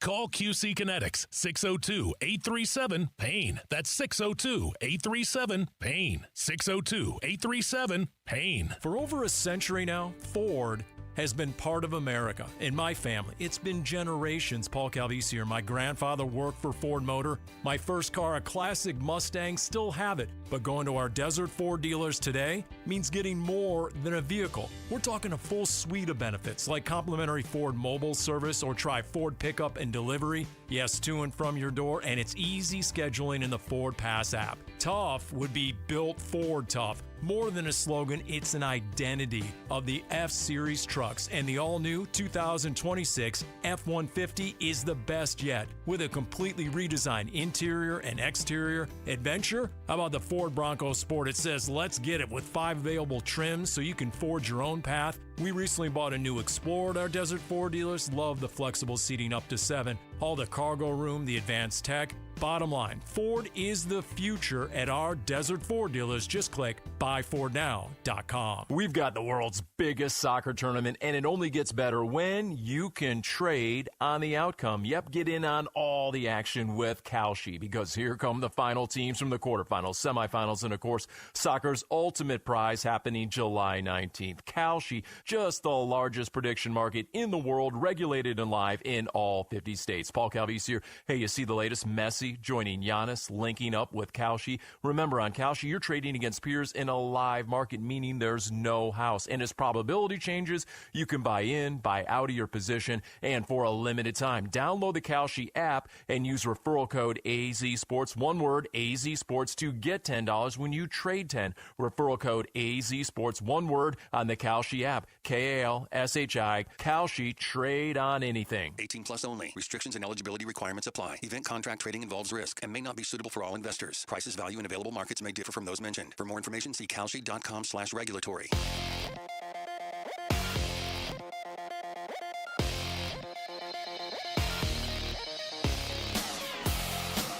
I'm Jesse Morrison, and here's what's trending now. According to Nick Pecoro, the Arizona Diamondbacks are promoting first baseman Tyler Locklear to the big leagues. Locklear has been mashing in AAA Reno. He is hitting .442 with 5 home runs in 11 games in July.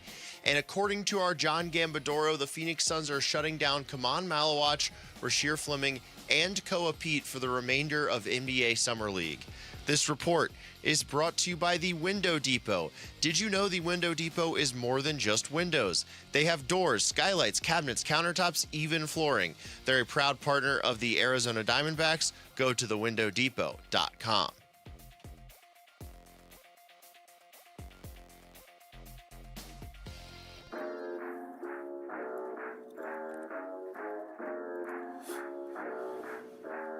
Don't you open up that window.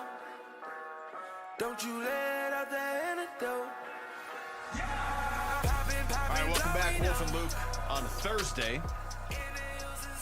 We were talking about ASU football yesterday and referencing a story on our site looking at the way too early projected starting lineup for the Sun Devils. And, Damon Allred wrote it. And then he walked into the studio, so we're going to talk to him right now. Hi. 24 hours What's later. up, Damon? How you doing? How ready are you for football to get started? I'm ready. I was just telling Wolf during the break, once the monsoon hits, you kind of know that it's time for football to start again, and so I'm ready for it. It's not that far away now. So I love that you did this because you're informed on this stuff, and a lot of times college football, you just have to guess with what's going on. But you put together, you didn't just do the quarterback. You did the whole team, so I would encourage people to go check it out. But let's start at quarterback. I think most people assume it's Cutter Boley, and that's who you have in there. But how much of a competition is this, specifically when you consider Jake Fetty's name? Yeah, Jake Fetty is the one, and I mean, it's rightful to bring him up right away. Cutter Boley, as I mentioned in that story that focused on the quarterback stuff, everything about how he got here and, Kenny's long-term relationship that he's had with him going back to his days at Oregon, to the price tag that Cutter Boley comes with, obviously NIL playing a major factor these days. Everything would suggest that Cutter Boley is the guy. And the reps in spring camp were very lucky to be let in on just about every practice session of spring. Every rep would indicate Cutter Boley is the guy. But it wasn't like a separation to the point where you're like, okay, this guy is miles and miles ahead, especially with a guy like Jake Fetty, who comes in and is ridiculously talented. Every coach talks about his it factor, his moxie, players gravitate toward him, and that's really what you want out of a quarterback. And so I think the biggest key for Cutter, in addition to taking out the turnovers that he had a lot of at Kentucky last season, is just making sure that he's the guy that people are gravitating to more than Jake Fetty. Because if you have these receivers like a Reed Harris and like an Omarion Miller that are going into what they expect or what they want to be their I make it to the NFL season, they're not going to be happy if they're not putting the best quarterback out there. That's a good point. So what do you think the odds are? What do you think the odds are that the Sun Devils at some point this season go to Jake Fetty? Yeah, so the date that I really look at, that I circle, is the only bye week that they have this season when they come back from London after their opener against Morgan State, and then they go to College Station to face Texas A&M, and then the London game against Kansas. If they are 1-2, maybe 0-3 somehow coming out of that stretch, then I think, okay, the leash is short enough where it's maybe time to turn the keys over and see what Jake Fetty can do. They are 0-3. I'm not. You're gonna be doing this by yourself, Wolf. I can tell you that. If they run the state. All right, so let's kind of go around on the defensive side of things. One of the things, and you know this, Damon, because you and I talked about it last year. But one of the things I liked the most about ASU going into last year is they were bringing back most of their defense from the year before. And they lost a lot of guys this year. Now, they still, we were running through this yesterday, just kind of looking at your list. There's a lot of guys that are going to be starting probably this year, at least playing a big role, that have been here in the past. Adrian Wilson, Montana Warren, Martell Hughes, obviously CJ Fight, and Clayton Smith, among a couple others. How good can this defense be based on what you've seen let's just go back to last year? Yeah, I think it really starts with the defensive line. I mean, CJ Fight, the unequivocated leader of this team, after I think this will be his 4th season starting. I think he got into the starting lineup at some point during his freshman season. But him being as cemented in that defensive line rotation and him knowing what Brian Ward wants out of the defense, what Kenny Dillingham wants out of the culture, I think everything that he knows about this place is going to benefit him in addition to what he can do on the field. I mean, he's had agile moments beyond what a defensive lineman is expected, like when he had that fumble recovery and stayed in bounds to score a touchdown at one point. I mean, he's a guy that can really spearhead this thing for the ASU defense, but it's guys in the back end too, like you talked about with Boogie Wilson and Montana Warren. But I look at the corners as well as really a position I'm expecting a lot out of. Rodney Bimage has really bided his time, waited for his opportunity here, playing behind Keith Abney and Javen Robinson. And, I mean, his numbers were about as good as you would hope for out of a guy getting your third cornerback reps last season. And so I'm excited to see what he can do in more of a starter role. And then opposite him, you'll have Ashton Stamps, who's a really talented LSU quarterback and played Reed Harris really close a lot of the time during spring. And so I'm just expecting a lot out of that room. I was just going to say, too, Damon, what do you have more expectation for, the offense, the defense, or special teams? I think defense has the higher floor, but I think that the offense has the higher ceiling. Just in terms of if you get a quarterback clicking with Reed Harris and Omarion Miller and the running back talent that they have as well, I think the offensive line will be much improved from last season as well. I don't think you're going to have the snapping concerns that we dealt with and with this team quite often, especially throughout the first half of the season. I don't think that that's going to be a concern this year. And so I think that if a quarterback can really get clicking with that unit, it could really be one of the better units in the Big 12, if not the country. We're talking to Damon Allred. He's our ASU reporter here at Arizona Sports. You know, big picture, you're around this program a ton. I do that show with Kenny Dillingham every week during the season. Is this just going to be the way it is every year at the end of the season, regardless of what the Sun Devils do, that there's going to be rumors that teams are trying to pull Kenny Dillingham away? Yeah. It's funny because that Michigan process was hectic, to say the least. I mean, the days that we were out at the facility waiting for Kenny to show up, days where it's like, okay, they've delayed practice an hour. What does that mean? Video of him getting out of his car. Video of him coming in. There was a moment where long snapper Tyler Wigglesworth came into the gate and was like, don't worry, guys, I'm going to play in the Sun Bowl. It's not one of the best last names ever. Come on. Right, Wigglesworth? It's great. But Kenny, I mean, everything that has transpired over the last year plus, you know, this wasn't the first time that other schools were interested. I think it's very clear at this point that as long as ASU is continuing to ascend, and he said as much to the USA Today when that report came out, as long as this program is continuing to ascend, which it definitely is right now, if you look at the facilities that are coming and the improvements in roster construction resources, all sorts of things like that, ASU is on the rise, and I think as long as that's the case, Kenny Dillingham will be around for the long term.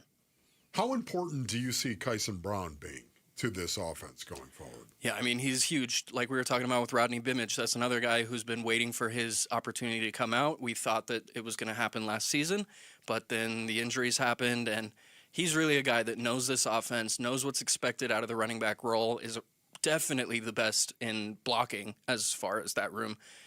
And everything that he does with Cutter Boley or with Jake Fetty, when those moments happen, it all looks good. There were plenty of moments this spring where it was like the angry runs were happening. You know, you wanted to give him the Kyle Brandt scepter. And I don't have any doubt that running back is going to get production, or that running back room will get production, whether Kyson Brown is in there. I mean, he's not going to take every carry, and there's a lot of talent in that room. You sort of alluded to this already with the just one bye week, which I think still most teams have 2 bye weeks, don't they? ASU just the one bye week, and it comes after a trip to College Station, which is immediately followed by a trip to London, and then they get their one bye week.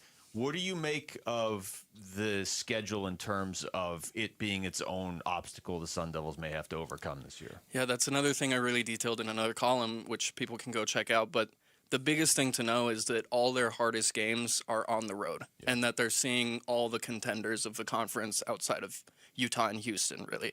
I mean, road games at Texas Tech, BYU, in addition to that one at Texas A&M. The Territorial Cup will be in Tucson this year, which Noah Fafita might be the best quarterback in the Big 12 this year. And so everything about this schedule maybe the only benefit is that it's generally alternating where coaches can get into a good routine about, okay, home game, away game, home game, away game. After that bye week trip, everything is just, in a set routine. And I think that coaches enjoy the preparation part when they can kind of worry less about crazy things like that and more just about the football. And so I think that, it's going to be a lot of premier matchups from that sense. But yeah, this team's going to be tested. Yes. So, of course, it's going to evolve as the season evolves. But what do you think is going to be the toughest game? I kind of think that the Oklahoma State game toward the end of the season is a really sneaky one, just with who they have coming from North Texas, head coach Eric Morris, quarterback Drew Mestemaker, who led the country in passing yards last season. And everything that they do signals we're just going to translate this offense that worked really well, that was ranked top 20 for a lot of their season, at Oklahoma State, where we have a lot more resources than we had at North Texas. They got plenty of good transfers other than the North Texas guys as well. And so Oklahoma State is one that was really a sneaky matchup at the end of the year. Damon, great stuff, man. Thank you, I Damon. encourage Appreciate everybody it. to check Thanks, the guys. story out and all the other stuff you're writing this season. Thank you. Thanks. That's Damon Allred joining us right there in studio. When we come back, stick with football, but over to the Cardinals. Just how physical is this Cardinals team going to be in 2026, and which players specifically are leading the way on the physicality front? That's next. It's Wolf and Luke on Arizona Sports, the local sports leader. Bickley and Marotta mornings. When the word alignment is said so many times over the course of 2 years, how are we in this situation where the roster is not necessarily constructed for the head coach? Jarrett, it speaks to a question that a lot of, I think, Suns fans are asking. Is the return of Mark Williams, is the acquisition of Miles Bridges, is this back in the moment Matt Ishbia getting away from the careful building of what seemed to be alignment? That's what it feels like. Bickley and Marotta mornings on Arizona Sports, the local sports leader. Most families get their financial advice in pieces. A financial advisor here, a CPA there, an estate attorney somewhere else. Everyone means well, but nobody's talking to each other, and those gaps can work against you. Trajan Wealth's family office brings wealth management, tax strategy, and estate planning together, not as separate conversations, but as one coordinated system built around your life, your goals, and the people who matter most. Ours is a true family office, not one that refers you out because it's convenient. This kind of dedicated collaboration used to require a 7-figure net worth, but here's the game changer. Trajan kicked that door open. Trajan advisors are fiduciaries, always obligated, always honored to act in your best interest. Unlock your Trajan family office at TrajanWealth.com or call 1-855-TRAJAN-1. That's 1-855-TRAJAN-1. Advisory services through Trajan Wealth, LLC, an SEC registered investment advisor. Other services through Trajan Estate and Trajan Tax. Every summer road trip starts somewhere. Start yours at Freeway Chevrolet. Right now, we have employee pricing for everyone and 0% APR for 60 months on new 2026 Chevy Silverado 1500 models. Chevrolet. Together, let's drive. Employee pricing for everyone and 0% APR for 60 months for well-qualified buyers. Must finance with GM Financial. Not available with lease and some other offers. Take new retail delivery by August 3rd, 2026. Freeway Chevrolet, I-10 and Ray. Get in the zone, AutoZone. The sounds of summer. They're great until they're not. Luckily, AutoZone has free battery testing and charging Let me check that for you. to help make a rough moment smooth. Don't miss the Celebrate Free event at AutoZone. Free products with select deals until July 27th. And free services every day. Restrictions apply. Get in the zone, AutoZone. And Doug. Limu and I created a trick to help you remember that you can customize your car insurance and save with Liberty Mutual. You see, the shirts Limu and I wear are yellow, and yellow is the color of lemons, and lemons grow on trees, and trees provide oxygen, and oxygen helps us breathe, and breathing is how you live, and you can live more life when you save money by customizing your car insurance. I agree, Limu. It's really quite simple. Only pay for what you need at libertymutual.com. Liberty, liberty, liberty, liberty. Hey, it's Gambo. I've been on the radio now in Phoenix for just about 30 years. I've seen a lot of companies come and go. M-Drive didn't. In fact, I've been taking M-Drive for over 10 years. Yeah, over 10 years. Every single morning. And these days, that's probably the best endorsement I can give you. Because after you reach the age of 40, you just start noticing changes. Your energy's not the same. Recovering, takes longer. Staying in shape takes more work than it used to. That's true for a lot of men. That's why M-Drive was created. It's designed to support healthy testosterone, energy, metabolism, and recovery with clinically tested ingredients. There's no hype. There's no shortcuts, just a daily habit I've trusted for over a decade. I know the founder personally. I've watched the company grow right here in Phoenix, and I've continued taking MDrive every single morning. Go to mdriveformen.com and use the code GAMBO for 20% off your first order. That's mdriveformen.com. MDrive, over 10 years, every morning.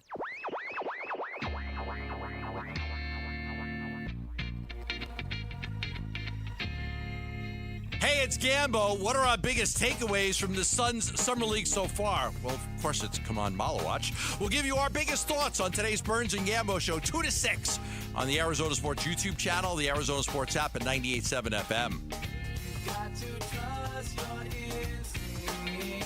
Just talked to Gambo in the hallway. Yeah. Because he had the story, I don't know, an hour ago, that the Suns are shutting down. The Summer Suns are shutting down Come On Malawatch and Koa Pete. Yeah. And Rasheer Fleming.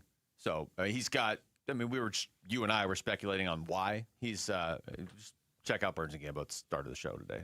Because he has pretty decent explanation for why it's going on. But what that does, Wolf, is it feels like we are feeling the shift right now from, okay, if Koa Pete, Come On Malawatch, and Rasheer Fleming aren't going to play anymore, to me, Summer League's basically over. And, we were just talking during the break, the World Cup is essentially over. There's one more game. Like, football's here.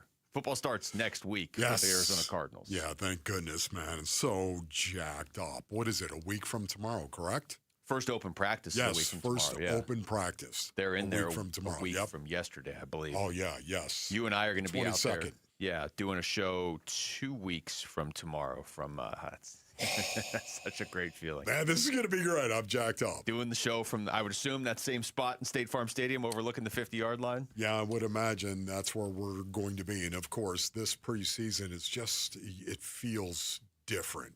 It feels different. There's going to be some questions that are going to be answered, I believe, in preseason. So, people may have noticed that Ron Wolfley is big on physicality when it comes to football. No doubt. How physical do you think this team's going to be this year? Because there have been years where they've won games, but it has bothered you that they weren't physical enough. They have made a pretty clear effort, at least going into last year, to be more physical. And then, last year was just a mess anyway. But where do you think they are on the physicality scale this year? Yeah, once again, I'm going to have to wait and see how this all develops and how it comes together, this offensive line. Yet at the same time, on paper right now, I'm bullish on this team offensively. You know this. Yeah. Especially if Jacoby Brissett is indeed going to be the starter. And the reason why I say that is because of the season that he had last year. I expect this offense to be in the top half of the National Football League. That's my hot take. I said that months ago, as a matter of fact, and I got blasted. Did you really? Everybody on YouTube. You got to be kidding me. I don't think that's that crazy, honestly. You're not saying the Cardinals are going to be good. You're just saying they have offensive weapons. Just offensive weapons, the weapons that they have. And what I love is Paris Johnson Jr., I think, still is a leader of this offensive line. He's very, very hyper-physical. I also love the fact that Paris Johnson Jr. is going to get the opportunity to come off the ball with a dark heart and a painted face. He's going to be able to come off the ball, smear the eye block on, and maybe drive another man into the ground and do it with malice. Because Mike LaFleur is going to demand that's the case. This is going to be a physical version of the Arizona Cardinals because of Mike LaFleur on the offensive side of the ball. That and the fact that Tip Ryman is going to be healthy once again. We're going to see a lot of 12 and 13 personnel out of the Arizona Cardinals. We were talking about this yesterday, the fact that the L.A. Rams, ladies and gentlemen, led the National Football League in 13 personnel last year with 331 snaps. And the second most 13 personnel team in the league was the Pittsburgh Steelers with 145. And apparently, think about that. Apparently not by design with the Rams. If you believe what Sean McVay and Mike LaFleur have even said, it was more of they went into the season last year looking to play a lot of 12 personnel, but then the 13 personnel just worked for them, and so they just stuck with it and they adjusted on the fly. And not only that, when you say it worked for them, they had the bodies to do it. They had the tight ends that demanded they do it. Well, the Cardinals have the tight ends, don't they? I mean, I don't know if they can't. They can't replicate what the Rams did, obviously, top to bottom. The Rams maybe have the best roster in the NFL, but tight end-wise, the Cardinals pretty much have what they need there. No doubt about it, man. I mean, again, when you talk about Tip Ryman being your stud tight end and then Trey McBride being your move tight end in 12 personnel, yeah, I like that an awful lot. And then James Conner. I wonder what's going on. That's one of the answers I want to get at camp. Yes, I know. That is one James Conner is still, man, he can make a difference. And when you're talking about physicality, James Conner is that guy. Now, listen, we all know you're not going to take Jeremiah Love and throw him out there for 70 snaps, 60 snaps, 50 snaps. You're not going to do it. You're gonna need James Conner. You're going to need Tyler Algier. You're going to need these guys to go out and contribute. And they're going to give them the opportunity. But when James Conner's out there and you got 12 personnel with Tip Ryman and Trey McBride as your tight ends and Paris Johnson Jr., man, you're going to pound the football and then you're going to use play action. This is the other great thing about it. I said the Rams last year, 331 rushing attempts. But what also was really cool, the average out of 13 personnel when you would throw the ball was 6.3% league-wide. The average was 6.3, okay? For the Rams, it was 8.4 yards per completion. Not 6.3, 8.4. Why? Because they use play action so effectively out of 13 personnel when you thought they were going to run it. Yeah, I really want to see what that looks like. I was telling you this during a break yesterday. That feels like something where if you can execute it, it doesn't have to be flawlessly, but if you can execute it really consistently well, I feel like that could almost make up for a talent deficiency. Not completely, like a high school team's not going to go beat an NFL team, but I'm just saying, like, the Cardinals have talent on offense. That's pretty indisputable, really, when you look at McBride and Jeremiah Love and some of these other guys. Yeah. But they're not the Rams. They're not the Seahawks. They're not the Niners top to bottom yet. But I wonder how much Mike LaFleur's offense can close the gap with at least the average to above average teams this year. Yeah, it's just going to be really interesting to see what they do and how they go about it, man. Cannot wait to see it.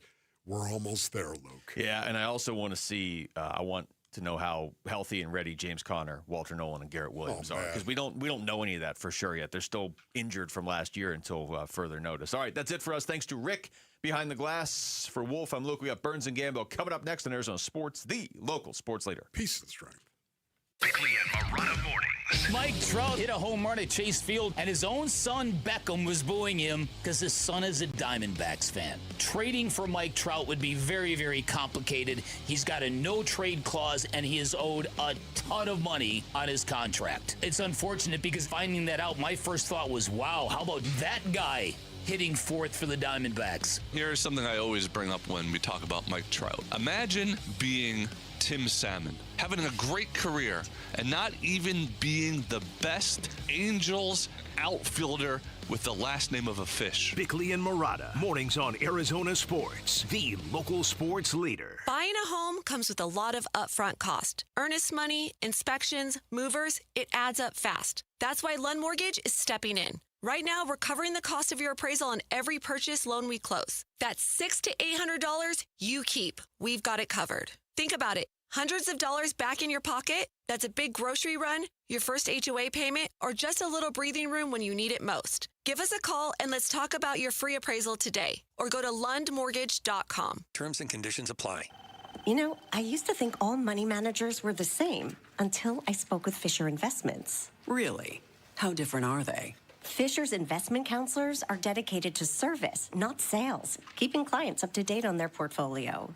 Well, they probably just invest in a bunch of mutual funds like I do. Nope. They build a tailored portfolio based on their clients' personal goals, helping them stay on track for a comfortable retirement. Well, they must make commissions selling products. Actually, Fisher doesn't sell any commission-based products. They're a fiduciary, and they believe that's a conflict. Then they have some kind of complex fee structure. Nope. Fisher has a simple, transparent fee that's a percentage of their client's portfolio. So they do better when their clients do better. It sounds like Fisher really is different. Couldn't have said it better myself. Fisher Investments. Clearly different wealth management. Learn more at fisherinvestments.com/different. Investing in securities involves the risk of loss. If you're squinting at 30, hunting for reading glasses at 50, or dealing with cataracts at 80, your eyes don't care how old you are. They just want freedom. Hi, it's Dr. King from King LASIK and K2 Vision. From LASIK to lens replacement to cataract surgery, we have vision solutions for every stage of life.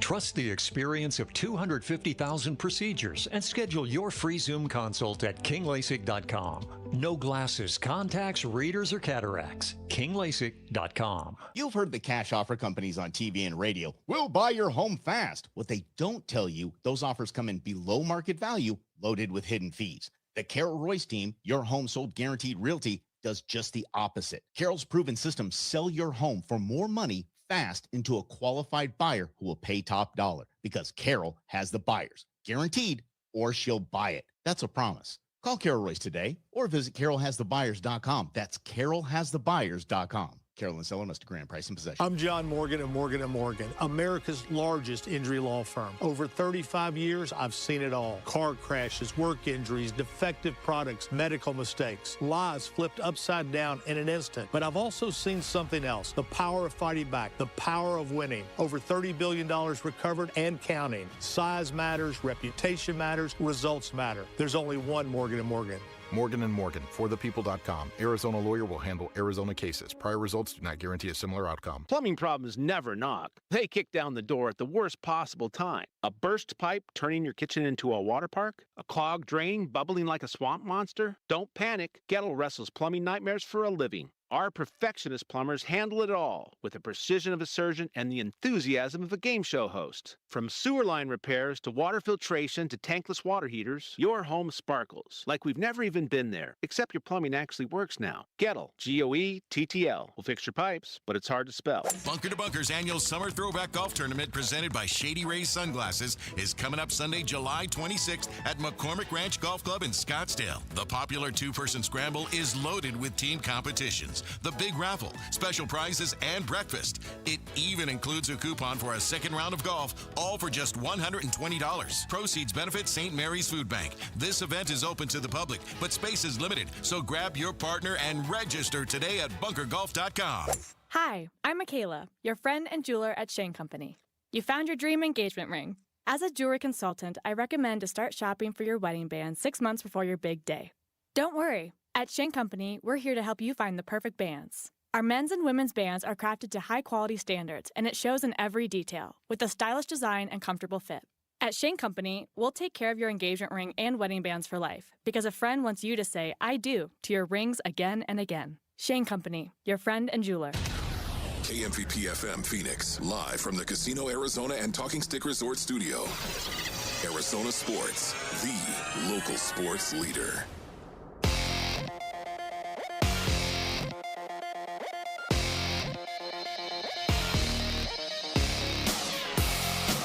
I'm Jesse Morrison, and here's what's trending now. According to Nick Pecoro, the Arizona Diamondbacks are promoting first baseman Tyler Locklear to the big leagues. Locklear has been mashing in AAA Reno. He is hitting .442 with 5 home runs and 11 games in July. And according to our John Gambadoro, the Phoenix Suns are shutting down Kaman Malawach, Rasheer Fleming, and Koa Pete for the remainder of NBA Summer League. This report is brought to you by the Window Depot. Did you know the Window Depot is more than just windows? They have doors, skylights, cabinets, countertops, even flooring. They're a proud partner of the Arizona Diamondbacks. Go to thewindowdepot.com. Arizona Sports, the local sports leader. Burns and Gambo starts now.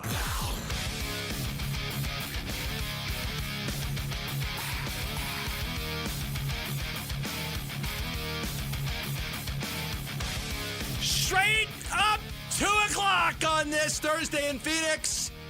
We got a new crew involved here. John Gambadoro, Kellen Olson. Line change.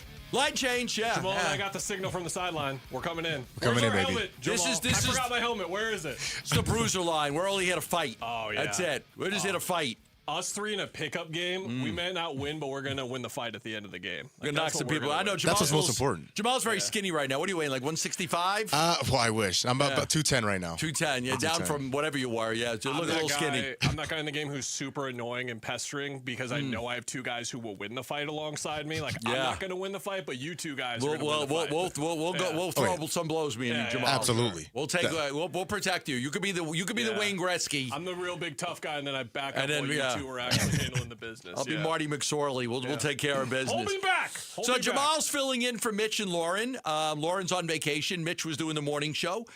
Kellen's filling in for Bernsey because Bernsey is on vacation. He'll be back on Tuesday. We got a busy show for you. We'll take you right up till 6 o'clock. There's a lot of stuff going on, believe it or not. And I know this is always a slow week in sports radio, the All-Star week, because there's no games going on. But we do have some Summer League stuff. We're going to start there. We'll tell you what our top story of the day is. Burns and Gambo, the weigh-in. The Phoenix Suns are going to shut down Kaman Malawach, Rasheer Fleming, and Koa Pete. They used the Summer League as a little bit of a mile marker to see where they were at with these guys, what kind of improvements were made, especially with Fleming and Malawach. And the feeling is that, you know what? They played really, really well. There was 4 games. You're looking at these guys, they played 4 games. They played incredibly well. All of them played well.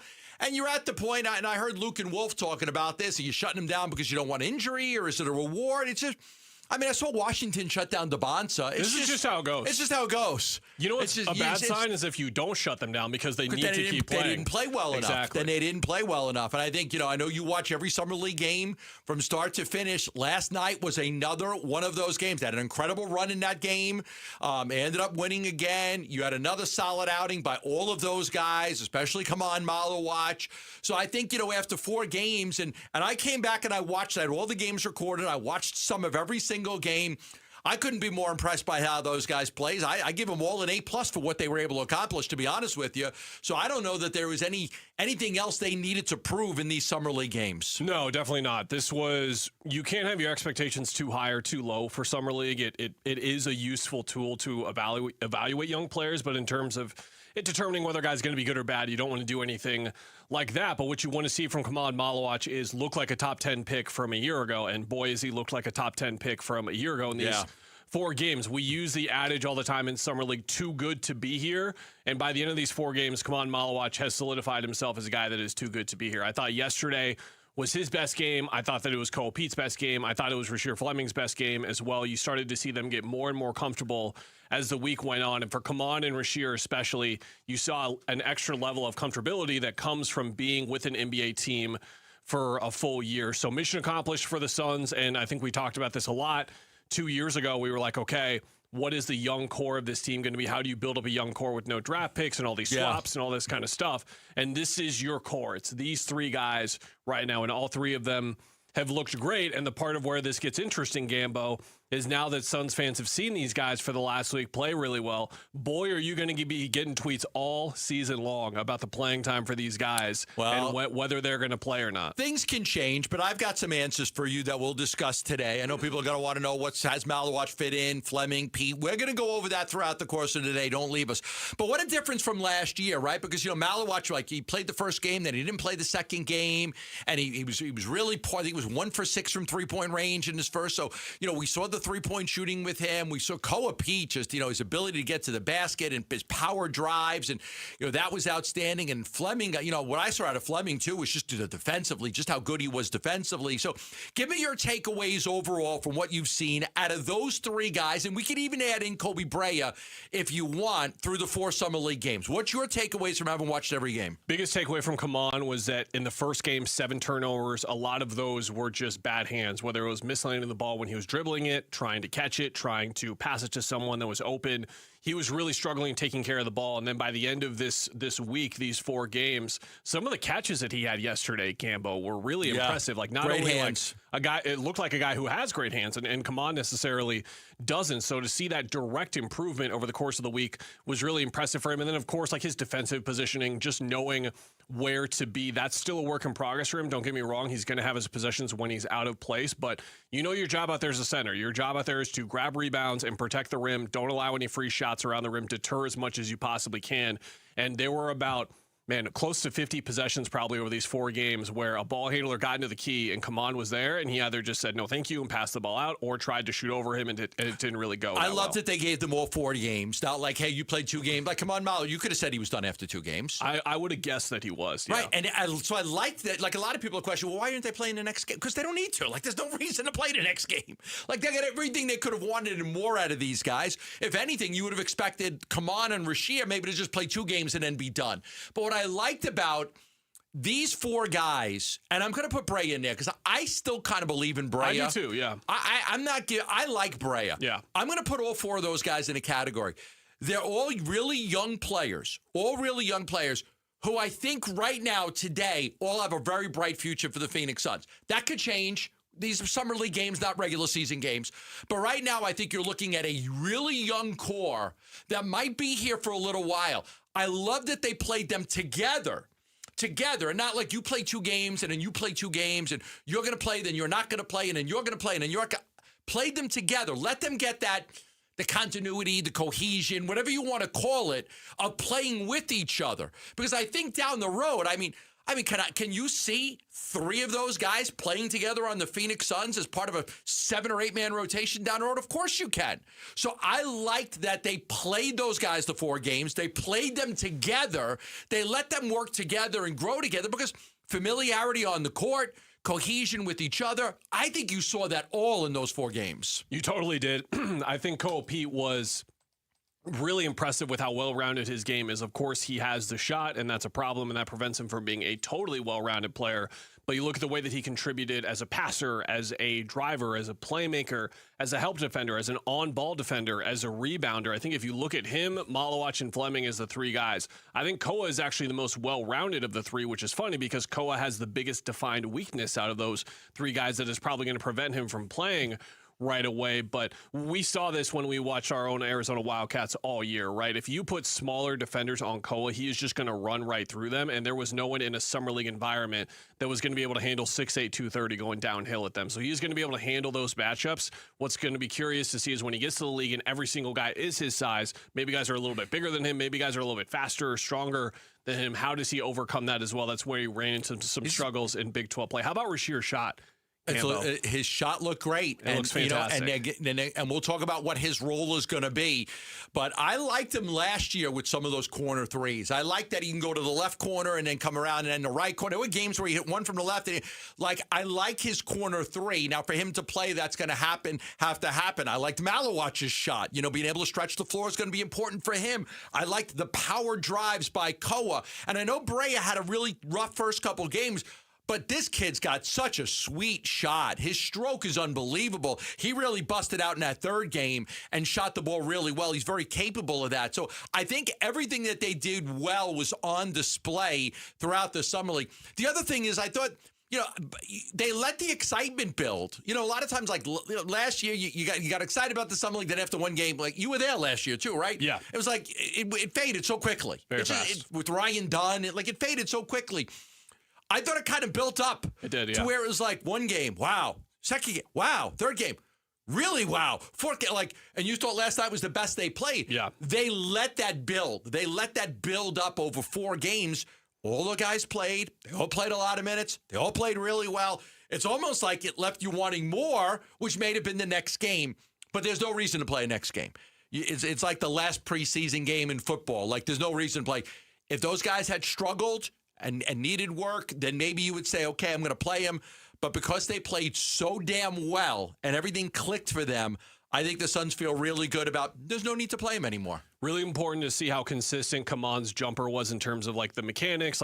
Even if you're a casual basketball fan and you watched Kaman or Rashir last year and then you compare it to what we saw in the Summer League here, you might have seen like very little, like his shot looks a little bit different than it did last year. That's just because coaches work with these young players throughout the year to eliminate like the smallest thing, whether his foot is in front of the other, whether his shoulders aren't squared up, his hips, whatever it is. There are like these minute details that they work on with every young player about their jumper, like except for Steph. Like Steph comes in, you don't touch his jumper. Obviously it's perfect. Book's jumper, perfect. Let's not touch it. Most guys are going to get a little bit of work here and there, and you saw all of that come together. Rashir's threes last night, Gambo, one in the corner, the guy's in front of him, and he catches it, shoots it right over him. And he's got to be a catch-and-shoot guy. And there was the other one where he caught it a step in front of the three-point line on the right wing, stepped back, confidently got in. There was no hitches, no weird motions. He looked really confident. Both those guys, if they can hit their threes, that gives them a real path towards legitimate playing time because you know how badly the team is going to need shooting. And we are going to talk a lot about where these guys fit in. You know, again, it's Summer League now, but we'll give you kind of an indication of how they're playing, where they may fit in, who's going to play, how much they're going to play. We'll talk a lot about that throughout the game.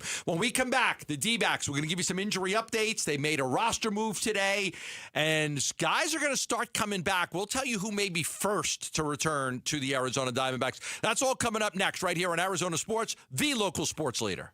Bickley and Marotta mornings. When the word alignment is said so many times over the course of 2 years, how are we in this situation where the roster is not necessarily constructed for the head coach? Jared, it speaks to a question that a lot of, I think, Suns fans are asking. Is the return of Mark Williams, is the acquisition of Miles Bridges, is this back in the moment Matt Ishbia getting away from the careful building of what seemed to be alignment? That's what it feels like. Bickley and Marotta, mornings on Arizona Sports, the local sports leader. Have you heard about Global Credit Union? Hey, everybody, Dave Burns here. They're changing what Arizonans can expect from their money. Instead of piling up fees and watching your hard-earned cash disappear, Global helps members keep more of what they earn. Last year alone, they helped members save over $194 million through better rates and fewer fees. That is real money staying in your pocket. Being a member comes with perks, too. With early payday, you could access your paycheck up to 3 days in advance, giving you flexibility when you need it most. And if you ever have a question or need help, Global offers 24/7, 365 live U.S.-based customer support, something you just don't see at many banks these days. Joining is simple. You can sign up online at globalcu.org or stop by any of their 9 branches to experience it for yourself. I'm a member myself, and I can honestly say it feels good to have a financial partner that actually has your back. Global Credit Union, better rates, fewer fees, real savings, and the kind of service that makes your money work smarter for you. Tired all the time? Gaining weight? Lost your edge? Those aren't just signs of getting older that could be low testosterone. Vital for Men is Arizona's original men's health clinic. Not a franchise, not a side hustle for some med spa. We're open Monday through Friday. We accept most insurance, and right now your first testosterone test is free. Find out where you stand. Call Vital for Men or go to vitalformen.com. It's time to stop guessing and start living. Sports fans, if sciatica is sidelining you, it's time to call DISC. Their world-class spine surgeons diagnose the real source of your pain and treat it with the most advanced, minimally invasive techniques available. Don't let pain keep you out of the game. You got to go to sciatica.com and schedule with Desert Institute for Spine Care, and you can do that today. Go to sciatica.com or text SPINE to 620-620. DISC, helping Arizona enjoy life again. Message and data rates may apply.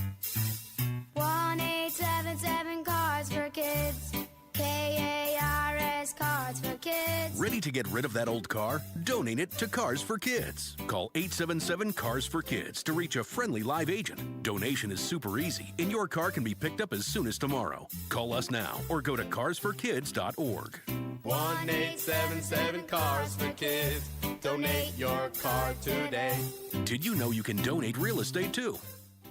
Dan Bickley here for Waltz TV and Appliance, where you'll find a full lineup of JBL Party Box speakers. These are perfect for tailgating, perfect for backyard parties or indoor events. They bring the sounds, the lights, and the energy to the party, no matter where it's happening. Visit Waltz off the I-10 in Warner to check out their great selection, great pricing, and extremely knowledgeable staff. And while you're there, remember to drop my name for big discounts. Shop online at waltz.com. Message and data rates may apply. Hey, this is Dave Burns. And John Gambadoro. And every year we hear far too many heartbreaking stories involving children in water. Please take 2 seconds out of your day to help prevent these tragedies. To learn life-saving water safety tips, go to Fulton2seconds.com or text the word swim to 620-620. And never forget that 2 seconds is too long to take your eyes off kids near water. This is Doug Fulton of Fulton Homes, proud to partner with KTAR to keep your kids safe around water. Is your vehicle's AC blowing hot air? Stay cool this summer with AC Pro. Right now, get a $20 O'Reilly gift card after rebate with the purchase of a select AC Pro refrigerant kit. Beat the heat with AC Pro at O'Reilly Auto Parts.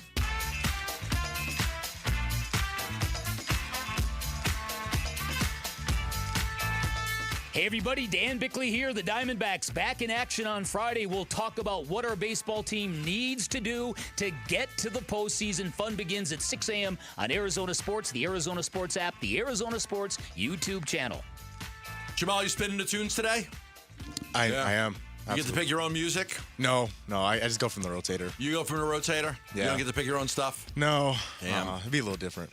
Yeah. Are you gonna start sneaking stuff into the rotator though every now and then? You might just kind of. It's not a bad idea. Yeah. I'm gonna miss that about being down at Cardinal camp because I got to pick the music that they warmed up to when I was there. On days that I was there, I had the privilege of being able to pick the music. Hey man, if Trey McBride ever throws a pass for the Arizona Cardinals, we know who's taking.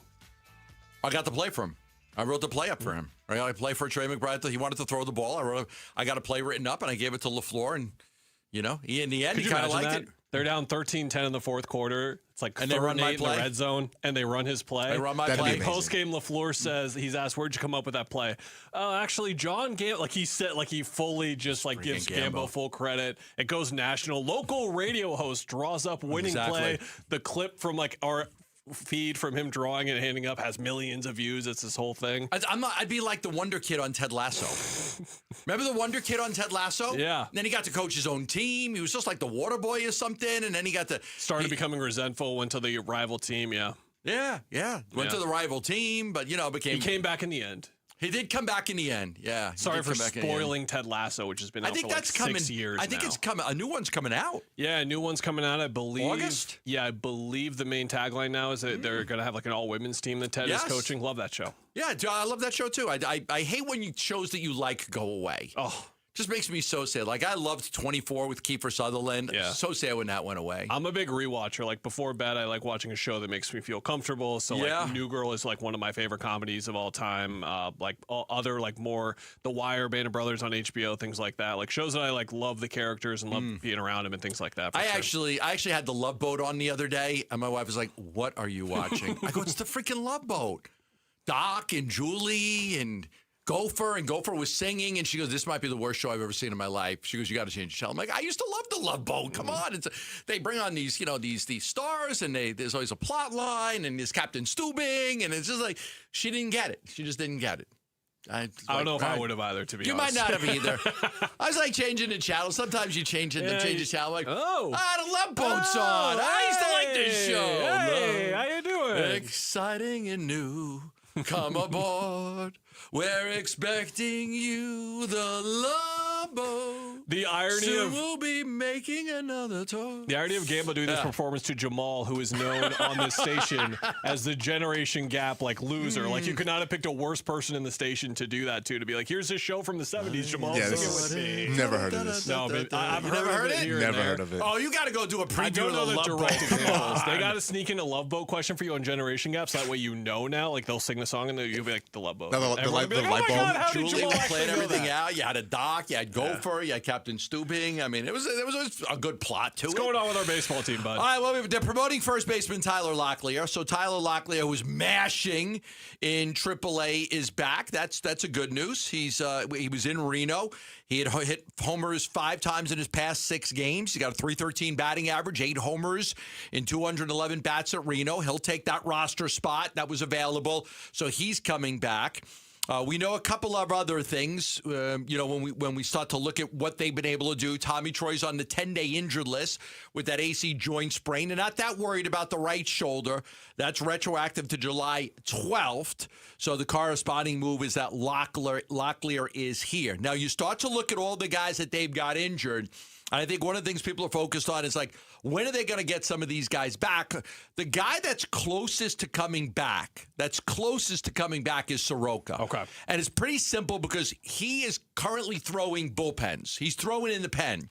So he looks the closest to return.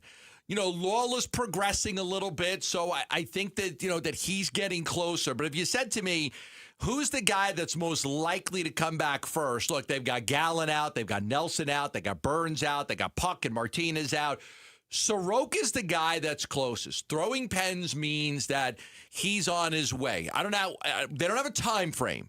They don't want to put a time frame on any single one of these guys by saying this guy's going to be, because they kind of had that before and it kind of backfired on them with guys, whether it was Puck or Burns. It was time frames on when they wanted these guys back. So I think they're a little hesitant to give a time frame. But I do think Soroka coming back could be a nice shot in the arm for him because he's been terrific for them this year. And the timing of this is fascinating, of course, with the deadline less than 3 weeks away. Here's General Manager Mike Hayes on Wolf and Luke yesterday talking about how health will factor into the deadline. Puck and Martinez could be coming back into the bullpen. All those things are going to factor into what we're doing. The bullpen's been phenomenal for the entire year pretty much, and that's been a real strength of ours. The defense has been a real strength of ours. The offense is the area that I think we've talked about the most and still something that I want to focus on. We can get level of production we've gotten out of the last 4 days, and we might be in a slightly better spot. But I'm not going to just sit on that and just, project that's what's going to happen moving forward. And you wonder, Gambo, with the Ryan Nelson evaluation, with the Zach Gallen evaluation, with the Corbin Burns evaluation, we've got Erod, we've got Merrill Kelly, we've got Brandon Pfaadt, then we've got these two other spots. If Soroka takes one of those spots here in the next couple of weeks, you still have one more, and you wonder, based on the timing of Nelson or Burns or Gallen, Burns is going to be probably last. I mean, Burns, he's throwing, but he's going to need a lot of time to ramp up through August. So I don't know that you'll see him anytime soon. But so if would that be a some reason to go get a starter then? It's something. Yeah. Look, they even want to look at bullpen, which is shocking to me because their bullpen has been great. Yeah. But it's last on their list. They're not going to be able to fill all the holes that they need. I'm going to go into detail about that later. But the starting pitching thing is interesting because, Merrill Kelly's pitching better right now. And Brandon Pfaadt has had 3 starts and been really good in those 3 starts. Erod has a chance to have the lowest ERA of any starting pitcher that the Diamondbacks have ever had and top Randy Johnson's best ERA. That's how good of a season Erod's had. So if you get Soroka back, you've got Erod, you've got Soroka, you've got Merrill Kelly pitching well, you've got Brandon Pfaadt pitching well, you got other guys that could come back. You'd love to get Nelson or Burns back at some point with enough time to actually help this team out. Gallen's on the shelf right now, which isn't a bad thing because of how poorly he's pitched. But, I've even thought about maybe could they have an opener for him, and Lovello's hasn't said yes or no, but I don't think he's ruled it out. But I do think like a Soroka, like if you look at Soroka, he hasn't pitched since June 19th. So you're at almost a month. But like if you go look at the games that he had in June, the Minnesota game, take that out. That's when he came out of the game. The game before that against Cincinnati, 7 innings, 2 hits, 1 run. The game before that against Washington, 7 innings, 3 hits, 1 run. Like, you almost forget how great he was. So if Soroka can come back, and he's obviously a free agent after this year, and he's pitching for his contract next year, this guy has been terrific for them. So I think that will be a big shot in the arm if they can get him back. And he is the most likely guy to be the first guy back out of all the injured players. For sure. And you just, again, to go back to like the timeline of all of this, I think it is going to determine not only if they're buyers or sellers, of course, but where they indeed exact a hunt. We're going to talk about it a little bit later in the show. There was a trade deadline piece that went up and talked about here are a couple of theoretical deals. And one was the Diamondbacks acquiring Joe Ryan, the fantastic starter from the Minnesota Twins. And that is the type of move where if you make it, okay, you've got Erod, you've got Kelly, you've got Fott, which is in pencil, not pen so far, and then you've got those two other spots. Soroka takes one. If Nelson isn't going to be back for 6 to 8 weeks, do you feel the need even more to go get that starter? If he's back in 4 to 6 or 2 to 4 instead, then maybe you can just wait until he comes back. And then how much do you trust Fott to write him in pen for the rotation the rest of the year? As well. It is really tough. Like there are obviously improvement points for this team that you can look at and say they need to, but the decision with the pitching, with the health in mind, it's really hard. I'm going to go into detail a little bit later as to why they're not going to be able to address all the holes that they have. But it really may come down to you can add a batter, you could add a starting pitcher, and we'll discuss which is most important and which they may be more likely to do. That'll be coming up a little bit later on. Stay tuned. We have a lot of good information throughout this show today. Up next, LeBron James, no decision yet. Dylan Brooks tells us where he thinks LeBron will end up. We'll hear from Dylan the Villain next right here on Arizona Sports, the local sports leader. D-backs decision makers from the team's front office join Wolf and Luke Wednesday mornings at 11:45 for D-backs Front Office Focus. Brought to you by Canvas Annuity. The home of Arizona Diamondbacks baseball is Arizona Sports 98.7 and the Arizona Sports app. Love telling you about Sanderson Ford. They're on 51st Avenue in Glendale, America's most awarded Ford dealership. If you've been thinking about upgrading your ride this summer, now is the time. During the Sanderson Ford Summer Sales Event, right now, you could drive home a 2026 Ford F-150 STX or 2026 Ford Explorer, both starting as low as $38,995. Or grab a 2025 Ford Bronco Sport starting at just $28,495. And if financing is the better option for you, Sanderson Ford has you covered with 0% financing for 36 months, 0 payments for 90 days, 0 maintenance fees for 2 years, plus $1,000 towards your down payment on select new Ford models. Summer always flies by, and these offers will too. So don't wait until it's too late. Hurry in. No hassle, no pressure, no nonsense. 51st Avenue in Glendale or online at sandersonford.com. Of the one.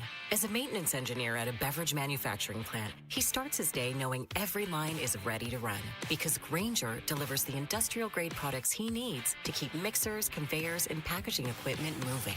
With Grainger's vast selection of bearings, belts, and motors, he keeps operations running smoothly, so nothing grinds to a halt. Call 1-800-GRAINGER, click Grainger.com, or just stop by. Grainger, for the ones who get it done. I know that hiring can be challenging. You need someone to match your role perfectly. Well, now you can meet them fast on ZipRecruiter. Build your team, build it sooner. Meet your match on ZipRecruiter. Just head to ZipRecruiter.com/free right now to try it for free. That's ZipRecruiter.com/free. Meet your match on ZipRecruiter. Try it free. Hey, it's Paul Calvisi with Matt Dagas, president of Bright Wealth Management. And Matt, most people think having a 401k and a CPA means they have a plan, but they don't, do they? Well, they have accounts and not a strategy. And there's a big difference. A real plan connects your income, taxes, investments, and estate planning all working together. All right, let's say they're not connected. Things start working against each other. You can do everything right and still make costly mistakes, especially in those first years of retirement. So what does Bright Wealth do differently? We build one coordinated plan, everything aligned, no gaps, no surprises, and right now we're offering a complimentary written financial plan, no cost, no obligation. Nice. All right, how do people get in? Call us right now, 844-726-9116. One call, and we'll show you exactly where you stand and what needs to change. Don't wait. Call us at 844-726-9116 or online at brightwm.com. Investment advisory services offered through Foundations Investment Advisors, LLC, an SEC registered investment advisor. The content provided is for educational purposes only. Hey everybody, Dan Bickley here with my great friend and the guy who will hook you up, Shane O'Hanrahan, GM of Chapman BMW, where the summer sales event is already in full effect. That's right, Bick, and the savings are incredible. So if you want to spend your summer in the ultimate driving machine, now is a great time to make it happen. And to all your listeners, remember to ask for me by name. I'll make sure you get the best price you're going to find in the Valley. That's Chapman BMW, 2 great locations, 1 great experience. I'm Matt Morgan of Morgan & Morgan, America's largest injury law firm. I've had the privilege of seeing miracles, broken families rebuilt, every crash, every workplace injury, every medical mistake. Fighting back can work. We've gone toe-to-toe with insurance giants, and we've won a lot. Over $30 billion recovered. Size matters. Reputation matters. Results matter. There's only one Morgan & Morgan. Morgan & Morgan, forthepeople.com. Arizona lawyer will handle Arizona cases. Prior results do not guarantee a similar outcome.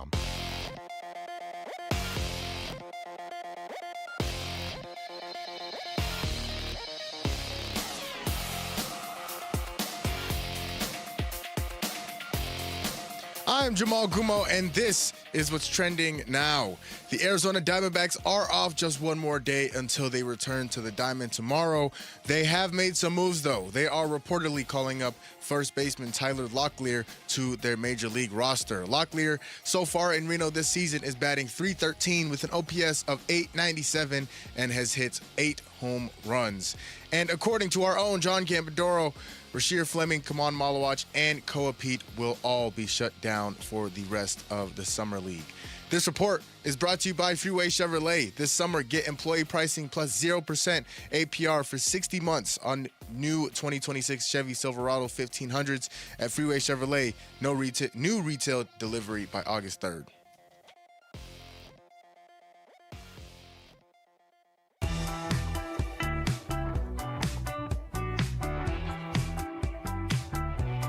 Here are the top 3 headlines on ArizonaSports.com. I'm Bailey Leisure. Diamondbacks reportedly call up Tyler Locklear from AAA Reno. Suns shut down Kamon Malawach, Koa P, and Rashir Fleming from the Summer League. And Tyler Drake breaks down who locks down the Cardinals' right guard job. Those are your top 3 headlines on ArizonaSports.com. You know, there's a lot of places out there that have these paywalls, and they want you to pay and subscribe to read their content, which is fine. We don't do that here. So you're going to get all the coverage on all the teams. ASU, Suns, Cardinals. You're going to have all the coverage. And you're going to have video options and audio options on ArizonaSports.com. So I highly recommend that you put that in your favorites. You check it every day, the way you may check ESPN.com or CBS Sports or whatever you do. Because, again, you're going to get free content. You got people covering these teams on a daily basis. We're at every press conference. We're at every media availability. We've got all the sound. We've got all the shows. Exclusive stuff. Like I talked to Koa Pete for a minute last week, and we take plug a lot that of in. I wasn't here, so plug that. Yeah, so you Koa Pete exclusive. Yeah. We got exclusive content, and so I do recommend going online at ArizonaSports.com. You're going to get everything you could ever want from all your Arizona sports teams, and you don't have to pay for it. There's no paywalls. You don't have to pay for Arizona Sports app too. You can check out the stuff on there. Yeah, but it's been amazing to be here for over a decade now and watch our website continue to grow and improve. And remember, over a decade for you here. Over a decade for me 20 here. 20 years for me here. 10 years with the other station, but 20 years with this station. You remember back in the day, we had Gree just going, Craig Greeley, who was with the Cardinals now, going to Everywhere. every team just to collect sound. Then Luke did it for a bit, and now we've got me at Suns. Tyler Drake does an excellent job with the Cardinals. Alex Weiner does a fantastic job with the Diamondbacks. Damon Allred is out at all Arizona State stuff. So we cover everything, man, and I think we do a really good job. Yeah. So check it out, please. Thank you very much. All right, LeBron James not ready to reveal his next team yet. He says it's going to be fun. I don't know if he's dragging this thing out or if he just doesn't have the options he thinks he does. Everybody's saying, it's Golden State. I think Steve Kerr said that they got him, and Dylan Brooks will play that sound in a second here. And then some people think it could be Cleveland or Miami. Amon Shumpert, his former teammate, was giving him recommendations and saying, if you want to win a championship, don't go to Cleveland. So what do it depends on what you want.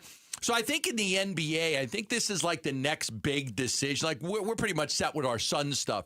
But with the NBA as a whole, I think that's the one thing everybody is keeping their eye on. Where's LeBron James going to play next year? I don't know how many people care, but some do. And he's a big name, and he's one of the greatest players we've ever seen play, and we don't deny that. But I think everybody's kind of keeping their eye on, is he going to go back to Cleveland? Is he going to go back to Miami? Is he going to go play with Steph and Draymond and Jimmy in Golden State? We should know soon. Some people think it's going to happen this weekend. Let's see how this goes from a Suns perspective, too, Gambo, because I don't really know for sure if the Lakers are better than they were at the start of the offseason. When you look at their roster, they certainly optimize their team around Luka Doncic a whole lot, but a lot of what they did relies on Walker Kessler and some of the defensive question marks that they're going to have that he's going to need to plug up and prove to be consistent on. How does Utah always come away with all these? Like, what a trade, huh? They did fantastic, and they're a really relevant team to bring up in what I'm about to talk about, because, like, let's say LeBron goes to Minnesota, which for me is my second favorite basketball fit for him besides Miami. That takes Minnesota from this shaky, like, really low floor, super high ceiling with Ant and LaMelo together, and like Rudy's a year older. You're still asking for a lot out of Jaden McDaniels. That's a short bench as well, to like just a super consistent, like that team's going to win 48 plus games with LeBron. The Warriors, they're just kind of floating in the zone they've been in for the last couple of years. If they don't get LeBron, if they do get LeBron, that changes things for them as well. And then you brought up Utah as well. I think that if he doesn't go to the Western Conference, Gambo, I think the Suns are in a pretty great spot to where I feel like they're confidently either the 6th or the 7th best team in the Western Conference, because I think that Minnesota's a lot shakier now. I think that the Warriors are going to be down there. They're going to have a great backcourt, the Minnesota Timberwolves. Yeah. But man, they lost a lot up front. They lost a lot up front. Nas was a huge part of their team. Randle is such a clutch player. Like, he was that guy you wanted to go to late in the game, man. He was tough. He was fearless. He would take threes. Like, he was such a good go-to player for them down the stretch. LaMelo doesn't play, Gambo. He doesn't play. Like, he got hurt, and then he came back, and he played 28 minutes a game. Like, he is going to need to play a whole lot more for Minnesota. So from a Suns perspective, you're hoping as a Suns fan that he goes back to Cleveland, or that he goes to Miami, or whichever other Eastern Conference team like Philly could be in the mix here. Our friend Dylan Brooks, of course, where he thinks he's going, would have it no other way than to match up with LeBron as much as possible. So you know where he thinks LeBron's going. Where do you think he's going? Where do you think he's going to play at? I think Golden State. They Golden State? I think Golden State. Yeah? Okay. All right. Should be good. And you know why Dylan feels that way, Gambo? Here, I'll let him elaborate. This is me saying, LeBron, come back for one more year. Come back for one more year. You know what I'm saying? Come back for one more year, man. You know what I'm saying? Stop all this waiting. You are the biggest LeBron hater. I'm top for sure. We need more of that. I kind of want him to come back to the West in a way, so we maximize the LeBron and Dylan stuff. But this is like look, LeBron, to your point, I think you nailed it. Like, the decision a decade, it was this huge thing. It was every single day we were talking about it. Like, look at the 4 TVs right now. There's no LeBron lower third Chiron right now. People are just Spain and Argentina talking about the British Open on ESPN. British Open. I mean, Khan's doing a great job filling in over there with California grilled chicken salad and Fiesta Lime chicken on no, another one. There's no LeBron countdown. When will he decide? All that kind of stuff. A little bit to the left. LeBron comments an upcoming decision. Oh, he's on the bottom. You okay, guys. he made it to the bottom ticker. There we go. Bottom ticker a little bit but with LeBron. This used to be a thing where we talked about LeBron or anyone of his level, where it's like this guy could change the title picture. No one feels that way now. It's instead, from our perspective at least, it's like this could take a team that's kind of shaky on like that playoff playing line to a bona fide 50-win team. He's still really good. Like, here's the thing. Like, he's still LeBron James. He's still a good player. Yeah, he's still really good. He's not the player he was 10 years ago. Top 15 or 20 still. But he's still a really good player. And I think on the right team, he can help a team get over the hump. I think if he goes to Miami, you know, Bam and Giannis on the same team and then LeBron, I think he might put Miami over the top. Now they're my favorite fit because like that's point guard LeBron, right? Like point guard LeBron, orchestrate the offense. Yep. Tell Bam and Giannis where to go, get them the ball in their spots, and then just kind of play off the ball a little bit. That would be perfect for him. Now I don't know if Cleveland's a good fit. I hate it. Because of, Donovan having the ball and you've got the bigs there. Harden's probably going to be back. They're waiting on that right now, yeah. Yeah, I just don't know that there's a fit for him. The Golden State thing, I mean, part of it, I think I kind of like to watch it because I do think it'd be a train wreck. Yeah. Watching that old basketball team try to play 82 games. Yeah. Do we have the Steve Kerr sound? We got that as well. Because Steve Kerr kind of alluded to what could happen This here. is Kerr in the middle of traffic, I believe, being not confronted by a fan, but a fan, asking where he's going. Center! How you guys doing? Good. Hey, we need to get LeBron, man. But we need LeBron. LeBron. Oh, we got him. Okay, that's good. And put that on Twitter. Okay, I got you. Did he say don't put that on or put it on? I think he said put it on Twitter. Put it on Twitter. I think that's what. So Steve was alluding to the fact that he was aware that he was being videotaped. This is the way that I've evaluated it. Gambo, let me know if you disagree or not. If LeBron goes to Cleveland, that's just because he wants to go back home and he wants to see like the narrative ending of him going back home, going back to Akron, all that kind of stuff. That's fine. If he goes to Golden State, I think he's doing that purely to have the most fun. Now, I think that situation could not go well, like you said, but who has he wanted to play with more than anyone else in the NBA over these last 10 years? Steph. He has wanted to play with Steph more than anyone else. If he wants his best chance at a title, I think he's going to go to Minnesota or Miami. So I think we're going to learn a lot about what he as a person and a player wants from his last season in the NBA, which I assume it is going to be next year, and how that factors in. But look, compare LeBron with the Warriors to the Suns adding Kennard and Bridges. Do you think LeBron pushes Golden State ahead of Phoenix? Because I don't. I think so, just because Steph is still playing at an extremely high level. I don't think Steph is a top 5 player in the league anymore, but he is still fantastic. But he is working through injuries every year, and Draymond is working through injuries every year as well. And you'd say that for those two guys. They re-signed Kristaps Porzingis, who is always hurt. So they got a bunch of guys that are always hurt. They have a bunch of guys that are very old. I really like Lendeborg with them and how he would fit in like a LeBron team, because he can guard the number 1 guy on any team right now. Like he's 24 years old. He comes in, he's ready to go with that. But they're similar to Minnesota for me, where could they win 55 games and like go to the second round, or maybe even beat OKC or San Antonio in a series? Sure. Could they crash out and win like 36 and it could be a year from hell situation? I don't know about Absolutely. that. I don't know if they could crash out that badly. Okay. But I think that they're probably, I don't think it changes. I mean, the Butler, and how old is Jimmy Butler? I love Jimmy Butler, but he's an old player. And he's coming off a brutal injury. So let's put it this way. Let me ask you. I think they're a 9 or a 10 play-in team. Again, I think that's what they are. The West is tough. Like that. Okay, are they better than Denver? This is what I was going to do. So let's go and cement. OKC and San Antonio are ahead of the Suns, no question, right? Denver? No. Houston? No. Lakers? Okay, we're not saying I didn't definitively. believe in the Lakers last year, but I would probably say in the regular season, yes. They're going to print wins over there. I'm a big believer in the Jazz this year. Okay.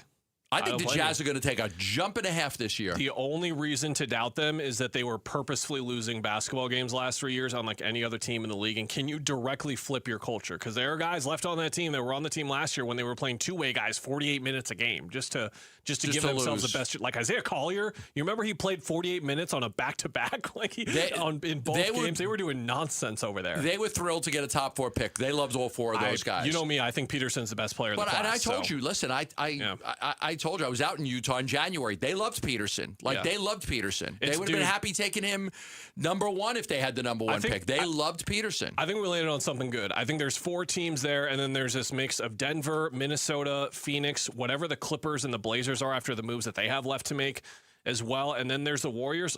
Dallas is lurking, man. Like Kyrie's coming back. Cooper's coming into his second year. I like Morez Johnson on their team a lot. Not yet. Lively is the key. Lively is not going to be healthy at the start of the year potentially. And he's got some foot stuff going on. But Kyrie plus Cooper in year 2, that could be something as well. And then, of course, your mighty... You have to like zoom out and look at their roster and be like, oh my gosh, that's right. Jaren Jackson and Lauri Markkanen and Darren Peterson and Keontae George. Like they've got a lot of dudes, man. They're legit. Ace Bailey? He might have to come off the bench. They're loaded. And they knew this. The Jazz were like, this is the last year we're going to tank. Yeah. We want to get one of these generational players. There's 4 of them. We want to make sure we get one.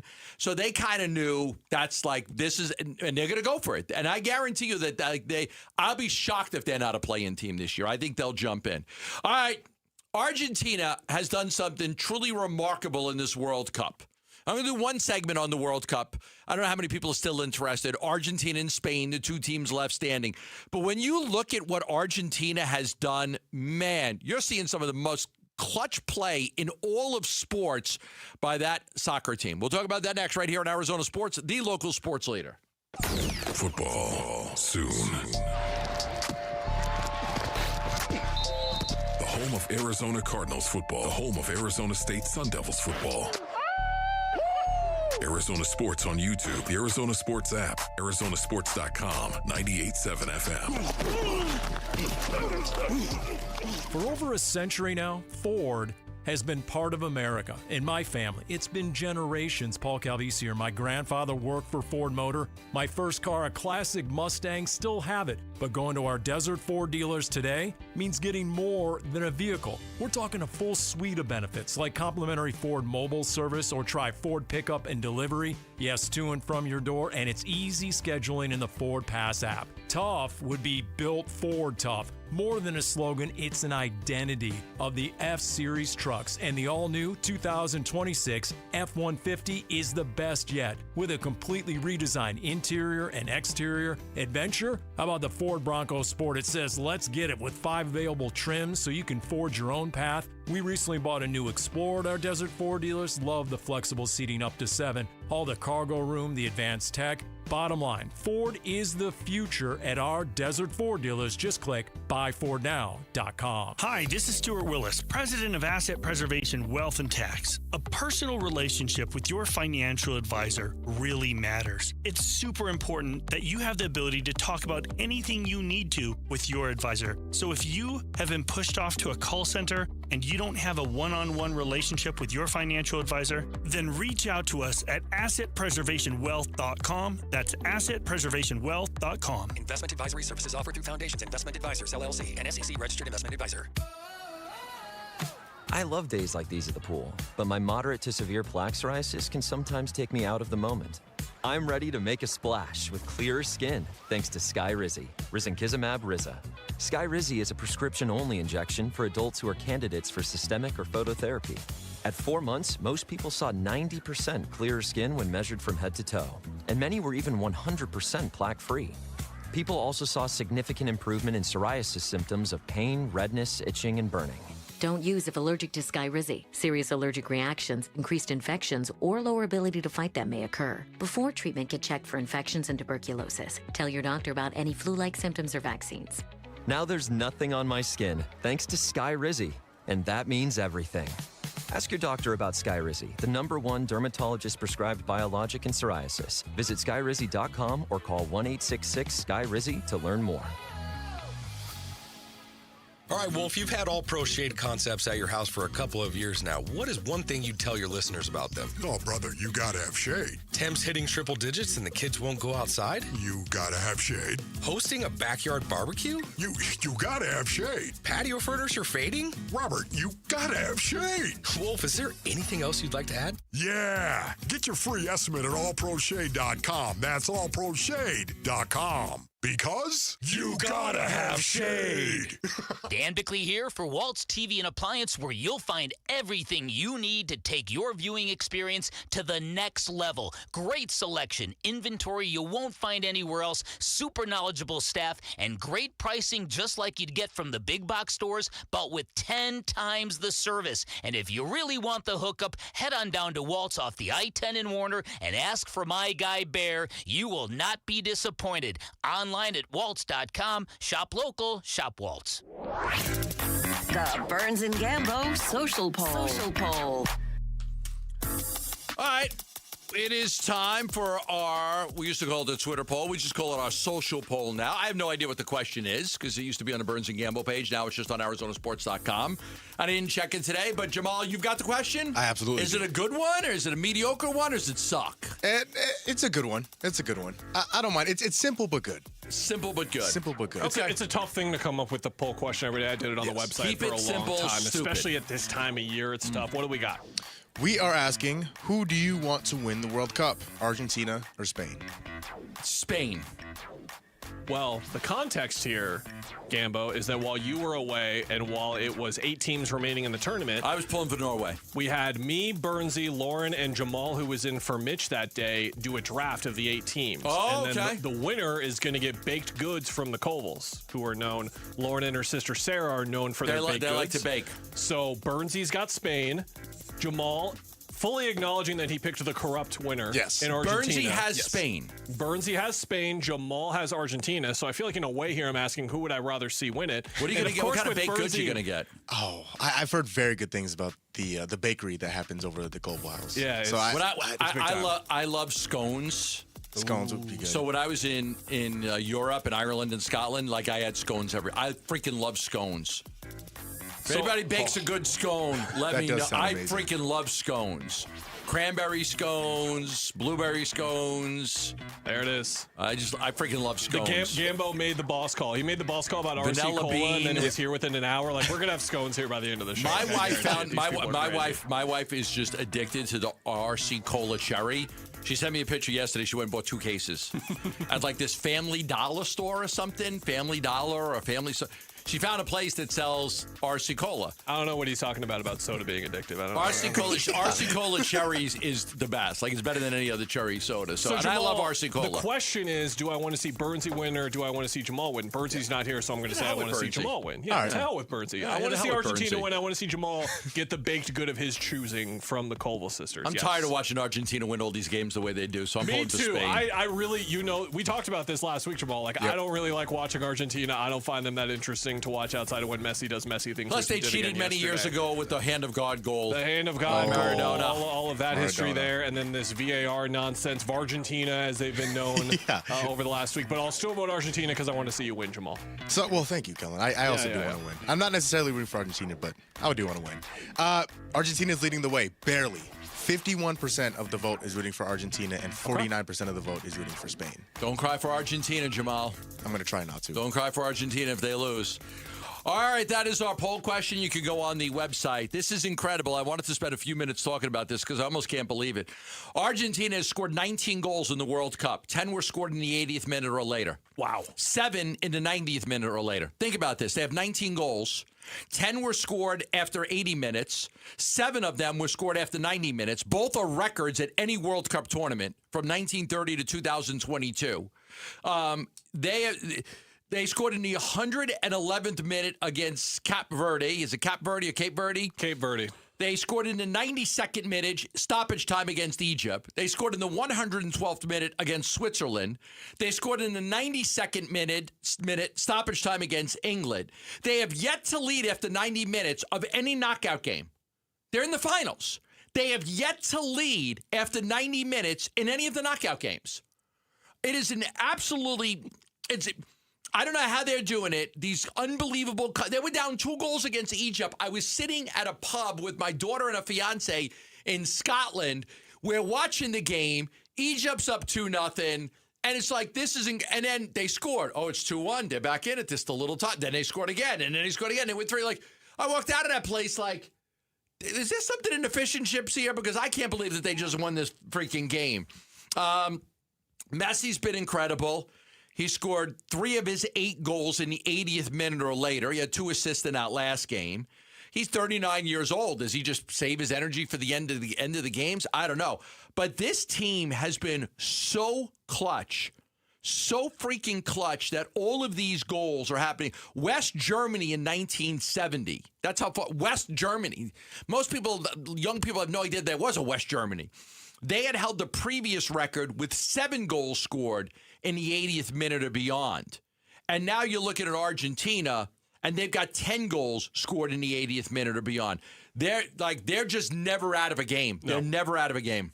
They have been an incredibly frustrating team to watch because everyone watching this team coming into the World Cup knew what to expect, which is that no matter who they were playing, like Cape Verde, who honestly shouldn't have been in the World Cup with all the qualification nonsense, and they proved bozos like me wrong, that the expanded field gave every team an opportunity, including them, who they honestly should have beaten Argentina. They are going to play slow and methodical. They are not going to overextend defensively. They are going to play slow, possessive, pinging the ball around on offense, and then on defense, they're going to play extremely shelled up and not really look to counter and not really look to play too quick off of turnovers or anything like that. They're going to play slow and decisive and build everything through Messi. And why it's so frustrating, Gambo, is that they play this way, and then they don't do anything, and then they get behind, and then they change the way they play, and they're incredible to watch. They're so explosive. They can do anything on either end of the pitch. Which is why it's remarkable that England just decided to go we're going to play prevent defense and try to run out the last 12 to 15 minutes.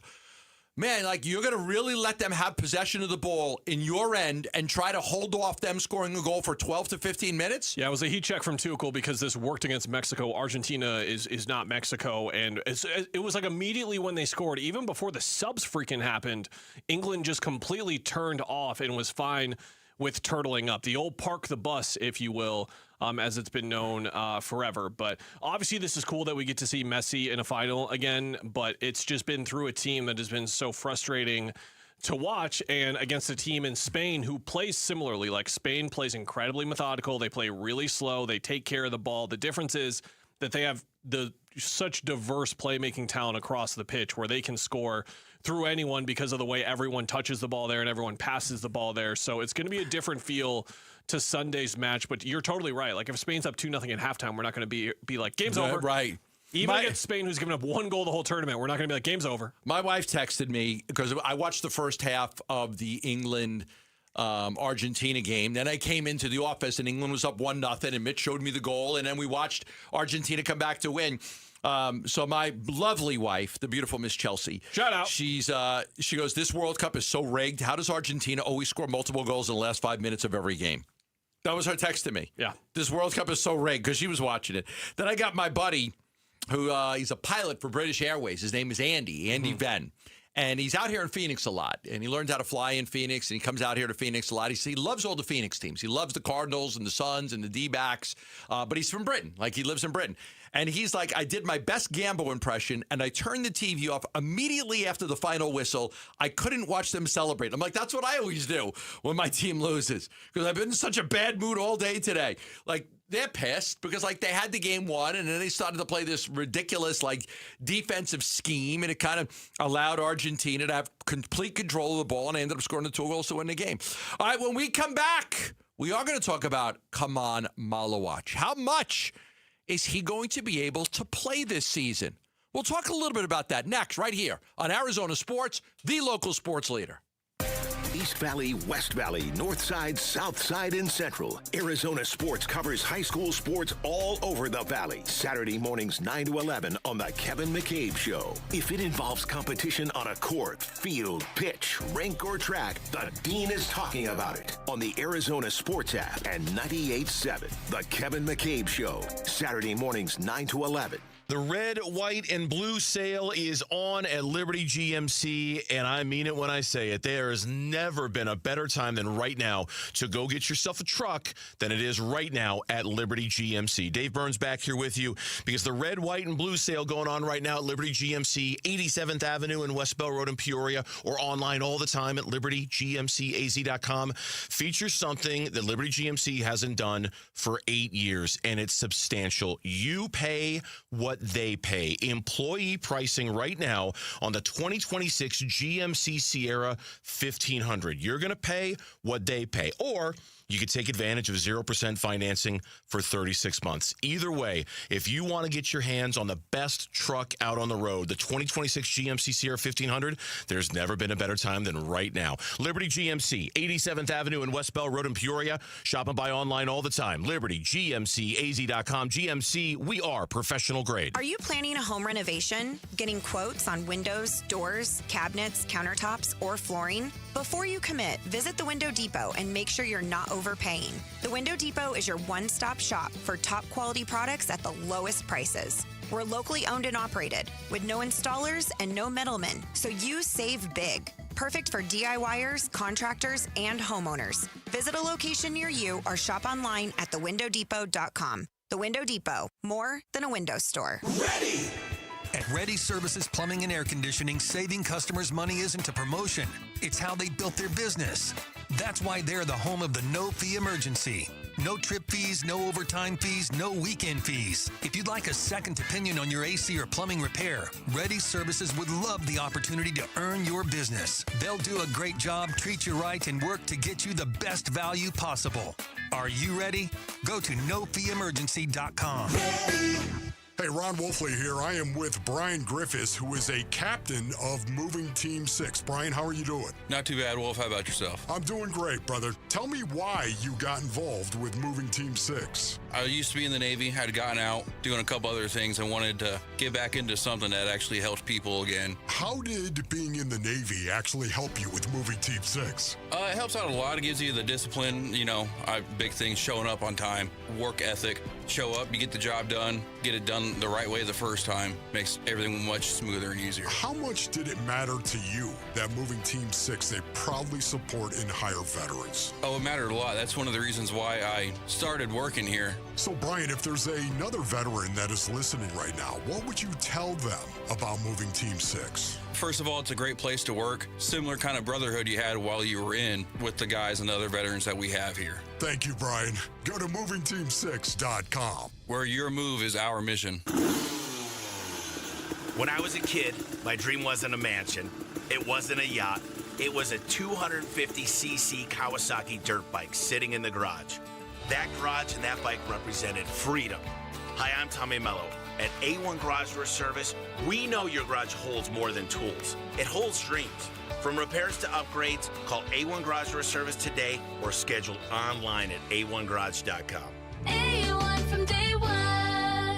We've got the world's biggest soccer tournament, and it only gets better when you can trade on the outcome. Yep, get in on all the action with Kalshi, because here come the final teams from the quarterfinals, semifinals, and, of course, soccer's ultimate prize happening July 19th. Kalshi, just the largest prediction market in the world, regulated and live in all 50 states. Paul Calvise here. Hey, you see the latest? Messi joining Giannis, linking up with Kalshi. Remember, on Kalshi, you're trading against peers in a live market, meaning there's no house. And as probability changes, you can buy in, buy out of your position, and for a limited time. Download the Kalshi app and use referral code AZSports, one word, AZSports, to get $10 when you trade 10. Referral code AZSports, one word, on the Kalshi app. Kalshi, Kalshi, trade on anything. 18 plus only. Restrictions and eligibility requirements apply. Event contract trading involves risk and may not be suitable for all investors. Prices, value, and available markets may differ from those mentioned. For more information, see kalshi.com/regulatory.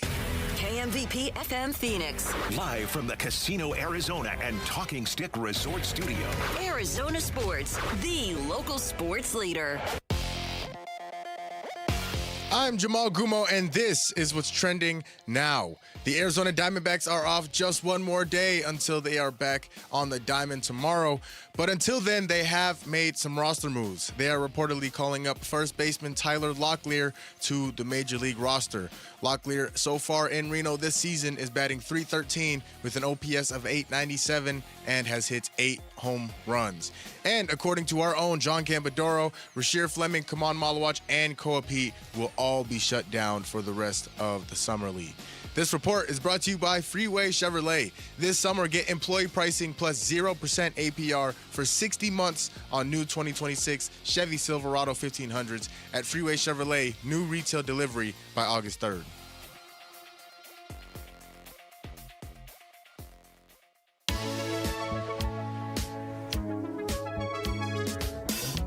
Hey, it's Luke. What should we realistically expect from the Arizona Diamondbacks in the second half of the season? We're talking D-backs tomorrow at 10 a.m. It's Wolf and Luke on Arizona Sports 98.7, the Arizona Sports app, and the Arizona Sports YouTube channel.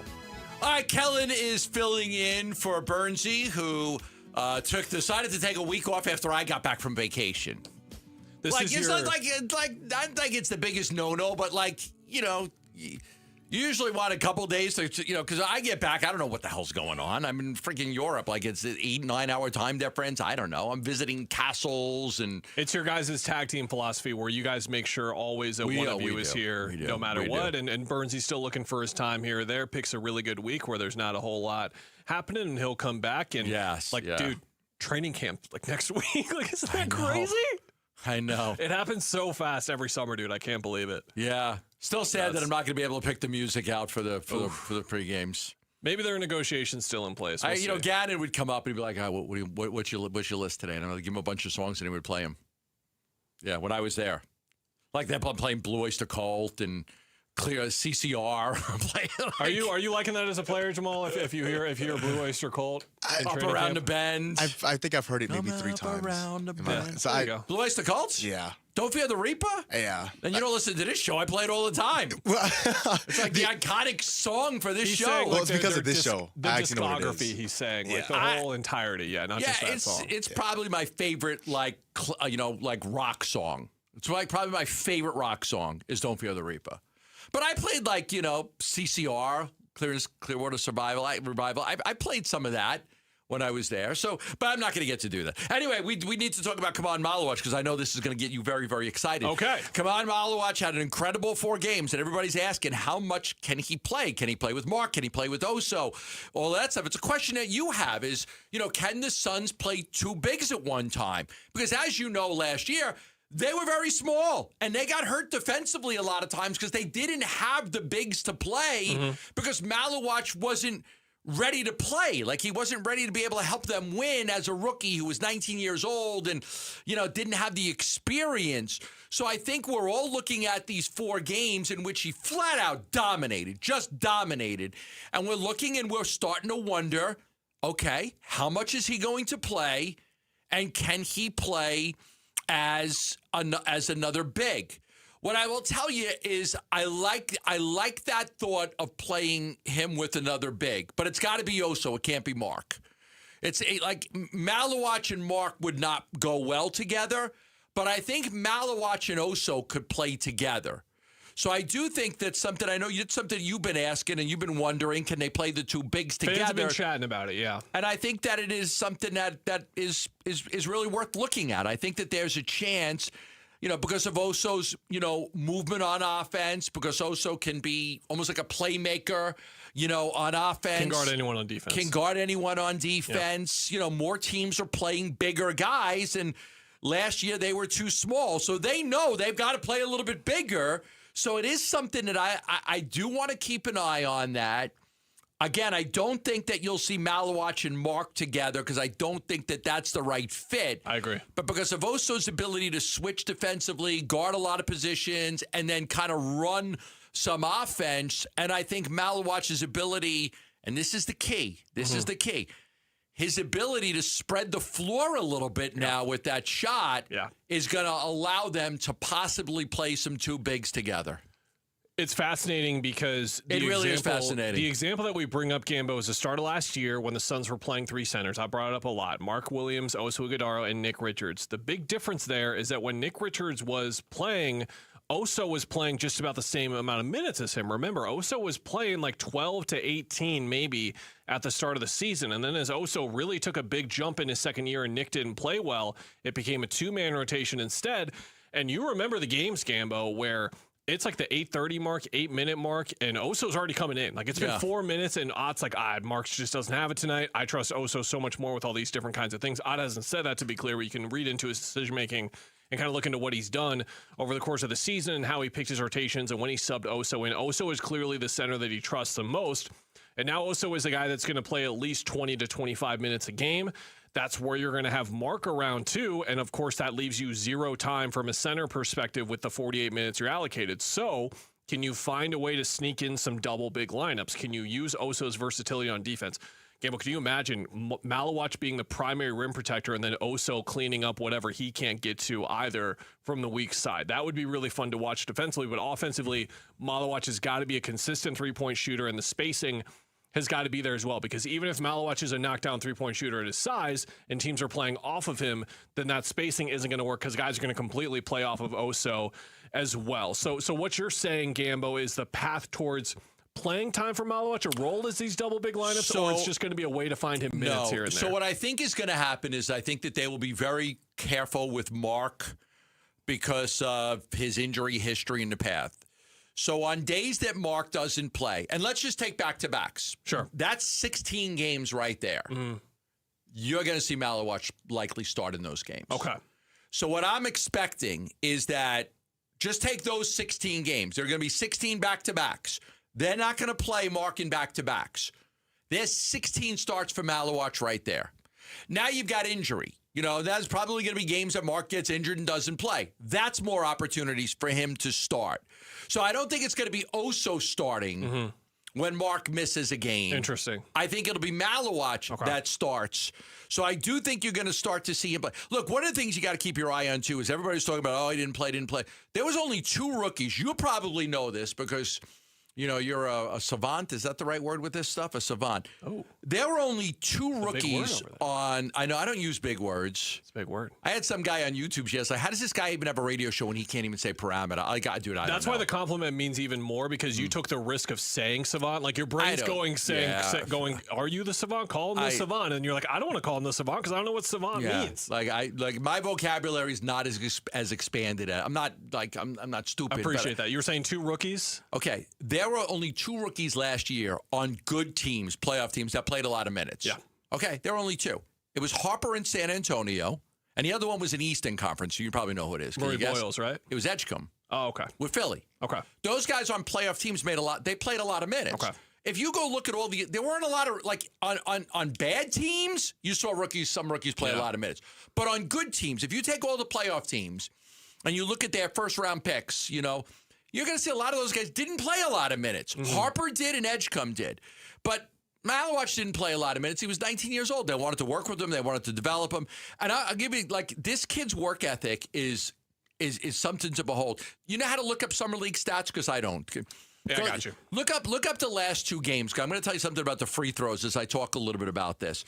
But I do think what you're going to see, his ability to stretch the floor is going to be very, very important. Now, again, does he make the leap this year or after half the season? I don't know. But he's put the work in on the three-point shooting. That's real work that he's put in. I do think that he's a big piece for them going forward. Last year, they know they were too small. They know they got hurt on defense a lot. They want to see him play. I do think that they're going to be very careful with Mark. And then I think all the games that Mark doesn't play, I think that you're going to see Malawach start those games. I think Oso is still going to be a valuable piece for them, but I think there's a chance that Malawach becomes the starter on games he doesn't play. My point on the free throws as you're looking this up is I think he missed a couple yesterday. He was 1 for 1 in his first game. He was 2 for 3 in his second game. Perfect 6 for 6 in his third game. But then last night 4 for 9. Okay. You know what he did? You know what he did this morning? What did he do? He shot 200 free throws. Yeah. He was pissed. Yes.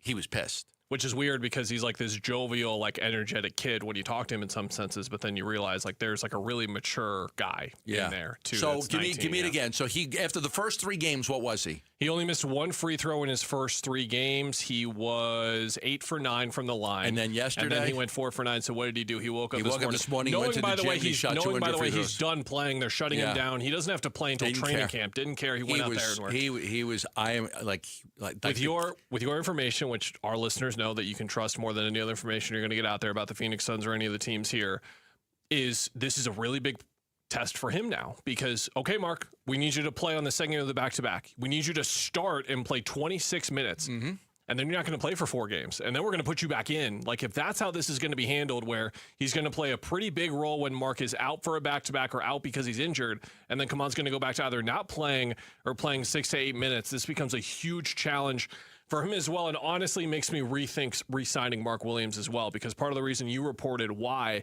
they did not want to run with Malawach and Oso all season, but they are comfortable with running it for some parts of the season. It sounds like so there's a middle ground there that they wanted to land on. Is he still 19? I get it from the Malawach perspective, but with the risk of Mark's contract, that's where I get a little scared. You could probably take it to the bank that at some point in that contract, Mark's going to get traded. Well, you heard an exhale, and that's some important information right there as well, but you heard the exhale from Suns fans, you mentioning that Malawach is going to at least have that type of role for this team because, dude, I told you earlier in the show, the amount of people that are going to be tweeting you when Fleming isn't playing or Pete isn't playing or Malawach isn't playing, be like, Gamble, where are they? Yeah. We got so excited for that week. They look ready, Gamble. Where are they? I'm so excited for these young guys. I think I'm so excited. Our boy Koa.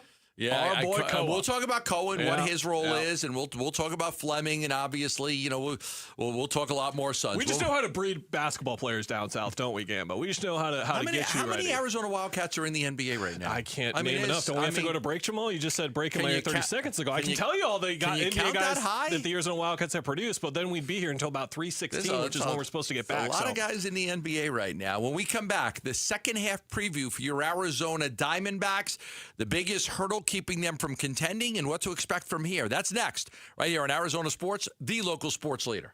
Football soon. The home of Arizona Cardinals football. The home of Arizona State Sun Devils football. Arizona Sports on YouTube, the Arizona Sports app, Arizonasports.com, 98.7 FM.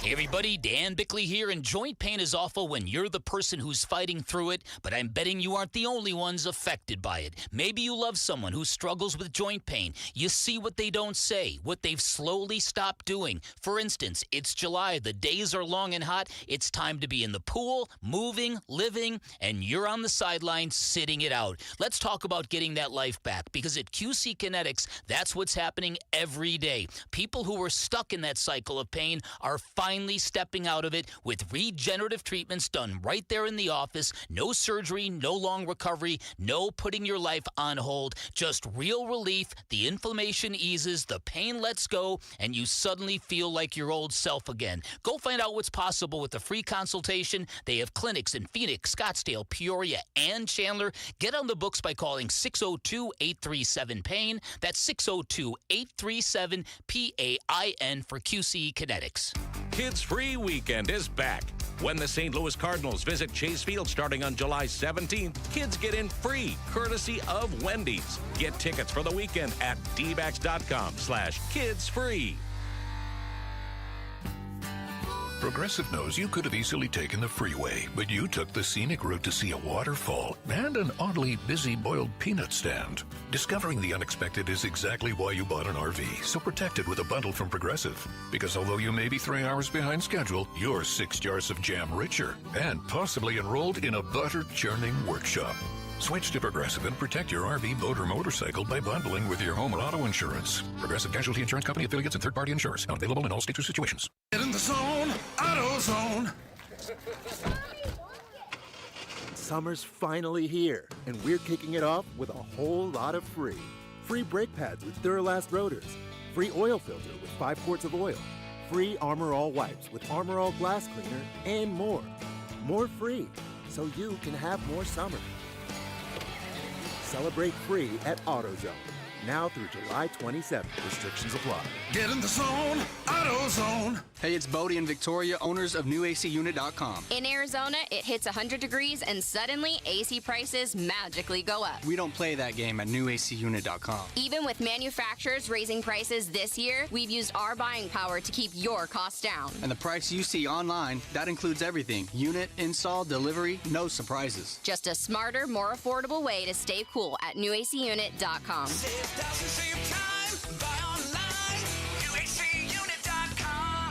Progressive presents the Museum of You. We begin our tour with a unique piece, a relic from the early big screen television era. Remarkable. Next, we find a juicer, which historians believe has only ever been used once. And finally, compact discs from the emo era. A rare find indeed. Some things should be history, but until then, you could protect what's important to you and save by bundling your auto insurance with a renter's policy from Progressive. Progressive Casualty Insurance Company, affiliates, and other insurers. Not available in all states or situations. And Doug. Limu and I created a trick to help you remember that you can customize your car insurance and save with Liberty Mutual. You see, the shirts Limu and I wear are yellow, and yellow is the color of lemons, and lemons grow on trees, and trees provide oxygen, and oxygen helps us breathe, and breathing is how you live, and you can live more life when you save money by customizing your car insurance. I agree, Limu. It's really quite simple. Only pay for what you need at LibertyMutual.com. Liberty, liberty, liberty, liberty.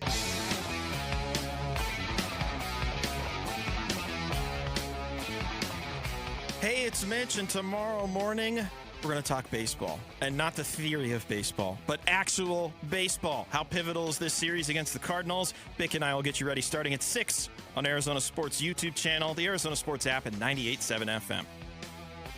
We got the D-backs back in action tomorrow. Geraldo Perdomo will be in the lineup. I know there was some concern about he had a video with his wrist, and he had gotten some kind of like cortisone shot for his wrist. He's expected to be in the lineup tomorrow, my understanding. So I don't think there's any concern there at all. Some people saw like an Instagram post that he put, and his hand was kind of wrapped, and he was pushing it, and it was just he had like a little shot in his hand, but no worries. He'll be in the lineup tomorrow for the Arizona Diamondbacks. Second half begins.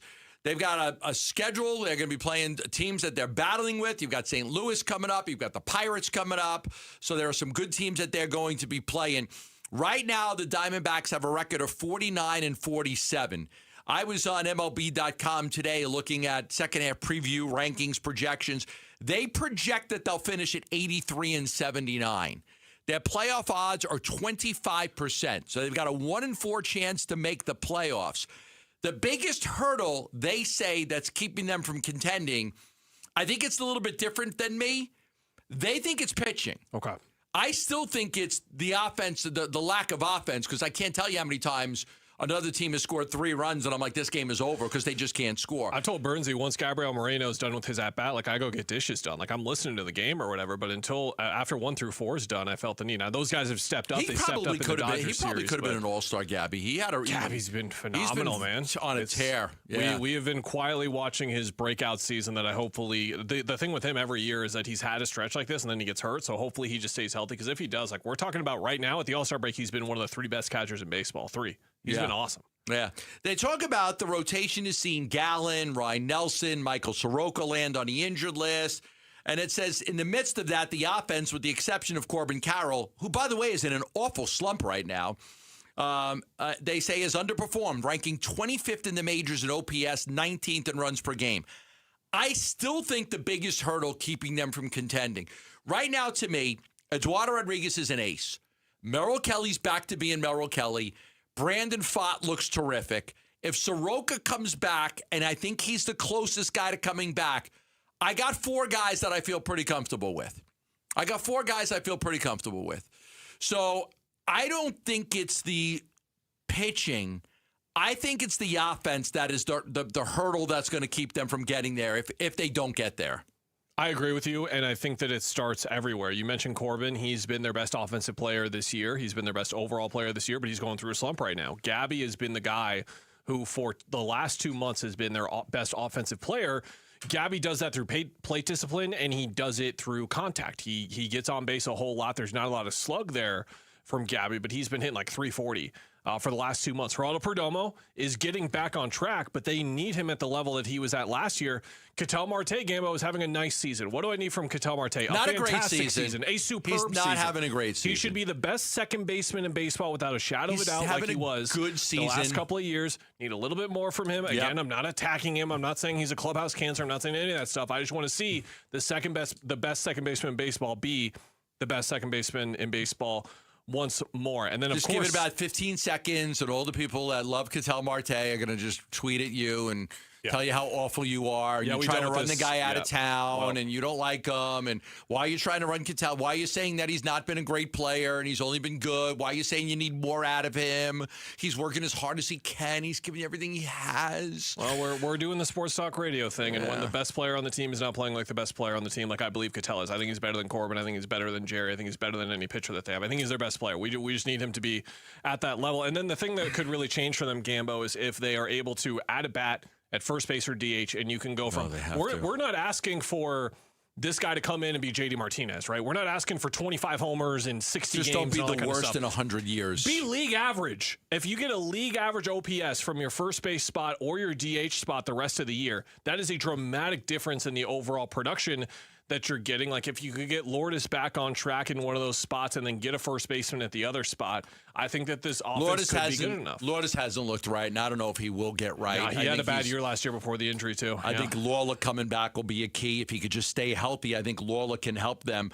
First base and DH, something that they seem to be fine with a few years ago. You know, now when Jock Peterson was your designated hitter, and this year, they're getting absolutely nothing out of those positions. They've got a combined 604 OPS, on-base plus slugging, from their first baseman and designated hitters this season. That is dead last in the major leagues. Nobody has a worse OPS from first base and designated hitter than the Diamondbacks.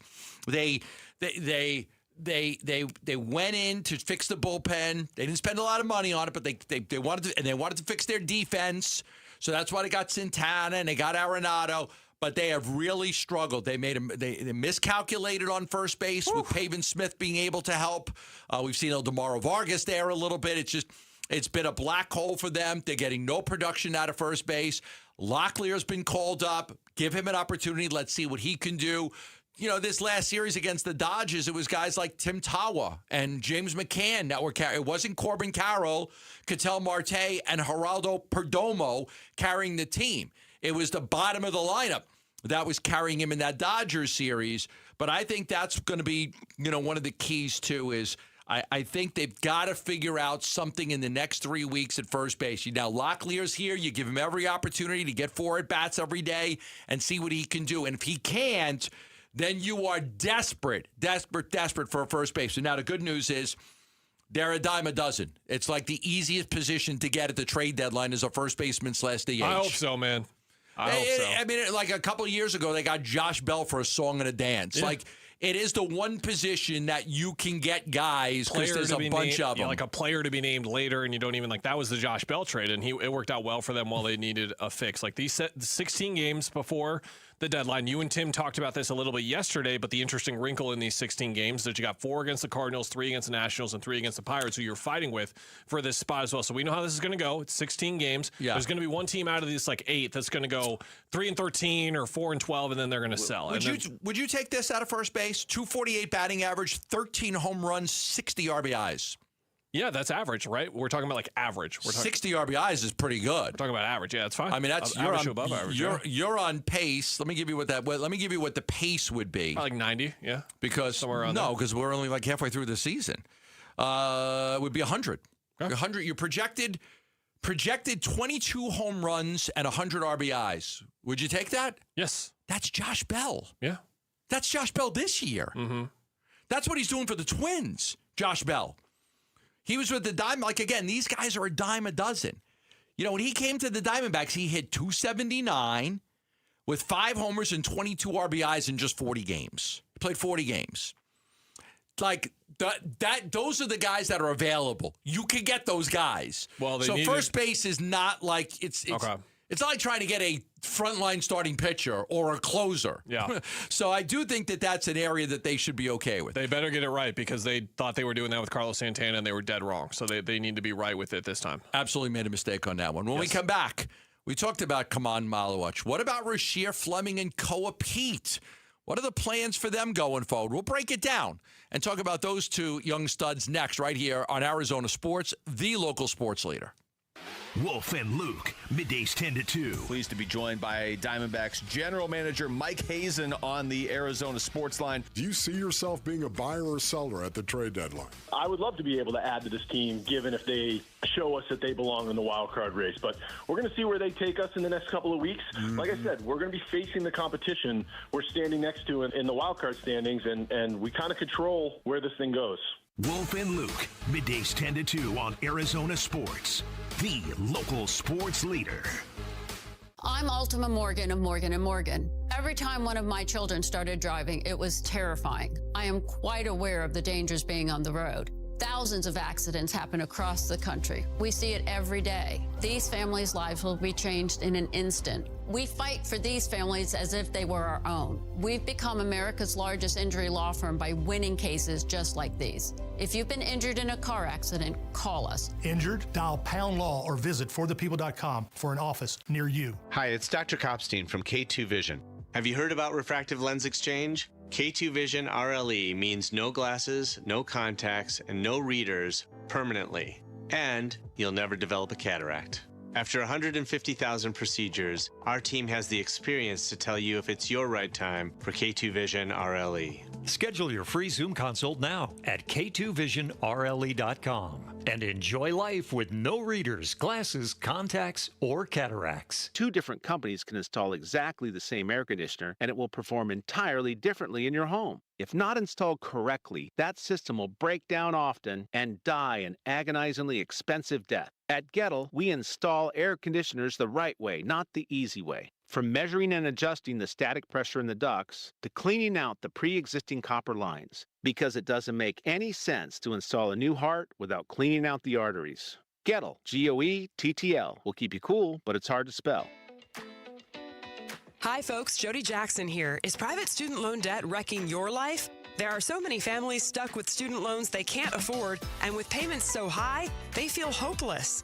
If that sounds familiar, Why Refi can help. They refinance distressed and defaulted private student loans, the loans other lenders won't touch. They're not a debt settlement company, and your credit score doesn't matter. Why Refi works with you one-on-one to create a custom payment based on your ability to pay. They can reduce your monthly payment, guarantee interest rates under 6%, and they may even lower your total loan cost, saving you thousands. They offer a 3-minute rate check with no credit impact, accept bad credit, and can release co-borrowers from the loan. Take control of your student loans today. Call 888-YREFI-85 or visit YREFI.com. That's YREFY.com. Why Refi, a light at the end of the tunnel. Not available in all states. Dan Bickley here, and summertime has arrived in Arizona, a time when your windows are the only thing standing between you and 115-degree temperatures. And if your windows are shot, your windows are about to cost you a fortune, which is why now is a great time to call Advanced Window Products, Arizona's #1 window replacement company, where they build windows designed specifically for our harsh climate, and they build windows specifically for the dimension of your home, never retrofitted on site. They replaced all of my windows. I could not be happier with the result. They look fantastic, and everything from installation to the cleanup process was immaculate, and that's because their installers are vetted full-time employees, never random subcontractors. At Advanced Window Products, they'll build your windows, install your windows, then they'll guarantee them for life, windows that will literally pay you back. Call 480-676-3600. That's 480-676-3600 for Advanced Window Products. All right, Arizona, listen up, man. Ron Wolfley here for Tim Hovig's summer sales event at Santan Ford, bringing the heat. Right now, you can drive home a new Ford with no payments for 90 days, plus a free 2-year maintenance program. Boom! That's how you attack summer. If you've been waiting for the right time to upgrade your ride, this is it. It's an easy drive, the Santan 202 freeway in Val Vista Drive in Gilbert. No payments for 90 days. Free 2-year maintenance. Head on over to Tim Hovig's Santan Ford.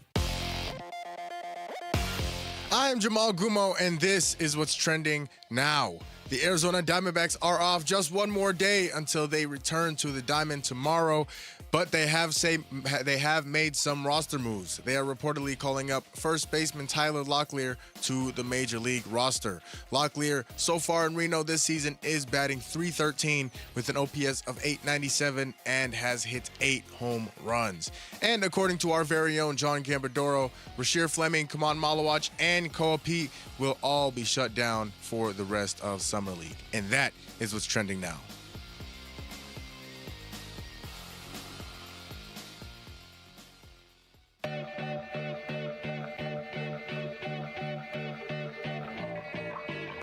Hey, it's Wolf. How do we want the Cardinals to approach training camp in the preseason this year? We'll discuss tomorrow at 10 a.m. It's Wolf and Luke on Arizona Sports 98.7, the Arizona Sports app, and the Arizona Sports YouTube channel. So we actually have a Major League Baseball game on today. Oh, we do? The Mets are playing the Phillies. That's a real game. Oh my gosh, is that the only one? It's the only one. Today? It's the only one. I think it's the only one. Do we know why? It's a great question. They actually moved it up. And this is where the All-Star game was, too. That's even weirder. It was in Philly, right? Why was Mets Is and that Phillies why? moved up? Because everyone was, like, in town already? But not everyone was in town. The Mets didn't have... You could get from New York to Philly in a few hours. Maybe that's why? Interesting. That's so weird. The game was moved up because of air quality concerns in the Philadelphia areas caused by wildfires in Canada. Oh, okay. Interesting. So the series opener originally scheduled for a later day was shifted to 6:10 on Thursday. It's the only MLB game on today. It was made to address hazardous air quality from smoke drifting into the region, which can affect the player's health and game conditions. Don't want to be breathing in that smoke. That's the other part of this this schedule for the D-backs, by the way. They got that makeup game on the 23rd in St. Louis. So they are going to be playing for 2 straight weeks when they come out. They don't have a day off until July 30th when they come back tomorrow. Let's talk Rasheer Fleming. Let's talk. What did you like out of him from what you saw in the 4 preseason games? To me, I loved his defense. Who was that little point guard he was guarding yesterday? Abuka Okori out of Stanford. He did a great job on him. Abuka had a tough day. He was guarding a point guard. Yes. Like, if you said to me what stands out about Fleming, I'm not going to go with the threes I'm going to go with the defense. I thought he really did a great job defensively. Yeah, the battle for Rasheer is not relying on his gifts too much defensively. And what I mean by that is like overextending himself defensively and then getting out of position and allowing Okori to get downhill. I thought that he did a good job yesterday. But what I like the most, Gambo, to your original question is that it wasn't all just like his tools. It wasn't just how long he is, fast he is, strong he is, how high he can jump, all that kind of stuff. The skill work, like the 3-point shot, it looked very refined, very set, very mechanically sound. Earlier in Summer League when he wasn't making it, it still looked exactly the same as it did yesterday when he was hitting all those threes in the first half. And then he was taking some midi twos earlier in the Summer League, like trying to work on the pull-up jumper. a little bit as well, because that's where Rasheer can get really dangerous as a player. Is like once he figures out not only how to shoot, because I think he's figuring that out right now and has figured it out in some senses. Once he can figure out like the 2 to 3 dribble decisions, because you remember when the Suns under Chris Paul, Devin Booker, Monty Williams, like that 0.5 offense. Remember, half a second or less, get rid of the ball, know what you're doing, pass, dribble, shoot, do something. That's where Mikal, Cam Johnson, Dario Saric, all those guys were so smart when they were playing against a team in rotation and making those decisions. That's where Rasheer is going to have to get better, but he needs to play next year, man. Please tell me you got good news. I do think he's going to play quite a bit. I think, you wanted to see, I thought the feel for the game, I thought he had a real good feel for the game. I agree. Throughout watching him play. Look, he's better in transition than he is in the half court. So I do think that that's something that they're going to like. Like, he's great at getting out and running. He's good at going to the corners, getting there quickly and being an option, and if listen, that when you grab a defensive rebound and you got your guy busting it to the corner right there, it opens up so much.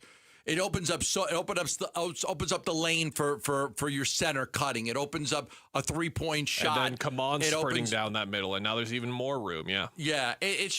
So I think, look, I think he's going to get a chance to play as a catch and shoot 3D guy. Catch and shoot corner threes, offensive rebounds. His ability to guard is going to be important. Like, if you said who's your starting 5 right now, you would probably go, okay, Mark will start and Miles will start, and Dylan will start, and Jalen will start, and Book will start, right? That will be the 5, yes. Yeah. We'll see how long through the course of the season. I think there's going to be a change at some point. I think they're going to run into issues, but for now, that's their 5. That's probably their 5. I think Rasheer Fleming is going to get a pretty good amount.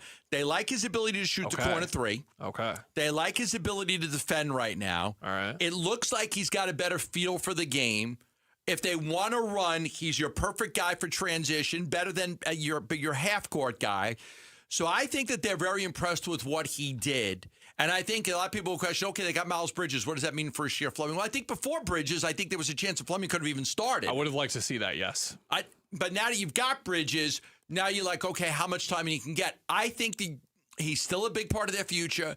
And I do see him getting a pretty good amount of minutes as one of their rotation guys. So they've got 4 perimeter players starting, like you said, Booker, Green, Brooks, and Bridges. The way that this will work is that they'll have a maximum amount of like 2 guys that can play legitimate minutes after that. Not all the minutes, don't get me wrong. There's still minutes left over, but legitimate minutes. We're talking like the 24 minutes per game that Colin Gillespie's going to play. Like, that's one right there. So it's who's the second guy. Is it Goody? I think it should be Goody because he is their guy. Like, Suns basketball right now. Goody. Gregory, Ott, it's the way Jordan Goodwin plays. That's how they want him to play. If it's not him, it could be Rasheer, but it could be him. Here's the problem. We need shooting still. So Luke Kennard is going to play. He is going to get in there as well. So with those 3 guys in the bulk of the minutes that they're going to take on the perimeter reserve group, how much room do you have for Rasheer? Is it 10 minutes? Is it 14? Is it 18? Is it 20? I want to see him play 18 a game minimum. I don't think that's going to happen. I don't think there's enough room for him to get through that. Again, I'm aware, everyone, injuries will occur. There will be more room here. Other stuff is there. You do have to factor that in for sure, but I would like for him to have that role every night to truly develop. The really fascinating thing about this, Gambo, I think, is that one, with the way Koa played in the summer, and I think with how Koa aligns with everything that they like their players to do, I think he's going to threaten for time as well. But the one name we haven't talked about for a while on this show, and a name that had a consistent role all year, was Ryan Dunn. And it's like, where does he go now? I think he's the odd man out. I think he's the odd man out. I don't see it. He regressed last year. Mm-hmm. He had a really strong rookie year where we were talking about, like, what are the things we're looking forward to the most in last season before everything happened. We were like, man, seeing what Ryan Dunn looks like in year 2. And instead he regressed, even though his role was consistent throughout the year. It faded. Did his 3-point shot get worse than the year before? It did. And he was just worse on defense, too. Did you know the one thing every NBA player has told me you can get better at is your shot? Your shot. You can't get taller. You're not going to gain. You're not going to grow anymore. It's your shot. It's the shot. And obviously that's not working for 31% as a rookie, 33 last year, but not like a bigger jump in terms of like getting to league average and stuff. And more importantly, his defense really dropped off. His role took a backseat in the last 10, 15 games of the year, but they're not going to have room for him. They're not going to have room for Koa. They're barely going to have enough room for Rasheer as well. And the part where this is going to be the push and pull for Jordan Hida is going to be maximizing the amount of shooting that he has on the floor, because Colin Gillespie, in my opinion, is the best shooter on the team. I know Luke Kennard is the most efficient shooter on the team, but Colin takes really high degree of difficulty shots all the time from there. Gillespie and Kennard are by far your two best shooters. How often can you get away with not having one of those guys on the floor and put in someone like Rasheer, who I'm going to guess next year he shoots 38% from three or better. Limited role. I think that he's going to go in there. Limited role as a catch and shoot, 3-point guy in the corners, give you some of that 3-and-D guy. Obviously not a major role because of all the guys they have, but I do think there is a limited role for like him. Like the 9th man on the team, like 9th or 10th man on the team. Now I want to ask you this. With the information. Oh, you were talking about Koa. Oh, well, I thought you were going to ask me about Koa. Go ahead. Well, for these guys, actually tell me about Koa first, because it goes into what I was going to ask you. I think they love his feel for the game. They love his ability to get to the rim. It's something that they really, really lacked. His power drives, it's something that they addressed in the offseason was, we don't have anybody that has power drives. But I'm going to tap the brakes because of his age and because this front office and coaching staff are not going to hand jobs to guys. They're going to have to earn it. Okay. And so, unlike what happened with Josh Jackson and Dragan Bender and Marquise Chris, Alex where Len, those guys just came in, they got handed starting roles, and it didn't help them. Yeah. I don't think that Koa's got a big role on the team this year. It'll be interesting to see. But now there's still 2 more months to work, and he's got to continue to work hard. But I think it'll be a little bit more of a slow play for him, a little bit more of a slow play to learn, to develop, to work, to practice.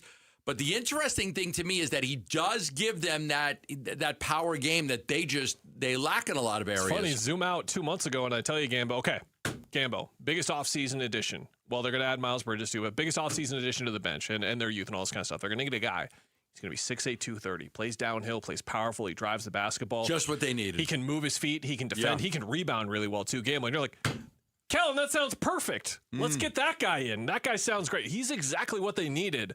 So it's going to be 19 fun. years old. It's going to be fun to watch how cautiously they take his development. Okay, let's zoom out. Okay. And let's try and guess how the fans feel about your information, because they want to see these guys play. And what I'm taking from your information is that Kamad Malawach will play next year, but his playing time is going to be dependent on Mark Williams' availability. I think he'll start every game Mark doesn't. So if Mark misses all 16 back-to-backs, I think he's going to start those games. And then Rasheer is going to play limited role, but it might be a more limited role. Limited role, catch and shoot 3-and-D guy. And then Koa, it's going to be a cautious, slow play, develop, with him. make sure. Now listen, that doesn't mean that he can't blow them away and win them over. We're judging for right now. He looks great. And Jalen missed half the year last year. Dylan missed segments as well. There's going to be injuries as well. And that could be where he's just got to stay ready and work hard, and he has been. They love his feel for the game. They love his ability to get to the rim. They love the power drives.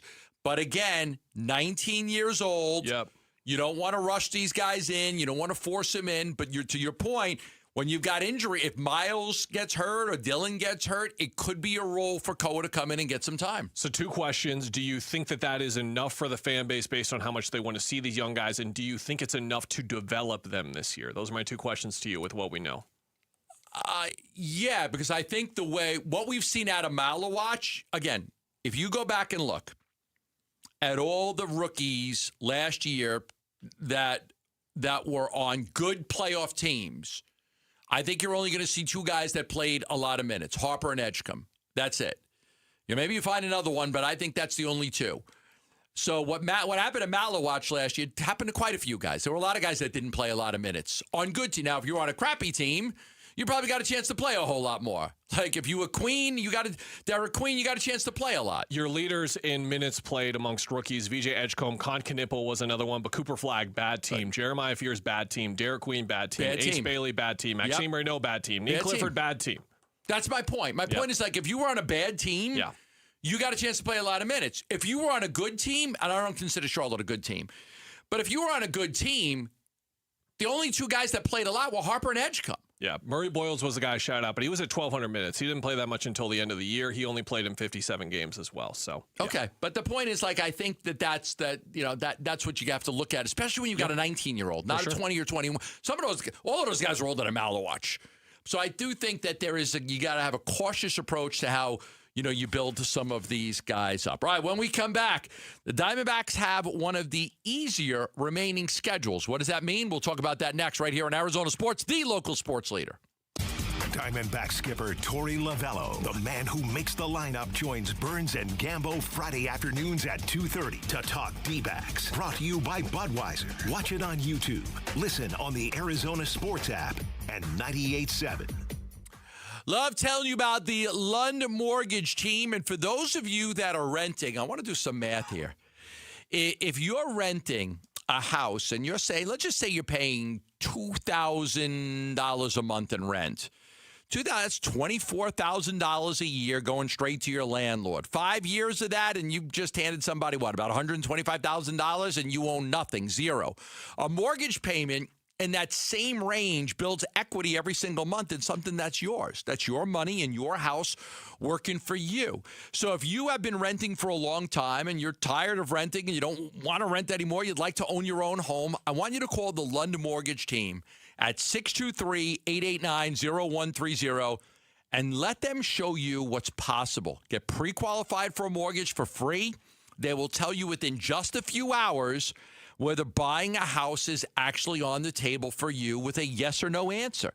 And here's what you want to know about the Lund Mortgage Team. Great pricing you can trust, terrific company, over 30 years right here in Arizona, and the only company I've ever used. Call them again at 623-889-0130. Cardinals, D-backs, starting July 17th. Get your tickets now at dbacks.com.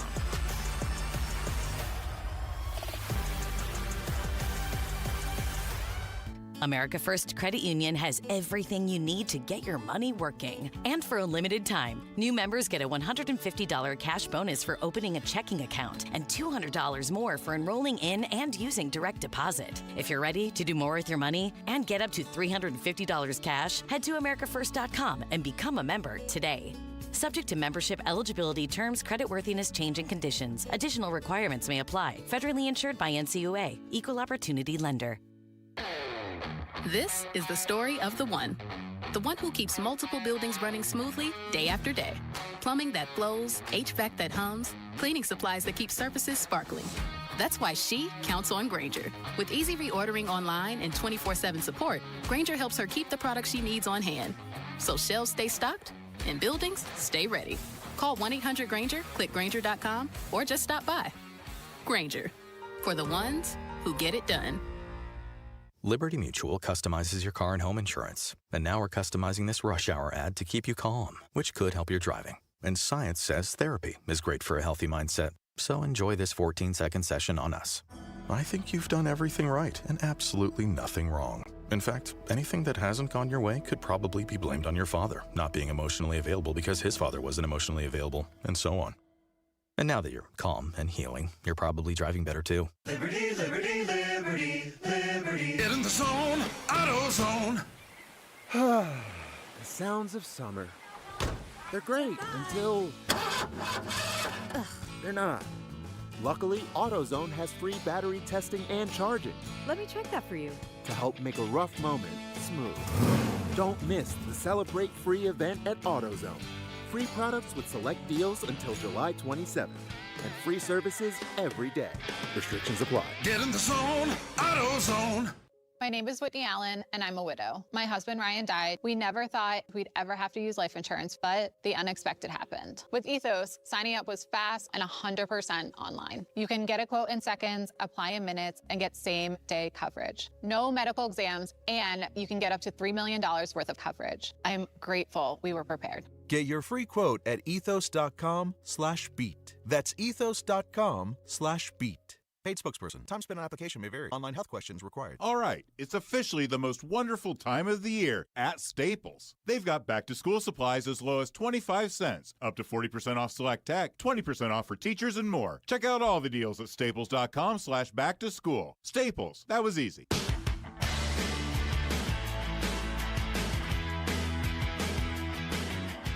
Hey everybody, Dan Bickley here. The Diamondbacks back in action on Friday. We'll talk about what our baseball team needs to do to get to the postseason. Fun begins at 6 a.m. on Arizona Sports, the Arizona Sports app, the Arizona Sports YouTube channel. All right, welcome back to the show. Kellen Olson filling in for Bernsey. He'll be back next Tuesday. So tomorrow, Kellen will be with us. We got Tori Lavello on the show tomorrow. We'll talk some D-backs baseball. Jamal is filling in for Lauren because she is on vacation. So Jamal's filling in. So far, good job, Jamal. You haven't screwed anything up. I always appreciate that. I'll start early. Yeah, Jamal's solid, man. Jamal's just solid. He's going to give you Yeah. everything you need back there. Excited to hear the reset from him coming up, too, man. You got a sticker on that hat? No. No sticker? Oh, yeah, you do. Oh, I do. Oh, you I do. Never mind. I forgot. Jamal always has a sticker on his hat. I never understood that. You buy a hat and you keep the sticker on it. I True mean, when you buy a shirt, do you keep the tag on it? No. Well, unless it's like Gucci or like one of those. Yeah. Oh, if it's Gucci or Louis Vuitton or. Excuse me. Are you insinuating that you've got some Gucci? I have You've got some zero. Louis In Vuitton? fact, Okay, if I walked in, they'd probably kick me out. But Yeah, if I that's did fair. have. So I'm on my way back from true my fan repping the Cardinals right now. That's when you know So- someone's a true fan, when they're repping the Cardinals right now. Yeah, On so the- it's going to be a tough year to rep them. On my way back from my vacation, I took my daughter and her fiance. Chelsea didn't go. Oh, here we go. I she know had where to- this is going. She had to stay home with the dog because the Yeah. dog's very old, and our son has a lot of baseball. So I had to stop at that Gucci store on the way home. Yes, you did. Yeah. How painful. Not asking for an amount, it's but painful. pretty painful. It's pretty painful. It's always painful. Hey, the people we love, huh? They have things He's that like, they want. you didn't sometimes. get to go to Ireland and Scotland because I took my daughter. But honey, look what I got for you. Look at this. Here How you about go. this? Look There at you this. go. It's pretty I great. actually got her a Coach bag when I was in Scotland. So she got a Coach bag. My wife loves bags. I got her a Coach bag. But then in the London, I like the London airport because they've got and you don't pay like tax. It's like you save like it's cheaper there than here. So anyway, I got her one of those Gucci bags, and I try not to do it all the time. But I felt bad because she didn't get to go on this trip. You're a nice guy, Gambo. I wanted to be a nice guy. All right, the Arizona Diamondbacks.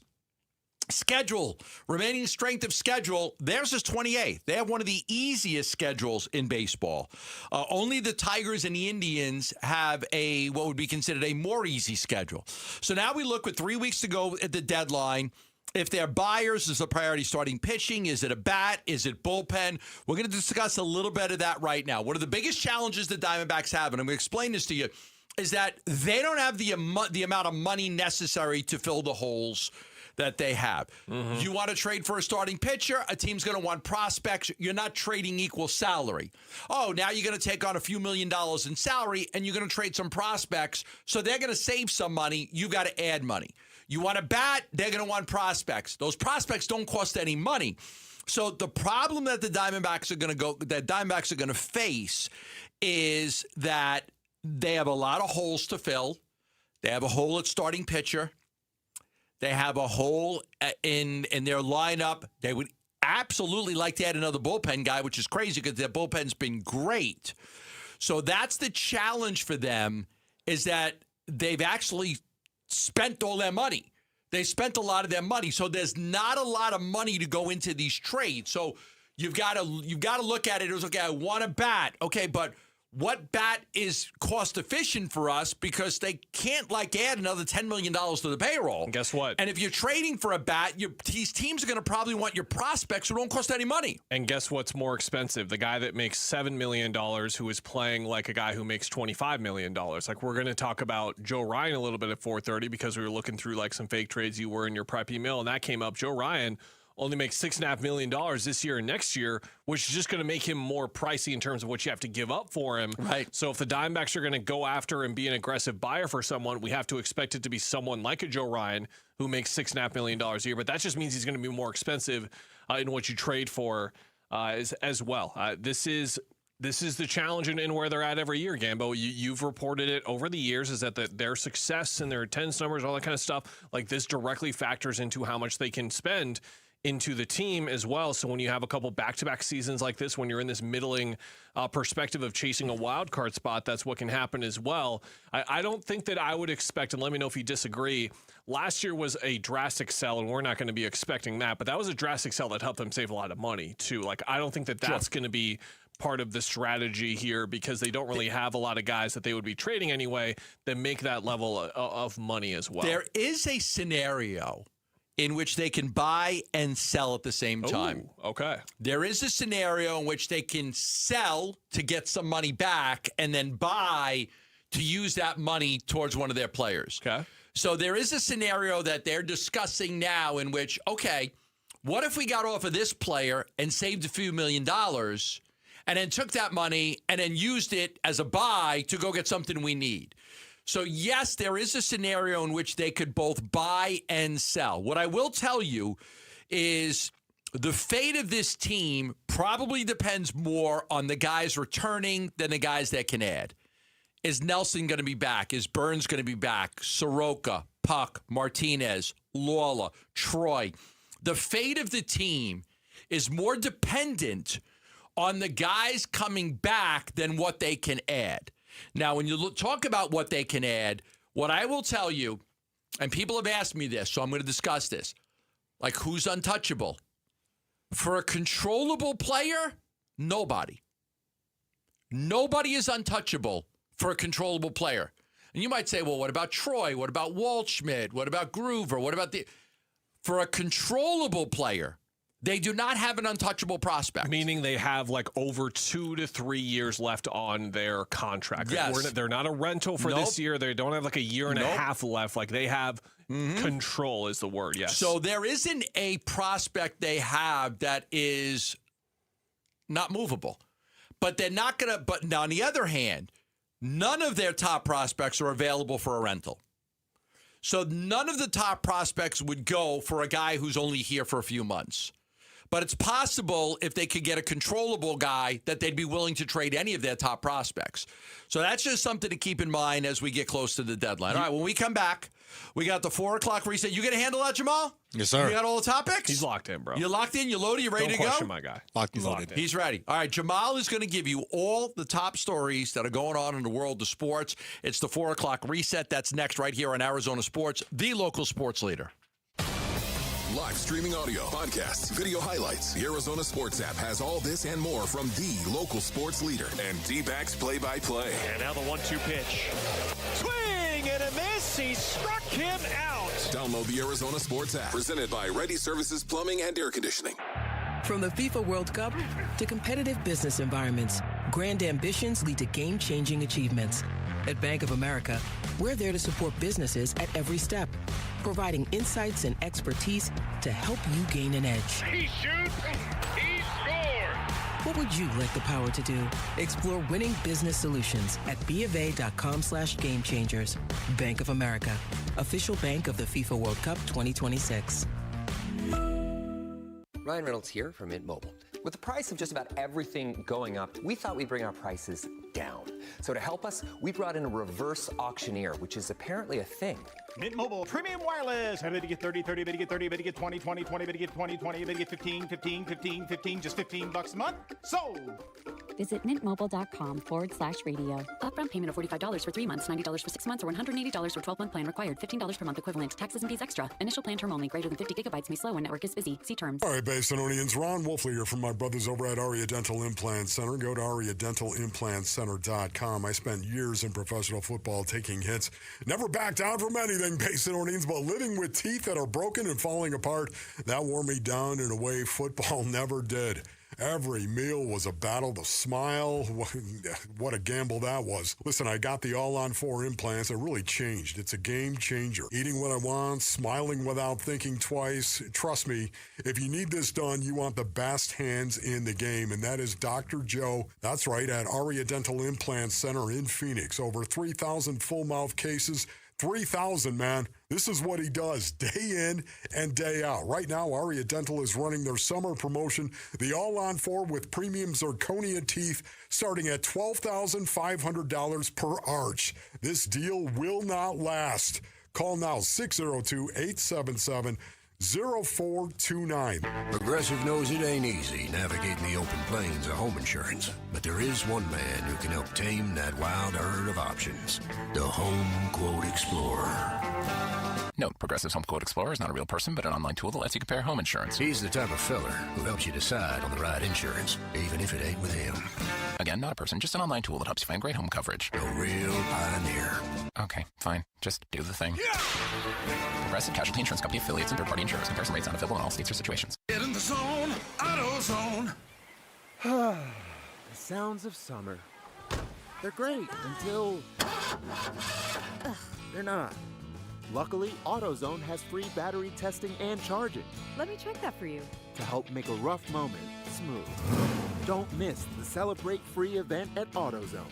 Free products with select deals until July 27th. And free services every day. Restrictions apply. Get in the zone, AutoZone. Message and data rates may apply. Hey, this is Dave Burns. And John Gambadoro. And every year we hear far too many heartbreaking stories involving children in water. Please take 2 seconds out of your day to help prevent these tragedies. To learn life-saving water safety tips, go to Fulton2seconds.com or text the word SWIM to 620-620. And never forget that 2 seconds is too long to take your eyes off kids near water. This is Doug Fulton of Fulton Homes, proud to partner with KTAR to keep your kids safe around water. For over a century now, Ford has been part of America. In my family, it's been generations. Paul Calvisi here. My grandfather worked for Ford Motor. My first car, a classic Mustang, still have it. But going to our Desert Ford dealers today means getting more than a vehicle. We're talking a full suite of benefits like complimentary Ford mobile service or try Ford pickup and delivery. Yes, to and from your door, and it's easy scheduling in the Ford Pass app. Tough would be built Ford tough. More than a slogan, it's an identity of the F-Series trucks, and the all-new 2026 F-150 is the best yet. With a completely redesigned interior and exterior adventure, how about the Ford Bronco Sport? It says, let's get it, with 5 available trims so you can forge your own path. We recently bought a new Explorer at our Desert Ford dealers. Love the flexible seating up to 7, all the cargo room, the advanced tech. Bottom line, Ford is the future at our Desert Ford dealers. Just click buyfordnow.com. KMVP FM Phoenix, live from the Casino Arizona and Talking Stick Resort Studio. Arizona Sports, the local sports leader. I'm Jamal Gumo, and this is what's trending now. The Arizona Diamondbacks are off just one more day until they return to the Diamond tomorrow, but they have made some roster moves. They're reportedly calling up first baseman Tyler Locklear to the Major League roster. Locklear so far in Reno this season is batting .313 with an OPS of .897 and has hit 8 home runs. And according to our own John Gambadoro, Rasheer Fleming, Kaman Malawach, and Koa Pete will all be shut down for the rest of the Summer League.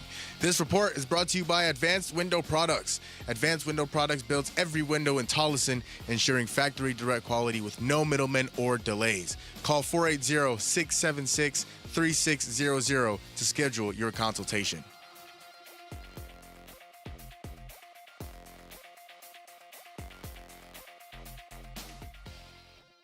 Arizona Sports, the local sports leader.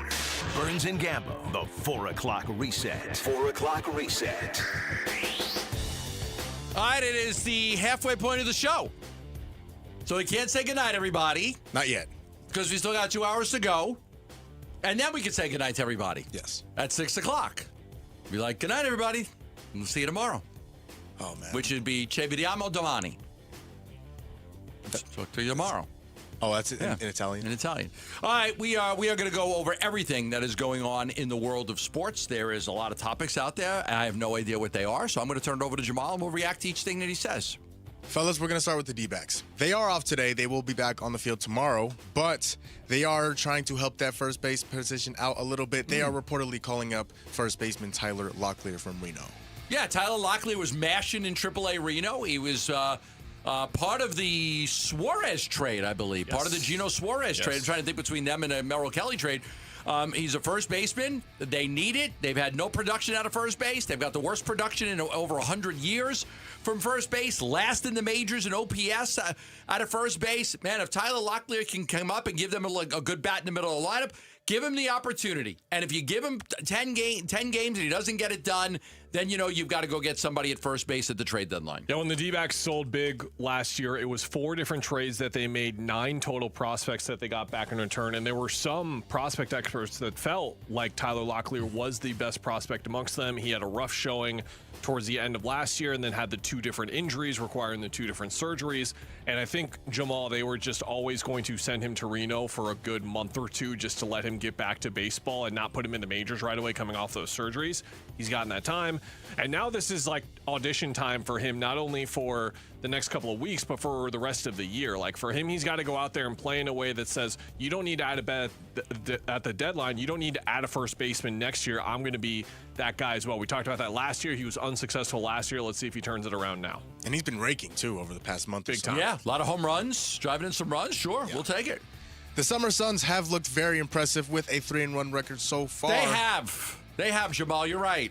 Yeah. Oh, yeah. They've looked really. I'm very excited. But, Gambo, you reported earlier today that the 3 that looked the most impressive, and Kaman Malawach, Rasheer Fleming, and Koa Pete, will all be shut down for the rest of the Summer League. Yeah, there's just, and people ask, like, why? Because there's no need to play them. They played 4 games. Like, it's like one more game. Like, there's no need. At this point, get him back, get him working. Kaman was working on his free throw shooting because he missed some free throws yesterday. He was pissed about it. He was working on his free throws today. I think he shot like 200.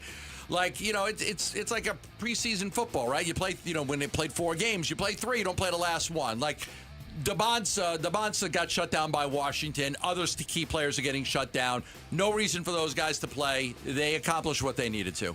Yeah, I don't know where you're coming from if you're not excited about this group in some facet. Maybe you're higher on a specific player than It couldn't have gone any better. No, it could not have gone better. Like, it's like everybody that watched the Summer League, it could not have gone better for those guys than it did. The future is bright. That's not to say that kind of statement. You got to wear like shades. This is 3 future All-Stars that require the shades, but these are 3 guys that look like you said, like they're going to contribute to Suns basketball for a long time, and that is going to be the battle for them as an organization. I think in the next year is not only do they want to look at last year and step up next year and be a 50-55 win team, maybe take a playoff series or 2. They need to grow for the future as well. So how they handle that balance, we'll see. They really prioritized trying to win over playing the young players last year. I hope they lean more towards playing the young players this year, like some of Gambo's reporting indicated earlier in the show. If you're just tuning in, by the way, rewind that YouTube stream a little bit and go listen to the Sun segments because Gambo dumped a lot of information we'll share later in the show, even more as well. I'm not too bad at that. You're decent. You're decent. You're okay. I'm decent. You're all right. Pretty good. You're fine. Okay. I guess he does fine at Yeah. I'm all right. He's okay. I'm nitpicking a little bit, but I do wish Kobe Bryant was. I'm very high on him, so I do wish he was a little bit better. I love his stroke. It's fantastic. I can Okay, watch when it he all hits day. the 3, when he does hit the 3, does he ever hit anything that's not the net? No. It goes straight through. Like, I his think it's shot going is in. beautiful. It's gorgeous. Yeah, him and Kennard. I love his shot. I love his shot. Him and Kennard are of that caliber. When the ball is out of their hands, I'm expecting it to go in. I don't think I've ever seen the kid knock down a 3 in which it hit. It's just net. It like It's just bounced such a around the rim perfect a couple of shot. times. Yeah, you like, never no, it see just that. drops right in. It looks like Yeah. a video game animation going in. Like looks like the 2K jump shot. The green animation? Yeah, exactly. The green. Yeah. Training camp for the Arizona Cardinals is approaching very quickly, and the Athletics' Doug Haller has named Walter Nolan III as the breakout player for the Cardinals in 2026. God, I hope so. Like, they drafted him in the first round. They loved him. He got hurt. It's unfortunate. Here's where I feel for Monty Ossenfort. He signed some good free agents that had been healthy their whole career, and then they got hurt. And then he drafted some guys that had a track record of being healthy, and they got hurt. And, Walter Nolan is a guy that I think that when they drafted him, there was a big belief that he could be a force on that defensive line. And he still can be. He's definitely a guy to watch out for this year. If he's healthy, he could be a big piece for them. Absolutely, and I think that for their defense, that's where you need to see some stars start to emerge. Like we saw, like Denzel Burke prove that he's like a borderline starting caliber corner. That was a big development for them. They need stars last year, but it's like, can Will Johnson or Walter Nolan like look like they're a future Pro Bowler this year? I don't know, you felt Jamal, but like that small glimpse we got at Nolan, like that's a blue chipper right there. He looked like a wrecking ball. He could wreck. It was like, a true difference maker in the front 7. There it is. We finally got one. There it is. Yeah, and of course, he got hurt. So hopefully he comes back healthy. As it goes. Oh, that's how it goes in this town. Free agent LeBron James has yet to name the team he will play for next season. He says he's still not ready to reveal his team, but he says it will be quote unquote fun. Okay. Fun for him. Yeah. Our level of caring about this it's at the lowest level of LeBron's career. It's truly at the lowest level of his career. And it's not going to, whichever team trades for him, maybe he goes to an East team and we're like, okay, like maybe Miami's the new favorite in the East, or maybe Philly's the new favorite in the East. I'm not going to feel that way if he goes to Cleveland per se.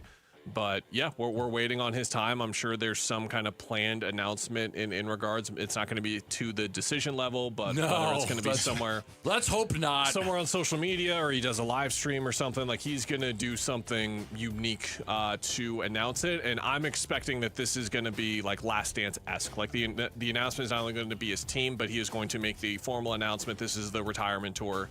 This is going to be his last year as well. The ESPYs took place last night. The New York Knicks took home the Best Team Award, and Jalen Brunson walked away with the Best Male Athlete Award.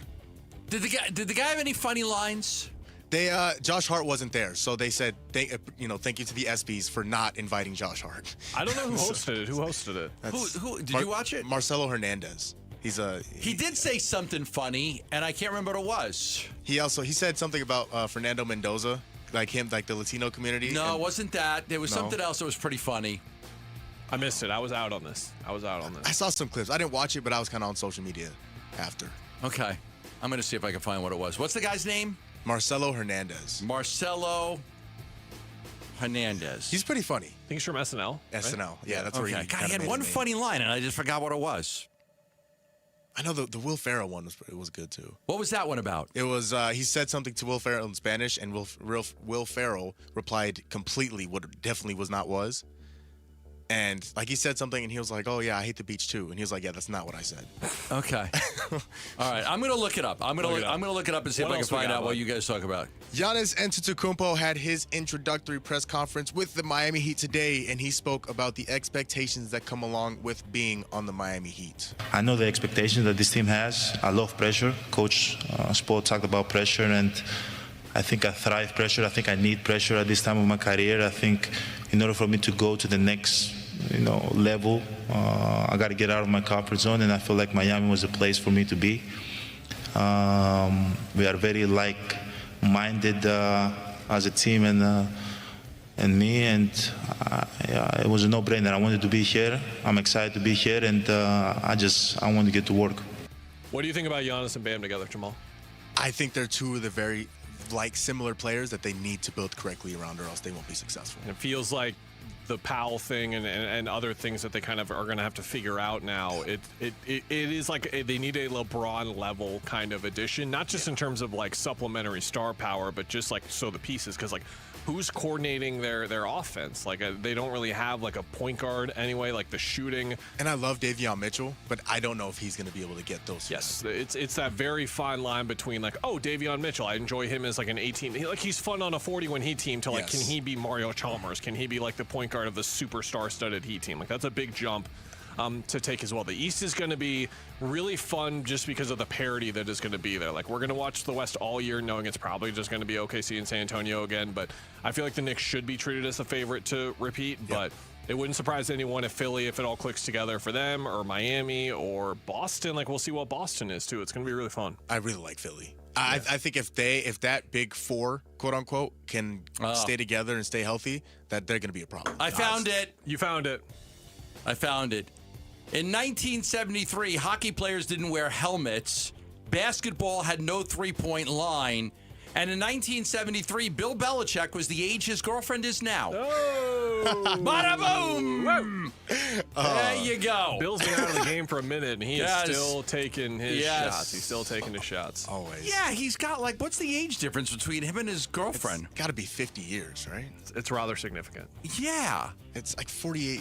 Is it that? I think it's like, she's 26 and he's 75? I think she's mid-20s and he's like early to late 70s. 48 years. It's 48 years. 48 years. She's old enough, or he's old enough to be her grandfather. When he turned 50, she was in 3rd grade. Is that not insane to think about? That's very scary. Like people rip me for my age difference with Chelsea. Like, come on. 48 years. Yeah, mine's only like 22. Isn't Mark Davis also like the owner of the Raiders? he's also like dating some. that's 48 years. Anything else, Jamal? That is the reset. That's gonna close. That was the funny line he had. Yeah. That was the funny line. There it is. Yeah, I knew I'd find it. It was a Bill Belichick rip. He had a Bill Belichick rip. There it is. All right, when we come back, ranking all 8 NFL divisions, and the NFC West was not ranked number 1? We'll talk about that next right here on Arizona Sports, the local sports leader. Bickley and Marotta mornings. Mike Trout hit a home run at Chase Field, and his own son Beckham was booing him because his son is a Diamondbacks fan. Trading for Mike Trout would be very, very complicated. He's got a no-trade clause, and he is owed a ton of money on his contract. It's unfortunate because finding that out, my first thought was, wow, how about that guy hitting fourth for the Diamondbacks? Here's something I always bring up when we talk about Mike Trout. Imagine being Tim Salmon, having a great career, and not even being the best Angels outfielder with the last name of a fish. Bickley and Marotta, mornings on Arizona Sports, the local sports leader. Wolf, you've had All Pro Shade concepts at your house for a couple of years now. What is one thing you'd tell your listeners about them? Oh, buddy, you gotta have shade. Exactly. You want to cool down your patio? You gotta have shade. That's right. And how about a little privacy? You gotta have shade. Want a comfortable outdoor space for your whole family to enjoy? You gotta have shade. Wolf, can you say anything else? Do like I did. Get your free estimate at allproshade.com. That's allproshade.com. Because you gotta have shade. 3 o'clock hits and you're dragging. No energy, no drive. Can't remember the last time you made it to the gym? It could be low T, and it happens to most men as we get older. Vital for Men specializes in getting you back. A personalized plan, a team that actually listens. You're not just a number. Schedule your free testosterone test today. Know your numbers. Real men, real results. Visit a Vital for Men location near you and take your life back.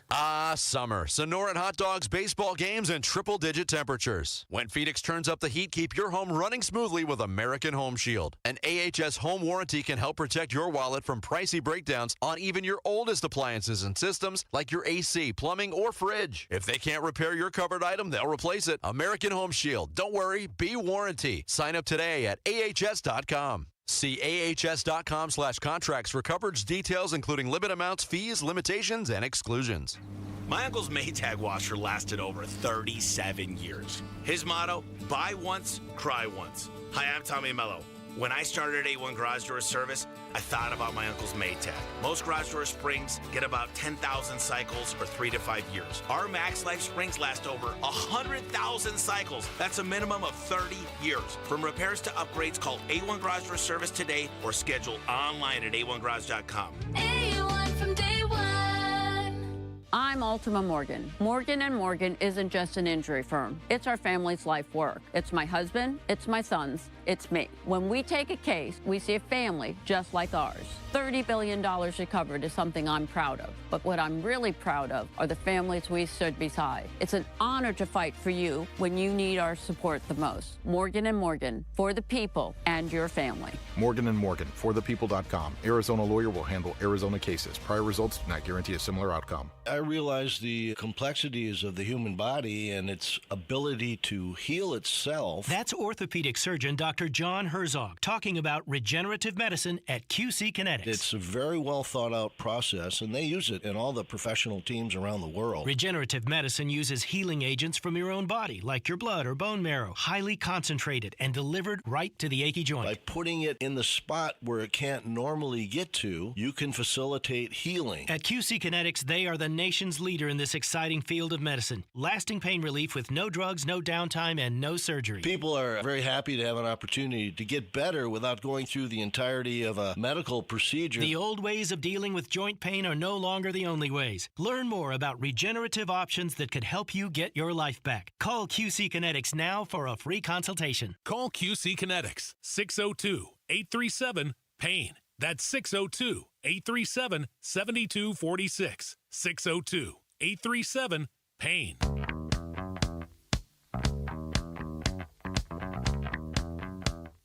Hey, it's Wolf. How do we want the Cardinals to approach training camp in the preseason this year? We'll discuss tomorrow at 10 a.m. It's Wolf and Luke on Arizona Sports 98.7, the Arizona Sports app, and the Arizona Sports YouTube channel. We do have Cardinals camp opening up in less than a week. We've got 3 shows that will be down there for Cardinals camp, me and Bernsey. So we'll check out LaFleur, and I'm sure we'll have our normal group of guests that are coming on. Last year we had Kyler Murray on, and now he'll be doing interviews with the Minnesota Vikings. One of the interesting things that I looked at when I start to get ready for training camp and previews and all of that stuff is I saw this ranking today that was on NFL.com, and it was like ranking all 8 NFL divisions. I mean, don't you immediately assume that the NFC West is going to be the best division in football? Yes. With the Rams, the Seattle, and the 49ers? It could be my alma mater, the Sandra Day O'Connor Eagles, playing as the 4th team in the NFC West, and they would be the best division in football still, by far. They rated it's the 3 best teams in the conference. I know. In one freaking division. So I was beyond shocked when I saw NFL.com, which does a great job covering the NFL. They always got a lot of good content. And they had the NFC West as the 2nd best conference. And you got the Super Bowl champions in Seattle. You got the Rams, who probably were the best team in the NFL. If they would have beat Seattle, they would have won it. You got a really good San Francisco team. And then you've got the Cardinals. The first thing I thought of when I saw this is I wonder if the Cardinals being so bad that has to be it, yeah, kind of dragged them down a little bit. Because they say last, and in this division least, Arizona, a team in the middle of a rebuild with a lack of long-term certainty under center and a new coach who's still settling into life in the desert. It seems Jacoby Brissett will be QB1, but they spent the 3rd-round pick on Beck. Don't be surprised if we see Beck at some point. They talked about their offensive weapons. They need to get Harrison on track. They talked about Walter Nolan as an animal. He just needs to stay healthy. Talked about Will Johnson being really good. But they said they spent a lot of time on it. But the division that they said was the best division was the NFC North.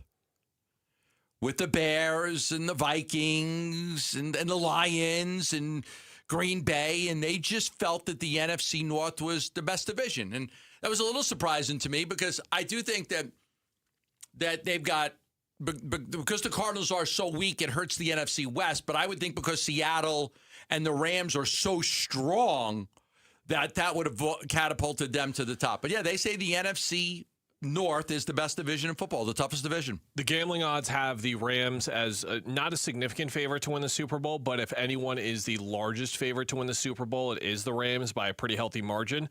The 2nd and 3rd best odds to win the Super Bowl in the NFC are from the Seahawks and the 49ers. So, again, I just don't understand how a well-rounded division like the NFC North that maybe won't produce a 13-win team, but last year, for example, 11, 9, 9, and 9 wins. That is the argument for sure that this writer is attempting to make, is that the Cardinals way down in a way where the division isn't as balanced. But again, like these are clearly the 3 best teams, and these aren't teams without holes in the NFC North as well. Like obviously Minnesota is going to have to figure out the thing with Kyler, and they've got a low floor, high ceiling kind of situation as well.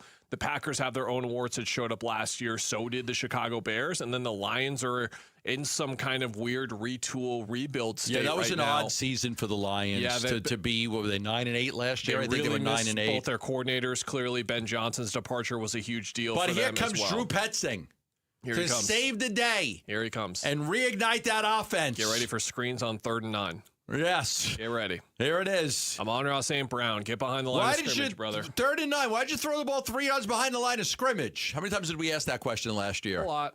How many times did I ask you?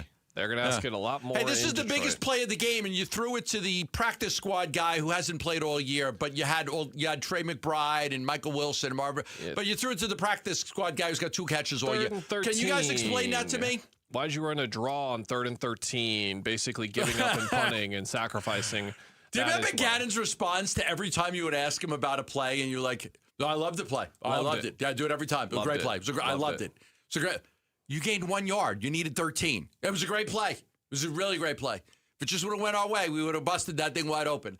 Like I used to be baffled by sometimes we get done with the interview, me and Burns be like, just shaking our head how does he he obviously is trying to stick up for his guy, but you're like, okay, why are you doing this? Why are you running this play? And he would just Never did he say, like, yeah, it was a really stupid play. We shouldn't have done that. He would always be like, nope, I heard it and I loved it. I thought it was a great call. You know when he's going to love it is when his defense is playing against Detroit as well. That's when he's going to really love those play calls, too. He's going to really enjoy them when he makes his Guys, it's a 3rd and 13. Listen, they're going to throw the ball behind the line of scrimmage. Be ready. I know this play. Don't worry. No, don't play back. Everybody play up near the line of scrimmage. They're going to throw it to the tight end. Micah, you don't need to rush the passer. Nope. Just sit there and wait, and the ball will be thrown behind the line of scrimmage. Screen pass behind the line of scrimmage. That's what they're going to do. Yeah. So they gave. That's what they gave. The NFC North was 1. The NFC West was 2. Yeah, where they have the other 2? Where they have the East and the South? The AFC West was 3. Okay, I like that. Yeah, but it's a good. I mean, you got Kansas City, you got the Broncos, you got the Chargers.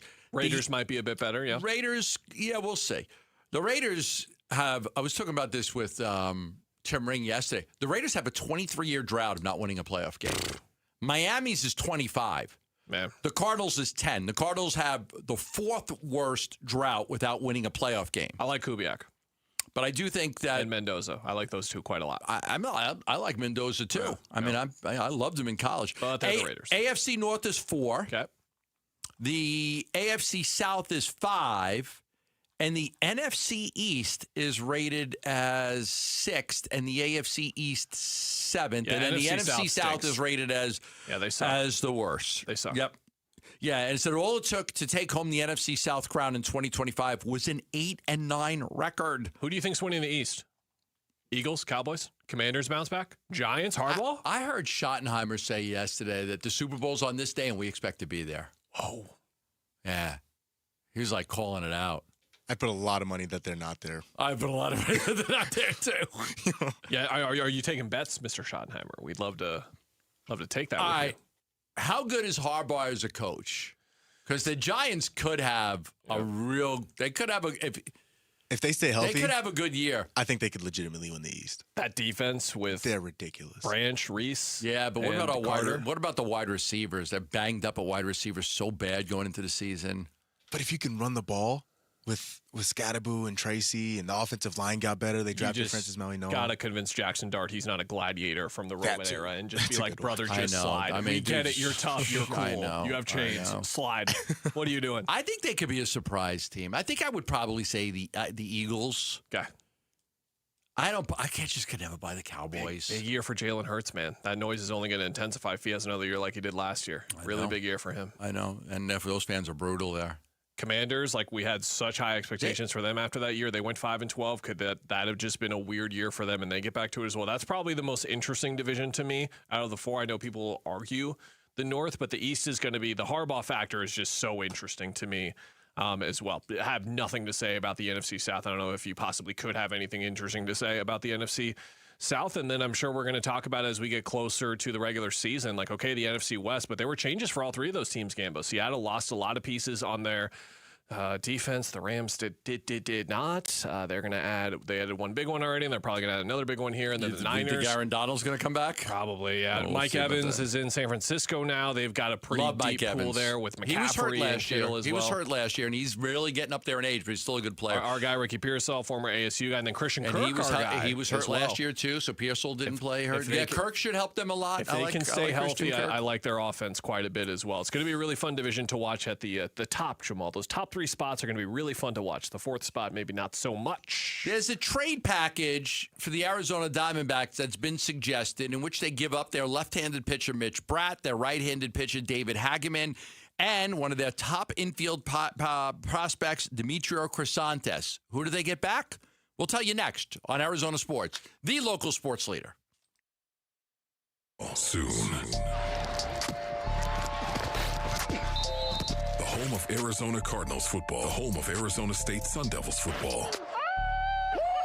Arizona Sports on YouTube, the Arizona Sports app, Arizonasports.com, 98.7 FM. Sciatic isn't just back pain, it's a nerve screaming for help. And if you're feeling that sharp shooting pain down your leg, the experts at Desert Institute for Spine Care can fix it. DISC are leaders in endoscopic spine surgery, helping patients recover faster with less pain and smaller incisions. They treat herniated discs, spinal stenosis, and all the conditions that cause sciatica. Visit sciatica.com and get back to enjoying your life again with DISC. Or text SPINE to 620-620. Message and data rates may apply. Hey, homeowners, if you're ready to move and found the perfect home but can't buy until you sell, you're not alone. With Carol Royce, your Home Sold Guaranteed Realty, unlock your equity up front by using her Buy Before You Sell program so you can buy your next home first with a strong, non-contingent offer, move in on your timeline, then sell your original home the right way for 100% of market value, guaranteed. Call Carol Royce today or visit carolhasthebuyers.com. That's carolhasthebuyers.com. We wouldn't be celebrating America 250 if it wasn't for a strong foundation set by the framers. Hamilton built America's financial foundation on sound money, later embodied by the gold standard. But we abandoned that discipline in 1971 and have seen inflation erode the dollar's value. What's the foundation of your savings? Is it gold or something that can be devalued? Hi, it's Dr. Ron Paul, and I encourage you to speak with my friends at Birch Gold Group about diversifying an existing IRA or 401k into a tax-sheltered IRA in gold. Learn more by requesting a free info kit on gold IRAs. Just text the word SECURE to the number 989898. Let Birch Gold help you build your foundation with gold. Text the word SECURE to the number 989898. Text SECURE to 989898. The Lovebird Lowdown with Tom and Tawny. You know, flying's overrated. Bold statement for a bird. Constant flapping, wind in your face. Much rather be in a Toyota. Hey, you're right. Smooth ride, comfortable, quiet. Just cruising along. 20 people dream of flying. Give it a week. Bird brains. Right now, get 5.99% financing for 60 months on our most popular models, including Camry, Corolla, RAV4, and 4Runner. Or get low 3.99% financing for up to 60 months on Tacoma. With great deals like these, now's the perfect time to visit your Valley Toyota dealer or valleytoyotadealers.com. Toyota, let's go places. 5.99% with $19.33 per thousand borrowed for 60 months. 3.99% with $18.41 per thousand borrowed for 60 months. Offers end 8/3/26 and exclude TRD Pro and Trail Hunter models. See dealer for details. 1-877 Cars for Kids. KARS Cars for Kids. 1-877 Cars for Kids. Donate your car today. Call 877 Cars for Kids to reach a friendly live agent. Donation is super easy, and your car can be picked up as soon as tomorrow. Call us now or go to carsforkids.org. 7 Cars for Kids. Donate your car today. Did you know you can donate real estate too? I'm Jamal Gumo, and this is what's trending now. The Arizona Diamondbacks are off just one more day until they return to the diamond tomorrow. They have made some roster moves.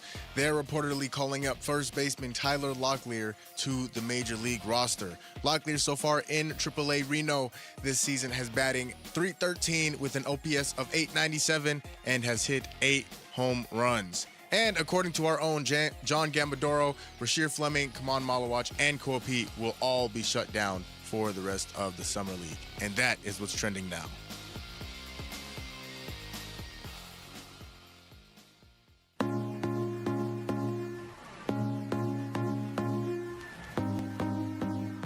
Hey everybody, Dan Bickley here. The Diamondbacks back in action on Friday. We'll talk about what our baseball team needs to do to get to the postseason. Fun begins at 6 a.m. on Arizona Sports, the Arizona Sports app, the Arizona Sports YouTube channel.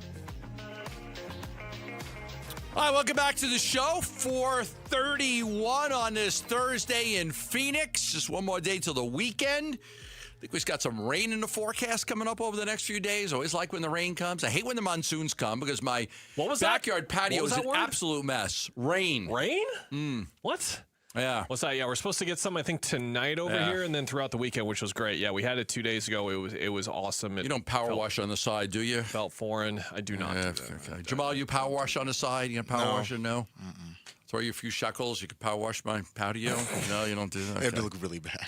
God, it would look bad. Yeah. God, just it doesn't come because I don't have any houses behind me, so all the dirt comes. I'm like, oh God, I need to get a power washer or figure out how. All right, this was interesting. I really liked this. So people like trade deadline 3 weeks away. People starting to come up with ideas for what the Arizona Diamondbacks could do. The 2 games about 500. That sweep against the Dodgers was really helpful. Made the World Series in 2023. Haven't been back since.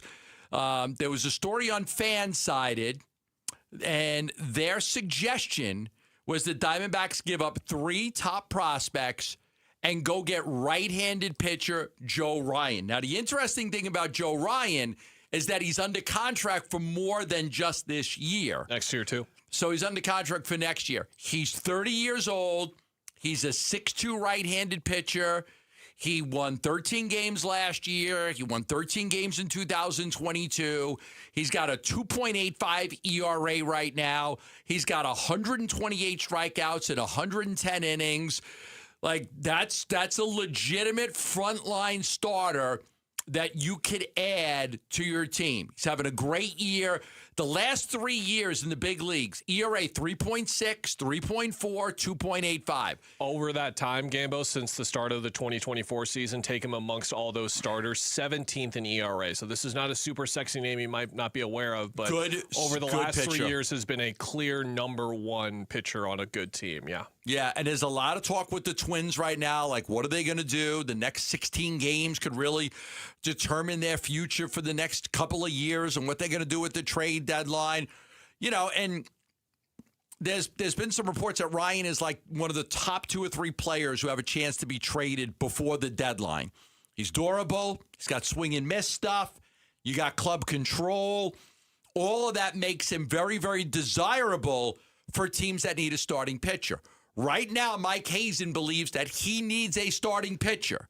So is Joe Ryan the type of guy that you would swing for the fences with and go give up 3 top prospects? Absolutely. I think he's perfect because, again, we covered this earlier in the show, $6.5 million this year and next year. So we know money is going to be tight with some of these decisions. He's not on this bloated $20, $25, $30 million deal that the Diamondbacks couldn't like to afford. What they desperately need out of a starting pitcher is some swing and miss stuff that you mentioned. Ever since Ryan started pitching consistently in the league in 2023, he has scored elite in his strikeout percentage and his walk percentage as well. Those are 2 metrics that the Diamondback starting pitchers have not scored well in this year at all. Don't get me wrong, you can have a certain amount of success in the majors if you're not striking guys out as a team, but eventually you're going to run into problems, and we've seen the Diamondbacks run into that as well. MLB pipeline, these 3 prospects, Demetrio Crisantis is He's number 4. one of their top guys. He's Hageman one of their top prospects. Yeah, Hageman is number 7, and then Mitch Bratt is number 13. So 3 of your top 13 prospects, including 2 in the top 7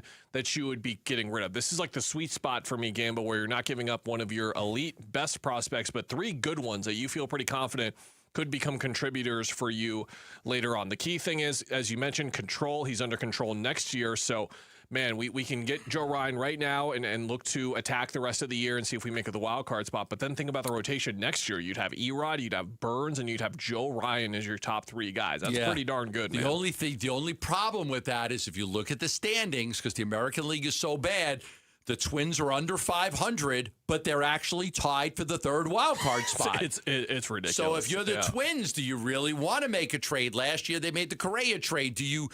You're fighting right now. That's why these next 3 weeks, the next 16 games are crucial for them. Are you in it or are you out of it? The American League, the Yankees have the 1st wild card, then Cleveland. Now, from the 3rd wild card on, Seattle 49 losses, Minnesota 49 losses, the Red Sox 48, Astros 51, Orioles 51, Blue Jays 51, Tigers 50. They're all in it. They're all in it. So now you've got to make that determination. If you're the Twins, do I really want to trade one of my ace pitchers, one of the best starters in the American League?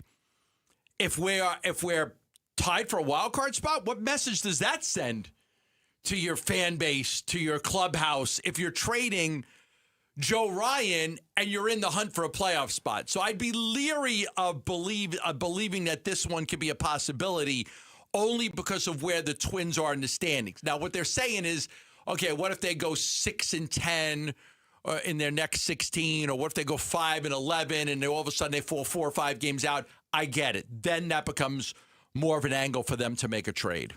Interestingly enough, ESPN.com, when they put together their list of trade candidates, which is probably going to be updated sometime here in the next week, I would say, when they updated it 2 weeks ago, they had a really interesting stat here, which is not stat, but they're just belief, chance of being traded. And it was a percentile, right? Like Tara Skubal's at 85%. They believe that he is going to get traded.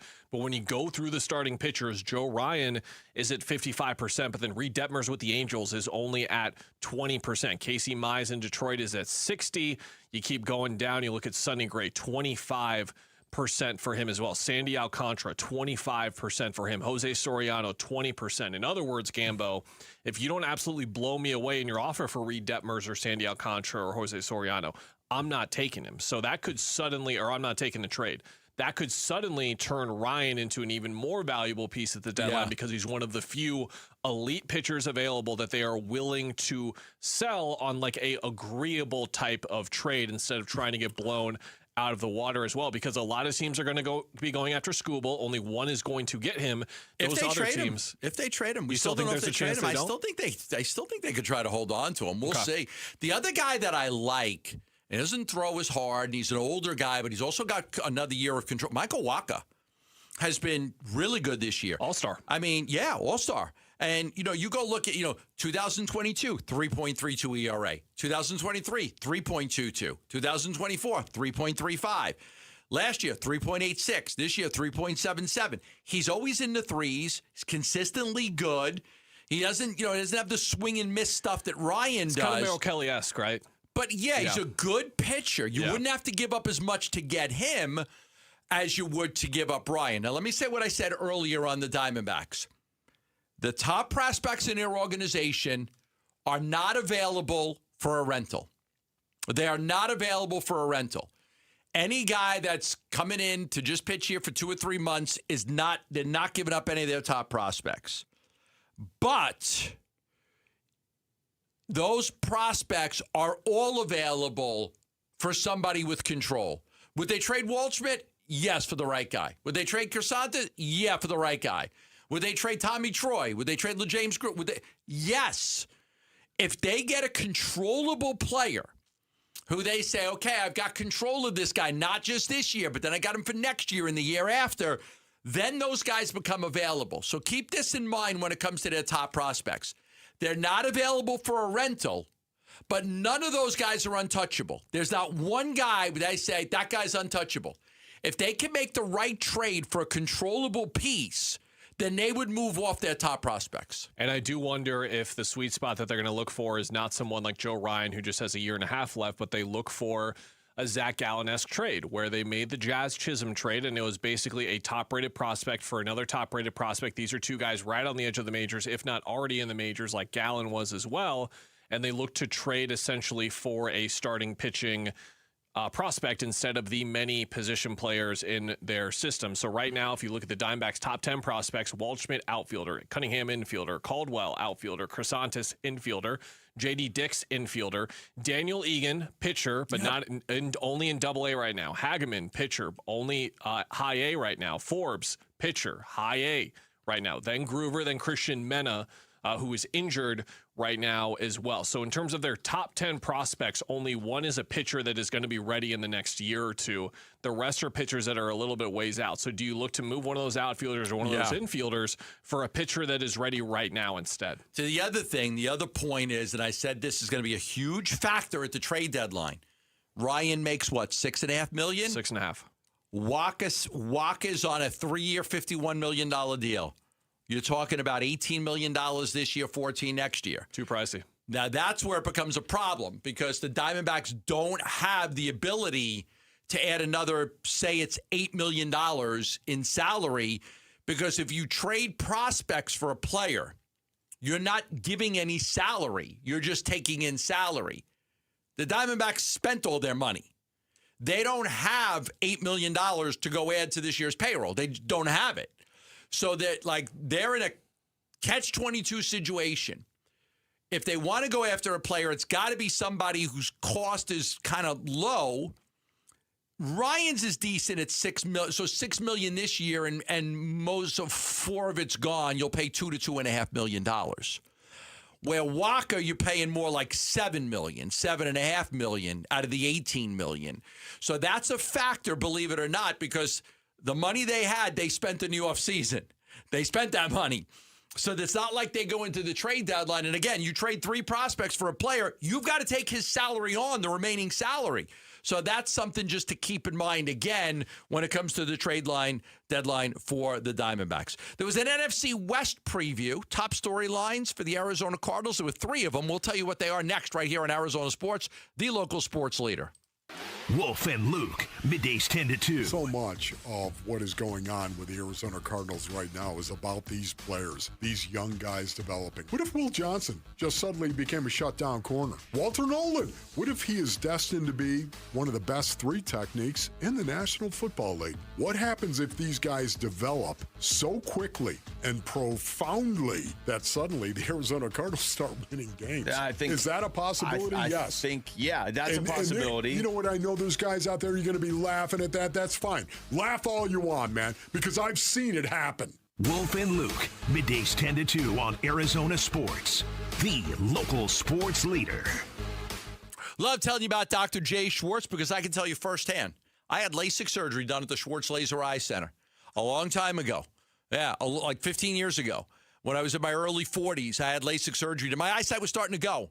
And I went for my eye exam, and my vision was changing. It was getting worse. And Dr. Schwartz said that's very normal. As you get from 40 to 50, your eyesight changes dramatically for most people. Now, you could do glasses or contact lenses, or we've got this thing called LASIK surgery. I said, okay, tell me about this LASIK surgery. Heard all about it. Simple, easy procedure done by Dr. Jay Schwartz, the team eye doctor for the Suns and the D-backs. I'm like, okay, let's do that. I don't want to wear glasses. I don't want to wear contact lenses. I don't want to wear readers. Had it done, and he said it will reduce or eliminate your need for glasses and contacts. It eliminated mine. I never needed it. And here I am. I'll be 60 years old in a few months. I don't wear glasses. I don't wear contacts. I see great daytime, nighttime, up close, far away. Thanks to Dr. Jay Schwartz. Locations in Glendale, Scottsdale, Mesa. Call 480-483-EYES or go online at teamidoc.com. Ron White, live. If your eyes go bad, you can have LASIK surgery and they can give you 20/20 vision. But let me tell you something, folks.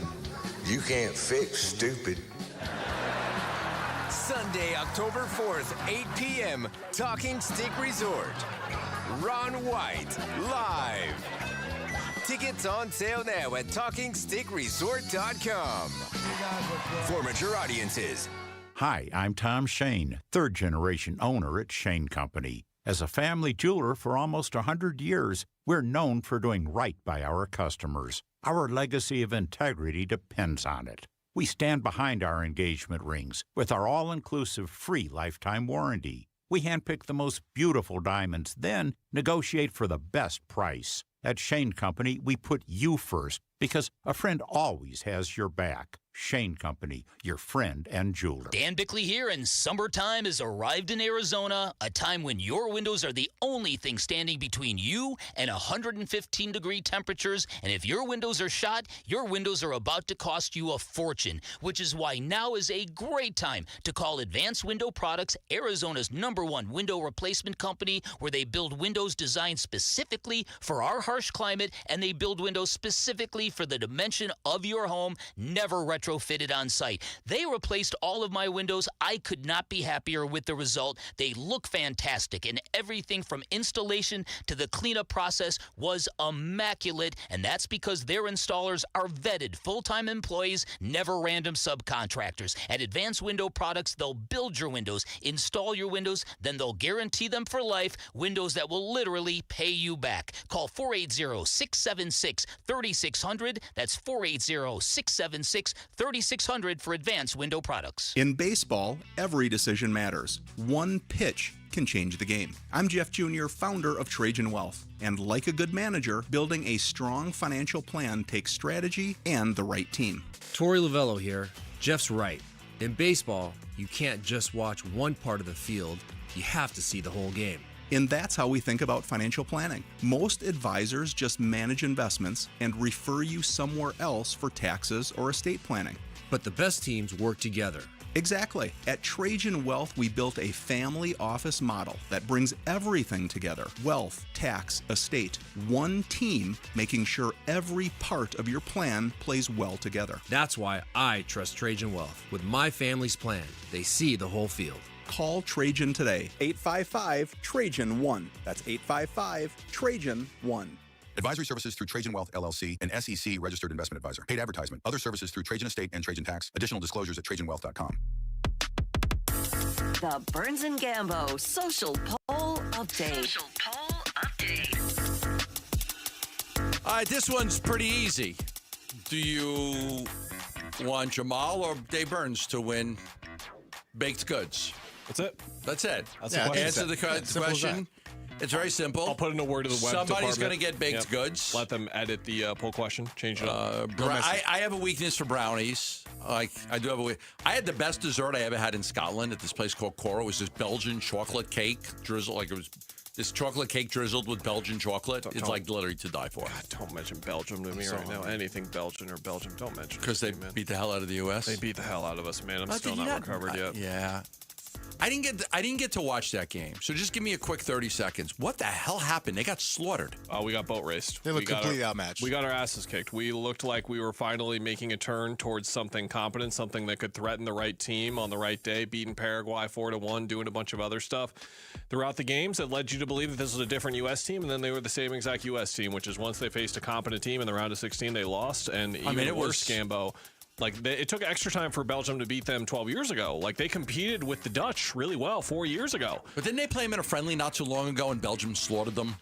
Don't know. I think they did. I think Belgium beat them in a friendly, the U.S. But Belgium was not playing well in terms of their current form. The U.S. were in far better form, and it was in Seattle. It was a fantastic environment. Our guys looked spooked. Our guys looked scared. Pulisic was a no-show. Several players on that team were a no-show. He's just not that good, is he? We got destroyed. I think he's that good. I don't think he's as good as he thinks he is. I think he thinks he's a lot better than he is.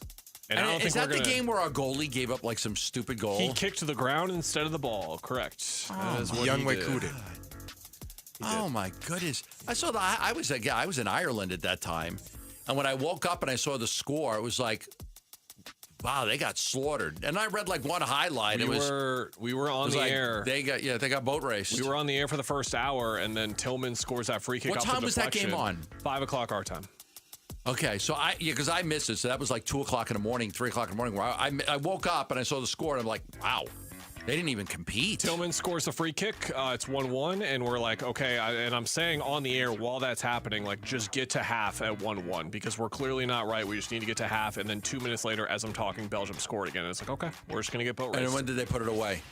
There was a third goal, I believe, then a fourth goal, and then a early in the fifth second goal. half. And then there was the fourth goal where Lukaku scored, and it looked like he said bleep you to someone in the stands, and you could theorize and look that he was pointing towards the FIFA president's suite because clearly Belgium felt slighted by the benefit that the U.S. got with the whole Balogun decision. And then the goalie missed the ball. As well, and then he missed the ball. He wasn't the only one to miss the ball on that team. A lot of people missed the ball on that team. It was pathetic. Jamal, what's our question? What's our poll question? We are asking the final World Cup, or the World Cup final is next week. Yes. So who do you want to win?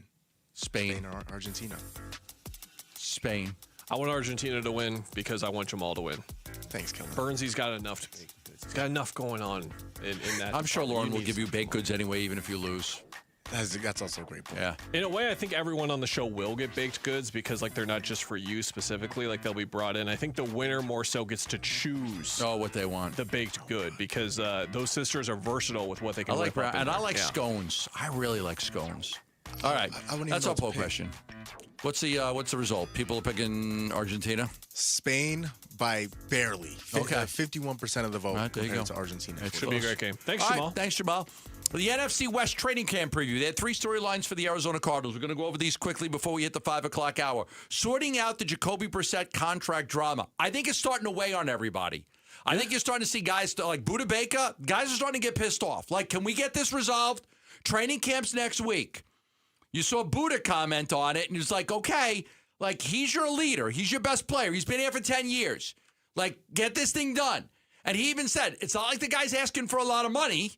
He just wants to get like bottom of the line starter money. You could look at it like he called the organization cheap. You could look at it that way. Well, yeah, and then when the information came out from Trey McBride that they lowballed him. Their best player, the future of their organization. Yeah, Trey McBride. not a good look for the Arizona Cardinals. It's just not a good look for them. But the Brissett thing, do you want him to be a starting quarterback or not? And then it was like, what kind of leverage does he have? And then all of a sudden, we see the picture with him and his teammates. And then you remember, oh, yeah, Michael Wilson, career year with Jacoby Brissett. Oh, yeah, Jacoby Trey Brissett. McBride. I like Jacoby Brissett's a good quarterback. I said it when they signed him. He's a really good backup quarterback. Now, Kyler Murray's gone. He's the starter until Carson Beck is ready. Some people will say Gardner Minshew's the same guy. Why do you got to pay him all this money?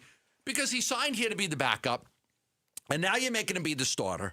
And you don't got to go give him a new contract. And I understand, we all understand that at some point he's not going to be the starter. They're going to turn it over to Carson Beck. But it's still a matter of you're going to be the starter and so we're going to pay you a little bit more money. We didn't intend for you to be the starter, but you are. As the backup, you're always prepared to be the starter, but you're still the backup. You were prepared in case the guy gets hurt. Well, they got rid of the guy. They got rid of the starter. So now he's the starter.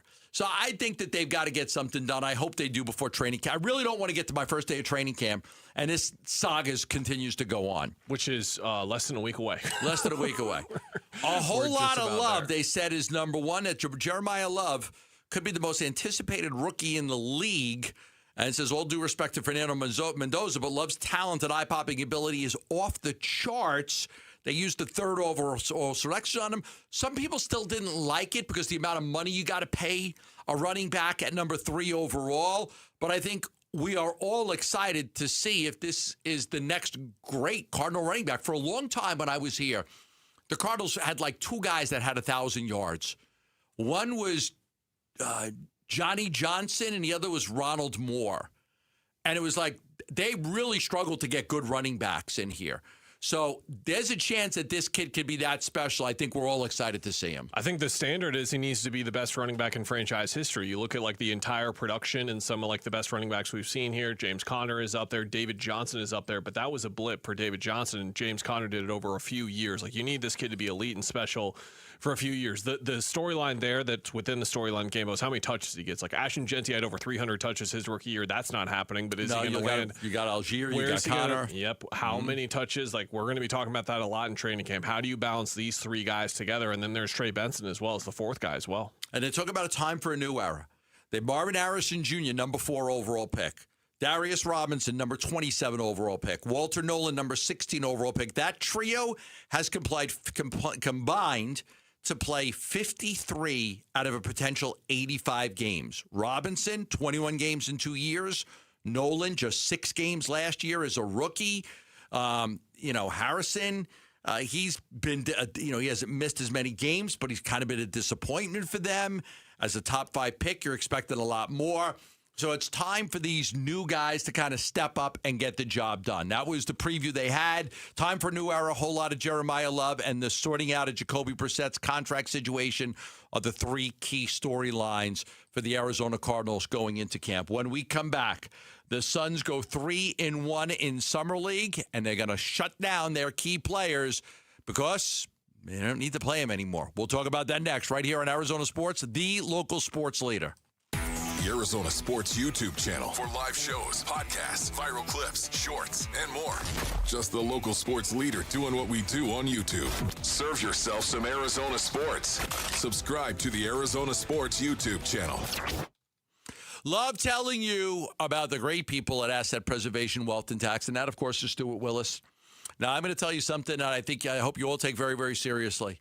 And especially the younger you are, because the younger you are and the sooner you start with a fiduciary, a financial advisor like Stuart Willis, the better off your plan's going to be when you get older and you decide you want to retire. Some of you are going to find yourselves having to work until you're 65, 67, 70 years old when you don't want to. You're going to continue to work because you have to.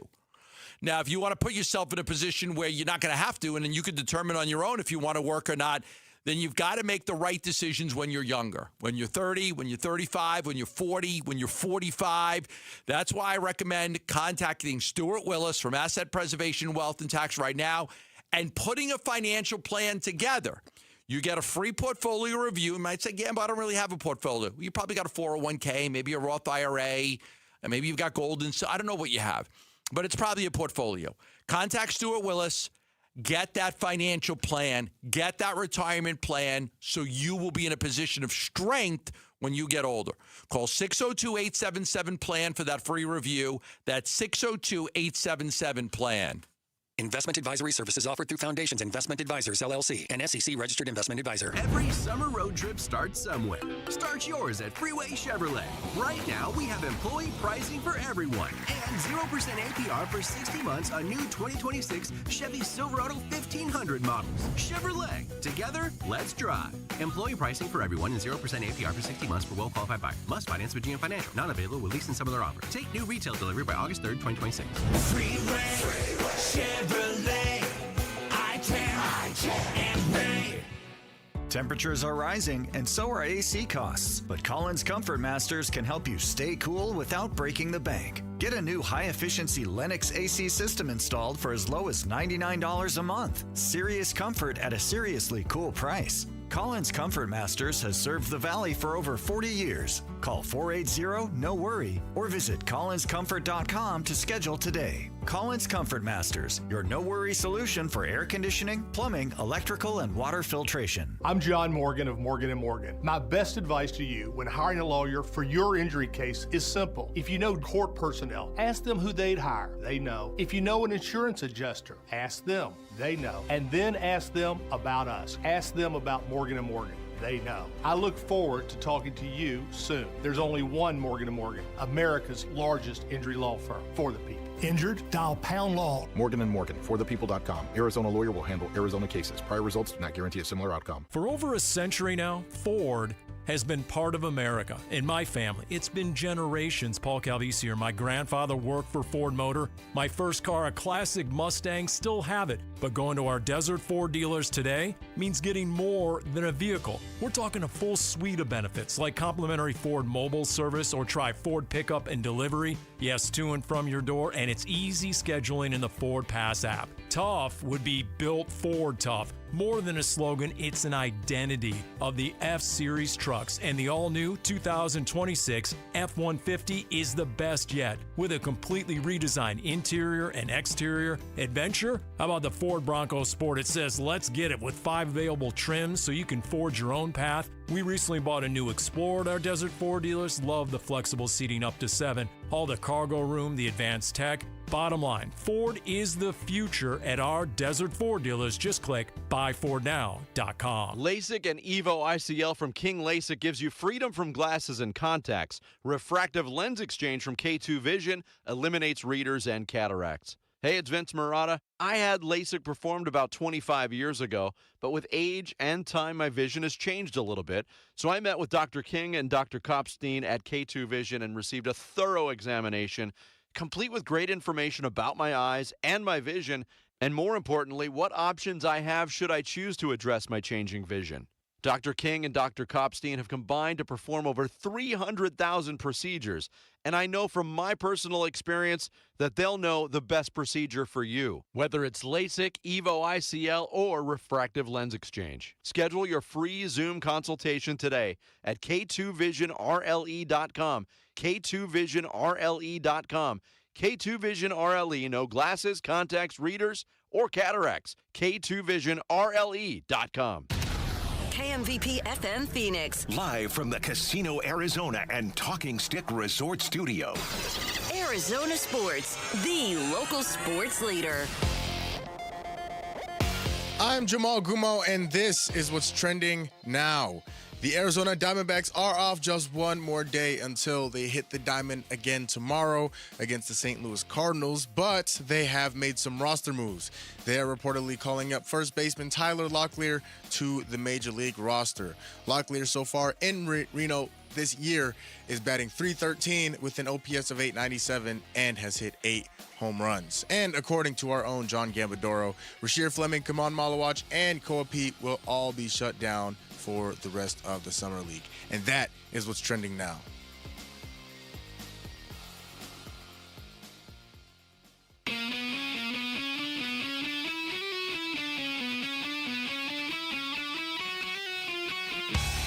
it's Mitch, and tomorrow morning we're going to talk baseball, and not the theory of baseball, but actual baseball. How pivotal is this series against the Cardinals? Bick and I will get you ready starting at 6 on Arizona Sports YouTube channel, the Arizona Sports app, and 98.7 FM. So Vinny's on vacation. Go Vinny. Burnsy's on vacation. And Kellen's filling in for Burnsy. We're going to take you up for another hour. We got Jamal Gumal. Jamal filling in for Lauren. Doing a good job. What's up, Jamal? You all right? Hey, Gambo. Okay. I'm fabulous. Me and Jamal don't vacation. We don't vacation. No. You guys don't get We're here vacation. for the guys who do vacation, and then maybe we'll like sneak one in like September or something. But, I was petrified to take a vacation my first 2 years in radio. Oh, I didn't. I was like this street kid from New York talking about Arizona sports teams here. Yeah, but and I was like, I didn't want to take a vacation because I was worried I was going to be like, they're going to realize that they need somebody different. You talked about ArizonaSports.com earlier. Like, we run that site 365 days a year. Yeah. So, like, guess who took Thanksgiving and Christmas hours his first 2 years here? You. I did. Yeah. I did. Yeah. I was Didn't like take any afraid days. to go on vacation because I was like, I'm going to come back. They're going to be like, can we get rid of the new? Everything seems so much better now. Why is that? Nobody liked me when I started here. Yeah. Like, I was like, who is this kid with a New York accent who can't pronounce words coming in here and telling us about our teams? Like, my first 2 years, I was like, I'm like, if I take a vacation, I'm going to come back and somebody else is going to be sitting in that seat and I'm going to be gone. I was too scared to talk to anyone. I was very quiet to myself. I wasn't scared to talk to anybody. I was just thinking, like, you know. Because, you first get the, like nobody really likes you when you first start. No. Nobody really likes you. Like, most people, find a reason to not like you.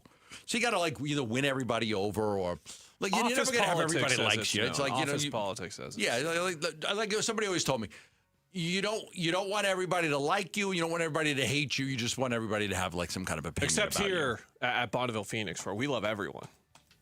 Doggone right we do. Love everyone equally. There's got to be somebody you don't like here. I love everyone here the same amount. I'm sorry, Gambo. I love you just as much as everyone else I work with. I don't rank anyone. Jamal, you don't like Mitch, right? I love Mitch. I saw that. Oh, it was like Jared Carlin. You don't like Jared Carlin. Oh, well, but sometimes he throws some hard questions at me, Generation Gap. Oh, I hate Luke Lipinski. Can't stand him. Can't stand Luke That's Lipinski. another guy. He sucks. God, yeah. How does he have a job on radio? We're just teasing. I'm not. He sucks. All right. Suns Summer League. I reported earlier that the Suns are going to shut down Kaman Malawach, Rasheer Fleming, and Koa Pete. And the simple reason why is because they got everything they possibly could have out of these guys. It couldn't have gone any better. You watched every game. I didn't watch the first game, but I watched some of the second game, a lot more of the third and the fourth game. I really think they got an A+ out of this. The way those guys played, Malawach was ridiculous in his 4 games. Koa Pete was everything you wanted out of a guy picked at the end of the first round. You saw the transformation in Fleming. I was talking earlier about how he was guarding a point guard yesterday and did a good job. You could just see the development of these guys and how they played. So there is going to be another game. They're not going to play in that game. Now they've got 2 months, 2.5 months to kind of continue to work on their game, get ready for camp. But I think it's the right decision. I'm not surprised at this at all. But you've got to be really, really pleased with how those guys balled out in the Summer League so far.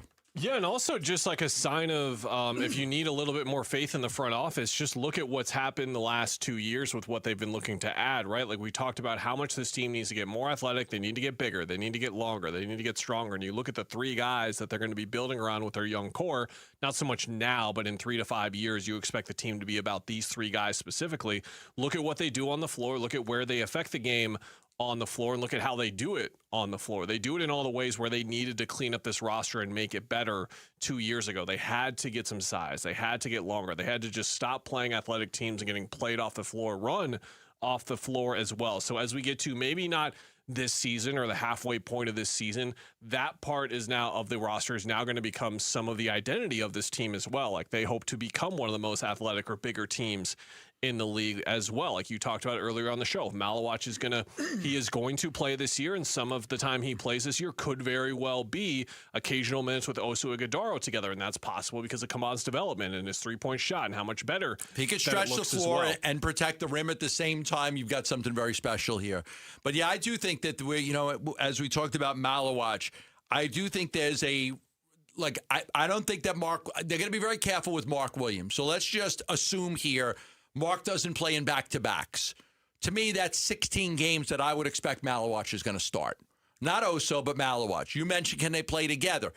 Yeah, they need to get bigger. They understand they need to get bigger. There was a lot of times last year the Suns had to play small, and they got buried by it. Like, it hurt them because they were just too small. Can Malawach play with Mark Williams? Probably not. Can Malawach play with Oso? Yeah. Oso's a different player than Mark. Oso's ability to guard multiple positions, also his switches and moving his feet. And he could also, as a little bit of a playmaker, Oso's a smart guy with the basketball. So I do think you might be able to see Malawach and Oso on the court together to give you some size there. But Malawach's development, the way he shot, what did he shoot, 40% from three-point range in these 4 games? Yeah. I mean, that was terrific. Like, if he could stretch the floor, watch out. The kid's work ethic is through the roof.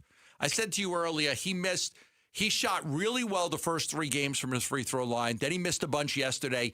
He got up this morning and he shot 200 free throws. He was pissed. Like, he just wanted to work. He just wants to work. I think we got to be really, really, like, his development.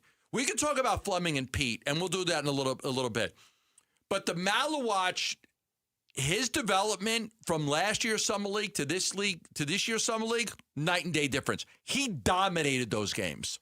Yeah, let's be honest. Like, you and Tim had the conversation last year, or yesterday, excuse me. When you look at this team and the last year or two and, like, the biggest moves that they have made, the biggest move they made was obviously the Kevin Durant trade, and the biggest asset that came in the Kevin Durant trade was the number 10 overall pick. So we talked about this a lot that week, and it was only a week we got to talk about it. But for that week, we were like, this is the thing that you can't screw up. This is the pick that you have to nail. Because if you really nail it, then Malawach can be that second guy supporting an aging Devin Booker. If it works out okay, you still get a starting caliber top 15, top 20 center. And then if it doesn't work out, you just have no chance at, like, high-end young talent now for a really long time, unless you get extremely lucky in the draft as well. And again, if these guys like Fleming and Pete work out, it addresses a lot of the weaknesses that we've got going in. But the thing about Kaman that makes him so unique, as you mentioned, is the jump shot as well. And this was something, if you don't remember at the time, he got to Duke, and John Shire was like, we're good with those. We don't need you to take the threes like you were taking in the FIBA circuits and stuff. So that part of his game and the development got put on hold. He was working on it behind the scenes, I'm sure, but in terms of using it in the game, he was good. Remember when he took one against OKC, and then Jordan Ott after the game was like, don't know if that was, like, the best decision from Kaman, but it tells you a lot about Kaman's confidence that he was willing to take a 3 at that time in the playoff series. He's a very confident kid. He works super hard, and a guy's being loud on the floor when we can hear him on the television broadcast. And it's been talked about a lot, how much he talks on the floor, how much he talks off the floor. He's going to be one of the leaders of this team in a couple of years. I think that you're going to see him play a lot more this year. The work that he put in on his three-point shot is really real. So if he can stretch the court, and then his ability to protect the rim is going to really help. Now, whether he makes a big leap this year or maybe it's in 27 he makes the big leap, that remains to be seen. I told you earlier there weren't a lot of rookies that on good teams that played a lot of minutes. There was the Harper kid with San Antonio and Edgecombe with Philly.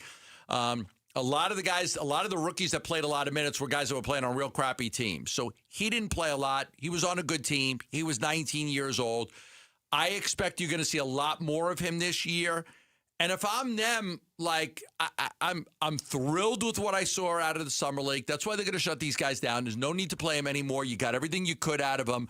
Now continue to work. This kid's work ethic is as good as anybody on the roster. He wants to be great. He wants to be. You'll never question his work ethic. He's always going to work. And now you've just got to look at it. And I know you said earlier, like, the decision to re-sign Mark was made, and I reported this, it was made because they didn't want to go in with Malawach and Oso.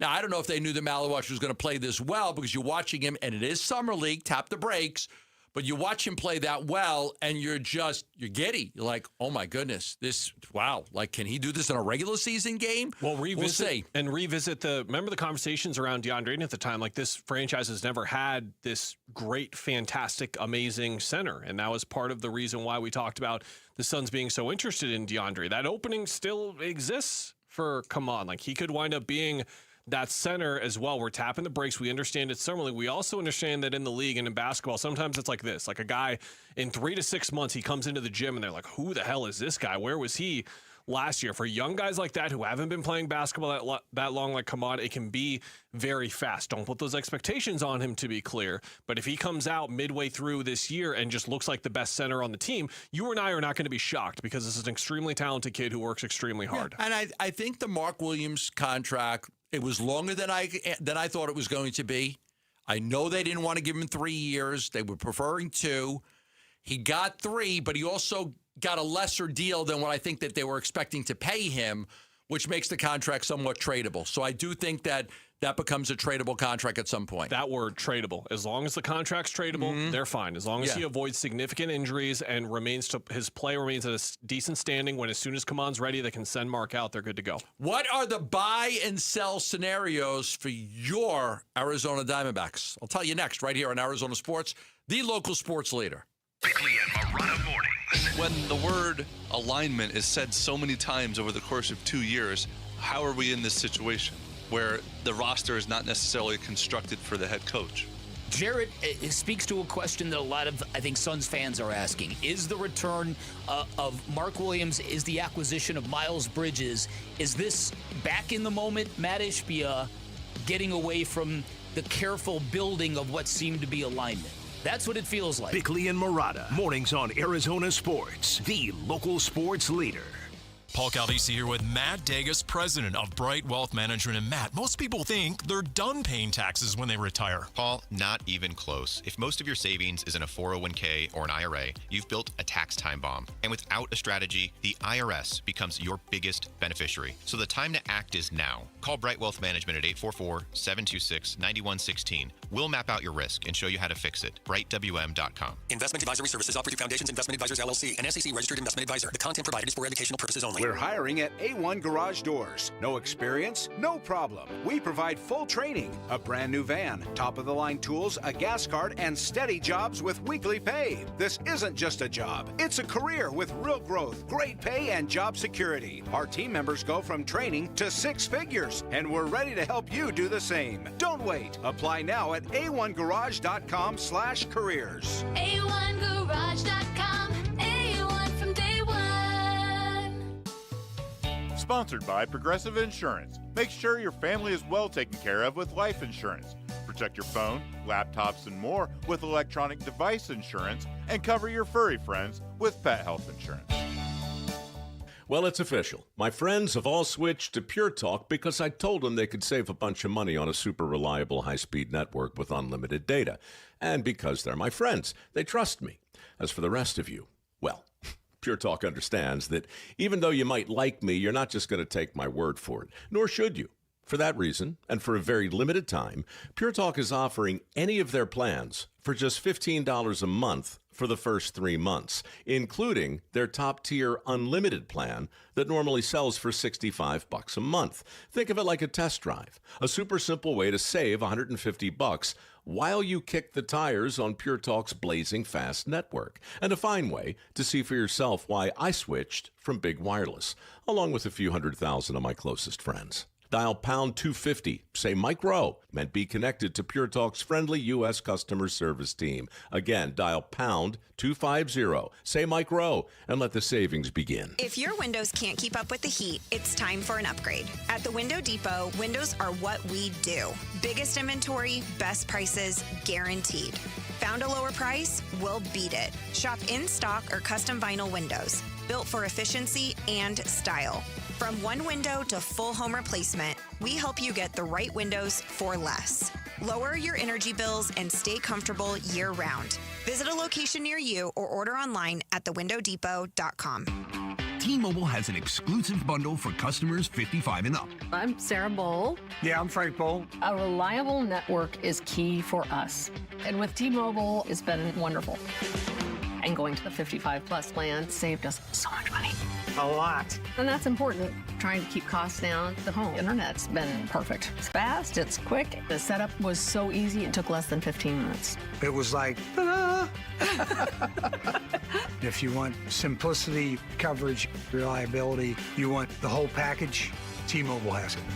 Right now, T-Mobile customers 55 and up can get 2 phone lines on America's best network, plus America's fastest 5G home internet for just $30 each. $30 per month each line with autopay plus taxes and fees. Minimum age 55. Pricing for home internet rely on 2 lines of Essentials Choice 55. $35 connection charge per line required. Best mobile network and fastest 5G home internet based on analysis by Ookla of Speed Test Intelligence data 2H 2025. All rights reserved.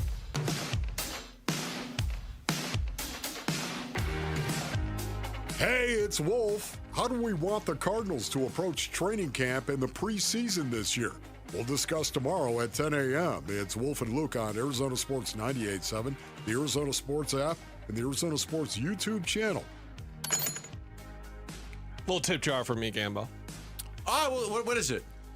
This is Inhaler. Inhaler, excuse me. Inhaler, excuse You never me. play any of my music on these shows. Never play anything that I really like. That is the biggest cap I think I've ever heard in the history of this program. It's just true. We never play any of my music.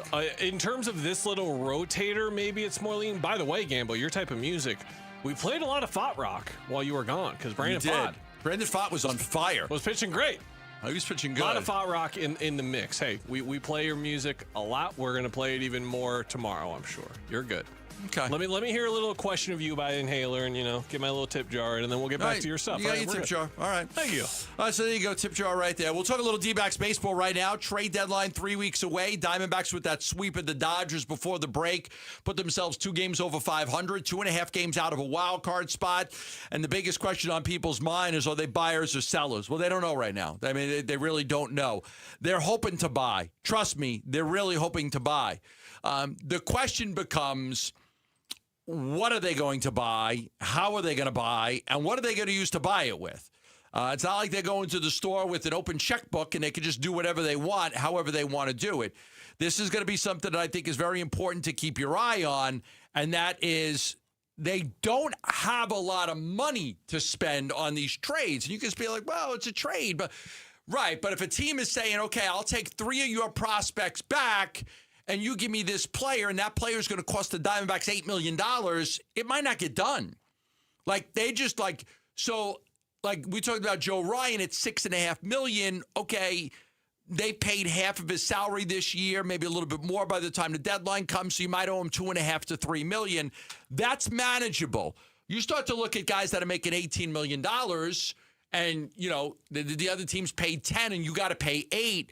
That becomes more difficult if you're not trading salary back, which is why I brought up the scenario in which they could be a buyer and a seller.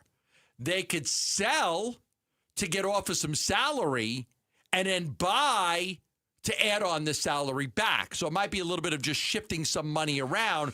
So keep your eye on that scenario as well. And I think the big name to watch in regards to that is Lourdes Gurriel Jr. Here are the names on the roster that are making over $10 million this year. Geraldo Perdomo, 11.2. Not getting traded. Corbin Carroll, 13.8. Not getting traded. Ketel Marte, 15.4. Not getting traded. Eduardo Rodriguez, 20. Not getting traded. And Merrill Kelly at 20. Not getting traded. Then on the injured list, you've got Corbin Burns at 32.9. He's not getting traded anyway, but he's injured. And then Zach Gallen, 18.7. Look at the bullpen guys. The bullpen Yeah, guys. could you trade a Ryan Thompson and 3.9? He's making about $4 million. Yep. Could you save $2 million there if you traded Ryan Thompson? Sure. So you got to look at some of the bullpen guys and figure out, can I save a couple of million there, and then I can justify adding a starting pitcher back or a bat back. The name I was getting to was Lourdes Gurriel Jr., who makes $14 million this year. If you could trade him and find a way to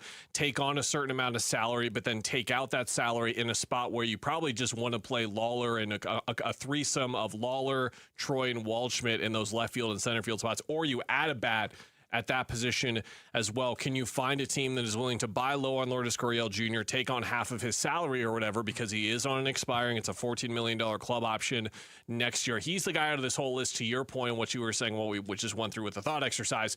They're not trading any of these guys that are making 8 figures. They're not. Lourdes is the only guy that makes sense that they could trade, but the question is finding the right buyer for him as well. But that is an interesting thought. Like Ryan Thompson, could you get away with trading one of these bullpen arms and cut $2 to $3 million? You got a lot of bullpen arms. So they got a lot of bullpen arms that are free agents. Could you move somebody to save a little bit of money there? Look, as far as guys coming back, Soroka's the closest. He's throwing pens right now. He's throwing in the bullpen. He looks the closest to return. Jordan Lawler is progressing. He is progressing, so he might be next. Corbin Burns is throwing, but you got a lot of ramp-up time with him, so that's going to go well into August. So we'll see about guys coming back. The fate of the team is probably more dependent on guys that are coming back than it is guys that they could add at the trade deadline. That's Gallen, Nelson, Burns, Soroka, Puck, Martinez, Lawler, Troy. They've been devastated by injuries. I feel terrible for Mike Hazen and Torey Lovello and Derek Hall and everybody, Ken Kendrick, because of the amount of the sheer amount of injuries makes me feel terrible for these guys. But again, the fate of the team could return more on these guys returning. Nelson, Burns, Soroka, Puck, Martinez, Lawler, Troy, and to a certain extent, Zach Gallen. So we'll see about that. I did say earlier, nobody's untouchable for a controllable player. You mean the top prospects? Top prospects. Yes. If you look at the Diamondbacks' top prospects, there's Ryan Waldschmidt, there's Chrysantis, there's Tommy Troy, there's Groover, there's Egan. Like there's a lot of top prospects. Those guys, there is not one guy that could be considered untouchable. Not one guy for the right player, and that player has to be somebody that's controllable. They're not going to trade any of their top prospects for a rented guy. So they're not going to trade any of their top. You look at last year, they had a guy getting 40 home runs. They couldn't get a top 10 prospect for Geno Suarez. Guy was on pace at 40 home runs when they traded him. And they couldn't get a top 10 prospect because rentals don't get the same value back. You got to take chance at lower level guys. So I don't see them trading any of their top prospects for a guy that would only come here for a couple of weeks. So we'll keep our eye on the trade deadline. We got 3 weeks to go. You might start to see some trades trickle in. We saw McCullers get traded to the Brewers. Lance McCullers yesterday. Man, that pissed me off. That made me angry. Why? He's not even any good. The Brewers... Exactly, but he's going to the Brewers. They do this. Remember the Durbin trade? They trade Caleb Durbin to Boston. They get back Kyle Harrison. Kyle Harrison hasn't done anything for the Brewers. And now he's awesome all of a sudden. They're this new team where they bring in guys that no one wants, and then all of a sudden they turn them into really great baseball players. This really annoys me, Jamal. Am I right in my frustration with this? That not only that my team can't do that, but a team like Milwaukee that has restrictions to its payroll, one of their worst players this year has been Christian Yelich, who they paid a whole lot of money to. Like everyone they don't pay is playing awesome for them. That's one of those teams where you get guys that okay, they've been all right, and then their career completely takes off. Like Kyle Harrison being the best example. And yet they just can never get over the hump in the playoffs. True. They can never get over the hump. Because they don't have that big bat. Like I don't think they have that big bat in their lineup that's gonna get that big time home run when you absolutely need it the most. It used to be Christian Yelich, and now he's not what he once was. That's what I think their biggest problem is. They have all the pitching. Man, I go back to when they had Cecil Cooper and Robin Yount and Jim Gantner and Paul Molitor and even some of those great teams, they just could never freaking get Pete Vukovich. Could never get over the hump. Even Prince Fielder, my favorite player of all time. You love Prince Fielder? Favorite player of all time. They said his grandson is now playing in somewhere. I just saw that too. Did you see that? Yeah. That's insane. That's insane. My biggest his grandson. My biggest memory of watching minor league baseball, I used to watch the now defunct Missoula Osprey, who used to be a minor league affiliate for the Diamondbacks. My dad is out of Montana, so we would go to Osprey games every now and then, and this big lumbering left-handed power hitter came up. And it was a night game where there's just like a couple of lights in the tower and that's it. He hit 3 balls that just disappeared into darkness, and they went really far. Prince Fielder? It was Prince Fielder. And so I saw him in Double-A just murdering baseballs. He probably hit the 3 combined to 1,400 feet. They just disappeared. So Prince Fielder's dad is Cecil Fielder. Yes. So the kid, Prince's kid. So Prince's kid is now this kid, Jaden Fielder, who just got traded to the Astros in that deal. So Cecil Fielder, who was on one of the Yankees World Championship teams. I watched Cecil Fielder play his whole career. Had Prince, and then Prince's kid is now in baseball, Major League Baseball. Jamal, get used to this feeling. He grew up on watching Cecil. Now he's watching the grandson. I grew up on Prince. Now I'm watching his son, and you're going to grow up on Prince's son or whatever, and then you're going to watch his kid, and that's going to make you feel old too. You're going to get there. Thought. It's crazy. It is so strange to see Sam Hoiberg playing for them when Fred Hoiberg was one of the respected veterans in the NBA back when I was around. Like Jameer Nelson's kid is on the Watched a Suns lot of Summer Jameer League Nelson. team. For me, it was Nelson like Craig Biggio, who I played against in sports in Long Island, and then watched his kid ended up being in Toronto.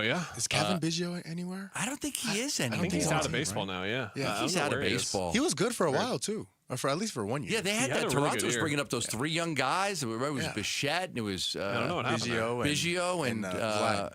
And Vladdy. Yeah, it was like, God, they're going to be good. And they just, two of those guys flamed out. When we come back, what is next for Rasheer Fleming and Koa Pete? We'll take a deep dive into that right here on Arizona Sports, the local sports leader. He's the president of the Arizona Diamondbacks. Derek Hall talks D-backs baseball with Bickley and Murata. Thursday mornings at 7:45. Brought to you by Freeway Chevrolet. Watch it on YouTube. Listen on the Arizona Sports app and 98.7.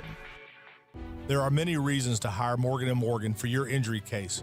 Here's reason 17. In today's new world, many law firms have had money injected into their firms by Wall Street, private equity, and other lenders. This money usually comes in at very, very high interest rates. It's one of the reasons you see so many lawyers advertising. I'm John Morgan. This money is expensive and the interest compounds quickly. These law firms can have a huge need for cash just to pay that debt. Why does it matter to you? My fear is your case is settled early and for far less than it's worth, just to service the loan that has mafia-like rates. Our financial strength is your advantage. That plus our reputation makes our firm your firm. Visit forthepeople.com to see our results and verdicts. Morgan & Morgan, forthepeople.com. Morgan & Morgan, forthepeople.com. Arizona lawyer will handle Arizona cases. Prior results do not guarantee a similar outcome. 1-877 Cars for Kids. K-A-R-S Cars for Kids. 1-877 Cars for Kids. Donate your car today. Call 877-CARS-FOR-KIDS to reach a friendly live agent. Donation is super easy, and your car can be picked up as soon as tomorrow. Call us now or go to carsforkids.org. Donate your car today. Did you know you can donate real estate too? Dan Bickley here with my great friend Shane O'Hanrahan, GM of Chapman BMW, where there's big news coming from your service departments. That's right, Bick. We have slash prices on major repairs and 12 essential services, from oil changes to brake pads. The savings are incredible, and you don't have to take my word for it. Just go to ChapmanBMW.com, put your VIN number in, and you'll see all the money you're saving. And it doesn't matter where you purchase your BMW. That's Chapman BMW, 2 great locations. One great experience. This is a special alert to all Americans who own a vehicle with less than 200,000 miles with an auto warranty about to expire or with no warranty coverage at all. Due to a decline in the economy, CarShield is announcing a low-cost month-to-month vehicle protection plan that is now available to the public to save any driver out-of-pocket expenses on future auto repairs. Call now to find out how you can pay almost nothing for covered auto repairs. Yes, you heard that correctly. Pay almost nothing for covered auto repairs. An open phone line has been established for all drivers to call for a free quick quote. Call 800-292-4541 now. Drivers who are covered will not have to pay for covered repairs again. This protection plan is at an all-time low. Additionally, drivers who activate this vehicle protection today will also receive free roadside assistance, free towing, and car rental options at no additional cost. Call us for your free quick quote today. 800-292-4541. That's 800-292-4541. What do you have to lose? Call 800-292-4541. Again, 800-292-4541. All right, Wolf, you've had All Pro Shade Concepts at your house for a couple of years now. What is one thing you'd tell your listeners about them? Oh, brother, you gotta have shade. Temps hitting triple digits and the kids won't go outside? You gotta have shade. Hosting a backyard barbecue? You gotta have shade. Patio furniture fading? Robert, you gotta have shade. Wolf, is there anything else you'd like to add? Yeah. Get your free estimate at allproshade.com. That's allproshade.com. Because you gotta have shade. If you don't have gas in your home, but something doesn't smell good. Ew, what's that smell? If it smells like rotten eggs, there could be a leak in your neighborhood. Now what do I do?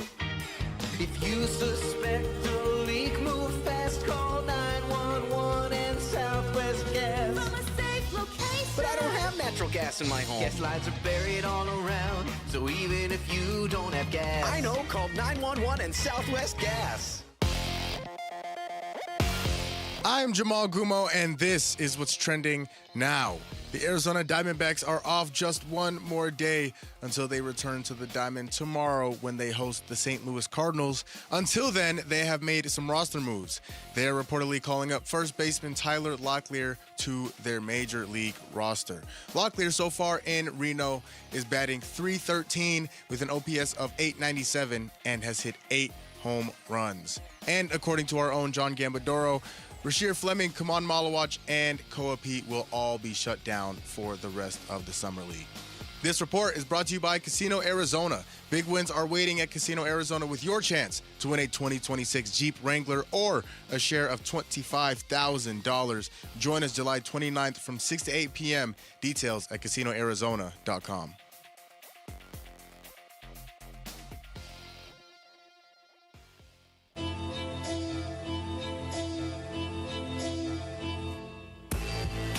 Hey everybody, Dan Bickley here. The Diamondbacks back in action on Friday. We'll talk about what our baseball team needs to do to get to the postseason. Fun begins at 6 a.m. on Arizona Sports, the Arizona Sports app, the Arizona Sports YouTube channel. All right, we talked a lot of Diamondback baseball today. We've talked a lot of Suns basketball.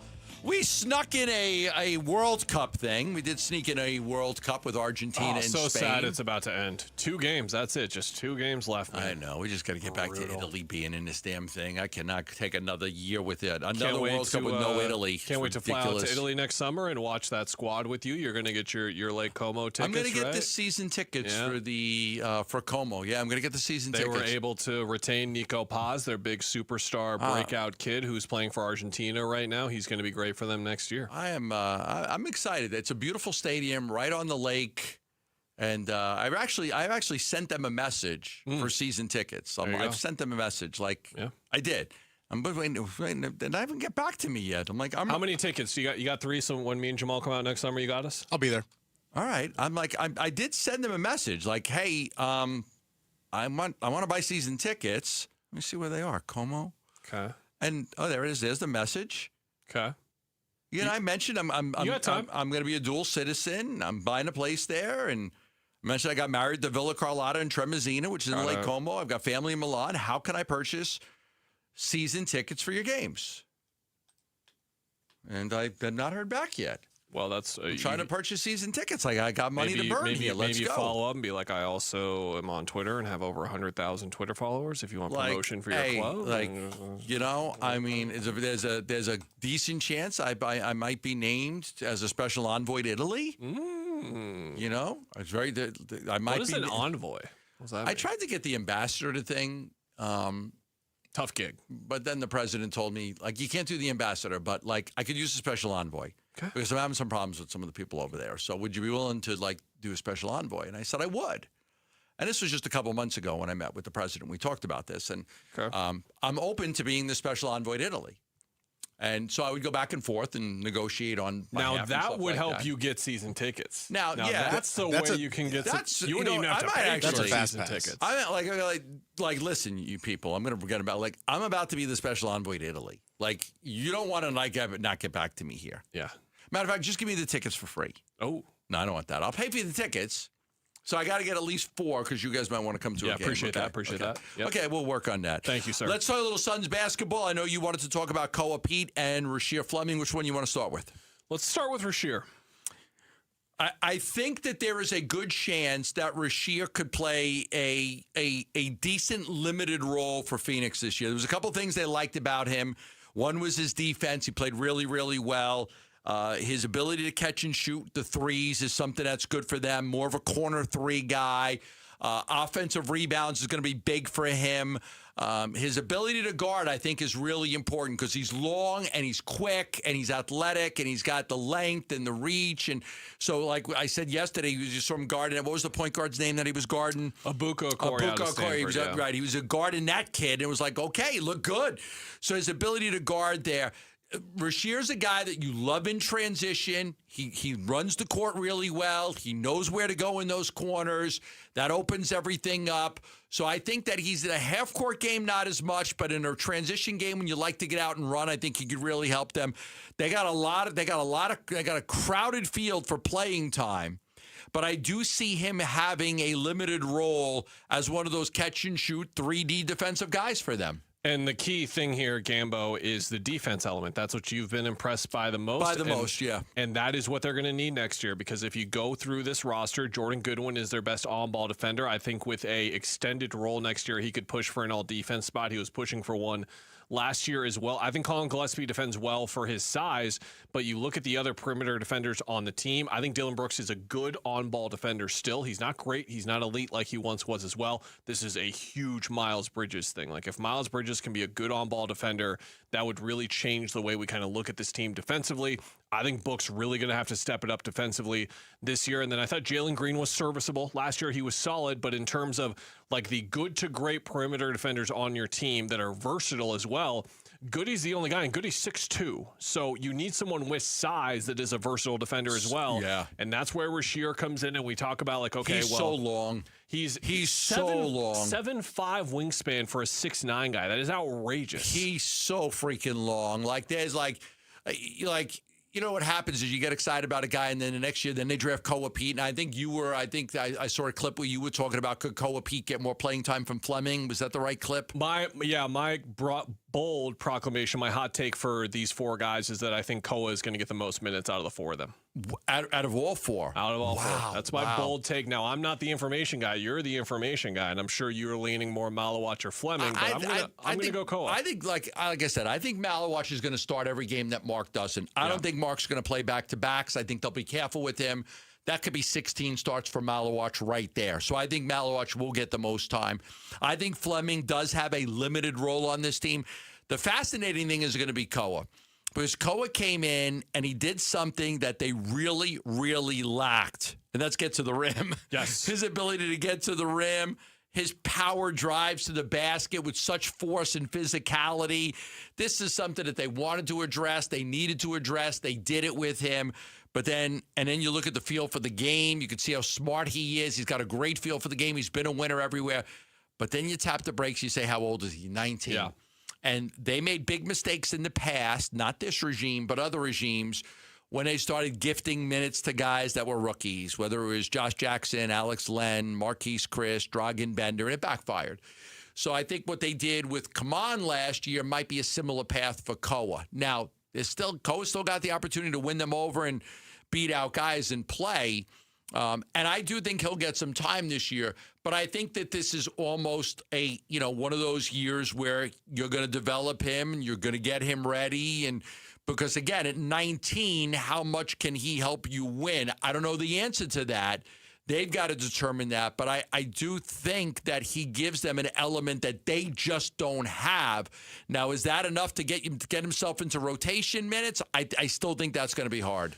I think the balance in his game, and this is my sales pitch to you for my bold proclamation, the balance in his game is really going to help him push, and he's balanced in the ways and the areas where the Suns, really need some help. So if you look at the best drivers on the team, the best downhill drivers on the team, you got Jalen Green, you got Miles Bridges. Book puts pressure on the defense as well.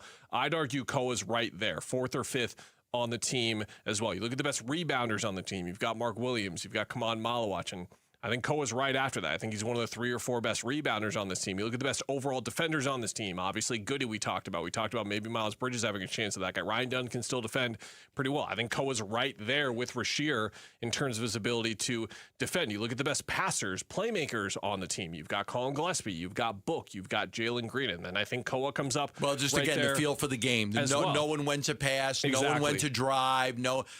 Really good. He's a smart basketball player, good high basketball IQ. So these traits that they need downhill driving, they need playmaking and passing, they need defenders, and they need rebounders. I'm giving you all of those skills that he is top 4 to 6 on in the team at 6'8", 230. I just think there's a lot of what he needs that is in there on the team to where it makes sense to find him playing time eventually. The holdup is You watch him and you think he's 22, but he's 19. He's 19 years old. He's a Now, kid. again, if he was on a bad basketball team, you could probably see him getting a lot of minutes. But on a team with expectations to get out of the play-in, to get into a regular playoff spot, how much minutes are you going to gift a 19-year-old kid? And as everyone is shouting at the radio, Kellen, he can't shoot, so why does any of this matter? Good point. It's kind of a good point, but I do think that at least in the regular season, look, we're not in the Western Conference Game 6 against the San Antonio Spurs. You watched every U of A game like I did. He could shoot the mid-range shot. It's going to come. I think it's going to come with time. But he could shoot. What was his percentage U of A for mid-range? It was fine. It wasn't good, but the mechanics were there good. It was mid-30s. It was not good.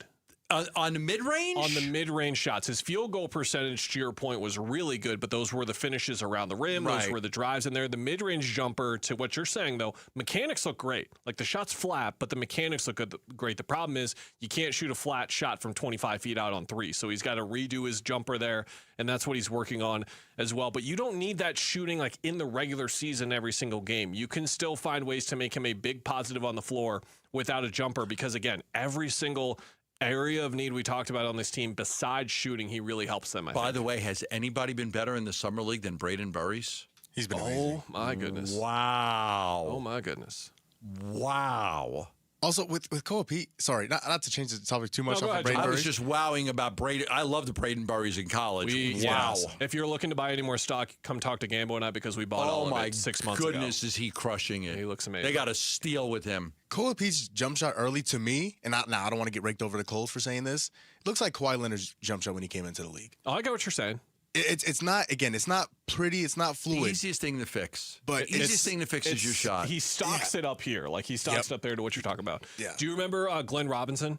Yeah, in of Milwaukee course, back from in the Michigan. day? That's who he kind of reminds me of. University of Michigan. The power mid-range game a bit, takes the mid-range jumpers and stuff. Big Dog was a fantastic mid-range shooter. Koa's got to get better there as well. He had a little bit of three-point range as well, not a ton, but that's like if he could be some version of Glenn Robinson, that's one of the biggest steals in the draft, and that's kind of what I would target for him. Glenn Robinson? Or did he pass? I believe so. I know his son had a brief blip in the league as well. We're both Googling at the same time. Big Dog, Glenn Still Robinson. with us. Okay, still with us. Yeah. Still good to go there. 53 years old, the Big Dog out of Purdue. Number player. 1 overall pick in 1994. One of my favorites. Yeah, Purdue doesn't usually produce any good athletes at all. Yeah, I'm just making a rip on you're- my friend Nick. Yeah, get your boy Gotta in there. get my rip on my friend Two-time Nick. All-Star, so he wasn't a superstar by any means, but he was a really great player. Those are like the types of players you don't really have around, like the Larry Johnsons of the world on your New York Knicks, like those power forwards that had a bit of skill. Charles to them. Oakley. Do you remember Charles Oakley? Oh yeah, big time. Truck Robinson. That's what makes Maurice Lucas. Did you watch the game against New Orleans and see him kind of get into it with Hunter Dickinson a bit? He was kind of giving him a couple of bumps, the biggest guy on the floor. That was I love that. That was this. Which game was that? That was the second game against the Pelicans. Hunter Dickinson, the former Kansas center, Not as as well. much because I had just gotten back from Koa my had a couple trip. of screens when Hunter Dickinson went to screen him, and he gave him like an extra bump or two, and being like, "All right, big fella, don't push me around, relax." I love that about Koa's game. He doesn't back down from anyone. All right, there's all your Suns news that we wanted to get you. When we coming up next, we'll tell you what will be on tonight, and I'm going to make a switch in who I'm rooting for, and I have a really good reason why. I'll tell you next on Arizona Sports, the local sports leader. Football soon. The home of Arizona Cardinals football. The home of Arizona State Sun Devils football. Arizona Sports on YouTube, the Arizona Sports app, arizonasports.com, 98.7 FM. I take this product. I had a brutal workout today. Just absolutely literal. I actually posted it on Twitter because it was just a brutal workout. Like I needed about 10 minutes after the workout was over before I could actually pick myself off the floor and actually get to my car to get home and shower because I got my ass kicked. But that's why I take M-Drive every single day. Because you know what? I'll be back at it again tomorrow because M-Drive helps me with my endurance, my stamina, and my ability to recover. It's a great all-natural product, all natural.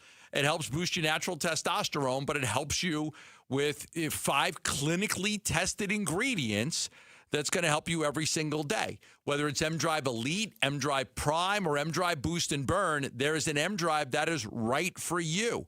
As you get older, especially after 40, your energy's not the same. Recovering takes longer. Staying in shape takes more work than usual, which is why, I make sure that I go at it every day. I try not to take days off. I try to make sure that I'm doing stuff. M-Drive was created for you. Go online at mdriveformen.com. Put Gambo in the promo code for 20% off. That's mdriveformen.com. From the people who brought you It's the Dog Park comes. It's a hot spot on your dog's leg that the internet says you can treat it at home. You're not sure though, 'cause now it's oozing. Protect your dog from injury and illness with Progressive Pet Insurance. Ooh, he's licking it. Super gross, dude. Progressive Casualty Insurance Company and affiliates. Not available in all states or situations. Coverage subject to policy terms. This summer, the Honey Pepper Pimento Chicken Sandwich and Pineapple Dragon Fruit and Sprite are back at Chick-fil-A. Girl, it's back. We've been waiting. I love that honey pepper pimento sandwich. And that pineapple dragon fruit and Sprite is everything. It's got that razzle-dazzle that makes you stop and say, okay, wait a minute. I love the creaminess of the pimento cheese. It's savory, it's bold, it's flavorful. Our faves are back. High five, girl.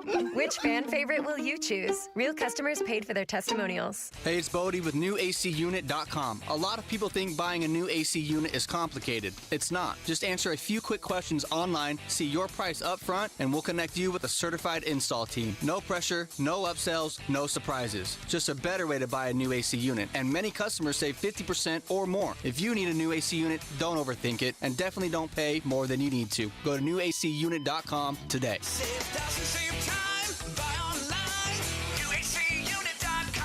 Most families get their financial advice in pieces. A financial advisor here, a CPA there, an estate attorney somewhere else. Everyone means well, but nobody's talking to each other, and those gaps can work against you. Trajan Wealth's family office brings wealth management, tax strategy, and estate planning together, not as separate conversations, but as one coordinated system built around your life, your goals, and the people who matter most. Ours is a true family office, not one that refers you out because it's convenient. This kind of dedicated collaboration used to require a 7-figure net worth, but here's the game changer. Trajan kicked that door open. Trajan advisors are fiduciaries, always obligated, always honored to act in your best interest. Unlock your Trajan family office at TrajanWealth.com or call 1-855-TRAJAN-1. That's 1-855-TRAJAN-1.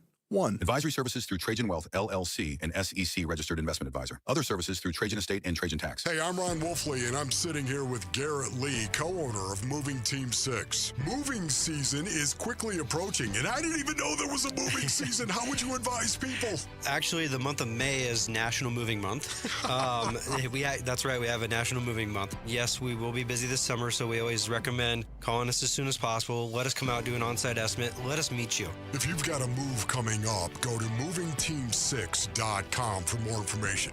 Your move is our mission. Arizona Sports, the local sports leader. Burns and Gambo, what's on tonight? What is on tonight? Anybody know? All right, the Mets are playing the Phillies right now. The only baseball game, because there's like a weather warning with the air conditions for tomorrow, so they moved the game up, and the Mets are playing the Phillies today. Still got some Summer League basketball going on right now. Grizzlies and Hawks playing on Prime Video at 6 o'clock. You've got the Raptors and the Heat on ESPN2.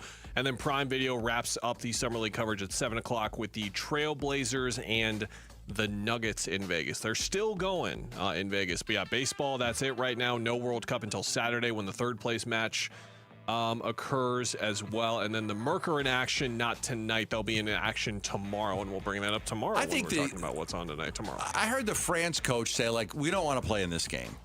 We put everything we had into trying to win this thing. We don't want to play the third place game. Nobody wants to play. It's weird that they still do it. Like the third place game in the Olympics, it's like now you become a silver medal or a bronze medal. Bronze medal. So a bronze medal or no Olympic medal. Yeah, I want to play for that freaking bronze medal. This one, it doesn't really make too much sense. And France-England is actually an awesome game at 2:00 on Saturday. I just wonder if both teams are going to be in it, if they're going to play their best players, or someone like Mbappe, for example, is going to be like, I'm good. I'm out. Yeah, I'm I don't out play here, this like thing. not even there anymore. Yeah. All right, so that's what's on tonight.